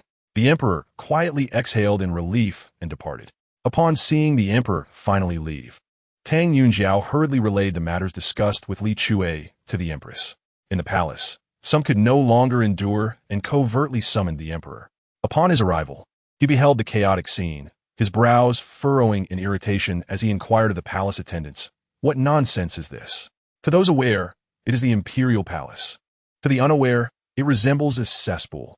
The young eunuch lamented, "Last night, the empress was plagued by nightmares, believing the late emperor sought to take her away. Hence, she summoned all the princes to urinate, claiming that child urine wards off evil spirits, even sending someone to fetch a black dog for its blood." The emperor gasped. In such a vast palace, with only a few sons, how could they possibly urinate everywhere? The stench must be unbearable. He reconsidered, no, it cannot be so much. The young eunuch, sensing the emperor's confusion, sympathetically explained, "The empress has been insisting they drink water. Once they relieve themselves, they must drink again," continuing the cycle. The concubines gasped in shock, questioning if the empress intended to ensure the emperor's lineage was cut off. The emperor, alarmed, commanded, quickly summoned the imperial physician to examine all the princes. Hearing this, the concubines with sons turned pale, tears streaming as they prepared to kneel before the emperor, seeking his intervention. However, upon noticing the urine on the ground, they hesitated, presenting a comical, half-kneeling position. The concubines who had borne daughters felt an unusual sense of relief, grateful to have given birth to girls, thus sparing themselves from such torment. Nevertheless, recalling Li Chue, his earlier words, the emperor added, "You shall no longer attend the empress for morning meals." Having consumed contaminated food, he could not indulge them further. Even if he refrained from eating the empress's tainted offerings, it would still be akin to indirectly partaking. To maintain cleanliness, it was best to forego the matter entirely. The concubines and princesses displayed palpable joy upon hearing this.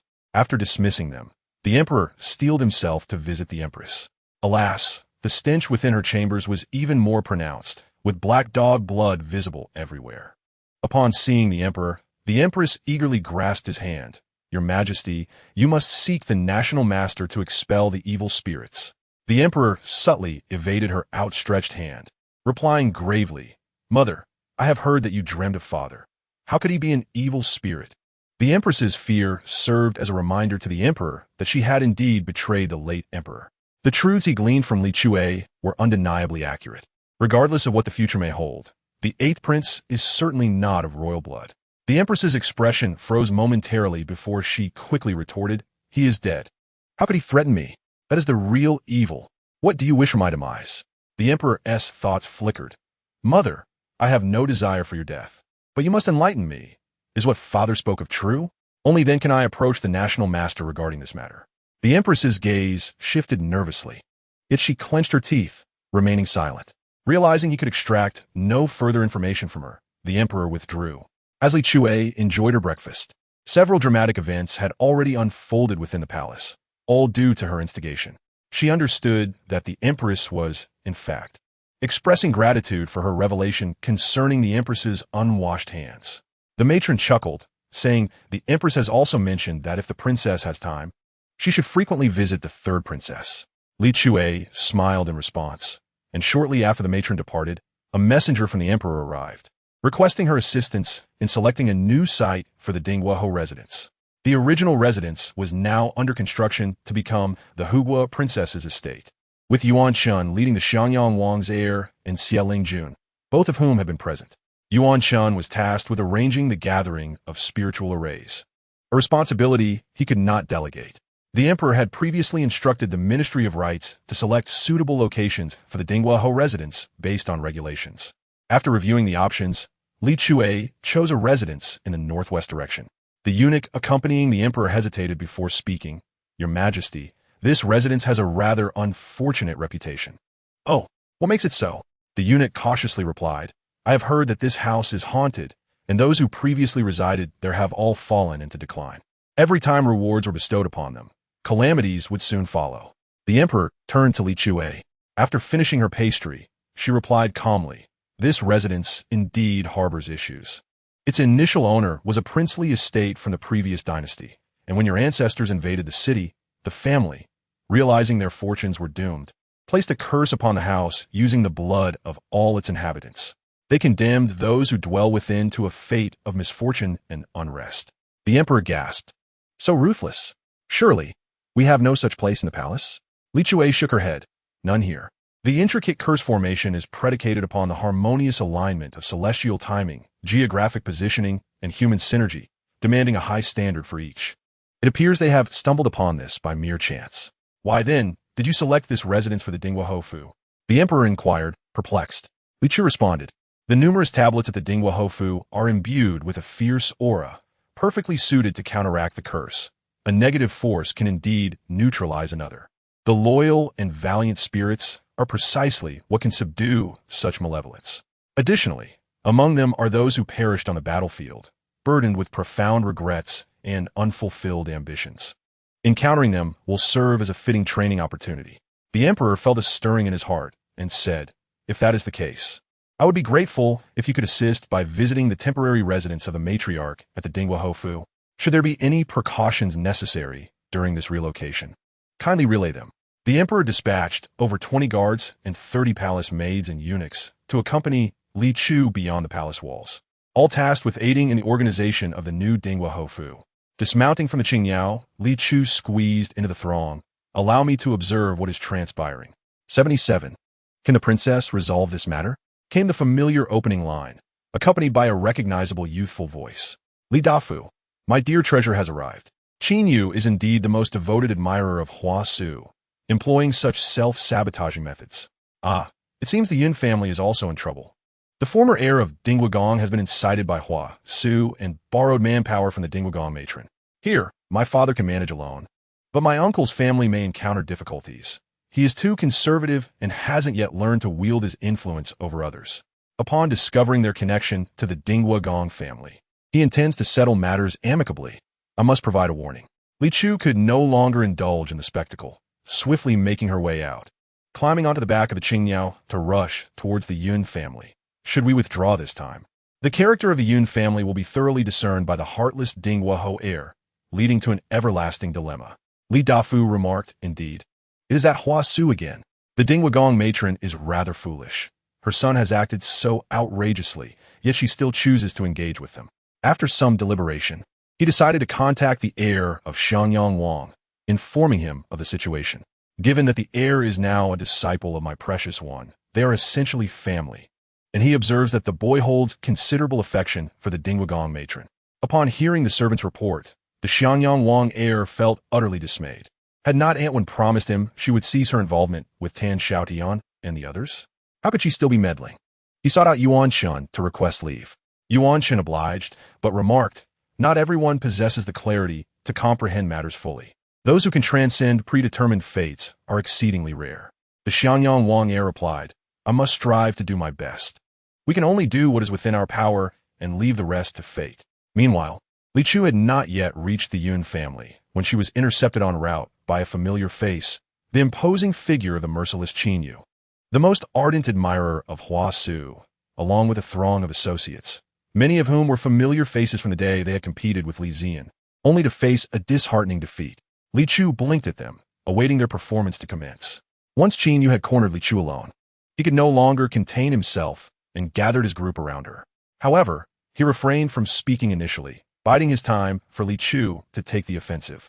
He believed that having risen from a merchant to a princess, she would surely be haughty by blocking her path if she erupted in anger. He would then feign weakness to gain the upper hand. Yet, Li Chu did not act in accordance with his expectations. She merely sat upon the Qingyao, a smile gracing her face, not even inquiring as to their intentions for stopping her. Thus, an unusual scene unfolded on the street, where a group of scholars and Li Chu on the Qingyao exchanged glances across a 3-meter void. It was Qin Yu who finally broke the silence. Stepping forward, he saluted Li Chu, stating, Today, I boldly impede the princess's path to pose a few queries. Proceed, she replied. Do you know what remarkable achievements have been accomplished by those of non-royal blood who have been granted titles throughout history? Li Chu replied candidly, as a mere 3-year-old child. Is it not too high a demand for me to grasp such extensive knowledge? Though she possessed some understanding, the intricacies were too arduous to recount. Qin Yu, elated, began to enumerate the notable individuals of non-royal lineage who had received princess titles and the contributions they had made. The onlookers, including the common folk, began to find merit in Qin Yu's assertions. This princess seemed to have done little for the welfare of Defeng or its people, aside from wielding lightning and riding divine beasts. Thus, was the emperor's decision to confer the title of princess upon her not rather hasty? After observing Qin Yu's elaborate display, Li Chu finally interjected, What does marriage alliance entail? Qin Yu proceeded to clarify. Li Chu, still somewhat bewildered, queried, I could indeed consider marriage alliance. But at merely 3 years of age, am I even eligible? The surrounding populace fell silent, contemplating the absurdity of sending a 3-year-old girl to engage in matrimonial negotiations. Not all princesses are destined for marriage alliances. There are other considerations, Qin Yu explained, emphasizing, The core issue I wish to address is that all princesses have made significant sacrifices and contributions for the state and its people. Li Chu nodded, partially comprehending, Oh, so that is the meaning. However, I do not fully grasp your assertions. I may not understand, but the emperor certainly does, which is why he has bestowed upon me the title of princess. There must be a reason behind his decision, though I am unaware of it, as I am merely a 3-year-old child. If you're truly eager to understand the Emperor's thoughts, perhaps I could escort you to the palace to inquire directly? The crowd murmured, "Indeed, she is but a child. What does she know?" Would Qin Yu dare to question the Emperor? Naturally, he would not. It is said that you, Princess, are a harbinger of good fortune, capable of summoning the winds and rains. Now that Lodi is suffering from drought, might you assist in remedying this plight? Queried a scholar with a pointed face. The common folk gazed upward expectantly at Li Chu, having heard the rumors. He descended gracefully, akin to a leaf floating freely and landing lightly upon the back of the Qingyao, regarding the pointed-faced scholar coolly. Indeed, if you and your 18 companions kneel earnestly for 12 hours at the entrance of the under-construction Guogong Princess Mansion, the Guogong Princess shall then be able to address the drought in Lodi. Li Chu's eyes sparkled with excitement. Ah, my dear junior apprentice is quite clever. I had just been contemplating sending Qin Yu to slap Hua Su to resolve that matter. While administering a slap to Hua Su would provide me with some satisfaction, it would not enhance my own capabilities. However, your suggestion allows me to collect the willpower of 18 individuals, and even if I do not succeed in gathering all 18, it lays the groundwork for future endeavors. It will demonstrate to all that if they believe in me and sincerely seek my assistance, their wishes can indeed be fulfilled. Upon noticing Yuan Chen's arrival, Li Chu lazily draped herself across the bird's back. Oh dear, I just spoke so much that I am quite fatigued. Now it is time to rest and enjoy some gossip. A portion of the onlooking populace, having overheard Li Chu's musings, stood in stunned silence, their minds reeling from the revelations. 78. Truly a spectacle that shatters conventional understandings. The individual standing beside Qin Yu, with a shoehorn-like visage, bears a striking resemblance to the one who pilfered Hua Su's bathwater. While one stole Hua Su's bathwater, this one has bribed a maidservant at Hua Su's estate, specifically to collect the water used for washing her garments. The crowd murmured in astonishment. Heavens above, what peculiar beings are these? Is this how the elite conduct themselves? He is quite fond of using the water from Hua Su's garments to wash his own clothes. However, Hua Su stands at a mere 1.60 meters, while he towers at 1.86 meters. Once he donned the clothing, it instantly tore apart, particularly the trousers, prompting him to simply cut them open. Thus, if this individual were to face an attack at night and attempt to flee, it is certain that his trousers would be swept away by the wind. The onlookers exclaimed in shock at the spectacle. Remarkably, he is still wearing Hua Su's belly band. They were astounded. He diligently practiced the art of sewing and tailoring, stitching together several of Hua Su's belly bands to create a snug pair of undergarments. However, due to his lack of skill in cutting, these undergarments chafed him, causing discomfort with every step, a sensation that any ordinary person would find unbearable. Yet he was different. He found joy in it, secretly imagining that Hua Su was to blame, a thought too scandalous to entertain openly. The onlookers, pondering the nature of undergarments, collectively rolled their eyes in disgust, yet their curiosity about his imaginative musings lingered, leaving them unsettled. This individual, who could easily become a pioneer in undergarment creation and amass great wealth, inexplicably chose such a peculiar path, evoking a sense of regret. His actions would inevitably be discovered by Hua Su, leading to his punishment at the hands of the 8th prince. The crowd questioned the relevance of the 8th prince in this matter. The 8th prince had even fed the flesh he had taken from him to a maid. Hu Su, in turn, had crushed the maid's hand with an iron pestle and forced her to consume it. Gasps of horror filled the air, as the spectators pondered how such seemingly gentle figures could harbor such cruelty. Yet, the 8th prince and Miss Hua appeared so approachable and refined in their everyday demeanor. The crowd acknowledged that the individual they had just discussed displayed an equally disturbing level of depravity. They wonder how such a comparison could even be made. He had a secret chamber in his home, adorned with numerous nude portraits of men. There were depictions of men standing to urinate, men bent over, and men reclining drunkenly, showcasing every conceivable angle of his father's physique. The onlookers were taken aback. How could a son create such a secretive space, filled with images of his father? This was beyond their comprehension. He had always enjoyed bathing with his father, and once, during a visit to a hot spring, his father, feeling the urge to relieve himself, invited him to join and even proposed a contest to see who could urinate farther. Unsurprisingly, his father emerged victorious, and from that moment on, he admired his father's prowess. As he matured, after experiencing certain indescribable thoughts in a dream involving his father, He constructed this secret chamber and filled it with portraits of his father. The male spectators gasped, realizing this was not an isolated incident, but rather a shared experience among them.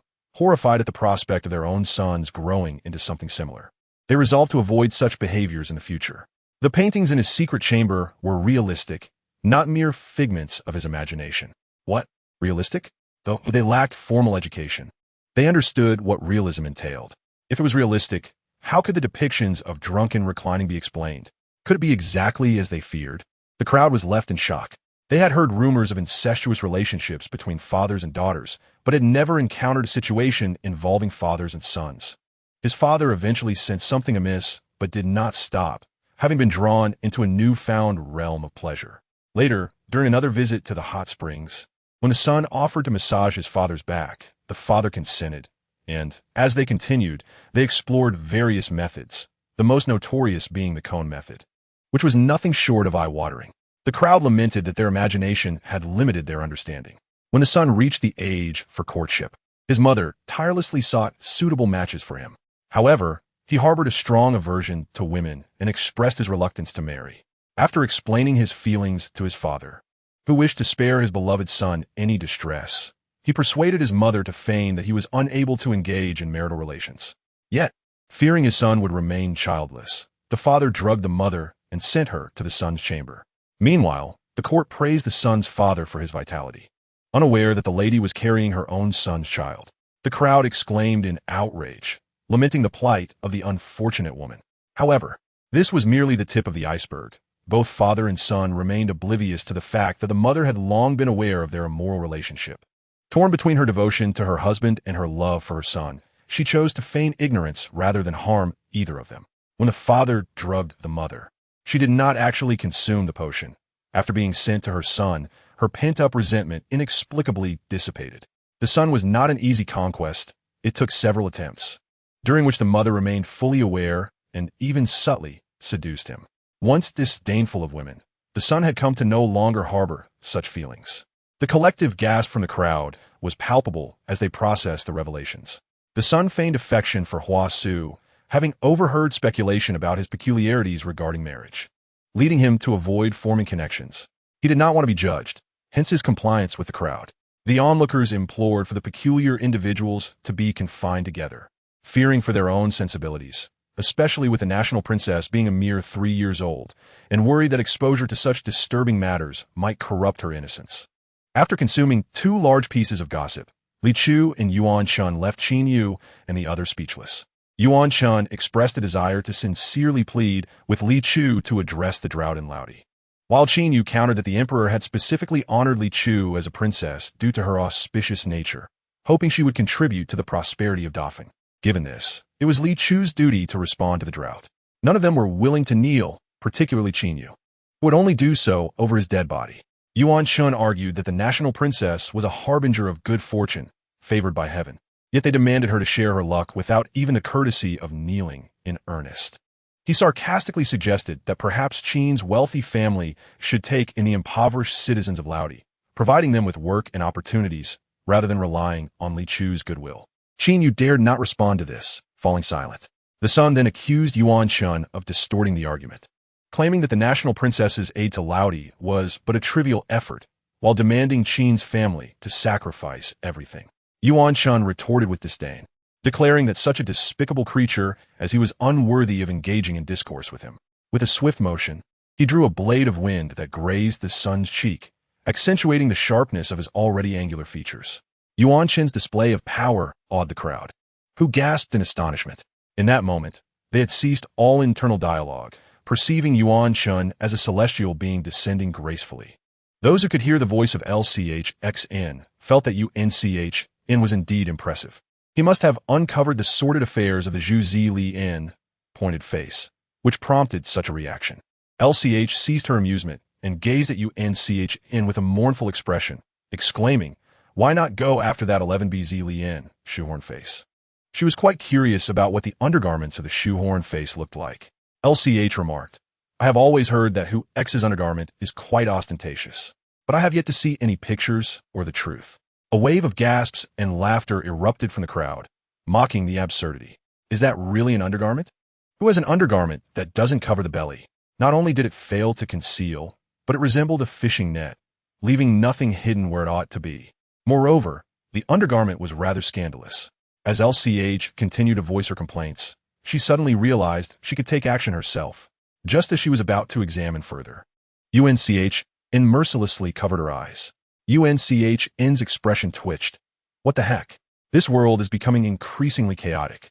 LCH, displeased, protested. Junior brother, what are you doing? I haven't seen anything yet. The undergarment could be viewed, but the person should remain unseen to avoid contamination. Only then did LCH feel satisfied. How should I remind QNU that this gentleman beside him is wearing something belonging to his beloved X? LCH was thoroughly entertained by the unfolding drama. I would love to see two men fight and tear at each other's adornments. The onlookers were equally excited, ready to play their part. Amidst the tumultuous crowd, someone raised their voice. Hey, you pervert! Why are you wearing Our Lady's undergarment? After witnessing the spectacle, the crowd, having been momentarily dazzled, began to wonder what on earth the shoehorn face was wearing. They were simply honest folks, unaccustomed to such flamboyant undergarments, let alone underpants. Upon hearing the shout, the crowd's reaction immediately polarized. The women in attendance scoffed. How disgraceful! LCH, perched upon the back of QNIO, stared in astonishment at the speaker. A brawny man who looked capable of crushing a bull with a single blow, yet his voice was distinctly feminine. Goodness, true talent lies among the common folk. Impressive. My friend, the brawny man proudly lifted his chin. This statement detonated like a bomb within the crowd, sparking whispers and discussions among the onlookers. If I am not mistaken, the current princess of Xiangyang has only one niece, the talented Miss who recently called off her engagement with the heir of Xiangyang. QNU, consumed by rage, swung a punch at the shoehorn face. D, how dare you commit such a disgusting act? Miss Hu, you should not covet him so. 16 others, equally incensed, surged forward to confront the shoehorn face. In the end, it was LCH who intervened, just as the shoehorn face was on the brink of being beaten to a pulp. The shoehorn face had been reduced to a mere doormat, while his servant looked at the 17 assailants and warned, "You have beaten our young master to this state. Our lord will not let this go." Miss Hu had not sought trouble with their young master. What right did these nameless individuals have to treat him thus? Moreover, should Miss Hu's heart ultimately belong to their young master, those who coveted her should rightfully be punished by him. Among the 18 of them, only the father of the shoehorn face held a significant position, and upon hearing the servant's words, even some lesser officials' sons felt a twinge of regret. QNU, however, felt no remorse. Just as he was about to speak, he was silenced and dragged away. The 18 departed, yet the crowd showed no signs of dispersing, their appetite for gossip still unsated, eagerly watching LCH and UNCHN. UNCHN, maintaining an air of ethereal grace, addressed the crowd. Ladies and gentlemen, I previously mentioned that if 18 individuals sincerely petitioned before the currently under construction princess's residence, the princess of a nation could resolve the drought in LUD. These 18 individuals, regardless of their status, must only possess sincere hearts. Upon finishing his words, he had QNIO carry them away, leaving the populace buzzing with chatter. It is said that every creature has its own path. Do not underestimate anyone. Although the YN family is a merchant clan striving for humility, they can still gather information. From the troubles in the YN family's business to uncovering the culprits behind it, it did not take long. Perhaps TN Shiodi intentionally revealed the individuals from the D Nguji and Fu to intimidate the YN family, aiming to make them swallow a bitter loss. The YN family indeed prepared to endure this silent defeat. Although LCH is now the princess of the nation, should they confront TN Shiodi indirectly, she would support them. However, they did not wish to burden her with trouble. Once LCH spoke, they decided to confront TN Shiodi head-on. Meanwhile, the heir of Xiangyang rushed to the D Nguji and Fu, where he found the D Nguji and his wife embroiled in a quarrel. It turned out the D Nguji had discovered his wife was secretly maintaining ties with TN Shiodi and offering them assistance. In the D Nguji eyes, TN Shiodi and his mother were enemies, and his wife's actions amounted to aiding the foe. The heir of Xiangyang quickly intervened. Aunt One, do you know what TN Shiodi has done with the resources and funds you provided him? The D Nguji wife shook her head in confusion. The heir of Xiangyang solemnly stated, they are harming others. The victims are those related to the princess of the nation, who is currently favored by the emperor, and has become entangled with who has already ended her engagement with me. The D and Good Ji Ng's wife changed color, her lips trembling. How can they do this? They clearly told me they were being bullied. The D and Good Ji Ng roared. How many times have you been deceived by them? Why can't you learn from your mistakes and stop believing their lies? The D and Good Ji Ng's wife retorted fiercely. I thought they had changed. After all, they are family. How could I just turn my back on them? Do you think everyone is as cold and selfish as you? The D and Good Ji Ng looked at his wife in despair, never expecting her to speak of him so. He scoffed, then go take care of them. Go live with them. He flung his sleeve and stormed off. The heir of Xiangyang sighed in resignation. And this time, I sighed with the Duke. You must understand. The princess is merely a 3-year-old child. Who would dare to harm a child of such tender age? The D and Good Ji Ng's wife anxiously inquired. What specifically have they done to the YN family? Tell me. The heir of Xiangyang halted her impulsive desire to seek them out. Aunt, there is no need to panic. They have only disrupted the YN family's business for now. Noticing her recent distress, he suggested, why don't I accompany you for a stroll? He recalled that initially, the D and Good Ji Ng's wife despised WNRLN and her son. And aside from matters concerning them, she was usually quite astute. Yet, she was bewildered in this instance. He suspected someone close to her was secretly aiding WNRLN and her son, so he aimed to prevent her from alerting them. He now intended to take the D and Good Ji Ng's wife to seek LCH's assistance in uncovering any potential traitors in her midst.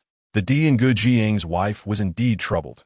Due to WNRLN and her son, her relationship with the D and Good Ji Ng had soured, and she had been unable to locate her son, which weighed heavily on her heart, prompting her to nod in agreement. The sounds of hammering and clanging echoed everywhere, and the entrance of the Huguogangzhu Fu remained a desolate ruin. Gradually, individuals began to approach, kneeling on the ground, and before long, the number of kneeling figures swelled significantly. Li Chu, having company in family, was astounded to see over 100 people gathered. Wow. She closed her eyes, acutely sensing the collective will within. Someone with sharp eyes spotted Li Chu and prostrated, exclaiming, I implore the Huguogangzhu to save Laodi. After this proclamation, the majority followed suit, bowing their heads and pleading, Please, Huguogangzhu, save Laodi. These individuals had ventured far from their hometowns to seek their fortunes. Hearing of the drought in Laodi, they recalled their helplessness in the face of natural disasters. They had inadvertently learned that the elder brother of the Huguogangzhu had mentioned that if one sincerely knelt before the Huguogangzhu for 12 hours, she could alleviate Laodi's plight. Despite their skepticism, they were unwilling to relinquish even a glimmer of hope. What if their earnest prayers could indeed save their distant families and friends? Consequently, upon hearing this news, they hastily informed others from Laodi residing in the capital. Word spread rapidly, and those from Laodi, without hesitation, joined in kneeling. In addition to the Laodi residents, a small number of non-Laodi individuals also desired to contribute to the chance of salvation for their compatriots. Thus they too came to kneel. Li Chu was deeply moved. This was also the reason she had willingly chosen to sacrifice herself in her previous life, when the world seemed on the brink of destruction. Human emotions are intricate yet fundamentally simple. She addressed the crowd, I have received your heartfelt wishes, and I shall assist you in alleviating Laodi's suffering. Was it not said to be 12 hours? Li Chu responded, the 12 hours was a deliberate provocation by my junior disciple to mock those who were insincere in their pleas. 12 hours was merely a standard set to deter those lacking genuine intent from feigning goodwill. Li Chu continued, if there were 18 individuals, it would indeed require 12 hours. But given your numbers, your collective strength suffices. Upon hearing of Li Chu's arrival, Xiaoling Jun, who had come to escort her inside, promptly inquired, Princess, do you require any preparations? Li Chu replied, none are necessary. She pondered, but will my lack of preparations render me unprofessional and unreliable? To maintain an air of grandeur and prevent them from underestimating me due to my stature, perhaps I should procure some props for effect. Xiaoling Jun reassured her, no. You are overthinking. These individuals have come willingly. They believe in you, and who would dare to look down upon you for your height? The makeshift altar was swiftly erected, as the area was undergoing construction, allowing for many readily available materials. During the setup, a crowd gathered, eager to witness whether Li Chu possessed the ability she claimed. The heir of the Xiangyang Wang also arrived with the wife of the Duke of Dinghua. The emperor took this matter very seriously, dispatching officials to await the results of Li Chu's rituals, ready to send someone to Laodi to check for rain. His initial decision to bestow the title of Gongju upon Li Chu stemmed purely from having heard her heartfelt sentiments, without contemplating her potential to resolve Laodi's drought. Li Chu had now reached a level of skill that allowed her to summon a torrential rain for an entire day and night with ease. As the altar was completed and surrounded by eager spectators, she felt it inappropriate to simply summon the rain directly, as the effects would be unseen here. The rain would fall upon Laodi. After some contemplation, she decided to create an aura of mystique to astonish the onlookers. Thus, she performed a dance reminiscent of a character from an anime she had watched in her previous life, a little sprite capable of reading others' thoughts, praying as she danced. She had been utterly enchanted by it at the time, unbeknownst to her. Her own short and rounded figure dancing, while singing in a childlike manner, appeared endearing to the onlookers. The wife of the Duke of Dinghua was so charmed that she gasped, clutching the arm of the Xiangyang Wang's heir, exclaiming, "Yunxi, this little princess must possess divine powers. She's a little deity. Such a charming child cannot possibly exist in this world." The mother and son, Wen Rulon, were incensed, determined to take action against those who had harmed such a delightful child, vowing to expel them from the capital. The heir of Xiangyang Wang lamented the wasted efforts prior, wishing he had simply had his master stand before his aunt from the beginning. Upon learning of the situation, the Duke of Dinghua expressed his own dismay. After Li Chu concluded her performance, an official dispatched by the emperor promptly exclaimed, "Quick, let us hasten to Laodi." Yet, Li Chu felt the time taken was excessive. For such matters, results must be immediate to elicit a true sense of wonder. Among the three, one was the emperor's official, one was a Laodi resident, and the last was merely a curious bystander. The Qing Miao was reluctant to allow them to ride upon its back. However, upon receiving a stern glance from Li Chu, it begrudgingly permitted the three to mount, albeit with the stipulation that they must use cushions. The crowd murmured in admiration. Truly a divine bird, so discerning. Qing Miao mused. I merely fear that the little master might later deem me dirty. If she finds me unclean, I bear the misfortune. As the three descended from Qing Miao's back, their eyes were misty with excitement. The Laodi resident immediately knelt before Li Chu, exclaiming, "Thank you, princess, thank you." The official, equally ecstatic, declared, "It is raining, truly raining," and heavily at that. The bystander quietly knelt beside the Laodi resident, gazing at Li Chu with starry eyes. "This is a divine maiden, a true divine maiden." He inched closer, hoping to catch some of her ethereal essence. The official, filled with fervor, expressed his gratitude on behalf of the Laodi people and the court. "Thank you, princess." Li Chu, feeling their collective will, smiled broadly, saying, "This is a shared achievement. It is you, the kneeling ones, who have beseeched for this rain. I cannot take credit." The news of Li Chu's successful rain summoning spread swiftly throughout the capital. The palace, along with Hua Su and the 8th prince, received the tidings. The emperor, upon hearing the news, slammed his palm on the table, exclaiming, "Reward handsomely." However, Hua Su and the 8th prince were preoccupied with other matters. Upon discovering that the shoehorn-faced individual had stolen Hua Su's garments to wear, the 8th prince was furious and directly sought out the father of the thief. Meanwhile, Hua Su dealt with a maid in her household who had been consorting with the shoehorn-faced individual, sending her to a brothel. This incident left her deeply unsettled, leaving a heavy psychological scar. Like the Minister of Revenue, she could no longer trust anyone with her garments, even feeling the need to supervise the pouring of water by her maid to ensure her peace of mind. As the crowd dispersed, the heir of Xiangyang Wang approached the wife of the Duke of Dinghua, who, without hesitation, knelt before Li Chu, pleading, "Oh, divine maiden, please reveal to me where my child is." The heir of Xiangyang Wang interjected, "Aunt, is this not a bit premature?" He attempted to assist her in rising, but the wife of the Duke of Dinghua, fueled by an unknown strength, pushed him aside, declaring, "Princess, I am sincere, to demonstrate my earnestness. I wish to gift you one of my jade mines." Li Chu nearly gasped in astonishment. "A jade mine? How extravagant!" Standing with a composed demeanor, she remarked, "Given your sincere intentions, I shall consider your request." The heir of Xiangyang Wang was taken aback, whispering, "Master, did you not say that revealing the location would be futile at this time?" Li Chu, with an air of mystery, replied, "What you asked earlier holds no weight. However, when a mother inquires, it is an entirely different matter. The depth of one's feelings determines the efficacy of the answer. Emotions have reached a level where everything can be discussed. The Crown Prince of Xiangyang wore a complex expression. I never expected you to be such a master. She turned to Madame Dinghua. Your son is currently in Yodo village. Madame Dinghua was overjoyed, and after expressing her gratitude, she immediately got up to find him. Li Chu remarked, even if I tell you now, you won't be able to find your son, for this maid beside you has an affair with your former son. She informs your former son of everything happening on your side. Your former son will eliminate your biological son. The Crown Prince of Xiangyang exclaimed in shock. However, considering your generosity, I shall reluctantly assist you in uncovering the traitors around you. The Crown Prince swiftly blocked Madame Dinghua. Aunt, please wait. Madame Dinghua was perplexed. Li Chu commented, well done, disciple. I need not extend my hand. She continued, Madame Dinghua, please hold on. Your maid, Chun and I, and her mother, Granny Go, are actually in league with Tan Xiaotian. What? How could he consume everything? Chun and I is one thing, but Granny Go is already of an advanced age. Madame Dinghua looked at the mother and daughter duo in disbelief. Li Chu added, this is not what you think. You have misunderstood. But are you not being a bit too imaginative?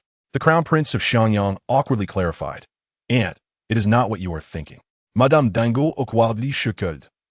I suddenly recalled the outrageous things done by Wenrulan, and how they even dare to sleep with corpses, leading me to believe they could do anything. The Crown Prince of Xiangyang was rendered speechless. So you are aware. 82. Master, do not indulge in gossip. Madam, this is unjust. The mother and daughter duo, upon being named, knelt in unison. Especially Granny Go. Madam, I have followed you since you were unmarried, serving you loyally. If I wished to betray you, I would have done so long ago. Why wait until now? She looked pitifully at Li Chu. Your Highness, we bear no grudge against you. Why must you cut off my means of survival? We have never harmed anyone, let alone you or Madam. I implore you, for the sake of our old age and youth, to tell Madam that you were merely joking. Upon saying this, she began to bow her head vigorously towards Li Chu, so forcefully that blood soon appeared. The Crown Prince of Xiangyang grew furious, blocking Li Chu's view to shield her from the bloody sight. Do not pressure her so. Li Chu, however, remained unfazed, merely startled by Granny Go's psychological stability. She was indeed a ruthless individual, capable of killing newborns. When Madame Dinghua's biological son was swapped out by Wenrulan, she witnessed it firsthand, yet remained silent. Later, when Madame Dinghua became pregnant again and gave birth to a daughter, fearing that Madame Dinghua would favor her daughter over her own, she stealthily suffocated that child. The Crown Prince of Xiangyang, filled with rage, kicked Granny Go to the ground. Li Chu remarked, well done. This individual is even more inhumane than Wenrulan. At least Wenrulan left some chance for the child to survive, while she directly extinguished it. Her daughter, Chun and I, had pursued Tan Xiaotian while he was still a mere heir, unaware of his connection to Wenrulan, and thus looked down upon Chun and I. Granny Go used this secret to blackmail Tan Xiaotian. To protect his identity, he had no choice but to accept Chun and I. This is also why, after Wenrulan's arrival, Tan Xiaotian could swiftly accept his identity and collaborate with her to eliminate Madame Dinghua. They not only sought to quickly dispose of Madame Dinghua, but also aimed to eliminate the Duke in order to secure their titles before any revelations could jeopardize their plans. Granny Go, still oblivious to her exposed undergarments, rolled to Madame Dinghua's feet after being kicked, clinging to her legs and crying pathetically, Madam, believe in this old servant. I swear I have always been loyal to you. Fortunately, the Crown Prince's kick had subdued her. Further bowing would yield no results. Uncertain of why, Madame Dinghua felt unusually clear-headed today. How can you prove your innocence? Li Chu, seeing that Madame Dinghua was not swayed, felt relieved to observe. Oh, that maid has a grudge against Chun and I. Chun and I has stolen many things from her and made her wash, bathe, and do laundry. Now, witnessing Chun Ni's misfortune, she is secretly delighted. The maid is also at odds with Chun and I, as Chun and I had taken her suitor's token from her. This is a bit confusing, as she also harbors feelings for Tan Xiaotian and is aware of the maid's affair with him, and she even wishes to join them, feeling both anxious and pleased. The Crown Prince of Xiangyang exclaimed, what is this chaos? I used to believe that there were more sensible people in this world, but it seems that the number of irrational individuals is far greater. Oh dear, this old woman has an affair with Granny Go's man. If Chun and I and Granny Go face misfortune today, Chun Ni's father will divorce Granny Go and take Chun and I away, pairing with this old woman instead. The Crown Prince of Xianyang affirmed. Precisely. However, Master, it seems that the situation over there has reached a stalemate. Granny Go stubbornly insisted on her innocence, recounting how she nearly faced defilement while protecting Madame Dingwa's honor during her maiden days. Madame Dingwa seemed to waver, knowing all the truths. The Crown Prince of Xianyang did not believe Granny Go deserved forgiveness and deliberately asked Li Chu, Master, since the old woman claims she is innocent, do you have any clues to prove otherwise? I shall investigate immediately. Master, do not indulge in gossip. Let us attend to serious matters. Though I, too, long to indulge in gossip, Li Chu replied. Let her take an oath. If struck by lightning, it will signify her falsehood. Chun Ni's face flushed with anger. Everyone knows that your highness can command thunder and lightning. Is this not your whim? Li Chu responded. Then let us fetch a doctor. Chun and I and Granny Go's expressions changed dramatically. Granny Go shot a fierce glare at Chun and I, wanting to speak, but Madame Dingwa turned to Li Chu, asking with a complex expression, what does the princess mean? Chun and I is pregnant, and the child is your false son Tan Xiaoyan's. After Li Chu spoke, the Crown Prince of Xianyang immediately sent for a doctor, who confirmed the pregnancy had reached 3 months. Now, Granny Go had nothing further to say. Realizing that Li Chu knew much more than she had anticipated, she might truly be a celestial being. Thus, she despondently knelt, tears streaming down her face. Miss, I did this for your own good. The heir has not been found. His life or death remains unknown, and Master Tan is your only nephew. You have cared for him for so many years. Treating him well will ensure he looks after you and provides for you in your old age. With the Duke growing increasingly unfavorable towards you, what will you do if he takes a concubine and she bears children? The Crown Prince of Xianyang cut straight to the point. Why do you presume Aunt cannot find the heir? Granny Go was momentarily at a loss, cursing the Crown Prince of Xianyang internally. I am merely concerned. I naturally hope the young lady can find the heir. I believe the heir, like the young lady, is a kind-hearted person and would not wish to see his brother suffer so pitifully. Madam, you have not witnessed the fate of the second young lady and Master Tan after leaving the Duke's residence. They are worse off than beggars. Madame Dingwa kicked her hand away, staring at her unperturbed. So, you truly have betrayed me. She was filled with profound sorrow, unable to comprehend the reasons behind it. Had she not been sufficiently kind to WN, or LN, and TN, Xiodn? Had she not shown enough care for GUMMO and CHNN? In the midst of this turmoil, GUMMO expressed her deep anguish, exclaiming, Miss, I too have been compelled. When a young master was still a heir, there was a day when he was intoxicated, and you sent CHNN to deliver tea to sober him up, only for the heir to threaten CHNN. It was during that moment of intimidation that we discovered she had been compromised. They threatened that if we did not comply with their demands, they would tarnish CHNN's reputation. I have only this one daughter, and hearing their requests did not seem excessive. Thus, I acted against my conscience. She wept bitterly, her sorrow palpable. LCH could not help but applaud, reflecting, if this old crone were 25 years younger and more beautiful, she would undoubtedly resemble a pure white lotus in demeanor. Truly, she was formidable, being an old nanny by the side of the Duke's wife, capable of turning black into white. The heir of Shi Ingyi Ing Wang scoffed. Can this creature truly be a white lotus? Even if she were 25 years younger and more beautiful, she could never embody the elegance of a true white lotus. It seemed that my master's taste and discernment required refinement. The heir chuckled. You previously claimed it was for your aunt, yet now you have changed your tune. Aunt, do not trust the words of this wicked servant. With that, he turned to LCH and inquired, Master, have they committed any further heinous acts? LCH gazed at GUMMO, urging, speak for yourself. Otherwise, I shall summon the thunder upon you. GUMMO, overwhelmed, finally divulged all her misdeeds. I confess, I witnessed the second young lady exchanging children. The lady's daughter was born healthy, but I suffocated her. I had long colluded with the second young lady and the young master, participating in their schemes.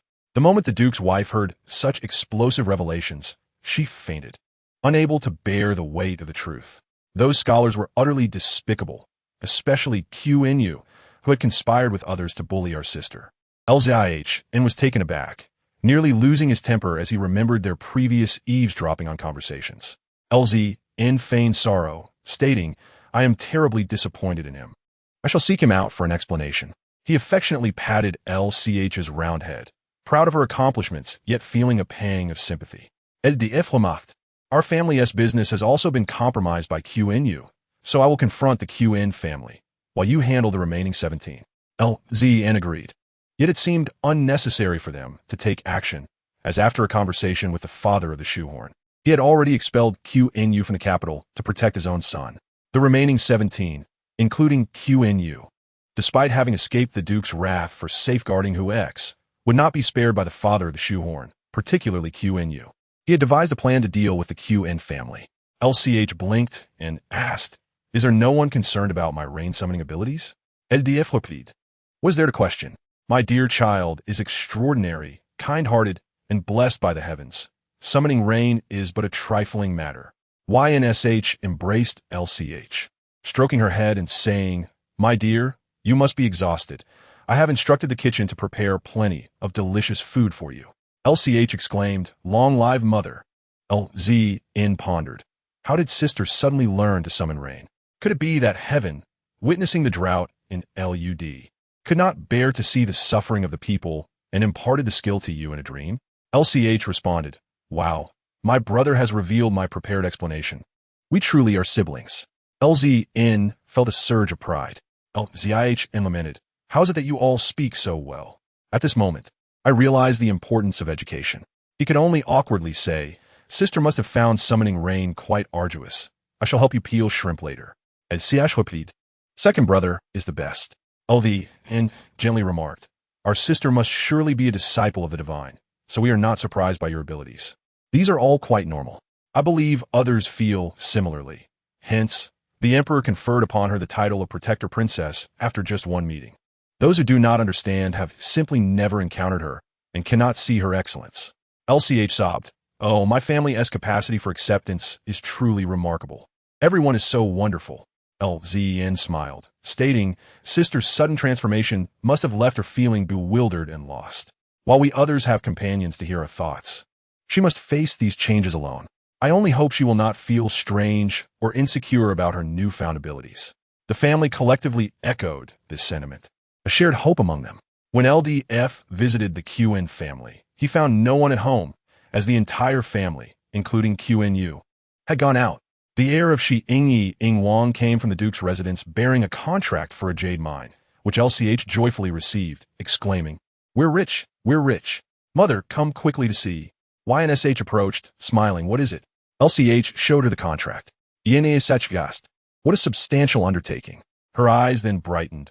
"Earlier, your father and young Master YN were troubled about where to find a large piece of jade for construction. This is perfect."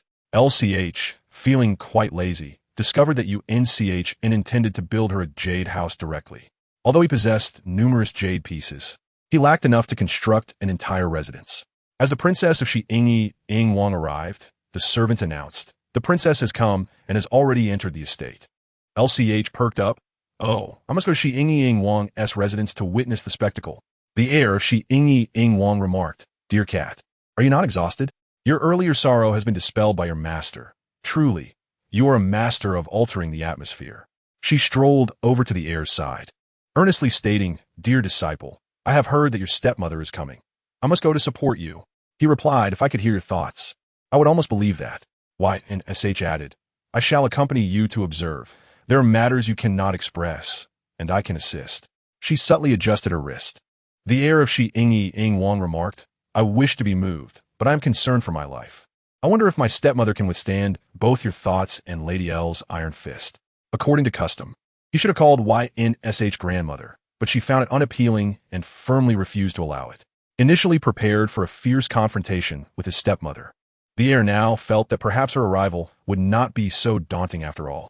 Li Chu and her companions strode forth with an imposing presence, making their way into the Xiangyang Wangfu. From a distance, the sounds of laughter between two women reached their ears. "Aunt, I truly miss you. It has been some time since we last met, and you appear even more youthful and beautiful." A slightly more mature voice, still sweet and tender, replied, "You only know how to flatter. At my age, what can I attract?" As Li Chu entered, she craned her neck to observe, remarking, "Xiangyang Wang is indeed fortunate. This new Wang Fei is quite lovely. It seems that marrying this Wang Fei is not solely a matter of compatibility, but also of her beauty." The fist of the Xianyang Wangzi clenched silently. This Wang Fei bears some resemblance to the late Wang Fei. The jewelry she wears was favored by the previous Wang Fei. The Xianyang Wangzi's anger subsided slightly, but he still regarded her as merely a substitute. Oh dear, my dear disciple gazes at the Wang Fei. Could it be that he feels a sense of familiarity because she resembles his mother? The late Wang Fei truly suffered. Even in death, she cannot find peace, as her husband has found a replacement who bears a likeness to her, thus earning a reputation of deep affection. Seeing someone similar, the son also grows fond. Do people not realize that while one's aesthetic may not be fixed, it generally remains unchanged? The Xianyang Wang simply favors women of this appearance. It is not because this woman resembles the late Wang Fei that he wed her. Of course, the Wang himself may not even be aware of this truth lurking in his subconscious.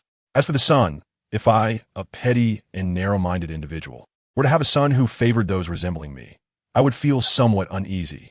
It is uncertain whether the late Wang Fei was a person of great magnanimity. The Xianyang Wangzi wished to defend himself. His improved demeanor was not due to any affection for the Wang Fei's resemblance to his mother, but rather because he considered her a mere stand-in. However, upon hearing Li Chu's thoughts, he felt she spoke the truth. The Wang Fei may not be a substitute. Rather, it was simply that his father had a genuine fondness for women of such beauty. When the Wang Fei noticed Li Chu and her companions entering, she paused momentarily before standing up, somewhat flustered. You must be the Wangzi, she said, glancing at the Xianyang Wang with a mix of apprehension and caution. Sensing he was not a troublemaker, the Xianyang Wangzi gave a slight nod, showing no intent to summon anyone. The Wang Fei felt awkward and called her two children over to greet the Wangzi, saying, "This is your elder brother. Come and greet him." The two children obediently approached, appearing very docile. "These must be your friends. I shan't intrude any longer. Please arrange for someone to escort us to our lodgings." Huasu could not bear to see the Wang Fei so submissive to the Xianyang Wangzi and remarked, "Aunt, you are the Wangzi's stepmother. There is no need to be so deferential." Li Chu continued to observe, "We do not know if the late Wang Fei was a magnanimous person, but this Wang Fei is genuinely gracious. She understands what the Xianyang Wang favors and thus deliberately mimics the late Wang Fei. Fearing mistreatment by the Xianyang Wangzi, she has brought along the late Wang Fei's dowry jewelry, intending to use it at crucial moments." Yinshi interjected, "No, dear, do you call this graciousness? This is cunning." The Xianyang Wangzi's gaze toward the Wang Fei shifted from indifference to a hint of disdain, yet he refrained from expressing his anger toward her, instead addressing Hua Su. "Miss Hua, you are quite knowledgeable. Do you not know that a stepmother is inherently subordinate to her stepchildren? Not only is she beneath me, but before entering, she must also bow before my mother's spirit tablet. Moreover, as the Wangzi, she ought to show me even greater respect. Indeed, she comes from humble background, lacking an insight and understanding of propriety." This statement was not meant to insult. The status of the primary wife and her offspring was unwavering, inherently more esteemed than others. In some families, the eldest son even possesses greater authority than his siblings. Thus, even when the current emperor had ascended to the throne, he dared not act against the late Wang Fei, whom he admired. The Xianyang Wangzi could choose to address the Wang Fei as mother if he wished, but if he chose not to, no one could reproach him. Hua Su's eyes widened in shock at the harsh words directed at her by the Xianyang Wangzi. The Wang Fei's complexion paled. She had not anticipated being humiliated upon her arrival. To her ears, the Xianyang Wangzi's words were a direct insult, not merely aimed at Hua Su. What had her niece done in the capital to provoke such disdain from the Wangzi? "Master, you truly ought to attend school," Li Chu remarked. "Sometimes, employing the hierarchical norms of a feudal society to exert pressure can be rather gratifying.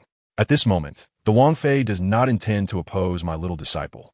She has come to the capital with two purposes: to support her niece and help her find a suitable match. Additionally, she simply wishes to bring her children to the capital, hoping they can foster a bond with my little disciple, who might protect them in the future. She never intended to vie for the position of Wangzi, for that would mean her son would have to come to this perilous place. She is grateful that the late Wang Fei bore the Xianyang Wangzi, viewing him as a shield against calamity for her son. The Xianyang Wangzi felt a wave of discomfort wash over him. So, all those concerns expressed in her letters, the moments that led him to feel a semblance of maternal affection, were merely born from her fear of his demise in the capital. believing her son would then be unable to live peacefully. How utterly ironic. The Xianyang Wangzi endures hardships and suppresses grievances in the capital, while her son enjoys the privileges of being the Xianyang Wang's child. Truly, she is the heroine's aunt, clever in her scheming. Her feelings for Xianyang Wang are minimal. She merely regards him as a means to an end. The Xianyang Wang is the best match among those available to her. Surely, his father was unaware that the Wangfei viewed him merely as a tool. How amusing. Some things he wished to reject, yet others must not underestimate him as a fool to be manipulated.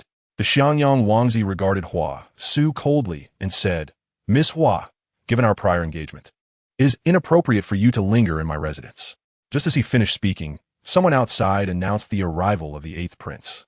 The 8th prince arrived bearing generous gifts and greeted the Wangfei warmly and respectfully. "Greetings, Wang Sa. I am Xiao Ba. You may call me Ba Di. Upon learning that you brought your niece and nephew to the capital, I prepared a generous gift to pay my respects. I hope you do not find my unannounced visit too abrupt." Li Chu pulled Yun Shi aside to a corner, exclaiming, "The drama is about to intensify. My little disciple, you must strive to excel.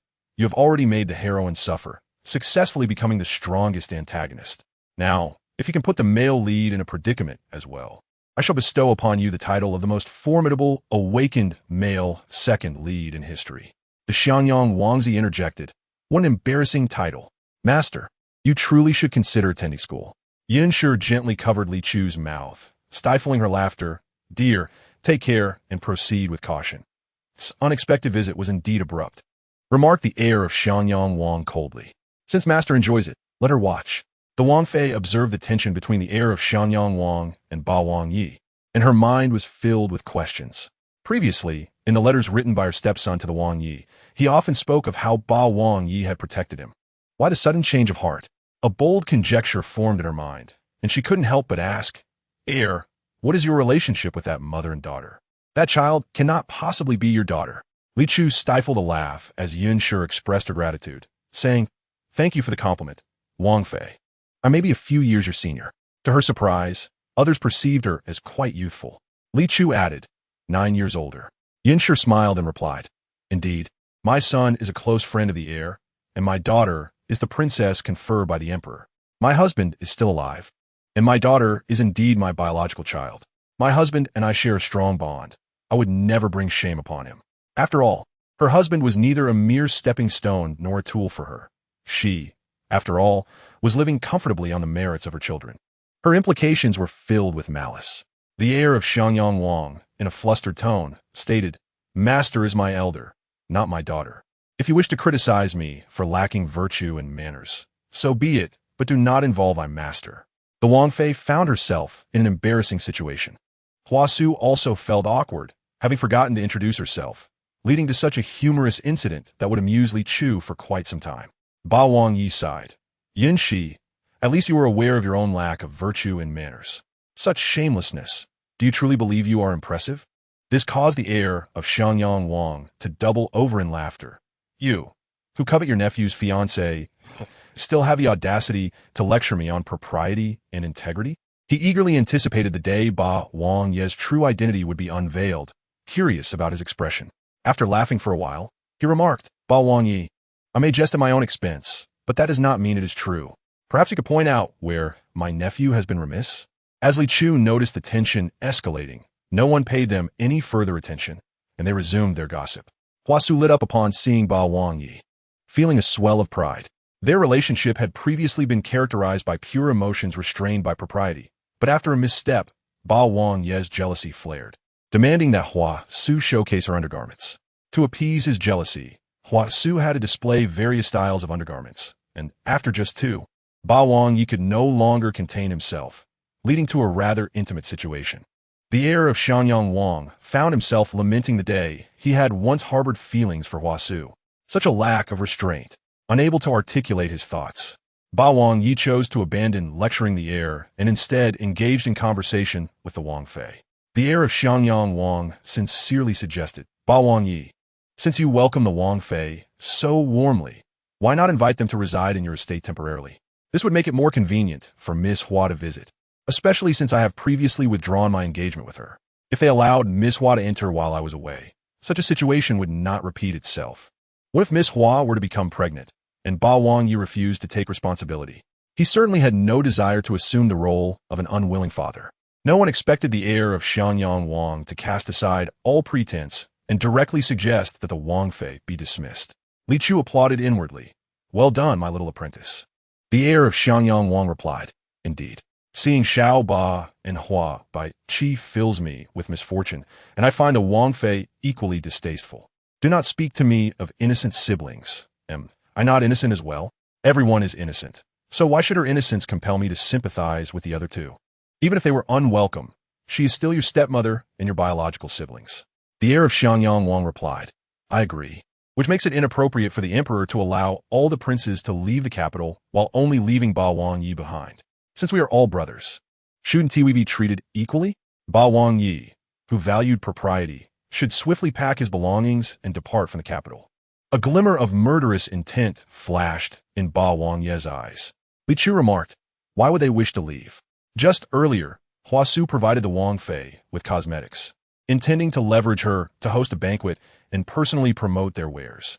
They even planned to open a shop across the Feng under the Wangfei's name.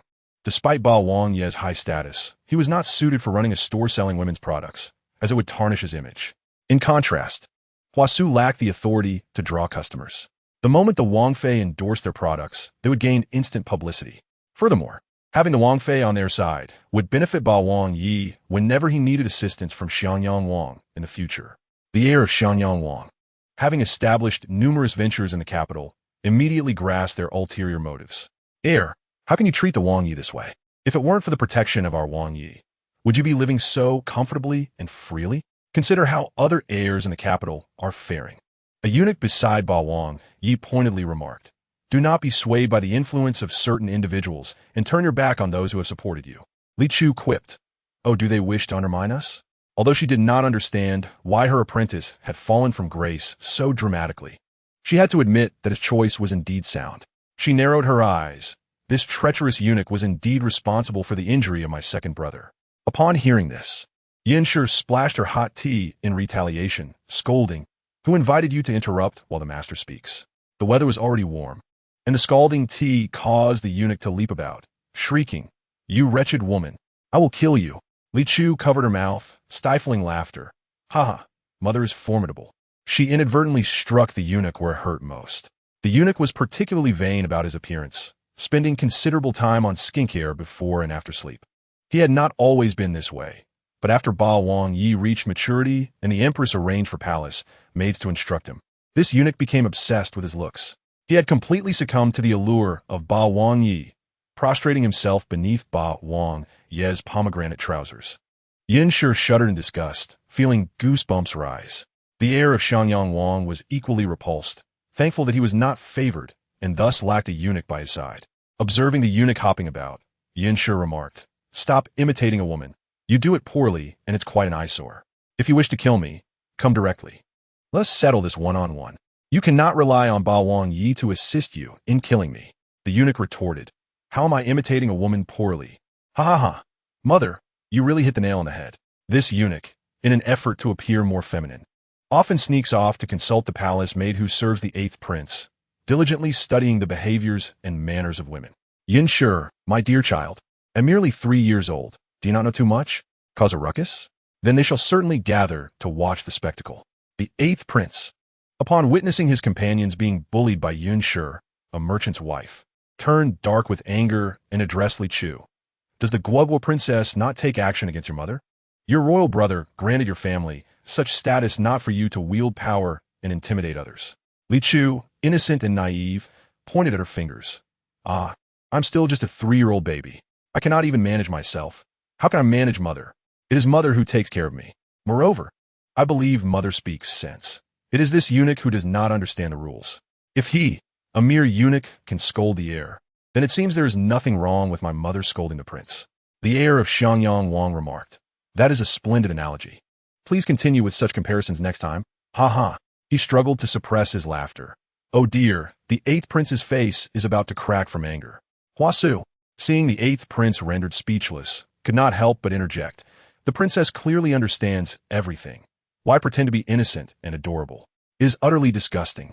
A 2,000-year-old old hag pretending to be a 3-year-old little girl. How thick-skinned can one be? If it were her, she could never manage such a feat. Adults should conduct themselves as adults. Li Chu tilted her head. What? I am inherently very cute. How can I be pretending to be cute? Hee. You are permitted to pretend, but I am not allowed to? I shall insist on pretending, just to annoy you. The princess of Xiangyang felt a heavy heart. Her mind was a jumble, unable to organize her thoughts. So she smiled and said, I have grown tired from traveling today, so I shall not impose on you any longer, 8th Prince. The 8th Prince, though his expression remained grim, managed to squeeze out a smile in response. I shall invite Wang Sa and the children to my residence to play another day. Ah, so it is you, the heir of Xiangyang Wang, noticing the stepmother's perceptiveness, regarded her with slightly more favor. Hua Su, however, felt a profound resentment. Aunt is but an aunt. Despite the distance, she will never be fully devoted to her. Henceforth, do not blame me for my lack of compassion in our dealings. At that moment, she had no desire to argue with her stepmother and rose to pursue the 8th Prince.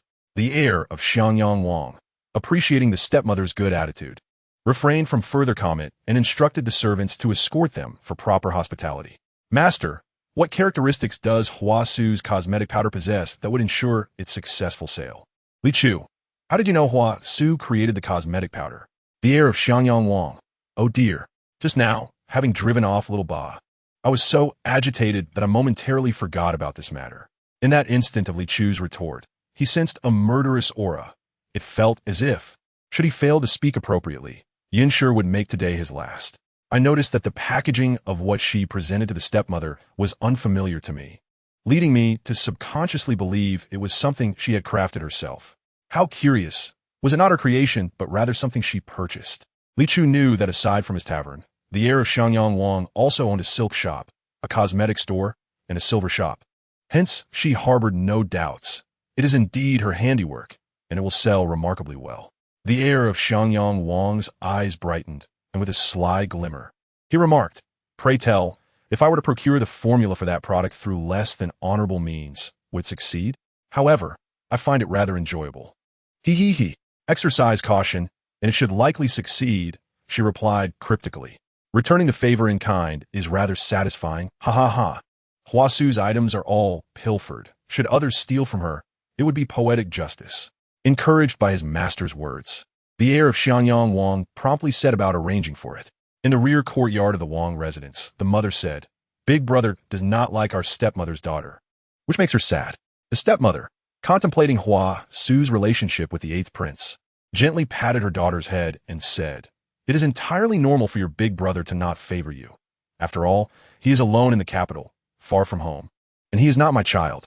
You, however, are by your father's side, enjoying his affection, while he navigates the intrigues of the capital, even needing to curry favor with a Guogua princess bestowed by the emperor.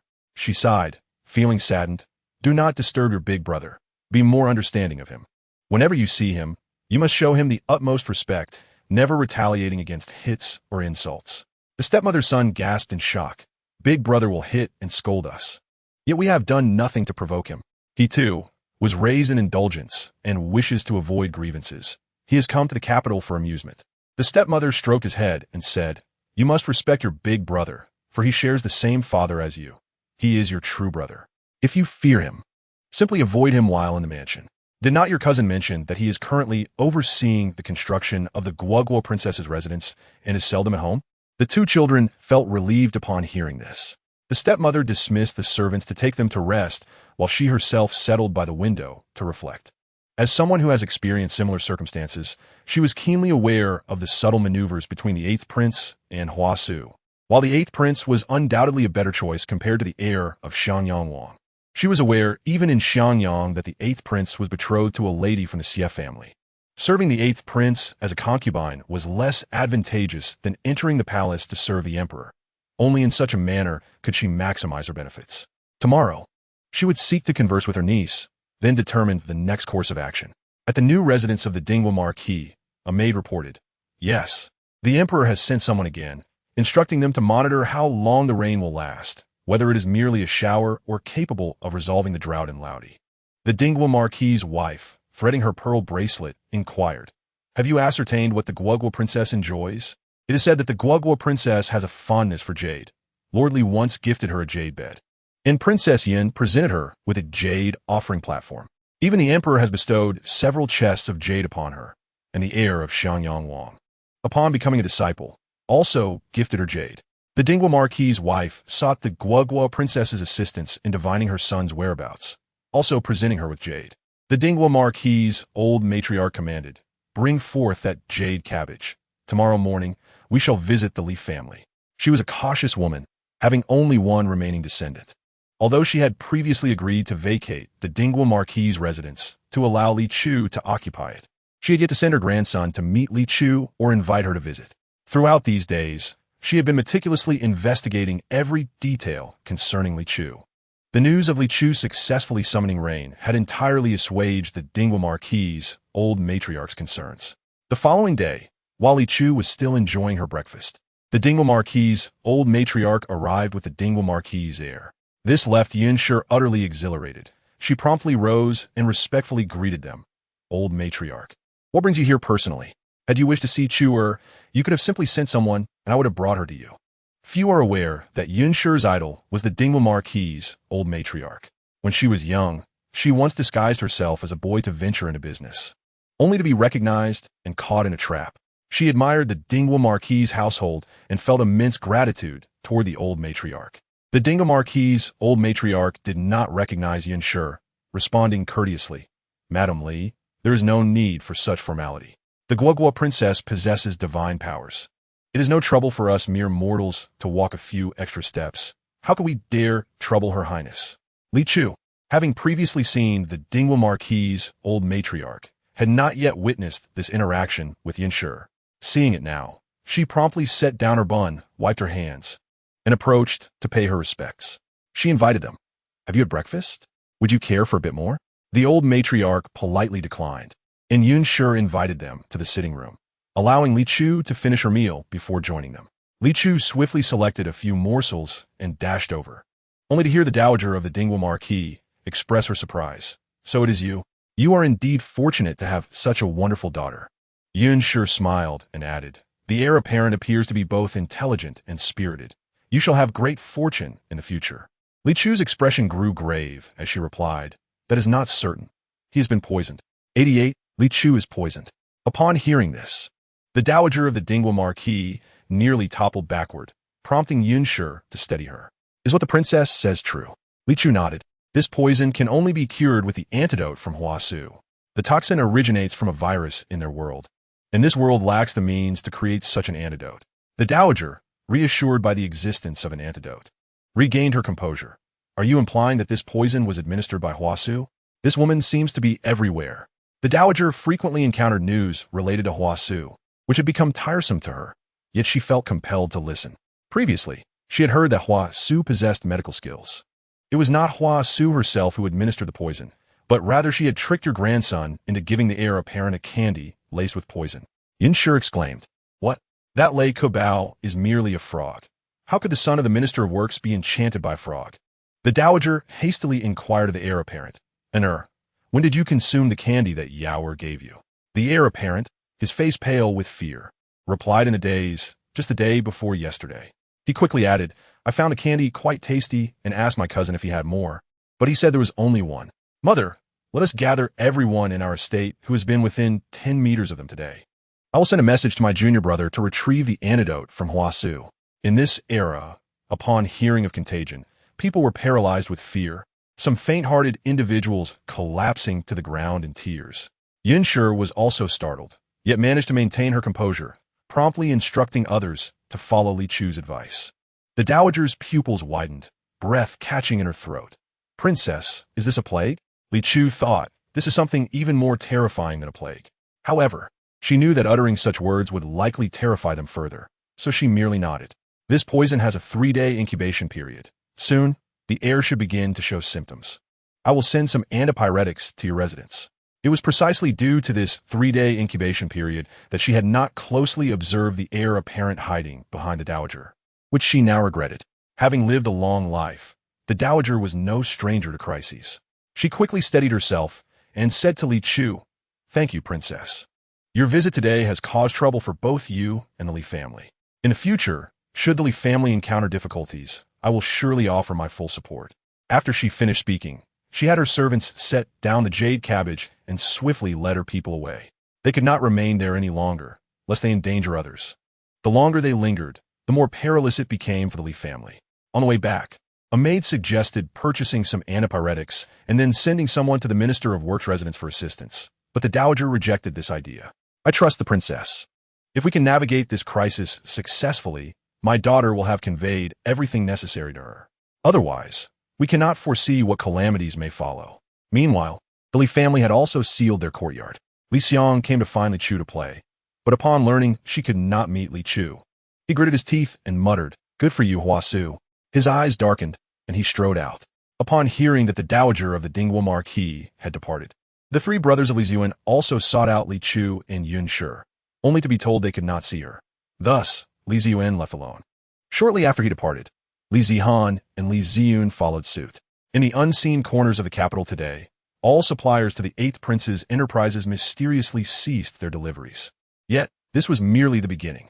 At this moment, Hua Su's endeavors were also fraught with difficulty. She sought to rent a shop, but found herself unsuccessful despite her efforts, and thus reluctantly turned to Qin Yu, hoping to persuade him to sell one of the Qin family shops to her. Since Li Chu's emergence, misfortune had plagued her. Yet today, she finally felt a long-lost sense of being the protagonist. What began as a simple task of dealing with the unwise dowager of the Dingwa Marquis unexpectedly turned into a delightful surprise. It is worth noting that Qin Yu had been lingering around Li Chu for quite some time without yielding any results, only to find himself outwitted by her. Because Qin Yu was the instigator of the incident involving the 8th Prince's protection of the national princess. All the misfortunes that befell him and his companions were ultimately attributed to him. Consequently, he was ostracized by those around him, and the Qin family's business continued to suffer under the pressure from the Yun and Li families. Qin Yu had always believed that their business was on par with that of the Li and Yun families, but this incident revealed that they were in entirely different leagues. The Li family operated in the shadows of the business world like a king of the night. What does it matter how formidable Li Chu is? If she becomes infected with that virus, without an antidote, she is destined for death.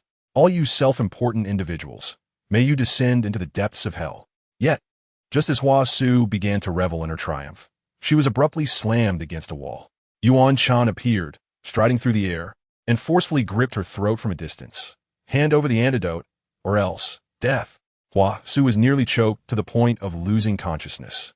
Realizing that Yuan Chan had no intention of offering her a chance to negotiate, with great difficulty, she managed to utter 2 words, "I will."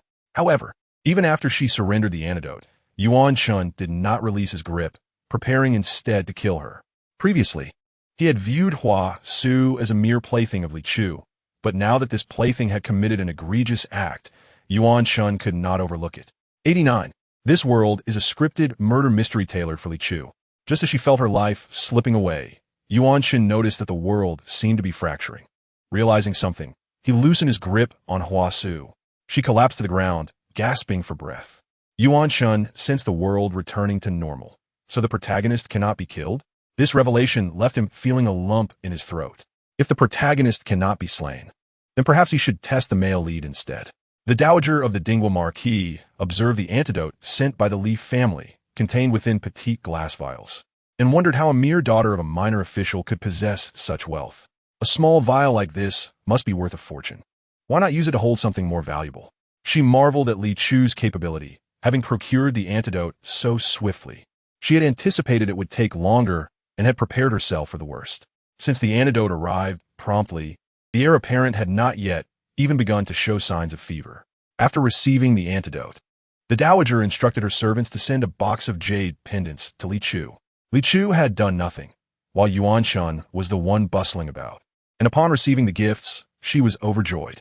During dinner that evening, she noticed the absence of Li Dafu and the others, and inquired with curiosity, "Where have father and my brothers gone? Why are they not home?" "Do you," somewhat dazed, replied, upon learning of Hua Su's poisoning. They were all quite furious and went out to vent their anger. Today has certainly been thrilling, teetering between life and death. Upon hearing that they had contracted the plague, Diyu feared they would suffer, but before even an incense stick had burned, the antidote was in hand. Master Yuan is valiant, and the little princess is blessed. Li Chu expressed some concern. Surely they haven't gone to confront Hua Su directly? She has the 8th prince backing her, and the 8th prince has the emperor's protection. The essence of the narrative revolves around resilient female protagonists, particularly one who embodies the spirit of empowerment. Yinshi calmly reassures, "Rest assured, my dear, your father and the others will surely act with discretion and will not confront anyone directly."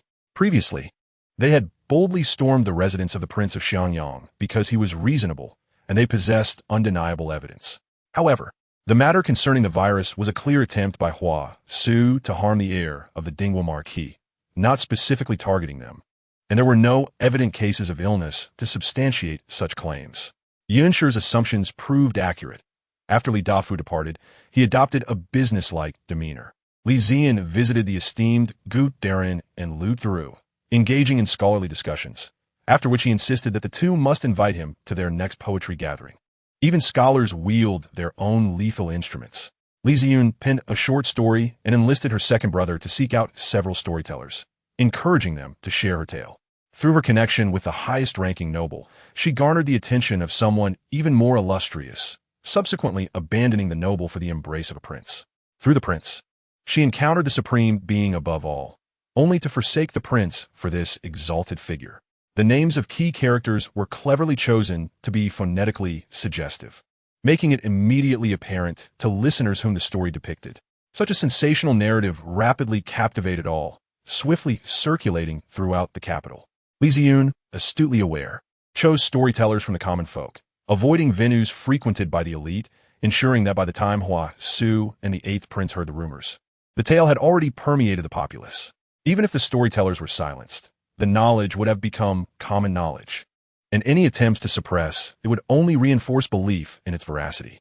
In contrast to the subtle machinations of the Li family, Yuan Shan resorted to a more direct approach.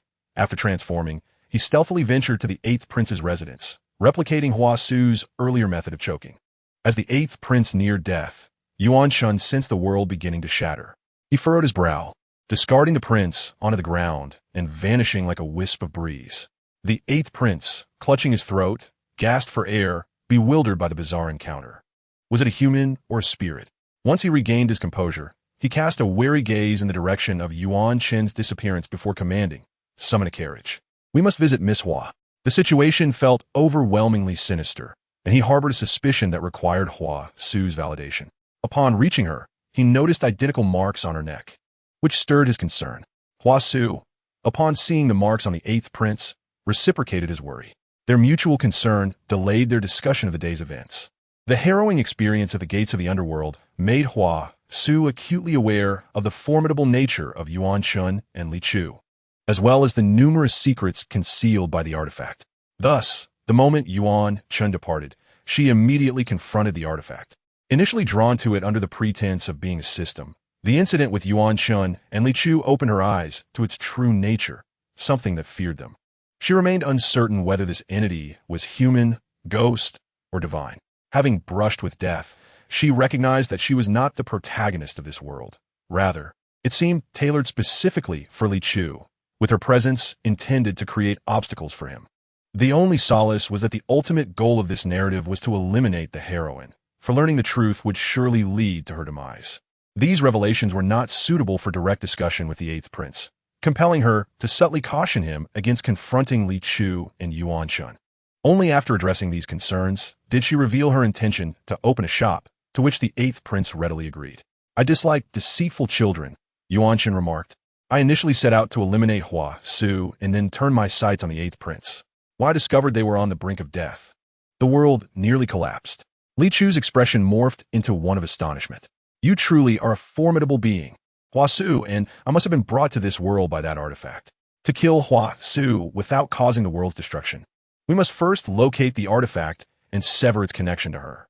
Yuan Shan hesitated, struggling to articulate his thoughts, but ultimately choosing silence. Li Chu's demise had prompted him, along with their master and fellow disciples, to safeguard her soul.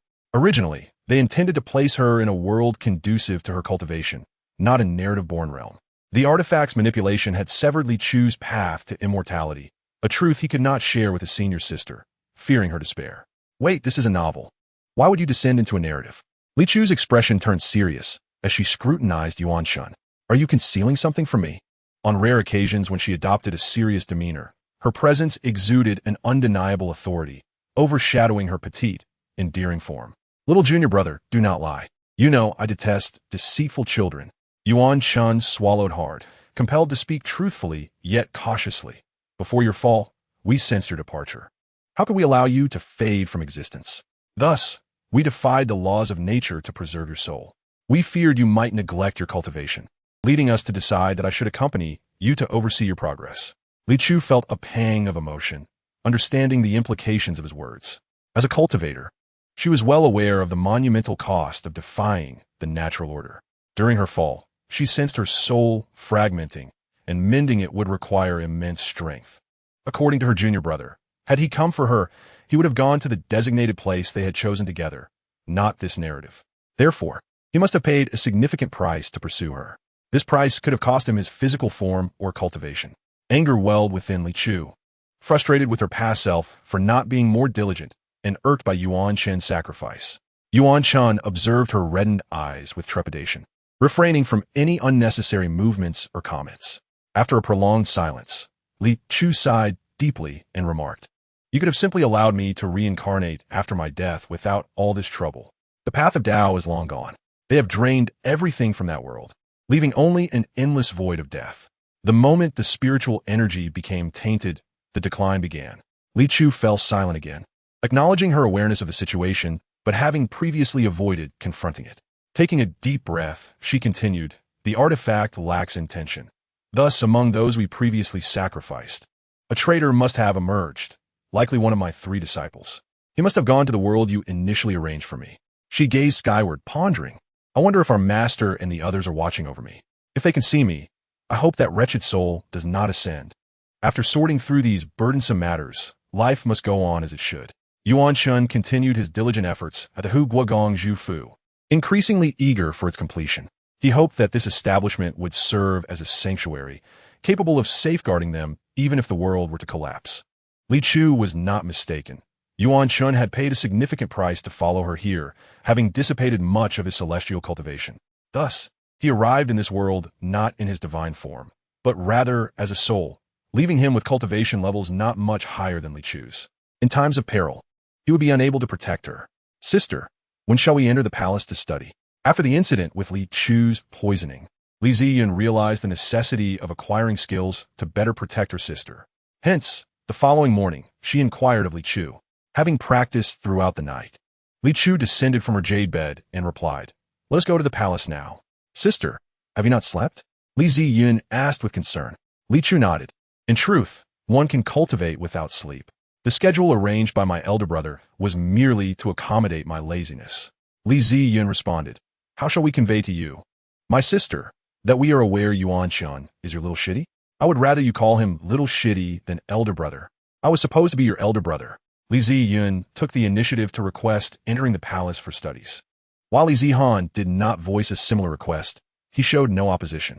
As they entered the palace, they coincidentally encountered the morning court session and happened upon Minister Gu and Scholar Lu. Both gentlemen had met Li Chu before and, due to their fondness for Li Ziyin, approached her to greet her. "Is the princess seeking an audience with the emperor?" Scholar Lu inquired. Li Chu replied, "Those 2 old fellows are planning a poetry gathering. I must insist my elder brother take me to see it." Li Ziyin and Li Zihan shared the same desire. "The emperor is likely occupied. The 6 ministers are in deliberation," Minister Gu remarked. Li Chu felt a surge of joy within. Deliberation is splendid. The more people, the more lively it becomes. Minister Gu seems to be one of the 6 ministers, and with such a peculiar son, what an amusing situation for him. Li Zihan said with a jolt, respectfully addressing Scholar Lu and Minister Gu, "No need for concern. We shall take our sister to wait. If the emperor wishes to see us, he shall. If not, we shall find a place to linger." Li Ziyan added, "Nonetheless, he wishes to see if the 6 ministers are as unremarkable as the emperor, for once familiarized, they lose their luster." He performed a bow to them. "What my second brother said is indeed correct. Esteemed sirs, please proceed." Li Chu waited for her 2 brothers to exchange pleasantries, and then playfully said, "Farewell, esteemed sirs," before taking hold of one brother with each hand and swiftly making her way to the imperial study. Scholar Lu and Minister Gu chuckled, stroking their beards. The little princess is indeed sprightly. Her legs move with such vigor. Upon hearing of Li Chu's arrival, the emperor naturally would not refuse to see her. The rain she had requested for Laudi continued until noon yesterday, alleviating their plight. The emperor, upon seeing her, cheerfully remarked, "I was just contemplating sending someone to invite the princess into the palace." He expressed gratitude on behalf of the people of Laudi for her assistance. Li Chu sensed the emperor's benevolent energy, perhaps due to his status as a sovereign. His will seemed to enhance her cultivation. In a jovial mood, she playfully patted his arm. "Oh, there's no need for formality. We are all family here." The little emperor, though lacking in parental affection and burdened with a green hat, is nonetheless a commendable ruler and quite agreeable. The Minister of Works, overhearing Li Chu's words, exclaimed, "The Hu Guogongzhu has quite a bold spirit to address the emperor in such a manner.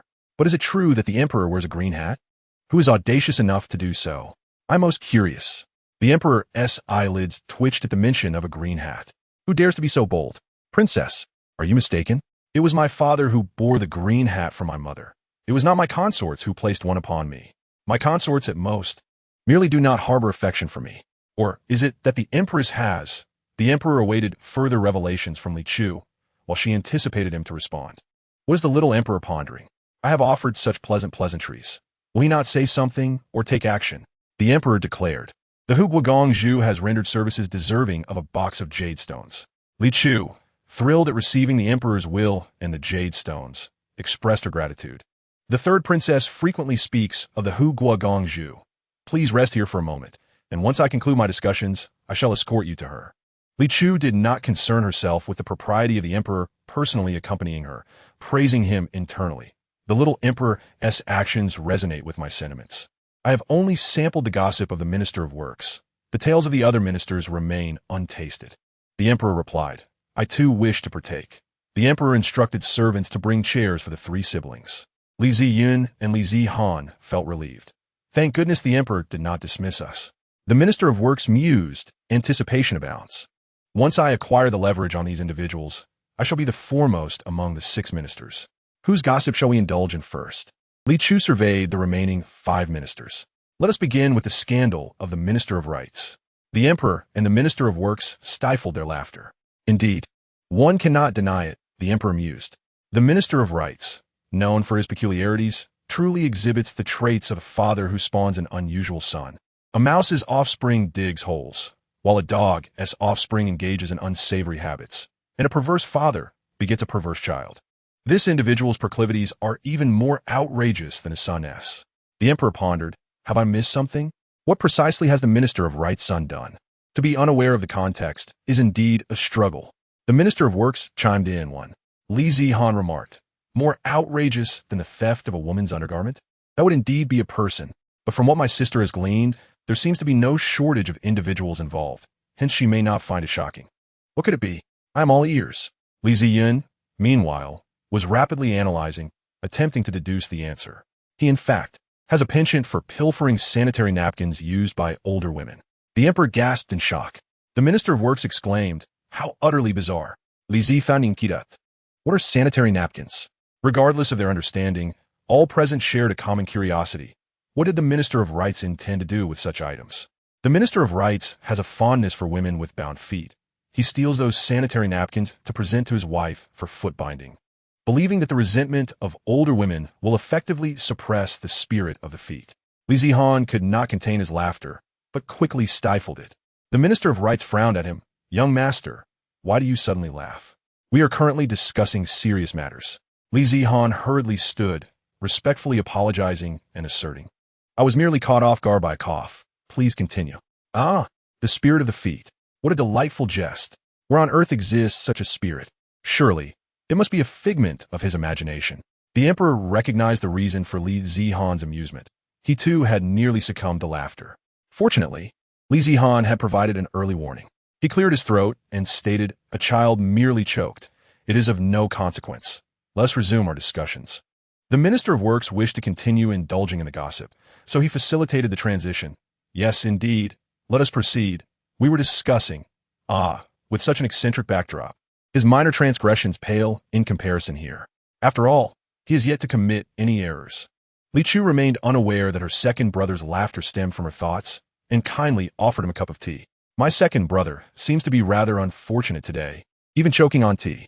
Li Zihan replied, that is not the crux of the matter. He whispered to LCH, sister. Was that gentleman who just spoke to me the father of the young man who previously stopped you? El Siach Noded. El Zed Ash Enromacht. Let's applaud our own cleverness. The Minister of Works and the Emperor were taken aback. What? The Minister of Rights has matters of his own? The Minister of Rights and his wife were renowned for their affection. He accompanied her whenever she left the house, primarily because her bound feet caused her great discomfort, making it difficult for her to walk. Without his company, she would be reluctant to endure the ordeal of venturing outside. The Minister of Works mused. No wonder the Minister of Rights' wife seldom attends banquets. However, their relationship was indeed quite strong. In his quest to win the affections of the minister's wife, he once took her to see fields filled with ZHCH. What on earth is that? The Emperor and the Minister of Works exclaimed in unison. Their minds racing. Little princess, do you not know what ZHCH is? It is a placenta. Who would take a lady to see fields filled with ZHCH in an attempt to win her heart? ZHCH is not a flower. And how could it possibly cover entire mountains? How much would it take to achieve such a sight? This is a truly terrifying story. One must wonder if the Minister of Rights' wife was not simply frightened into marrying him.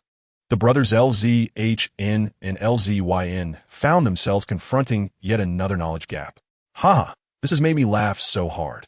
The original author must have confused ZHCH with a type of flower. The Emperor and the Minister of Works acknowledged their inclusion in the ranks of the bewildered. What does it mean for you NS to sit? The question lingered in the air. 92. Are you soon to be without a wife? If the Minister of Rights truly took his wife to see fields filled with ZHCH, it would surely frighten her to death. The Emperor sighed. So this matter was a misunderstanding. Was it the UNS sitting that was a fabrication? The Minister of Works replied, fortunately, no colleague is so perverse, otherwise, he would never dare provoke the Minister of Rights again. LZYN interjected, no, something feels amiss. My sister often speaks of male leads, female leads, supporting characters, and cannon fodder. Such terms are only used when one is reading a storybook. Now, with the sudden emergence of an original author, could it be that the world they inhabit is, in fact, a book? Are they merely characters within a story? The Minister of Rights possesses quite an admirable demeanor. LCH mused as she savored the gossip surrounding him, shifting her attention to the Minister of Works beside the Minister of Rights. Just look at his attire. It is evident he is a refined gentleman. This man has a cleanliness obsession and pays great attention to hygiene, she noted. The Emperor remarked, after such explosive gossip, this one feels rather bland. The Minister of Works agreed. Indeed, everyone knows old Shun has a cleanliness fixation. LZYN declared at last. We have an official of sound character. LZHN cautioned. Brother, I believe you are celebrating too soon. So this is how the Minister of Works has managed to stay up late. The Emperor, suppressing a smile, observed the Minister's serious demeanor, devoid of expression save for gravity. I could never have imagined that behind your stern exterior lies such domestic virtue. I initially thought your diligence was solely for public duty, yet it seems part of it is for your own benefit. The Minister of Works remarked, I never expected you to be such a man, old Shun. I am tempted to send my wife to learn sewing skills from you. A man who surpasses his wife in needlework is indeed commendable. Old Shun, upon wearing a garment newly crafted by his wife, discovered a needle left inside, causing him considerable discomfort. When he confronted her, she retaliated with a couple of hefty slaps, leaving him with 2 bumps on the back of his head. My wife has never been virtuous, but recently she has grown increasingly fierce and aggressive. Just yesterday, she forced some unknown liquid down my throat. Terrified, I fled to the Thai hospital to have my pulse checked, and only after confirming it was not poison did I dare to attend morning court today, sporting dark circles under my eyes. Observing the ministers nearing the conclusion of their discussions, the Emperor inquired about the situation with a magistrate of LUD. He had sent officials to determine when the rain would cease, only to discover that the LUD magistrate had embezzled disaster relief supplies sent by the court, which greatly angered the Emperor. Upon hearing this, LCH's attention was piqued. How should he be dealt with? Is there even a need to ask? Such a corrupt official deserves to be executed. Ideally, the citizens of LUD should each take a turn to strike him. The Emperor replied, no, you are unaware of the intricacies. This man is the Emperor's nephew. Should I execute him, the Duke of Ing and the Empress would come to me in tears. The Minister of Works, having absorbed much gossip, felt it necessary to share some information with LCH. Thus, he stepped forward and stated, "This matter is difficult to handle. The LUD magistrate has committed a grave offense that warrants execution according to the law. However, he is the Empress's nephew, and if he is executed, the Duke of Ching and the Empress may." The Emperor's expression wavered. LZYN strongly concurred with the Minister of Work statement, asserting that if this individual were not severely punished, he would likely offend again. "Then, little Emperor, you may soon find yourself without a wife." The Emperor slammed the table, rising abruptly. "This cannot be tolerated. Minister Chun is correct. Princes and commoners alike must face justice. This matter must be dealt with severely." He pondered who had the audacity to undermine him. Wait, which concubine placed this burden upon him? No, I must have the Gugu Princess examine this. If there are no other matters to discuss, you may all take your leave. The Minister of Works emerged from the imperial study, somewhat dazed, realizing the Empress was about to place a green hat upon the Emperor. This revelation was too grand. He needed time to digest it. Noticing the Minister of Works' dazed expression, the Minister of Rights inquired, "Yuan brother, why are you so silent today?" The Minister of Works replied, "I have overindulged in gossip."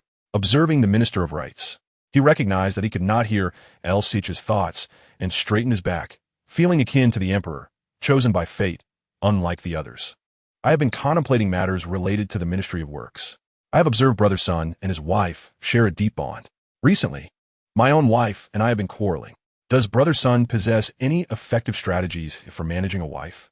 The Minister of Rights replied, "What strategies could he possibly have? It all depends on the inherently gentle nature of his wife." Back then, he sought out the formidable daughter of the D and Go Marquis, and despite her hitting him each time they met, he never backed down. If there are quarrels, there are likely one-sided beatings. After enduring for so many years, he might as well continue to bear it. After all, he has lived long enough. At this age, why still resist? Seeking strategies for managing a wife is simply absurd. He dryly stated, "Your wife is a woman of great strength. Brother Yuan, you should bear with her more." Fearing further inquiry, he hurriedly excused himself. The Minister of Work scoffed. "In essence, he is suggesting I endure without protest. Humph, now that I have something on you. Just wait until the day you fall into my hands." After the 6 ministers departed, the Emperor commanded that all concubines be summoned to the Empress. He, along with LCH and the others, leisurely made their way there.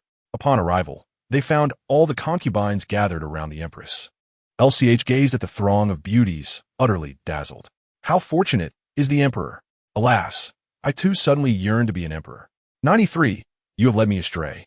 The Emperor remarked, "I am aware of your jealousy, but have you not taken too far?" In an instant, the young Emperor transformed into a mere child. Li Zihan commented, "This is hardly a blessing. It resembles a den of spirits." Li Ziyun added, "Our second brother must be overwhelmed." Furthermore, the Emperor remains remarkably composed, even in the face of such blatant insubordination from his sister. Excellent. Maintain this demeanor. After a complex and lively exchange of greetings, Li Chu took her place beside the Empress, next to Tang Yunjiao. Tang Yunshan gazed at Tang Yunjiao with a mixture of jealousy and envy. Hua Pin kept her head bowed. Li Chu laughed. Hua Pin is quite amusing. She appears obedient, yet in her heart, she berates the Emperor for his incessant trivial matters. Yearning for women, he cannot be satisfied with just one, but desires a multitude. The Emperor responded, "Indeed, Hua Pin, I should not have lifted your confinement so soon." As everyone engaged in pleasantries, the Emperor remained preoccupied, eagerly awaiting Li Chu's true thoughts, wishing to uncover who had adorned him with the green hat. However, upon Li Chu's arrival, she conversed with Tang Yunjiao, indulging in delicacies, completely neglecting the other consorts. The sheer number of them was overwhelming. The Emperor inwardly fretted, contemplating which consorts might betray him. Each time Chong Pin attended to him, she was relentless, often leaving him utterly exhausted. Thus he inquired, "What has Chong Pin been occupied with of late?" Chong Pin gracefully emerged, and Li Chu, observing her voluptuous form, mused, "Her tactile allure must be exquisite. The Emperor is certainly fortunate." The Emperor retorted, "What nonsense are you spouting, you little rascal? You have led me astray." Li Zihan instinctively turned to gaze at Chong Pin, only to be firmly restrained by Li Ziyun. How infuriating! Who has corrupted his innocent sister? She is merely 3 years old, yet exudes an oddly lewd aura. How amusing that the young Emperor fears Chong Pin.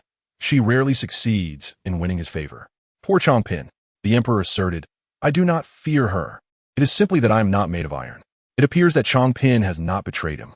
He was aware that Li Fei had no desire to enter the palace. She once had a childhood sweetheart, a cousin. Li Chu noted, the emperor is truly inconsiderate, fully aware that Li Fei does not favor him, yet insists on forcing her into the palace. He is not lacking in such a person. Forcing her into the palace only to neglect her is due to the fact that her heart belonged to someone else. Praised for his talent by the mother of his obedient disciple. This is nothing short of tyranny. Li Ziyun could no longer contain her disdainful gaze towards the emperor. What manner of person is this? Such a limited perspective and vengeful spirit. The emperor internally screamed, I am not. I did not. It was Li Fei who sought him out, wishing to enter the palace after discovering her cousin's infidelity. However, once inside, she realized it was all a misunderstanding. Yet, having become his consort, he could hardly release her. What face would he have left? Instead, the tales of the emperor's misdeeds reached Li Zihan and Li Ziyun, prompting the emperor to send them to the study. He subtly suggested to Li Chu that if she had no other matters, she could leave the palace. Li Chu, having feasted on gossip, happily accompanied the emperor out, only to encounter a modestly dressed woman along the way. The woman approached the emperor and Li Chu to pay her respects. The emperor sidestepped, stating, there is no need for such formalities, Lady Zhu. Li Chu was thrilled. Just as we are about to depart, I can enjoy another morsel of gossip. He, the young emperor, certainly knows how to have fun. With so many consorts, he still seeks the company of the late emperor's consort. The emperor replied, it cannot be said so simply. This person entered the palace just as my father passed away. To put it bluntly, this has nothing to do with my father. Therefore, strictly speaking, she does not qualify as a consort. However, Lady Zhu is quite adept in the art of seduction. She maintains relations not only with the emperor, but also with a eunuch close to the empress and another serving the dowager empress. Growing up in the inner palace, the emperor was well aware that many consorts could not endure loneliness and sought the assistance of eunuchs. But not just eunuchs. She did not spare the palace maids either. The emperor thought to himself, what a clever player. How amusing that the emperor inadvertently adorns himself with a green hat. Lady Zhu and her companions certainly engage in their merrymaking together. The emperor suppressed his irritation, clenching his toes to the ground, striving to control his impulse to kick someone. Li Chu continued to lament, what is this called? Thieves are perpetually thieved. It is a form of retribution. The emperor exclaimed, I find myself at a loss for words. He remarked wearily, I shall leave you here. I have reached my limit for gossip today. Li Chu departed with a grin, contemplating, the green-haired emperor is surely off to entangle himself further with Lady Zhu. I foresee that her penchant for indulgence will soon lead her to change partners. And within a month, she may contract a disease. If the green-haired emperor were to be infected, it would indeed be a grand irony. The emperor beseeched, oh, ancestors, please allow her to leave. Once Li Chu had distanced herself, he turned and swiftly dealt with Lady Zhu and her associates, banishing them all to the Cold Palace. If you enjoy playing, let us see how you fare in the Cold Palace. The Qin family's business was nearly on the brink of collapse. Upon learning the full story, Mr. Qin was furious and struck Qin Yu, exclaiming, I have always urged you to befriend Ziyin. Is this how you conduct yourself? You will accompany me to the Li family to apologize. 94. Not to be underestimated. Oh, there's gossip. Li Ju Da set fought, her legs leaving a blur in her wake. Li Ziyin and the others, having just heard Li Chu's thoughts, spotted her the next moment. Mr. Qin, upon seeing Li Chu, bowed deeply and warmly said, this humble one greets the princess. May the princess live 1,000 years. Li Chu blinked at him. Mr. Qin continued, Princess, I am Qin Yu's father. I truly had no idea that the wretch acted against Li Xianzi and the Li family. Had I known, I would have intervened long ago. This is a gift I bring for you. He dragged a large box from behind him and opened it to reveal a beautifully crafted jade mountain. Li Chu remarked, you are aware that Qin Yu intends to undermine the Li family's business. Mr. Qin's expression stiffened. Recalling the rumors about Li Chu, he sincerely admitted, I confess, I am somewhat envious of the Li family. I envy Li Xiong for having such exceptional children and a thriving business. Thus, when Yue acted, I turn a blind eye. But I never wished for your family's ruin. Li Dafu laughed at their shamelessness. Your lack of intent to destroy us is due solely to your incapacity. Had you the power, you would wish for our downfall even more. Get out. From this day forth, no one bearing the surname Qin is permitted to tread upon Li family grounds. As Li Dafu shouted to expel them, a girl resembling Qin Yu approached, dramatically throwing herself at Li Zian. Brother Zian, you wouldn't be so cruel to he, would you? Li Chu thought to herself, I am repulsed. How long has it been since Qin Yu's sister bathed? If my brother were to come into contact with her, I would have to keep my distance from him henceforth. As Qin Hua lunged towards Li Zian, he swiftly sidestepped. As she furrowed her brow, Qin Hua had always looked down upon him, deeming him merely superficial and desiring to associate with the offspring of the powerful. How had the tables turned? However, her sister was correct. This person reeked.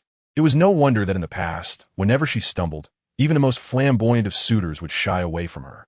It was only now revealed that her foul odor stemmed from her nightly companionship with foxes, a true case of fox body odor.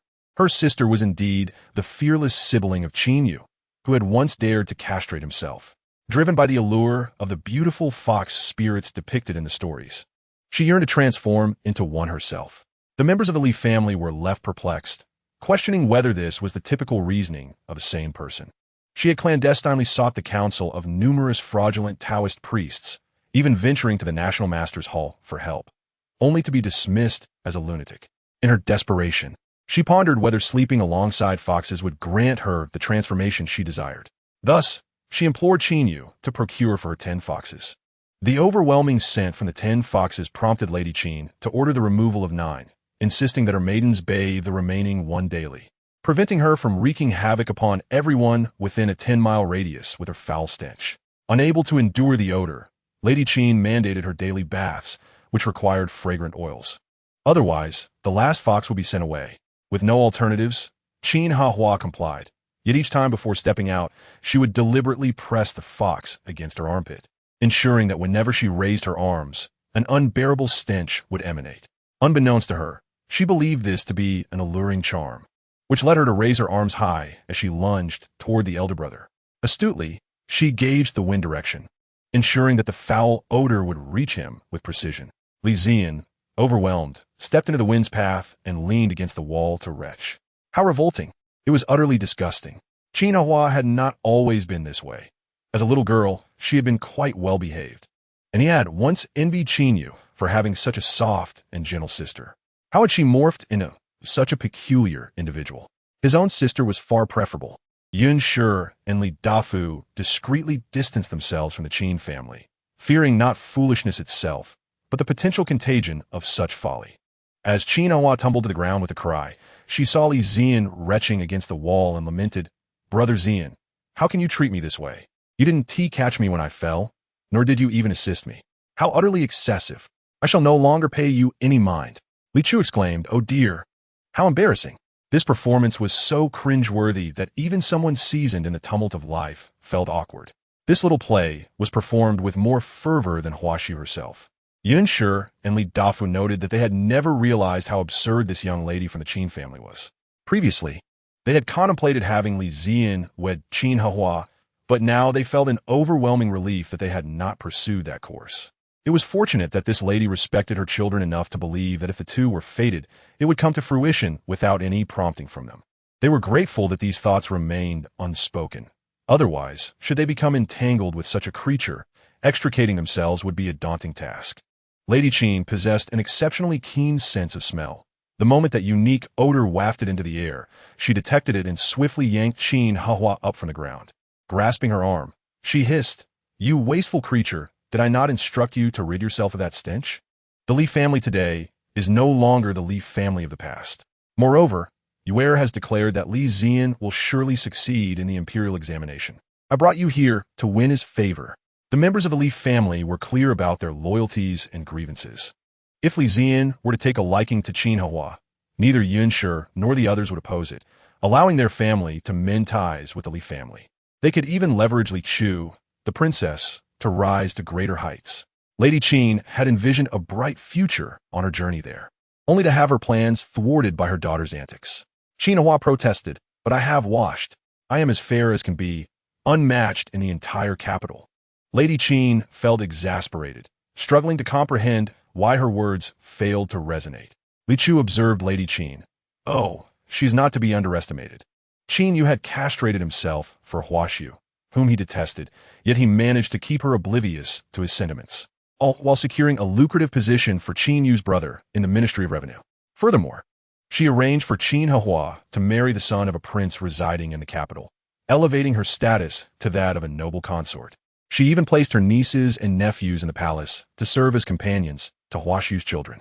In this intricate web of relationships, Li Dafu mused on the absurdity of the situation, reflecting on how a single chicken could exchange for the glory of an entire household. Qin Yu was indeed a shrewd businessman, and thanks to their daughter and her promising future, they need not worry, unlike those entangled with such a creature. Yin Shi suggested, "Perhaps you should consider a change as well." Li Dafu replied, "I need no such change. I can earn my own keep. Moreover, we are in a position where we can afford to be complacent, with our daughter and adopted son flourishing. As for my sons, the eldest and the third are acceptable. But the second, let's keep him as a mere talisman." Yin Shi remarked, "Lady Qin is indeed a remarkable talent. It is no wonder she has produced such eccentric offspring. She was a voracious eater, yet to maintain appearances before her children's suitors, she would only nibble at her meals. After her husband fell asleep, she would stealthily rise to indulge her hunger. This was manageable during the spring and summer, but as time went on, it became a challenge. The Li family found themselves eavesdropping on Li Chu's musings while the Qin family exchanged bewildered glances, pondering their current predicament. Old Master Qin questioned, "Aren't they intending to drive us away? Why have I not done so?" Qin Yu's brother speculated, "Could it be that they were overcome by my sister's odor?" Qin Hehua retorted, "That is not the case. They must have been enchanted by me. Mother, what should I do next? Should I embrace Brother Xian from behind? When I do so, should I perhaps loosen my clothing?" Lady Qin's struggles were relentless. She refrained from indulging excessively, fearing that her husband, like Prince Chu, preferred a slender waist. Yet, her hunger was insatiable, compelling her to sneak food at night. To prevent old Master Li from discovering her waistline, she wrapped it tightly with cloth. However, as soon as that cloth was loosened, her waist would return to its normal state. Yin Shi interjected, "Isn't it customary to remove one's clothing in such situations? How could that be overlooked?" Li Dafu surmised, old Qin must have realized this. But perhaps the vision of Lady Qin in his dreams was too terrifying for him to voice any concerns. Yin Shi praised, "My husband is quite astute. It seems you have unraveled the truth." Despite the years, he had remained oblivious, as he favored not only slender waists but also the allure of femininity. To him, a partially undraped figure epitomized beauty. Yin Shi felt a pang of embarrassment, realizing she had spoken too soon. Li Dafu lamented, "How foolish of me to speak so confidently." As the Li family secretly listened to Li Chu's thoughts, the Qin family exchanged glances, strategizing their next move. Madame Qin, with a face full of sorrow, addressed Yun Mei. "Sister Yun, I am aware that this time your has gone too far. Our visit today to express our apologies carries both personal motives and genuine intentions. We do not seek forgiveness, for your is indeed not worthy of it. However, we have already expelled him from our home, so I hope you can view your separately from the Qin family." At an opportune moment, Lord Qin feigned a heartbroken demeanor. Li Xian and Li Dafu exchanged glances of mild surprise. The Qin family's business interests in the capital are not insignificant. Inside, Li Chu was screaming, "Father and mother, please do not be deceived. The business under the Qin family's name in the capital is minimal. Most of it has long been covertly transferred by Madame Qin into her personal holdings, manipulated into her dowry through various means." She was aware that her relationship with Lord Qin was solid, relying solely on her ability to endure hardship. Should Lord Qin ever discover the truth and cast her aside, she would still possess her own wealth, rendering her not at a loss. Yun and Li Dafu appeared incredulous. "Isn't this exhausting for you?" This was a gathering of extraordinary individuals. Li Dafu, with a stern expression, remarked, "Qin Yu is your son. Can you simply declare that it is of no concern? Even if I desired what belongs to the Qin family, I could seize it myself without your dubious assistance." Li Chu thought, "My father's logic is truly unparalleled. The act of seizing is justified. What others offer is shrouded in uncertainty, often laden with hidden pitfalls, requiring immense effort to manage, making it an unwise bargain. Of course, if the offerings were substantial, he might invest some thought into it. After all, one should not pass up a bargain. But if there is little to offer, then that'll be foolish." Li Dafu's domineering tone nearly provoked Lord Qin and Madame Qin to lose their composure, especially Lord Qin. With so many assets at stake, how could Li Dafu dismiss them? Does this imply that he has become wealthier? Madame Qin forced a smile. Brother Li, you are indeed audacious, and I have faith in your capabilities. However, seizing requires time and effort. While we may not match Brother Li's acumen in business, often, sabotage requires no particular skill. Her words carried a hint of veiled threat. Li Zian, intrigued yet apprehensive, observed the dynamics, noting the peculiar gaze of Qin Hehua, reminiscent of a sticky and foul substance. Li Dafu remained unfazed. Sabotage may not require skill, but it demands a hefty price. If Madame Qin believes that your family can withstand the repercussions of your misdeeds, then feel free to act. I shall respond in kind, and we shall see who falters first. Previously, he had to consider his children, thus adopting a more tactful and restrained approach. But now that his daughter is a national princess, he, as her father, could not afford to appear cowardly. To do so would bring shame upon his daughter. Li Zian and Li Ziyun, at this moment, could only feel that in this era, high intelligence had become a burden. Should they not consider adopting a more naive demeanor? Li Xiangni, momentarily dismayed, quickly regained her composure. As long as she could cultivate, innate talent mattered little. Compared to the trials of study, she preferred the hardships of cultivation. Studying does not guarantee an official position or glory for the family, but cultivation surely leads to strength. This simple reasoning was easily grasped. Thus, she eagerly inquired, "So does this mean I can cultivate alongside you, cousin?" Li Chu firmly rejected, "No, absolutely not. Accepting her cousin would mean accepting her own brother, and if her brother was accepted, then surely other family members would need acceptance too." Managing so many individuals was beyond her capacity. She reasoned that since her junior disciple had previously not permitted her to take them as apprentices, it indicated that it was not a necessity. Hence, as long as she was able to cultivate, it did not matter who was included. The Crown Prince of Xiangyang, unlike Li Chu, faced a rough landing, yet did not complain. He swiftly got up and rushed indoors, excitedly asking Li Chu, "Master, I heard you're going to find the late emperor. May I meet him?" He had intended to discuss his grievances regarding the late empress, but lacked the opportunity to visit the royal tomb. After hearing about the situation here, he clung to Qingyao, requesting to be brought along, fearing he might miss the chance to see his deceased grandfather. Li Chu nodded, "Of course." The crown prince joyfully circled around Qingyao. "Thank you, master." Li Zian observed the crown prince imitating Li Chu, finding it rather disconcerting. Simultaneously, he felt fortunate that his sister's junior disciple had arrived. Otherwise, he would have had to shamelessly seek her as a teacher, which would have made this fool his elder brother. Having such a brother would drive him to the brink of despair. A man of both intellect and might has countless ways to express excitement. Yet none should resort to such antics. Li Yule, shocked and disheartened, gazed at Li Chu, exclaiming, "Cousin, you are biased. Just moments ago, when we asked if we could join you, you said no." His tender heart suffered a great blow. Why was his cousin rejecting him? Was it because he had not knelt before her? Or perhaps because he had not greeted her with a beaming smile? Or was it simply because he could not spin in circles? Li Chu replied, "You cannot accompany me, but if my earnest disciple wishes to meet the late emperor, I could summon him from the underworld." Li Yule's sorrow was alleviated. The others also felt reassured. Thank goodness.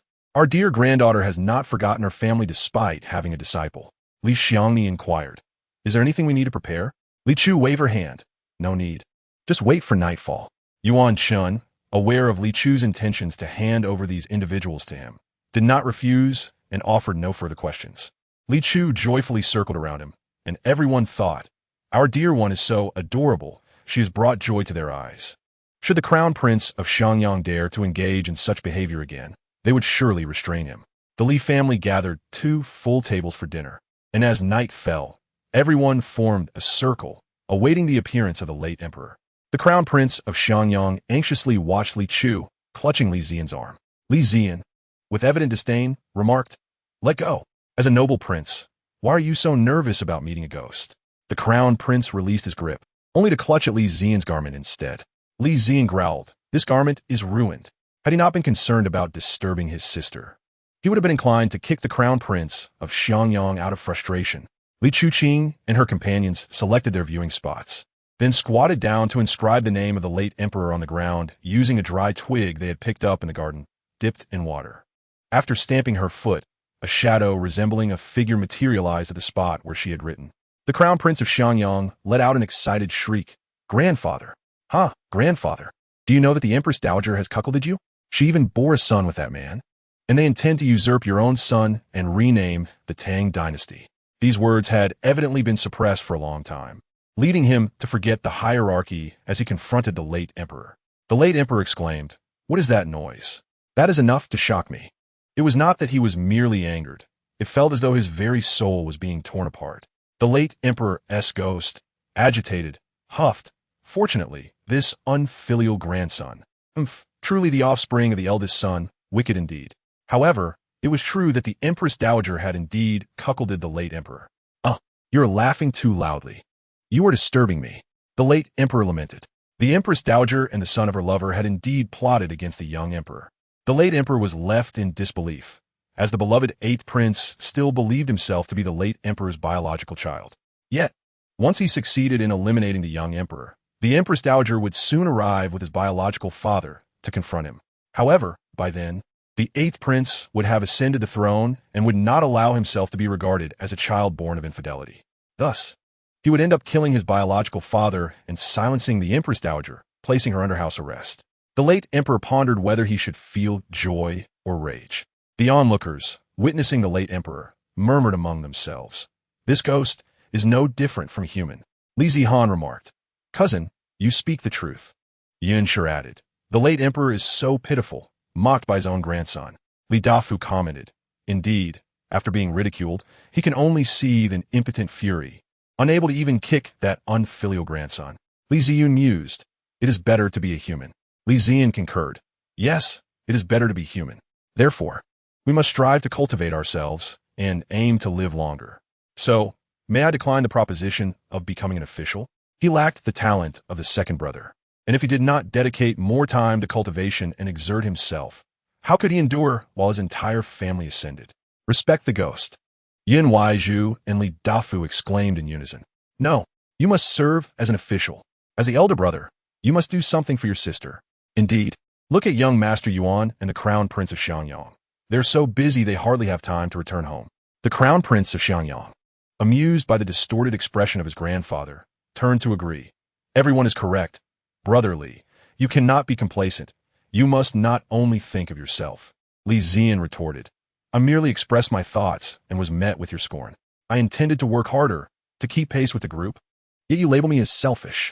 My sister will surely call me a spiraling creature again."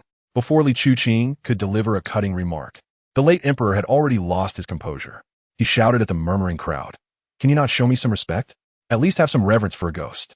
Is it not enough that you do not bow before the emperor? After all, I am but a dead emperor. A new reign brings new subjects. But I'm a ghost. Are you not afraid? Where is your basic respect for the deceased?" Everyone fell silent, watching the late emperor intently, signaling, "Please continue. We shall not interrupt your performance." Noticing that the late emperor did not comprehend their intent, Yun Waizhu reminded, "Your Majesty, knowing that the Empress Dowager has cuckolded you, you must be quite enraged, correct? Now that I have prompted you, surely you understand what action to take." The late emperor could bear it no longer. His rage manifested as his ghostly form swelled dramatically, becoming as large and fearsome as a genie emerging from a lamp, ready to devour Yun Waizhu and the others. Li Chuqing sprang into action, delivering a kick to his forehead, pinning him down like a deflated balloon. "You coward! You dare not confront the one who cuckolded you, nor do you investigate the source of your shame, instead bullying the innocent. You are fortunate to have been reincarnated. Otherwise, you would surely end up as a green-haired turtle guarding a door. Such a foolish creature.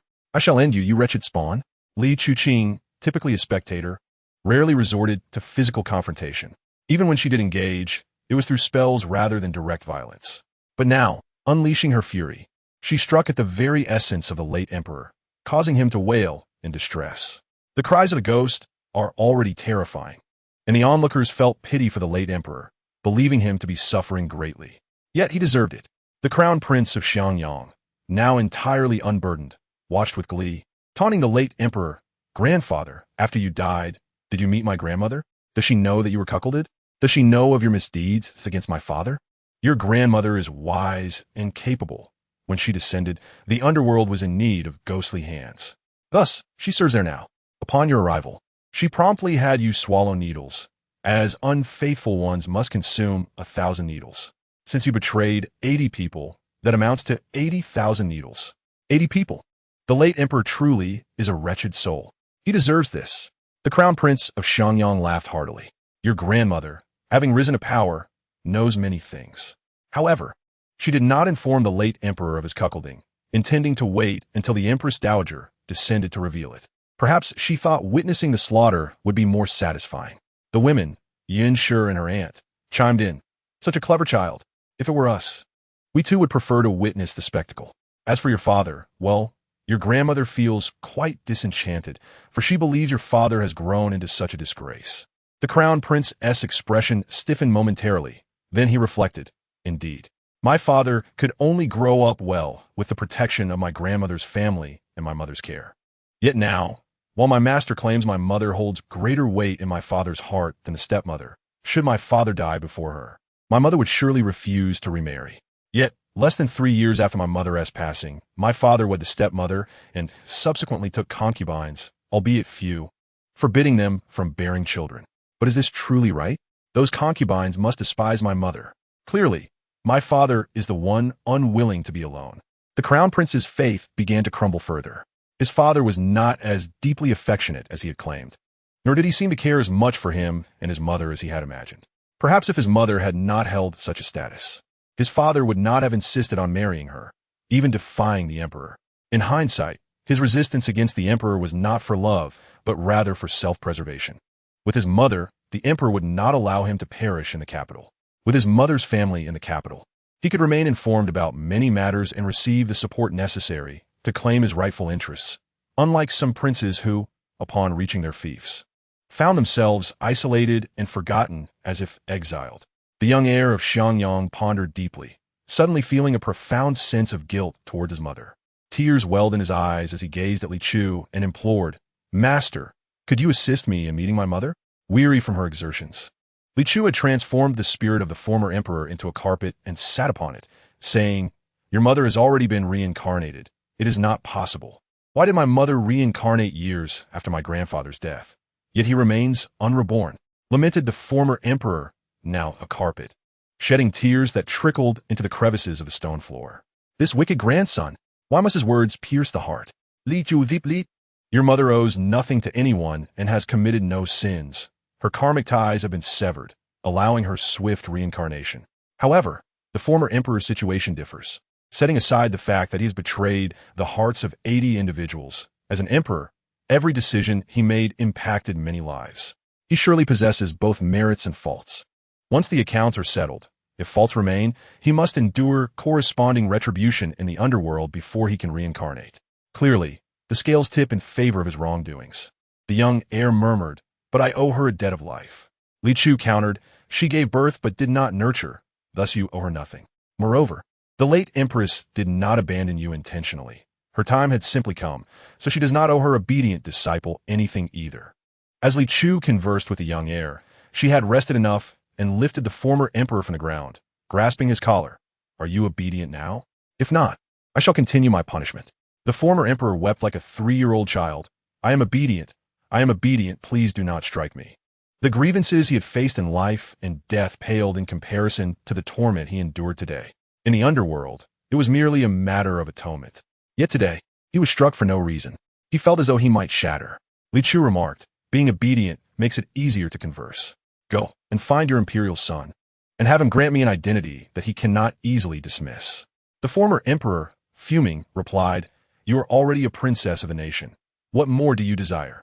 Li Chu frowned. Do you not comprehend human speech? I have requested an identity from your imperial son that he cannot easily discard. The former emperor wished to unleash his fury, but, upon seeing Li Chu's clenched fist, restrained his anger and donned a facade of virtue. Yin Xiang suggested, Why not have the emperor honor my cousin as great aunt? Li Ziyin interjected, Aunt still implies princess. Besides, there are many great aunts in the palace. Do you see any of them commanding respect now? Yin Xiang fell silent. Yet, among the elders, apart from great aunt, there seemed no other suitable title. Li Zikan proposed, If great aunt lacks status, then let her be honored as the ancestor of the emperor. The emperor cannot disregard his ancestors. Everyone simultaneously gave Li Zikan a thumbs up, questioning whether he had secretly conferred with Li Chu to enhance his intellect, for his brilliance today was remarkable. The former emperor, eager to protest, thought, as a specter, "Has no one inquired about my thoughts and opinions? If this matter does not concern me, it would be fine, but you intend to honor me as an ancestor." He raged internally yet dared not utter a word, merely nodding obediently. "Very well. I shall enter the palace and have the emperor designate you as ancestor." What is integrity? What is dignity? He did not know. All he desired was to escape from Li Chu's grasp. Li Zican, with utmost seriousness, remarked, "If ancestor sounds unappealing, let's call her little ancestor. I have such a lovely, obedient sister. Do not age her." The former emperor retorted, "I have never encountered such arrogance and shamelessness." "Very well. Whatever you say goes. Are there any other opinions?" Everyone pondered carefully, shaking their heads in unison. The former emperor, weakly interjecting, asked, "Then, ancestor, could you please release me?" Should he seek to confront the empress dowager, she too would join the fray. The members of the Li and Yun families gazed at the former emperor with bright eyes. He gritted his teeth and declared, "I have perished. I do not intend to engage with these worldly ties." Li Fu smirked, "Oh, truly impressive. I admire your restraint." Uncle Yun added, "After all, he is an emperor, having faced death. Naturally, he can endure what ordinary men cannot. We, who have never died or ruled, lack such fortitude." Li Chu laughed heartily. "My father and uncle are indeed quite witty. Yet it is understandable. The former emperor is not the only one to be cuckolded by the empress dowager." The crowd exclaimed, "What a scandal!" It was said that the palace was strictly governed, where even speaking loudly could lead to dire consequences. How could so many cuckolding incidents occur? "Many of us have never entered the palace. Dear treasure, do not deceive me." The young heir of Xiangyang felt a stirring of curiosity. "It seems our royal family has a tradition of being cuckolded. I wonder if anyone has done so to my father. How vexing. I yearn to know." The former emperor lamented, "Ah, I am on the verge of fury." A dark aura surrounded him. Li Chu, in turn, dealt him a sharp rebuke. "You must have some issue. You seem to relish being cuckolded." The former emperor clutched his throbbing head and roared, "I am not. I have not." He had just lied. He initially intended to find his son and inform him of the matter, seeking his assistance in handling it, without any intention of enduring in silence. He not only wished for his son to investigate who the Empress Dowager had been entwined with, but also to uncover which of those concubines dared to act so brazenly and unfaithfully. Li Chu rolled on the ground, laughing uncontrollably. "Oh dear, you truly amuse me. Among those who have cuckolded you, your imperial son is one of them. Yet you still wish to confide in him." The former emperor felt utterly dazed. What sins had he committed? The others too were taken aback. You nobles truly engage in the most unsavory of games. Yuan Chun, seeing that Li Chu's laughter could delay the emperor's morning court, helped her to her feet and cast a cleansing spell upon her. "Stop laughing. Let him attend to his affairs." The former emperor, upon hearing this, felt like weeping. He was already a ghost and truly wished to avoid further sorrow, which would only increase his karmic burdens. Yet he realized that if he did not act, he would remain trapped. With tears in his eyes, he drifted towards the palace. "Do not worry about your grandfather." Yuan Shen remarked, "What rest? Do you not intend to cultivate? Night is the best time for cultivation. Senior sister, do not be lazy. Go and cultivate." Li Chu whimpered, "Woe is me."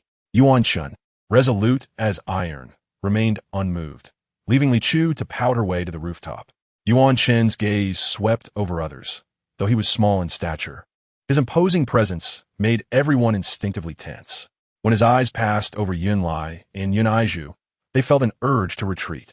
Yunlai weakly stammered, "See, could I possibly skip cultivation? I feel as if I could die any time, and reincarnation sounds quite appealing." Yuan Chan was strict with Li Chu, but lenient towards others. "If you wish to withdraw, you may do so now. I do not wish to force anyone." On the rooftop, Li Chu thought, "Is it merely me who is being coerced? Do you harbor a grudge against me?" He was not a junior. He was practically a living father. The previously wavering Yunaiju quickly asserted, "We will not withdraw. We will not." He sensed that Yuan Shun found them quite bothersome. Had it not been for Li Chu's sake, he would never have agreed to train with them. He pulled Yin Long Island Expressway close and asked Lai Er, "What you just said was in anger, correct?" Yin Lai felt an unsettling discomfort as he casually abandoned his responsibilities, repeatedly expressing his determination to cultivate and learn, promising to behave. The former emperor, having escaped the clutches of Li Chu, floated into the palace and beheld his beloved son reclining on the resplendent dragon bed. a sweet smile gracing his lips as if indulging in a delightful dream. This sight ignited a fierce rage within the former emperor, his fists clenching tightly. He ascended the bed and unleashed a torrent of blows upon the emperor, just as he had been mercilessly beaten by Li Chu. He now inflicted equal suffering upon his son. The emperor, awakened by the second punch, looked up to see his revered father, a glimmer of hope igniting in his eyes, only to have that light extinguished by a brutal strike. The darkness replaced the brightness with dim, twinkling stars. The emperor yearned to call for help, to plead for reason, and to inquire why he was being struck, but his voice was silenced by the former emperor's wrath, rendering him helpless against the onslaught. The former emperor ceased his assault only when the emperor was left gasping for breath, declaring his intention to confer upon the national protector princess, Li Chu, the status of a royal ancestor, ensuring her position remained unassailable. He was determined to avoid further punishment from Li Chu. Just as the emperor was about to ask a question, the former emperor waved his hand, causing him to drift back into a deep slumber. The former emperor, lingering in the scented air, hesitated, contemplating whether to visit the Empress Dowager for a similar confrontation. After a tumultuous internal struggle, he ultimately glided toward her residence, only to be met with a scene so shocking it burned his eyes.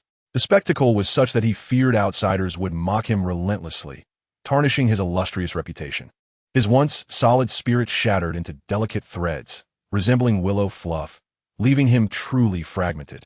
He desired to hasten his departure, yet the earlier scene had left him too stunned to move. Li Chu observed the former emperor's desolate demeanor with confusion, pondering what could have transpired. Had he encountered the young emperor engaged in a game of cards with his consort? The crowd, puzzled, inquired about the meaning of playing cards. Yuan Shun solemnly remarked that they would not wish to know. However, Li Chu, recalling her calculations, asserted that the young emperor had not summoned his consorts that evening, as he intended to rest. The crowd then realized the term playing cards referred to a different context altogether, as they speculated whether he had stumbled upon the Empress Dowager engaging in a similar pastime. The mere mention of her name sent a shiver down the former emperor's spine. Li Chu playfully manipulated his spirit, tossing him into the very circle where he had previously inscribed his name. Upon colliding with it, both the name and the circle vanished. Back in the underworld, the former emperor lamented, pleading for a gentler approach, for he was neither a man nor a ghost, but a being deserving of compassion.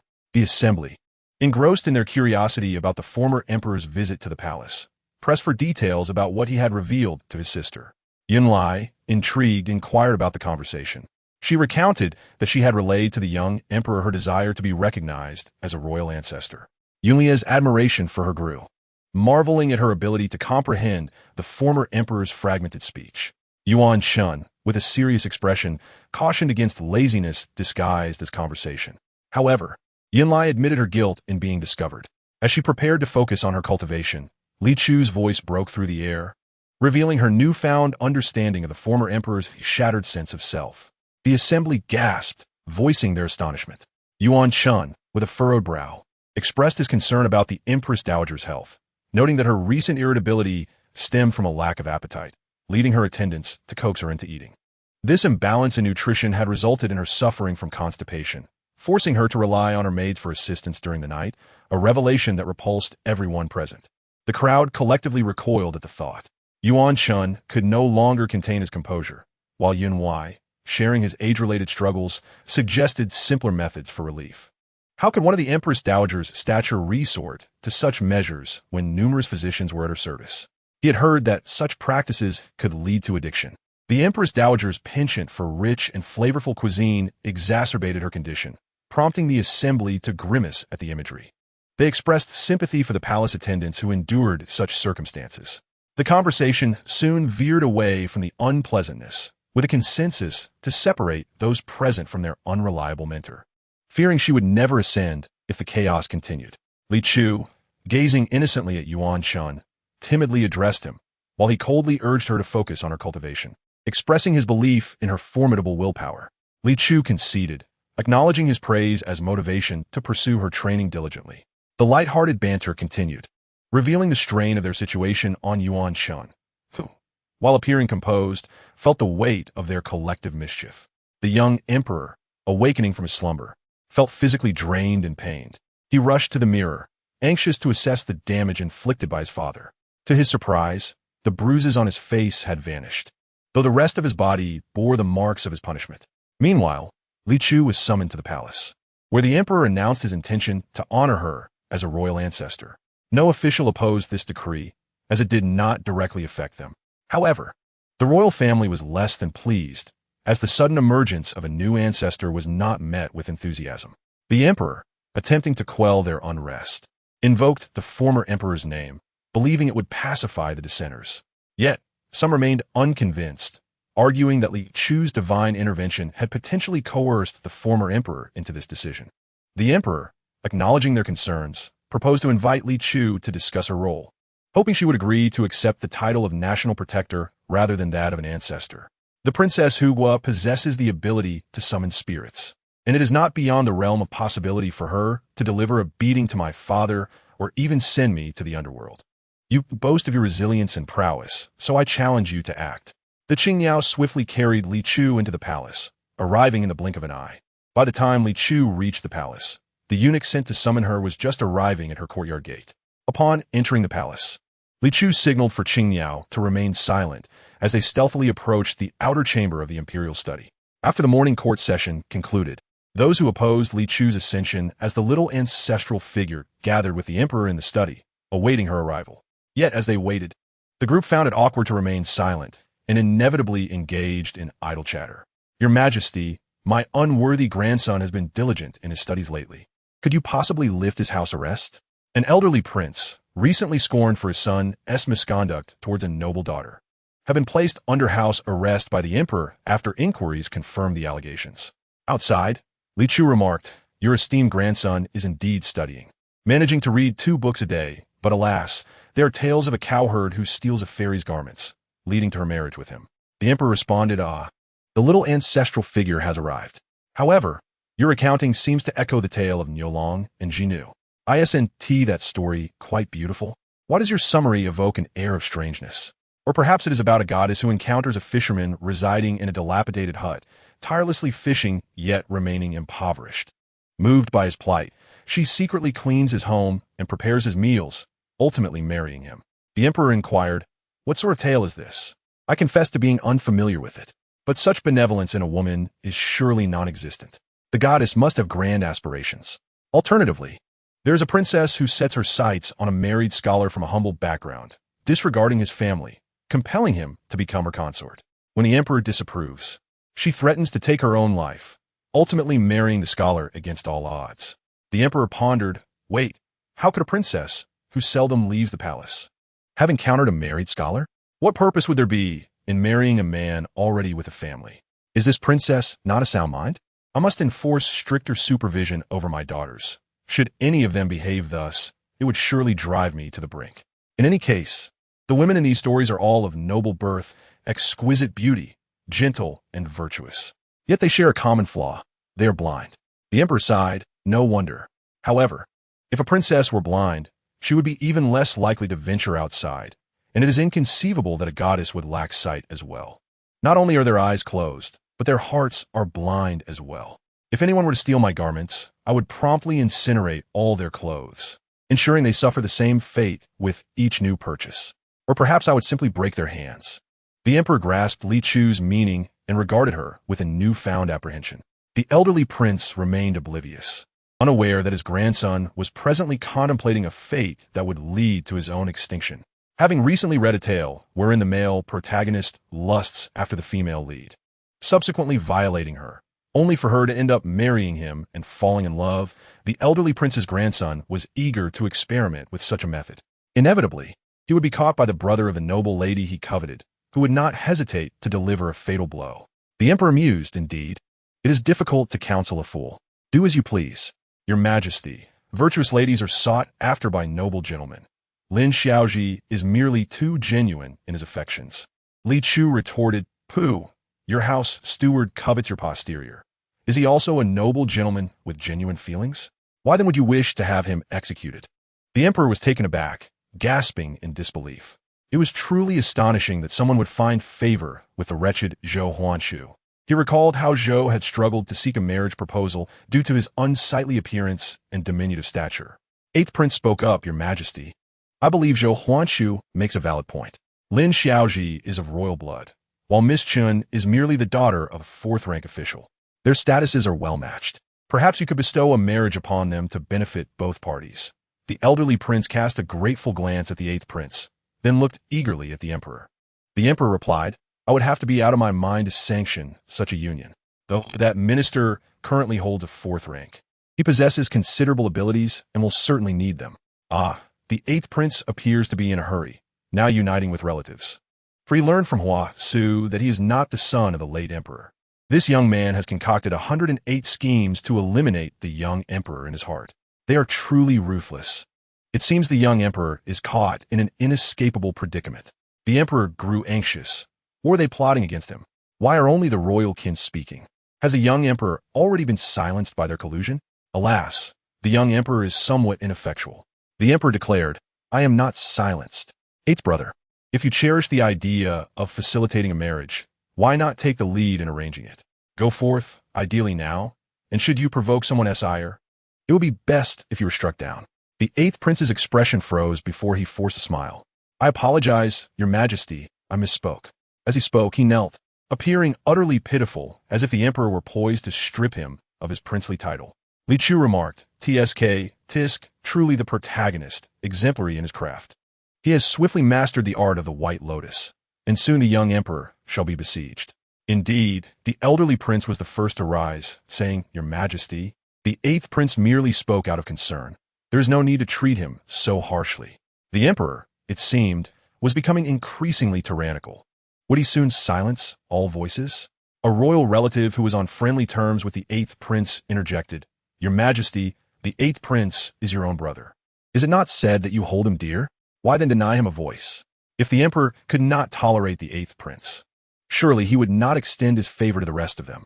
The eighth prince, flustered, defended the emperor. Esteemed guests, my brother did not intend any harm. He simply believes they are ill-suited for marriage. I myself remain unwed and lack the insight of my brother, so he was merely offering me guidance. It is my fault for incurring his displeasure. This matter has nothing to do with you. The elderly prince intervened, his voice resolute. Eighth prince, you need not say more. We all understand. Indeed, we all comprehend. The emperor transitioned from anger to a blank expression, realizing the potency of the White Lotus technique. Yet, this scene bore an uncanny resemblance to certain occurrences he had witnessed within the harem. How amusing that the previously self-righteous eighth brother was now hastily imitating a woman.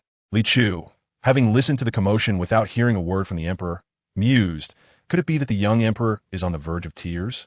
Should I summon the ancestors of the Tang family, still waiting in the underworld for reincarnation, to assist in admonishing their wayward descendants?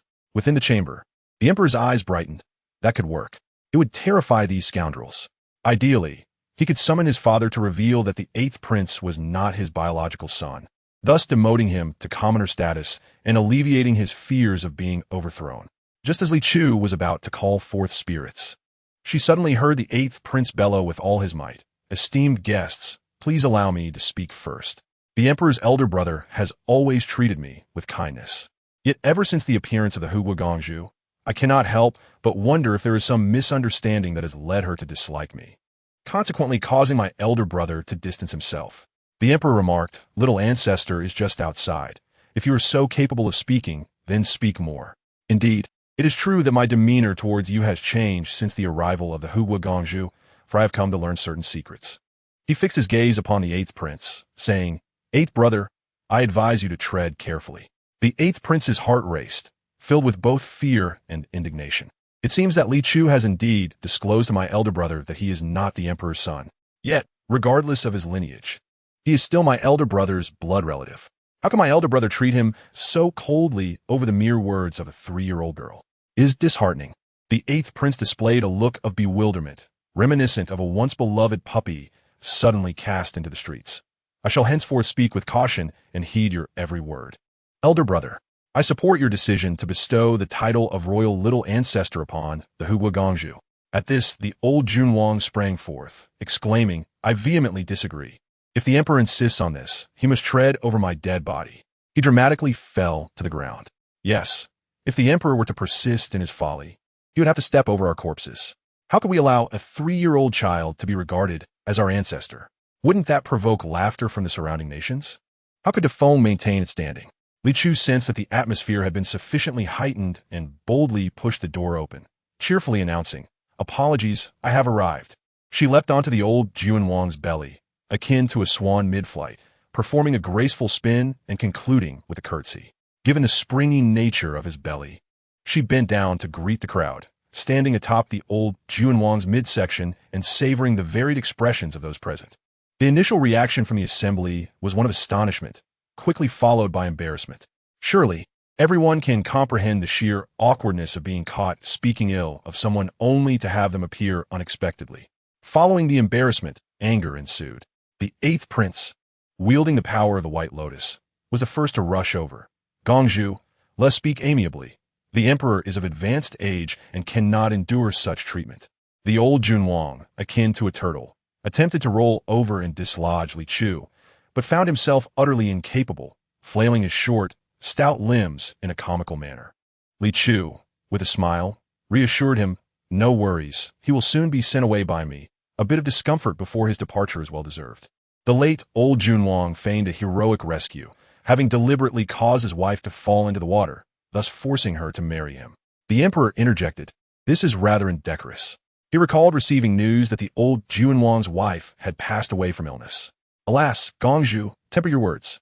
The royal family members, witnessing Li Chu's blatant disrespect, felt a chill in their hearts, further solidifying their resolve to prevent her from becoming the little ancestor.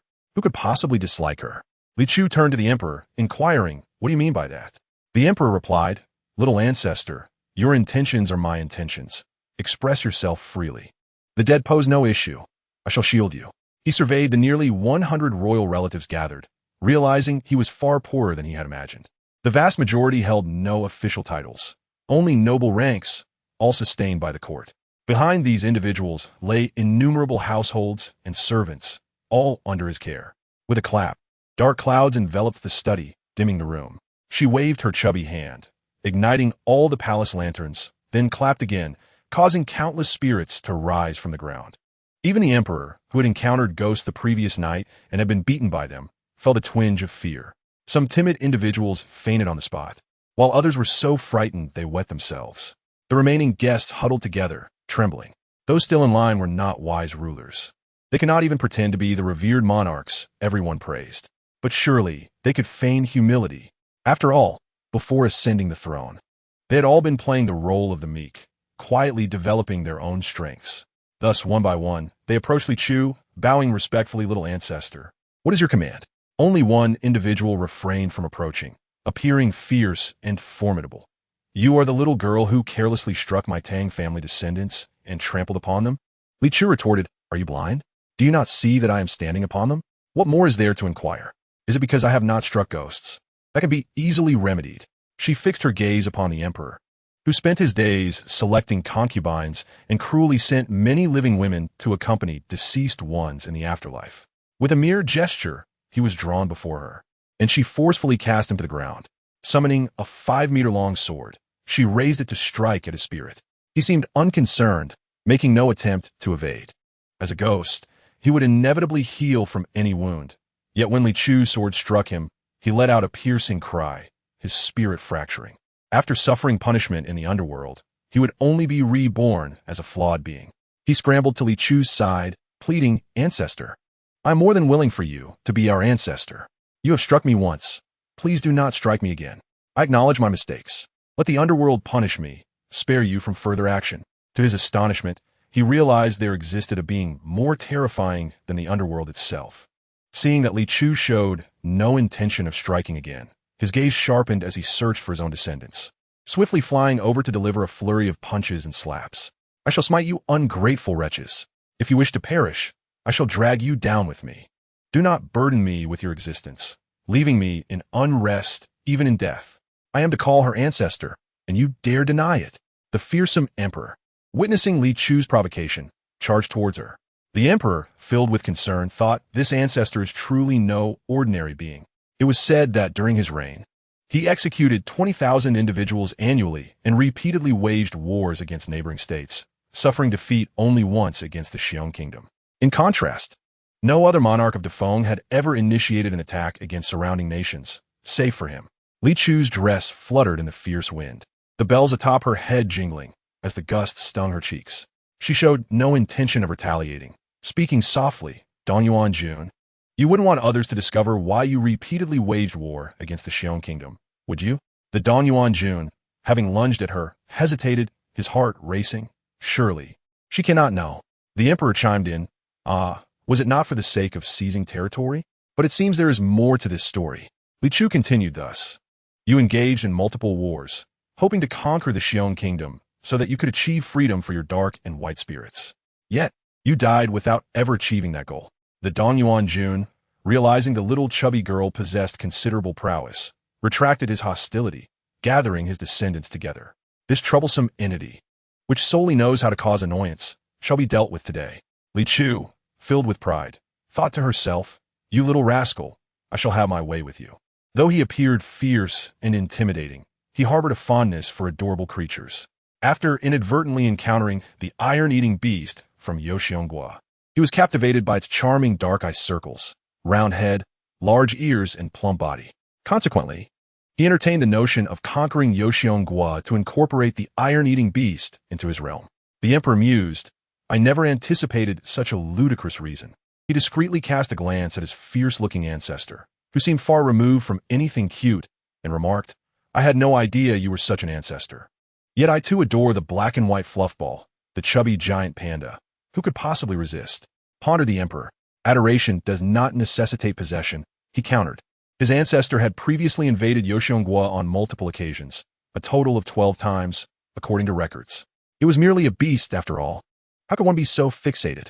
Li Chu's thoughts continued. Yoxiongua boasts formidable combat prowess, with terrain that is easy to defend yet difficult to attack. Dong Wenyun, after failing to conquer Yoxiongua twice, specifically selected 100 elite Jinyui to infiltrate it. The emperor mused, I surmised my ancestor would not resort to such absurdity. He must be employing a strategy of internal and external collaboration. Suddenly, the emperor felt a sense of destiny, as if he could become a renowned monarch in history. After Dong Jun departed, the other ancestors of the Tang family, witnessing Li Chu stepping on the old prince, assumed she was still irked and hurried to find their respective filial descendants. The imperial study was soon filled with a cacophony of croaking sounds. Feeling fatigued, Li Chu descended from the unconscious old prince's belly, prompting the emperor to personally bring her a chair, thoughtfully placing a soft cushion upon it. Li Chu disdainfully rejected. I do not want this cushion. Just days ago, you and the empress engaged in a rather intimate encounter upon it. To leave it out for a mere 3-year-old like me is utterly outrageous. The emperor swiftly concealed the cushion, lamenting, that was just within my reach. Li Chu observed that the royal spirits intended to reprimand their thoughtless descendants while she sat, continuing to enjoy the spectacle. Speaking of which, Dong Jun's empress is quite unfortunate in her encounters with him, she noted. The emperor replied, historical records state that although Dong Jun is a ruthless and violent figure, he shows great respect towards the empress and values her opinions. Their bond is notably strong. Moreover, he is the only emperor of the Tang family to grow old with his original empress. Unlike the others, who frequently replaced their empresses, those who did not were often cut short in their reigns. The Dong empress, gentle and virtuous, was aware of the emperor's unfulfilled desire for the iron-eating beast, and to bring him some joy, she devoted herself to research day and night. Eventually, she devised a plan. She spun wool into yarn and knitted a proportionate replica of the iron-eating beast as a gift for Dong Jun. The emperor remarked, historical records indicate that the Dong empress, concerned for the people, tirelessly developed the technique of spinning wool into thread. Upon receiving the knitted iron-eating beast, Dong Jun was delighted, but felt it still lacked something. He then instructed the 100 elite Jinyui to gather the creature's fur. Oh, I truly weep with joy. Dong Jun adores it immensely, Li Chu thought. He was so protective that he refused to allow anyone to pluck the iron-eating beast's fur, fearing it might frighten them, let alone permitting some cruel fans to harm them. Those who love cats cannot be bad people, she reflected. The emperor interjected. If I recall correctly, the cats you mentioned, Ancestor, are fierce beasts capable of biting through iron. Hence their name, Iron-Eating Beast. From that moment, a legend about a mysterious bee summoner emerged in Yoxiongua, leading its king to suspect Dong Jun's involvement and become increasingly wary. Meanwhile, upon receiving the cat fur, Dong-Yuan-Jun promptly sent it to the Dong-Yuan Empress, requesting her assistance in crafting a more lifelike iron-eating beast. The Dong-Yuan Empress spent a grueling 6 months on the endeavor, nearly straining her eyesight, but ultimately succeeded in creating a furry, iron-eating beast. Subsequently, Defeng began exporting wool blankets abroad. However, the Dong-Yuan Empress never again graced Dong-Yuan-Jun's dragon bed, for he now slept each night with a lifelike iron-eating beast in his arms. The emperor exclaimed, historical records state, "Oh, what nonsense! This is utterly absurd." He found himself at a loss for words. His father favored the foolish, while his great-grandfather preferred beasts. I truly am a breath of fresh air in the Tang dynasty. As the emperor savored the spectacle, he felt a strange sense of superiority while lamenting the discreditable actions of his ancestors. The Dong-Yuan Empress could never have foreseen that her countless sacrifices for her beloved would yield such a result, akin to the present empress, whose heart and mind were consumed by the emperor, while he only had room in his heart for one lady. Ancestor, with so many of your kin present, why not indulge in their antics and spare me for a moment? The emperor implored. Yet, those ancestors offered him no reprieve.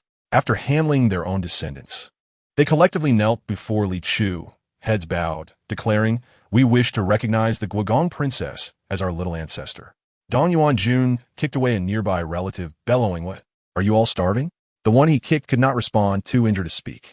The others, witnessing this, cried out, "We wish to recognize the Guogong princess as our little ancestor. We sincerely mean it." They were terrified, having heard of the Guogong princess's formidable prowess. Yet they were unaware of just how formidable she truly was. The assembly of ancient spirits, observing that Li Chu did not intend to punish them, became quite amiable. "Little ancestor, should you require anything, do not hesitate to call upon us. Let not these unworthy descendants stain your hands." They all agreed, eager to serve her. After a flurry of pleasantries and flattery, they departed amicably. In a corner, the 8th prince, hidden behind a pillar, felt increasingly despondent. Could they truly eliminate Li Chu? With such powerful allies aiding his elder brother, could he genuinely usurp the throne from him? However, he realized that he bore no actual conflict with Li Chu. His grievances stemmed solely from Li Zian inciting Huashu's ire, leading to her threats against Li Chu. He had no enmity with her. Perhaps he could win her over? He conveniently forgot that he had led troops to besiege the Li family just yesterday. As the spirits dispersed and the sky brightened, the royal relatives, supporting each other, exited the imperial study at a snail's pace. Once they had all departed, Li Chu noticed several lifeless bodies lying on the ground. Wow, Dong-Yuan-Jun is truly ruthless. He really took away these descendants. The emperor exclaimed, approaching to check their breathing, confirming they were indeed lifeless. "Let me see if there is any way to revive them." The emperor hastily stepped aside, and Li Chu offered him an appreciative glance, remarking, "The little emperor possesses quite an eye for detail. Do not dwell on such matters. Focus on reviving them." The emperor urged, "Before we begin the revival, let us indulge in some gossip." The emperor mused, "I feel faint." These individuals were among the rare few capable of accomplishing something amidst a sea of frivolous royal relatives. 104. Bestow marriage upon the 8th prince once more. This peculiar creature, reminiscent of the ancestors of Dong-Yuan-Jun, also has an affinity for beasts. However, his preference does not lie with the adorably cute black and white round creatures, but rather with the Lai Kabao. The emperor remarked, "Surely this does not warrant a death penalty. This individual has forsaken humanity. He has nurtured numerous Lai Kabao, and whenever 2 of them are inclined to mate, he captures the male and has it killed. This is utterly depraved. No wonder Dong-Yuan-Jun sought to eliminate this creature. His twisted obsession with Lai Kabao has driven him to madness, leading him to abduct many young girls and raise them alongside the Lai Kabao. Whatever the Lai Kabao consumes, he forces the girls to partake in as well, even compelling them to eat the slain males raw. His intention is to mold these girls into the likeness of Lai Kabao for his amusement. To date, he has already caused the demise of 3 young girls." The emperor exclaimed, "Such waste of my expressions. He must be executed. Given his fervor for Lai Kabao, after he is interred, I shall have his remains retrieved and cast into the very pond where he raised the Lai Kabao. There is no need to wait." He summoned attendants. "I have heard that Lu Huangshu has always been fond of Lai Kabao. Let his remains be interred in that pond, where he kept the Lai Kabao." He whispered to the guards, "Investigate whether Lu Huangshu has secretly imprisoned any maidens." Li Chu mused. The young emperor is rather considerate. However, should this twisted individual discover it, he would surely be sickened. Serve him right. Lu Huangshu was carried away, and Li Chu approached a young man with a fox-like visage. Her expression became profoundly complicated. I am truly astonished. The bloodline of Don Yuan Jun is exceedingly potent, and this one too has a penchant for beasts. His affection lies with foxes. The emperor remarked, this is far more acceptable. Lo and behold, he resembles Qin Hehua, embracing a fox in slumber daily. Yet, unlike Qin Hehua, he reads tales to the fox every day. The emperor resolved to maintain composure. His peculiar tastes surely hint at deeper motivations. By the heavens, is it too much to ask for a villain among my kin to possess a semblance of normalcy? If one must be wicked, could they not be less grotesque in their depravity, challenging common morals? It turns out his actions stem from a terminal illness. Having heard foxes are celestial beings, he seeks their companionship, hoping the fox can provide him solace. Today marks his destined end. The emperor thought, I have acted in haste. Aware he would not survive the day, the 8th prince approached him, urging him to use his death to thwart the emperor's decree to elevate me as a royal princess, promising to wed his daughter as a concubine in return. Thus, he acquiesced. The emperor chuckled, I did not act prematurely. This creature deserves death. He summoned attendants to carry the body and issued a decree for marriage. And Huang Shu and the 8th prince have always maintained a cordial relationship. With Huang Shu's passing, to honor his spirit, I shall bestow his family's princess upon the 8th prince as a concubine. The 8th prince naturally wished to refuse, for he had no desire to wed another. Managing his relationship with Xie Lingji alone was already quite taxing. A chill ran down his spine. The emperor's gaze deepened. Li Chu thought, after such a long time, are we finally witnessing the struggle for power? It is splendid to savor the unfolding drama, a refreshing change from the mundane. The 8th prince, under the emperor's scrutiny, slightly bowed and then followed those bearing Huang Shu's remains. As he traversed the path out of the palace, his demeanor grew increasingly frosty. Li Chu felt disheartened. Is this truly the end? The emperor replied, what did you expect? He then looked at Li Chu and inquired, little ancestor, do you not have any questions for me? After a moment of contemplation, Li Chu responded, no, but I do wish to see how my 2nd and 3rd brothers are faring. The emperor asked, are you not curious about what position I am to bestow upon your elder brother? The results of Li Zian and the others' assessments had been revealed, and during this morning's court, discussions ensued regarding the arrangements for those who passed. Li Chu remarked, my elder brother, being both astute and diligent, should succeed in any endeavor, provided he does not succumb to the affliction of romantic folly, almost causing her to lose her resolve to take a nap. However, considering the young emperor's reasonable disposition, I shall indulge him and satisfy his desire to share. She feigned curiosity. I am quite eager to know where the emperor plans to place my elder brother. The emperor replied, my meager desire for sharing has now completely dissipated. Yet he felt compelled to play along with Li Chu's act. I intend to place your elder brother in the Zhongrenfu. Given the multitude of parasites among the royal kin, it seems prudent to have Li Zian address the issue. With the little ancestor as his sister, those parasites would dare not harm him. Truly perfect. Li Chu exclaimed, the emperor is wise. The emperor responded, your performance lacks professionalism. I find it difficult to engage. He waved his hand. Shall I have someone carry you to the Qing Niao, or will you go on your own? Li Chu replied, please have someone carry me, and find someone to feed Qing Niao, as I have not had the chance to do so since emerging from my cocoon. As Li Chu was carried towards the study, Huasu was informed of her elevation to the status of royal little ancestor, and, in a fit of rage, smashed several vases. She dismissed all attendants, and, in a hushed fury, roared, why is it that I, the true protagonist, must suffer while Li Chu, a mere bystander, receives all? That voice in her mind remained silent. If it were possible, it too would wish for Li Chu's demise. Allowing Huasu to vent for a while, it suddenly spoke. The national master has emerged from seclusion. You must go to him. I have employed a concealment technique to mislead him into believing you are the fated one. Huasu, abandoning her rage, quickly tidied herself and rushed to the national master's hall. The national master possesses true abilities. This time, I shall wield this blade effectively. Prepare for your reckoning. Li Chu. 105. After all, filial piety prevails. The Empress Dowager, having endured a night of torment followed by relief, arose later than usual, causing great distress among the waiting concubines and princesses. They all harbored various curses against her. Upon her rising, as they served her breakfast. The Empress Dowager noticed the absence of the Empress and the third princess, which ignited her ire, causing her to slam her chopsticks down. What? Has the Empress and the third princess succumbed to some dire illness? All the concubines feigned humility. The Empress's position was firmly established, and they did not wish to offend her to please the Dowager. After all, the Empress was younger and likely to live longer. This matter reminded the Empress Dowager of the incident where the Empress's father came to the palace to accuse the 8th prince, leading to the 8th prince's rebuke from the Emperor. Summon the Empress to me. If she is indeed too ill to walk, then bring her to me. However, the fiancée unexpectedly interjected with an unrelated remark. I have heard that the Emperor intends to elevate the guardian princess to our royal little ancestor, someone not to be trifled with above all others. She recalled hearing from the heir of the Xianyang prince about Li Chu's formidable prowess. She was present when the 8th prince and Hua Su were struck by lightning. Thus she believed it prudent to leave the Empress Dowager's fate in Li Chu's hands. They were utterly powerless against the Empress Dowager, but a mere gesture from Li Chu could bring her to her knees. She prayed for the Empress Dowager to provoke Li Chu, hoping that Li Chu would decisively address the Dowager, rendering her incapable of rising, a preferable outcome to their daily torment. Especially since upon entering this room, she felt an unpleasant odor mingling with the floral fragrance.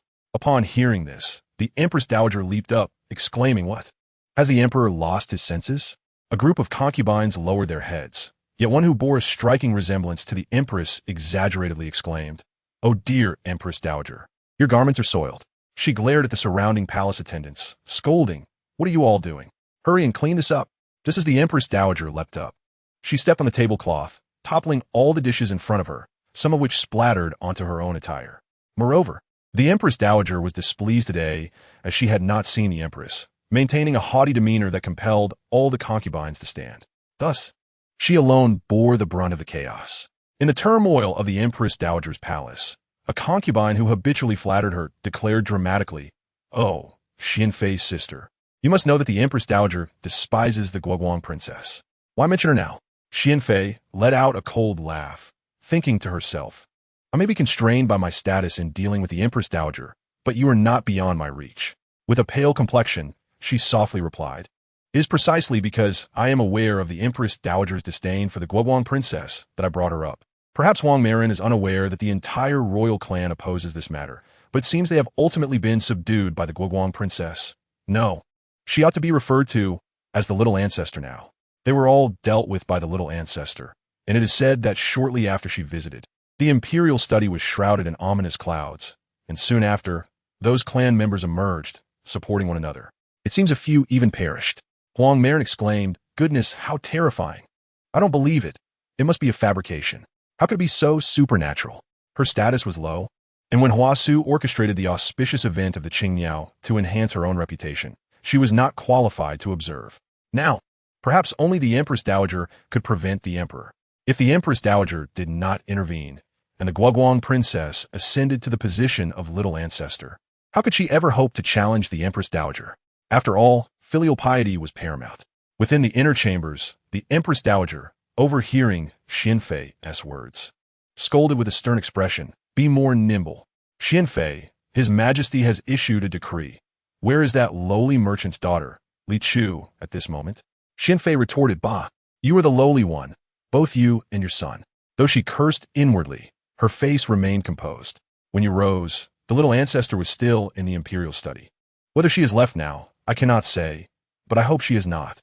The Empress Dowager hastily tidied herself, forgoing her meal, and, accompanied by a multitude of concubines and palace attendants, set out with the grandest of imperial displays to confront Li Chu. Hua Pin blended into the crowd and approached Xianfei, whispering, "Sister Xianfei, is it wise to undermine the Guoguang princess so? I often see you encouraging the crown prince to care for the Li brothers." Xianfei smiled gently. "Sister Hua, you yist.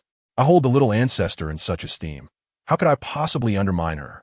My nephew stated that the little ancestor enjoys watching the commotion, and I merely wish to provide her with some amusement.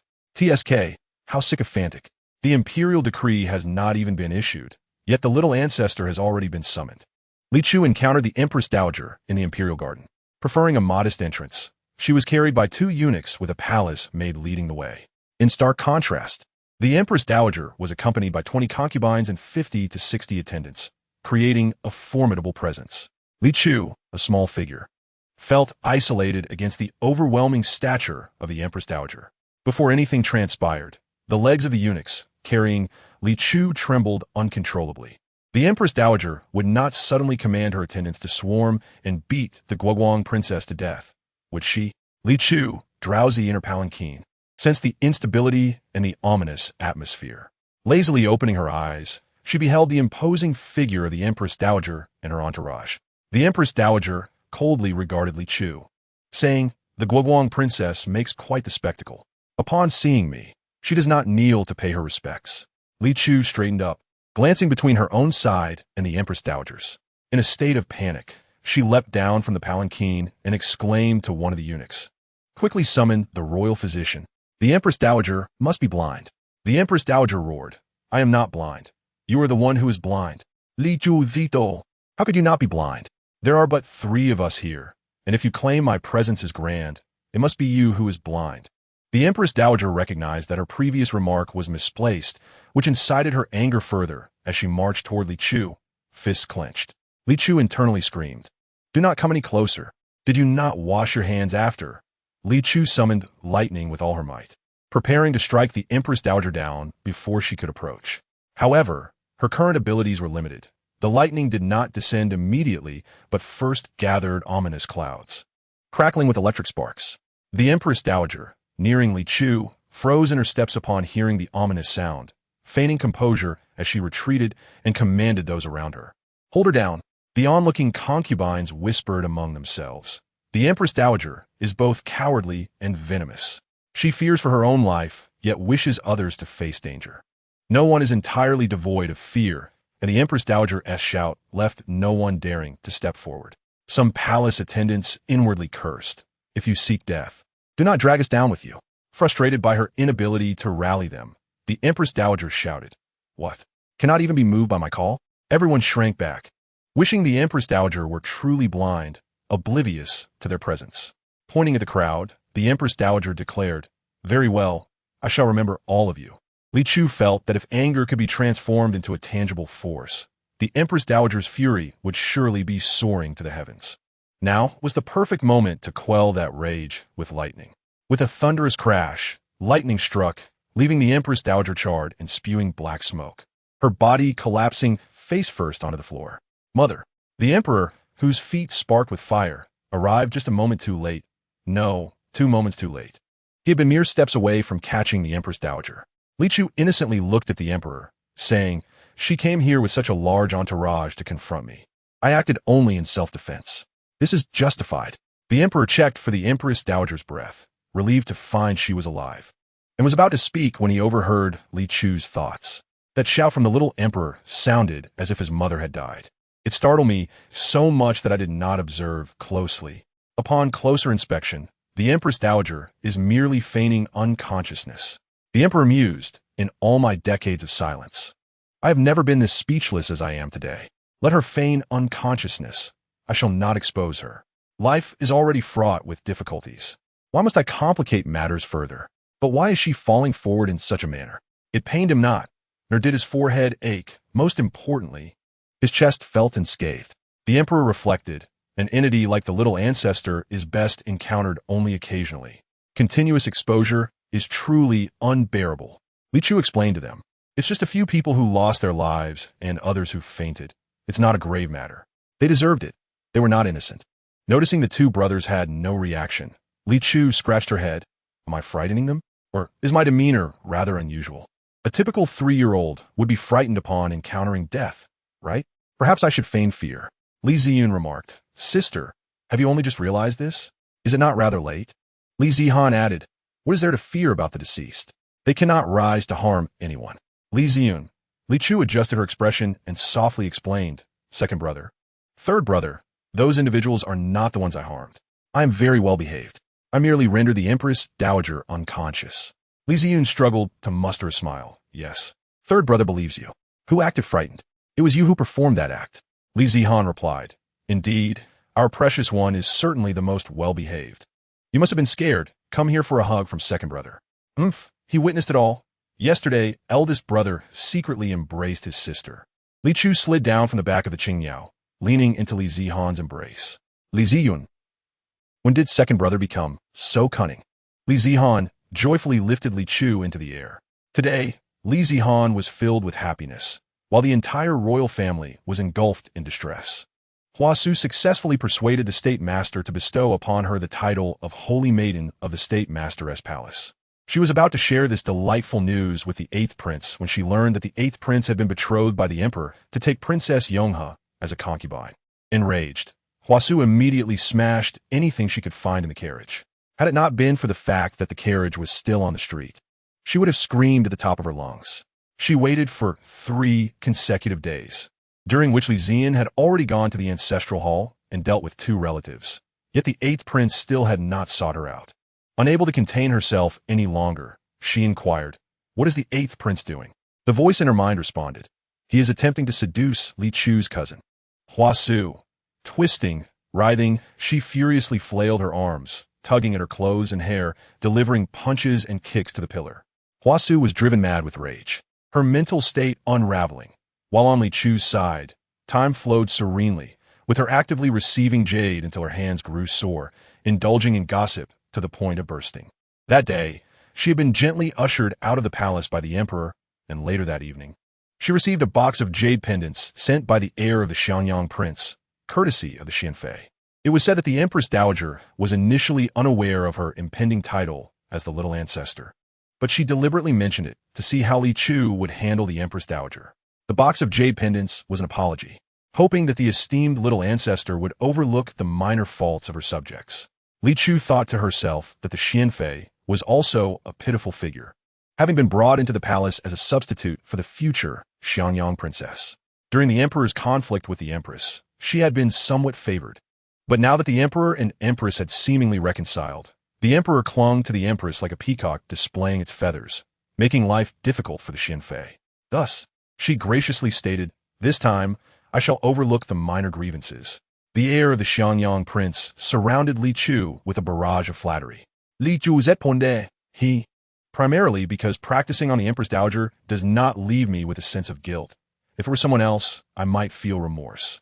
The heir of the Xianyang prince remarked, "My master is truly kind-hearted, specifically choosing the Empress Dowager, that wicked old witch for practice." Yinshi approached, holding Li Chu's hand with a smile. "Precious one, this is your cousin Xian, the youngest daughter of your uncle." Li Chu obediently looked at her and called out, "Sister Xian, wow, big brother's infatuation is in full swing. Another lovesick fool has arrived. How stimulating." 107. The 8th Prince's charming strategy, Li Dafu's father, Li Chu's grandfather, together nurtured 2 daughters and 3 sons. Li Dafu is the youngest, with 2 older sisters and 2 older brothers. Among the siblings, Li Dafu possesses the highest business acumen. Thus, after his marriage, Li Dafu's parents took his 2 older brothers and moved to a villa half a day's carriage ride away from the capital. The Li family's uncles do not engage in business, but receive a share of the profits each year. With the 2 elders keeping a watchful eye and the 3 brothers maintaining a cordial relationship, there has been no occurrence of the infighting typical in other families over inheritance. Uncle Li has 3 daughters. The first 2 have already married, leaving only Li Xian yet to wed. Li Xian noticed her younger sister's mouth was not moving, yet her voice seemed to penetrate her mind. She squatted down, bringing her face closer to Li Chu, curiously observing her. Previously, they had heard that the youngest sister possessed extraordinary abilities and had been specially granted the title of Protector Princess by the Emperor. Little did they know the youngest sister was this formidable.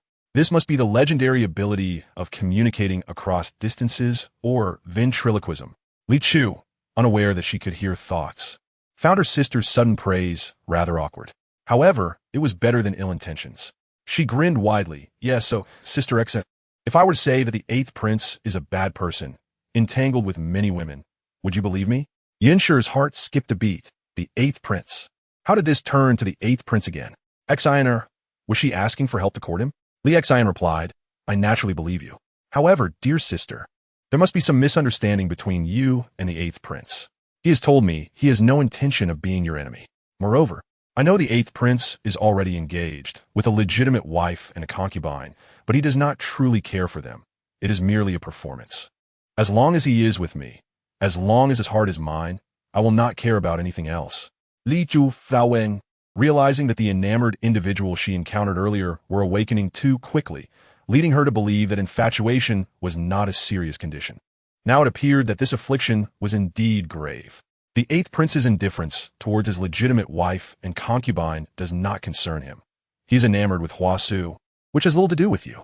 Moreover, the male protagonist character is collapsing far too swiftly. Hua Su is currently scheming against me daily. Yet he has the time to seduce my cousin. His time management skills are impressive. I commend him. Li Xian's words left Li Chu speechless, entirely uninterested in engaging with her silent exasperation. She climbed onto a stool, snacking while focusing on her grievances.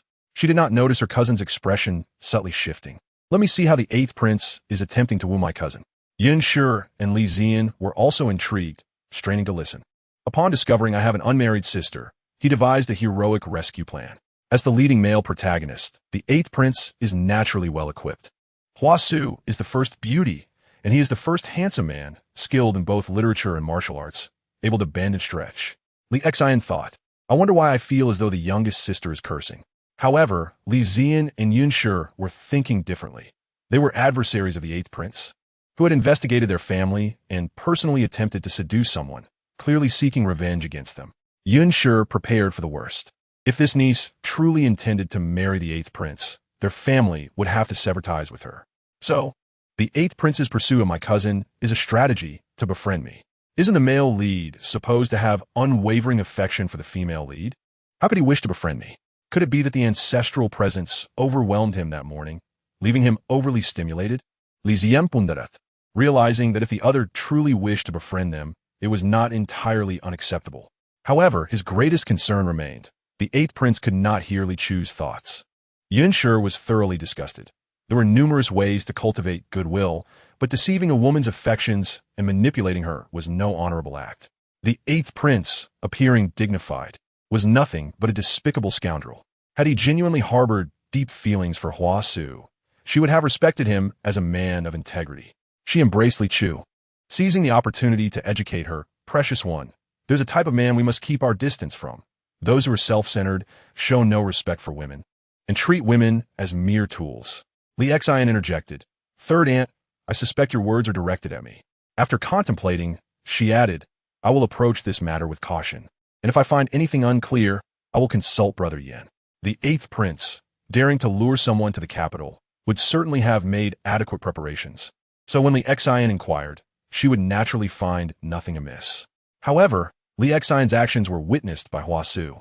Li Chu had long given up on trying to reason with someone so infatuated with love. When she first arrived, she was aware that Li Zian was a love-struck individual and did not bother to offer any advice, especially considering that Hua Su was merely a cousin she had met once, having lived for 2,000 years in her previous life.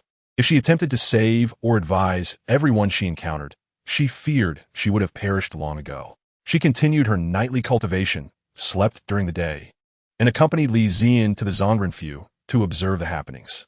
She noted Hua Su's little schemes, but refrained from taking action against her, preferring instead to wait for the divine artifact to reveal itself.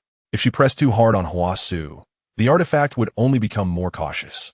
Recently, Hua Su had avoided provoking her, and in turn, she did not initiate any trouble with Hua Su, who, in her efforts to promote her reputation as a saint, had devised various tricks.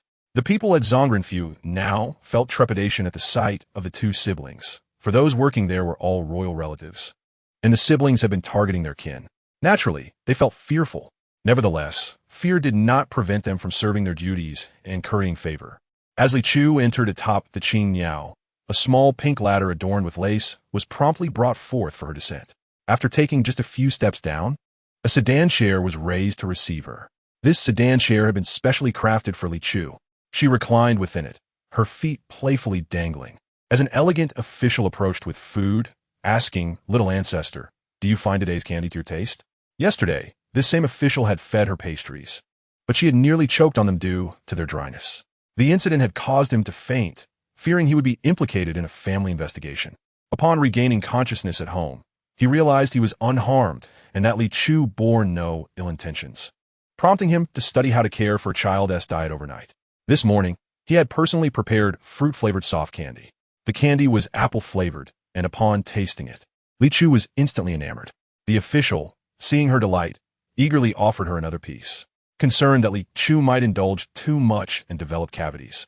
Li Zian coldly reminded her, "Sister, you may only have 3 pieces." He observed that he himself had already consumed one. Li Chu, startled, sat up in dismay, gazing pleadingly at Li Zian. "Big brother, dear big brother, my wise and kind-hearted, intelligent and clever brother, could you allow me to have just a little more?" Li Zian replied sternly, "If you desire to sport a mouth full of blackened teeth and suffer from toothaches from time to time, then I shall allow you to indulge." Li Chu responded bravely, "Very well, I am unafraid. Today we drink, and tomorrow is of no concern. If I end up with a mouthful of black teeth, then I shall simply refrain from smiling or speaking. Regarding the toothaches, I should be able to cast a spell for relief by then." Li Zian sighed, realizing the gravity of the situation. While Li Chu could tolerate her own blackened teeth, he could not bear the thought of it. "Sister, are you not afraid of Yuan Xiansheng? Those who follow Yuan Shan in cultivation are all aspiring to become his disciples, yet he does not accept them. They are hesitant to address him as before, so they have taken to calling him Yuan Xiansheng as a sign of respect." Li Chu stiffened at the thought. "If the little junior brother sees my blackened teeth, he would undoubtedly mock me mercilessly and then knock out all of them." Just the thought sent a shiver of discomfort through her. She pouted, lamenting, "Very well then." Li Zian exhaled in relief, grateful that Yuan Shan had arrived. Otherwise, none could have restrained his sister. Although she was adorable, intelligent, and capable, she possessed a fatal flaw, a complete lack of self-discipline. The elegant official could not help but interject, "Lord Li, this candy is not overly sweet. The fruit content is quite substantial. Furthermore, I have heard that brushing one's teeth immediately after consuming candy significantly reduces the likelihood of cavities." Though everyone referred to the little ancestor as the little Yama behind her back, they could not help but find her endearing. Even after nearly choking her yesterday, she did not punish him, and today she had not shown him any disdain. Another official, graying at the temples, chimed in, "Indeed, Lord Li, the little ancestor is still young. We must not be too strict, or we may frighten her." A middle-aged, portly official added, "Yes, yes, I have heard that the Saintess has developed an excellent toothbrush. I went to the Yamen yesterday, specifically to buy a set for the little ancestor." As he spoke, he produced an exquisite box from his sleeve. The others exclaimed, "Ah, you rotund fellow, you prepared a gift for the little ancestor without telling us." Li Zian hoped that Yuan Shan would soon release his hold, allowing him to manage Li Chu and the others who sought to pamper her. They were truly indulging her beyond reason. The problem was that he could not voice any objections, and he appeared quite pleased. The portly official opened the box to reveal 10 disposable toothbrushes that seemed mismatched with the elegant packaging. Li Chu could not resist asking, "How much did this set cost?" Her little face turned serious. "No, the price is quite important." The official, sensing her seriousness and fearing there might be other implications, quickly replied, "1 tael of silver per toothbrush, but for gift sets like mine, it costs 20 taels for a box." Li Chu pondered, "That is quite a dilemma." The official immediately grew anxious. Is the little ancestor finding it too cheap to match your esteemed status? Li Chu clarified, "No. Look at the width of the toothbrush and then at the size of my teeth. I do not require such a thing at present." The portly official, realizing that what he had purchased was indeed unsuitable, looked at Li Chu's teeth and then at his own purchase, disheartened. "It is somewhat inappropriate. However, I have heard that their shop carries many styles. Unfortunately, due to their popularity, many items were out of stock when I went to purchase them.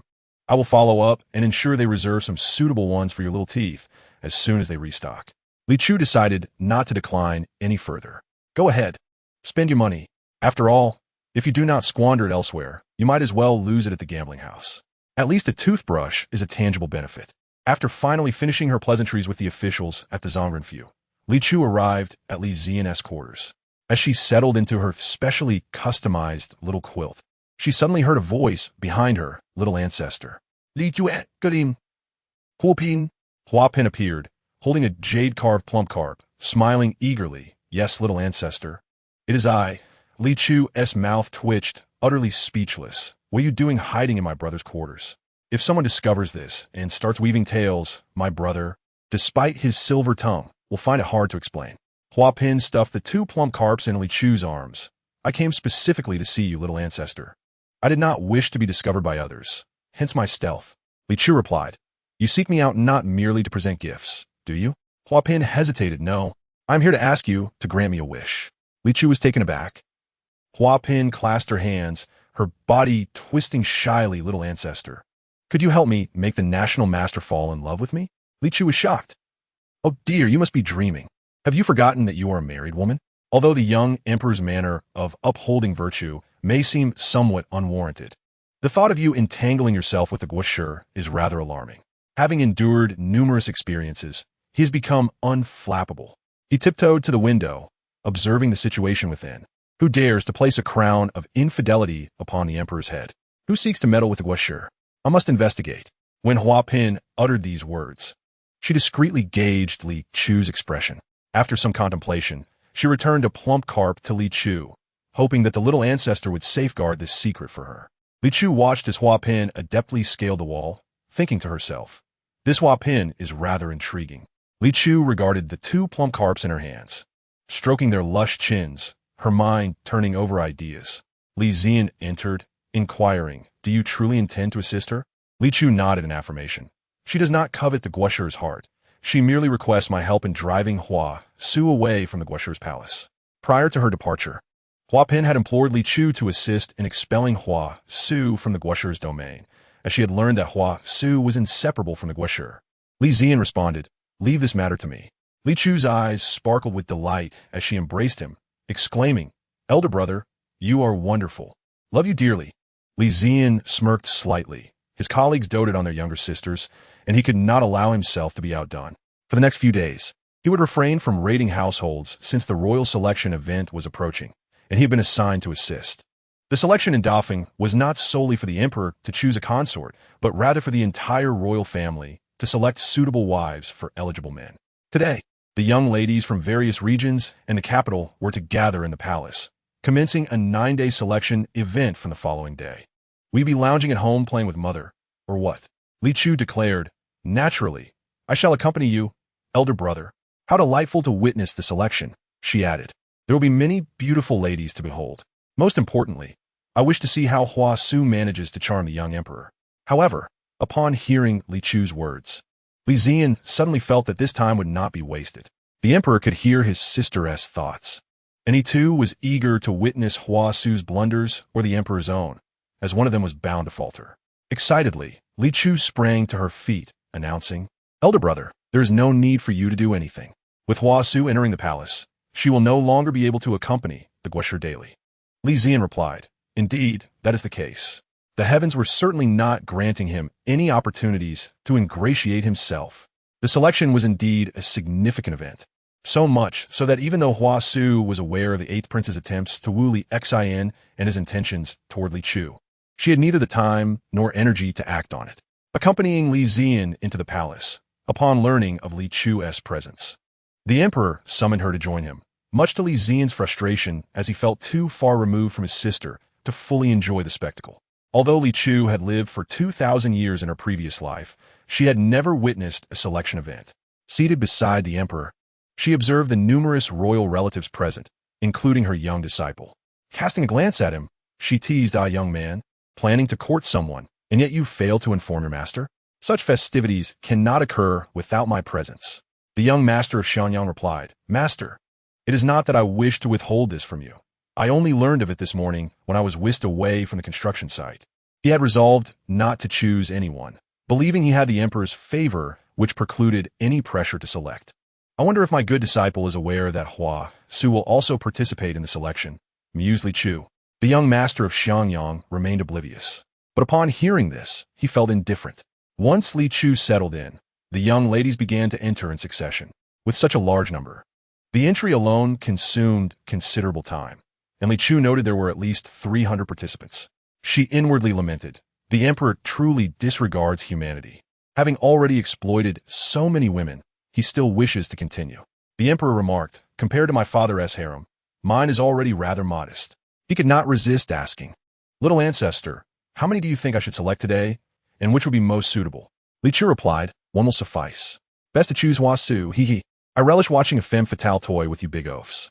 The emperor gasped, I address you as Little Ancestor. Must you truly enjoy seeing me in such a predicament? Surely, after the young emperor's demise, Huasu will express gratitude, for it is said that the sooner one passes, the sooner one transcends. The late emperor suffered from excessive longevity, accruing karmic burdens until his passing, which continues to weigh upon him. The emperor stammered, "What on earth? Are you suggesting my father will be burdened in the afterlife?" Nervously, he counted the number of consorts in his harem, and to his shock, there were 50, excluding those who had passed. I never realized there were so many. Yet, he had no desire to die, nor did he wish to accept Huasu's troublesome offer. Suddenly, a thought struck him. Since Li Dufu, Li Chu's father, had never taken a concubine, he whispered to Li Chu, "Little ancestor, I have no wish to take a consort. This election is merely a formality. Would you announce that, starting today, this custom is abolished?" Li Chu's soft hair bristled in alarm. "The dog emperor seeks to ensnare me." The emperor protested. "I may have transformed from a young emperor to an elder one. But why must I now be called a dog emperor? The women participating in this election have prepared for a long time. Many come bearing the hopes of their families. Others, ambitious, seek to soar to great heights through this election. If I were to abolish it, would I not incur their wrath?" The young master of Xiangyang interjected. "How can the dog emperor act in such a way? If you do not wish to select, then simply abstain, rather than shifting the burden onto my master. You are utterly useless. Perhaps you should abdicate in favor of someone more capable." The emperor, still reeling from the notion of karmic retribution, resolved not to select anyone today after being rebuffed by Li Chu, and thus declared this election to commence. These 300 women were all exceptionally talented, each possessing unique skills. Initially, Li Chu found the performances engaging. However, as time passed, her attention began to drift. "Where is Huasu? It seems she is preparing for a grand entrance." As if on cue, Huasu made her entrance, descending upon a majestic white bird resembling a phoenix, showered by a cascade of pink petals, appearing as a celestial being. The emperor was instantly entranced, as were all present, captivated by her presence. Li Chu, witnessing the emperor's foolishness, felt compelled to intervene. Despite her desire to see Huasu handle the young emperor, she could no longer contain herself and stood on her chair to deliver a sharp reprimand. Huasu instantly recognized Li Chu and nearly lost her composure. Damn it! Why must Li Chu appear at such an occasion? The dazed emperor jolted back to reality, horrified by his own thoughts. What was I just contemplating? Upon seeing Huasu descend, I was ready to embrace her and dismiss the harem to shower her with affection. Seeing the emperor regain his senses, Li Chu turned her attention back to Li Zian and the young master of Xiangyang. Upon seeing the clarity in their eyes and the absence of obsession on their faces, a great sigh of relief escaped me. Fortunately, my obedient disciple and elder brother did not exhibit the worthless expression reminiscent of the young emperor. Otherwise, I would have been unable to meet their gaze in the future. The emperor turned his ire toward Huasu, exclaiming, "You are not on the selection list. How dare you trespass into the imperial palace?" He commanded, "Seize her and remove her from my sight." Yet, everyone was captivated by Huasu's charm, collectively kneeling in supplication. Even the royal relatives on this side joined in their pleas. The heir of Xiangyang felt fortunate, realizing that he could hear his master's thoughts. Otherwise, he would have been among those foolish souls kneeling today. "Your Majesty, please do not be angry. This woman is the holy maiden of a national master's temple. I have divined that should you take her as a consort, the fortunes of Defome will flourish." The national master approached gracefully, seemingly walking on air. "Li Chu Thima?" I had heard so much about the national master. I expected someone formidable, yet this is all? The emperor, taken aback, wondered, what is this disdainful tone from my ancestor? The Xiangyang heir squeezed his way to Li Chu's side, adopting a protective stance. Li Ziyuan also eyed the national master with caution. Li Chu formed a hand gesture, which transformed into a colossal palm, striking the national master across the face, sending him tumbling headfirst into a large drum. His feet pointed skyward, his body perfectly wedged within the drum. After Li Chu's slap, those who had previously knelt in plea, for reasons unknown, looked at Huasu again. Although she was beautiful, the intensity of their desire to protect her with their lives, disregarding the emperor's wrath, had diminished. They silently rose from the ground.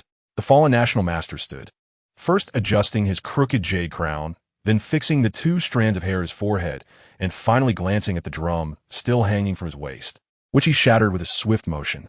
Brushing off the dust from his clothes, he fixed his gaze upon Li Chu. The Xianyang heir gulped, pondering whether the National Master could withstand a strike from his master, having witnessed the National Master reduce a city gate to ashes with a mere blow. At some point, Li Ziwen had also positioned himself beside Li Chu, and whether intentional or not, they had inadvertently pushed the emperor to the forefront.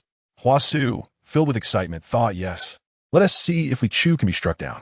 Li Chu's arrogance was astonishing. He acted first and spoke later, having attacked the National Master without uttering a word. The National Master, who valued his reputation above all, had sought the strongest aid in Li Chu. Suddenly, the National Master rushed forward, unapologetically shoving the emperor aside, and gracefully knelt before Li Chu, clutching her leg, exclaiming, "Master!" Everyone present was bewildered by this turn of events. Hua Su was dumbfounded, questioning what is happening. Are you out of your mind? Li Chu, startled, loud a sharp cry, "Brother, save me! There's a lunatic!" Li Ziyuan embraced Li Chu, while the Xianyang heir firmly pried the National Master's hands from her leg. Li Chu, pale with fright, clung to Li Ziyuan's neck. It was terrifying indeed. It had been a long time since she encountered someone so formidable.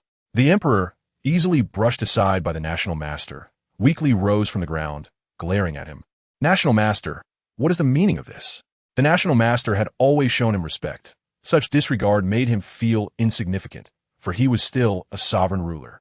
The National Master glanced at the emperor and sheepishly replied, I was too excited just now. You were blocking my path, so I had no choice but to offend you slightly. Surely, Your Majesty, you are magnanimous enough not to hold this against me? Without waiting for the emperor to respond, he gazed at Li Chu with starry eyes, saying, Master, I am not a lunatic. I apologize for frightening you just now. At that moment, Hua Su was utterly perplexed, demanding of the voice in her mind, what is happening? You better clarify this for me.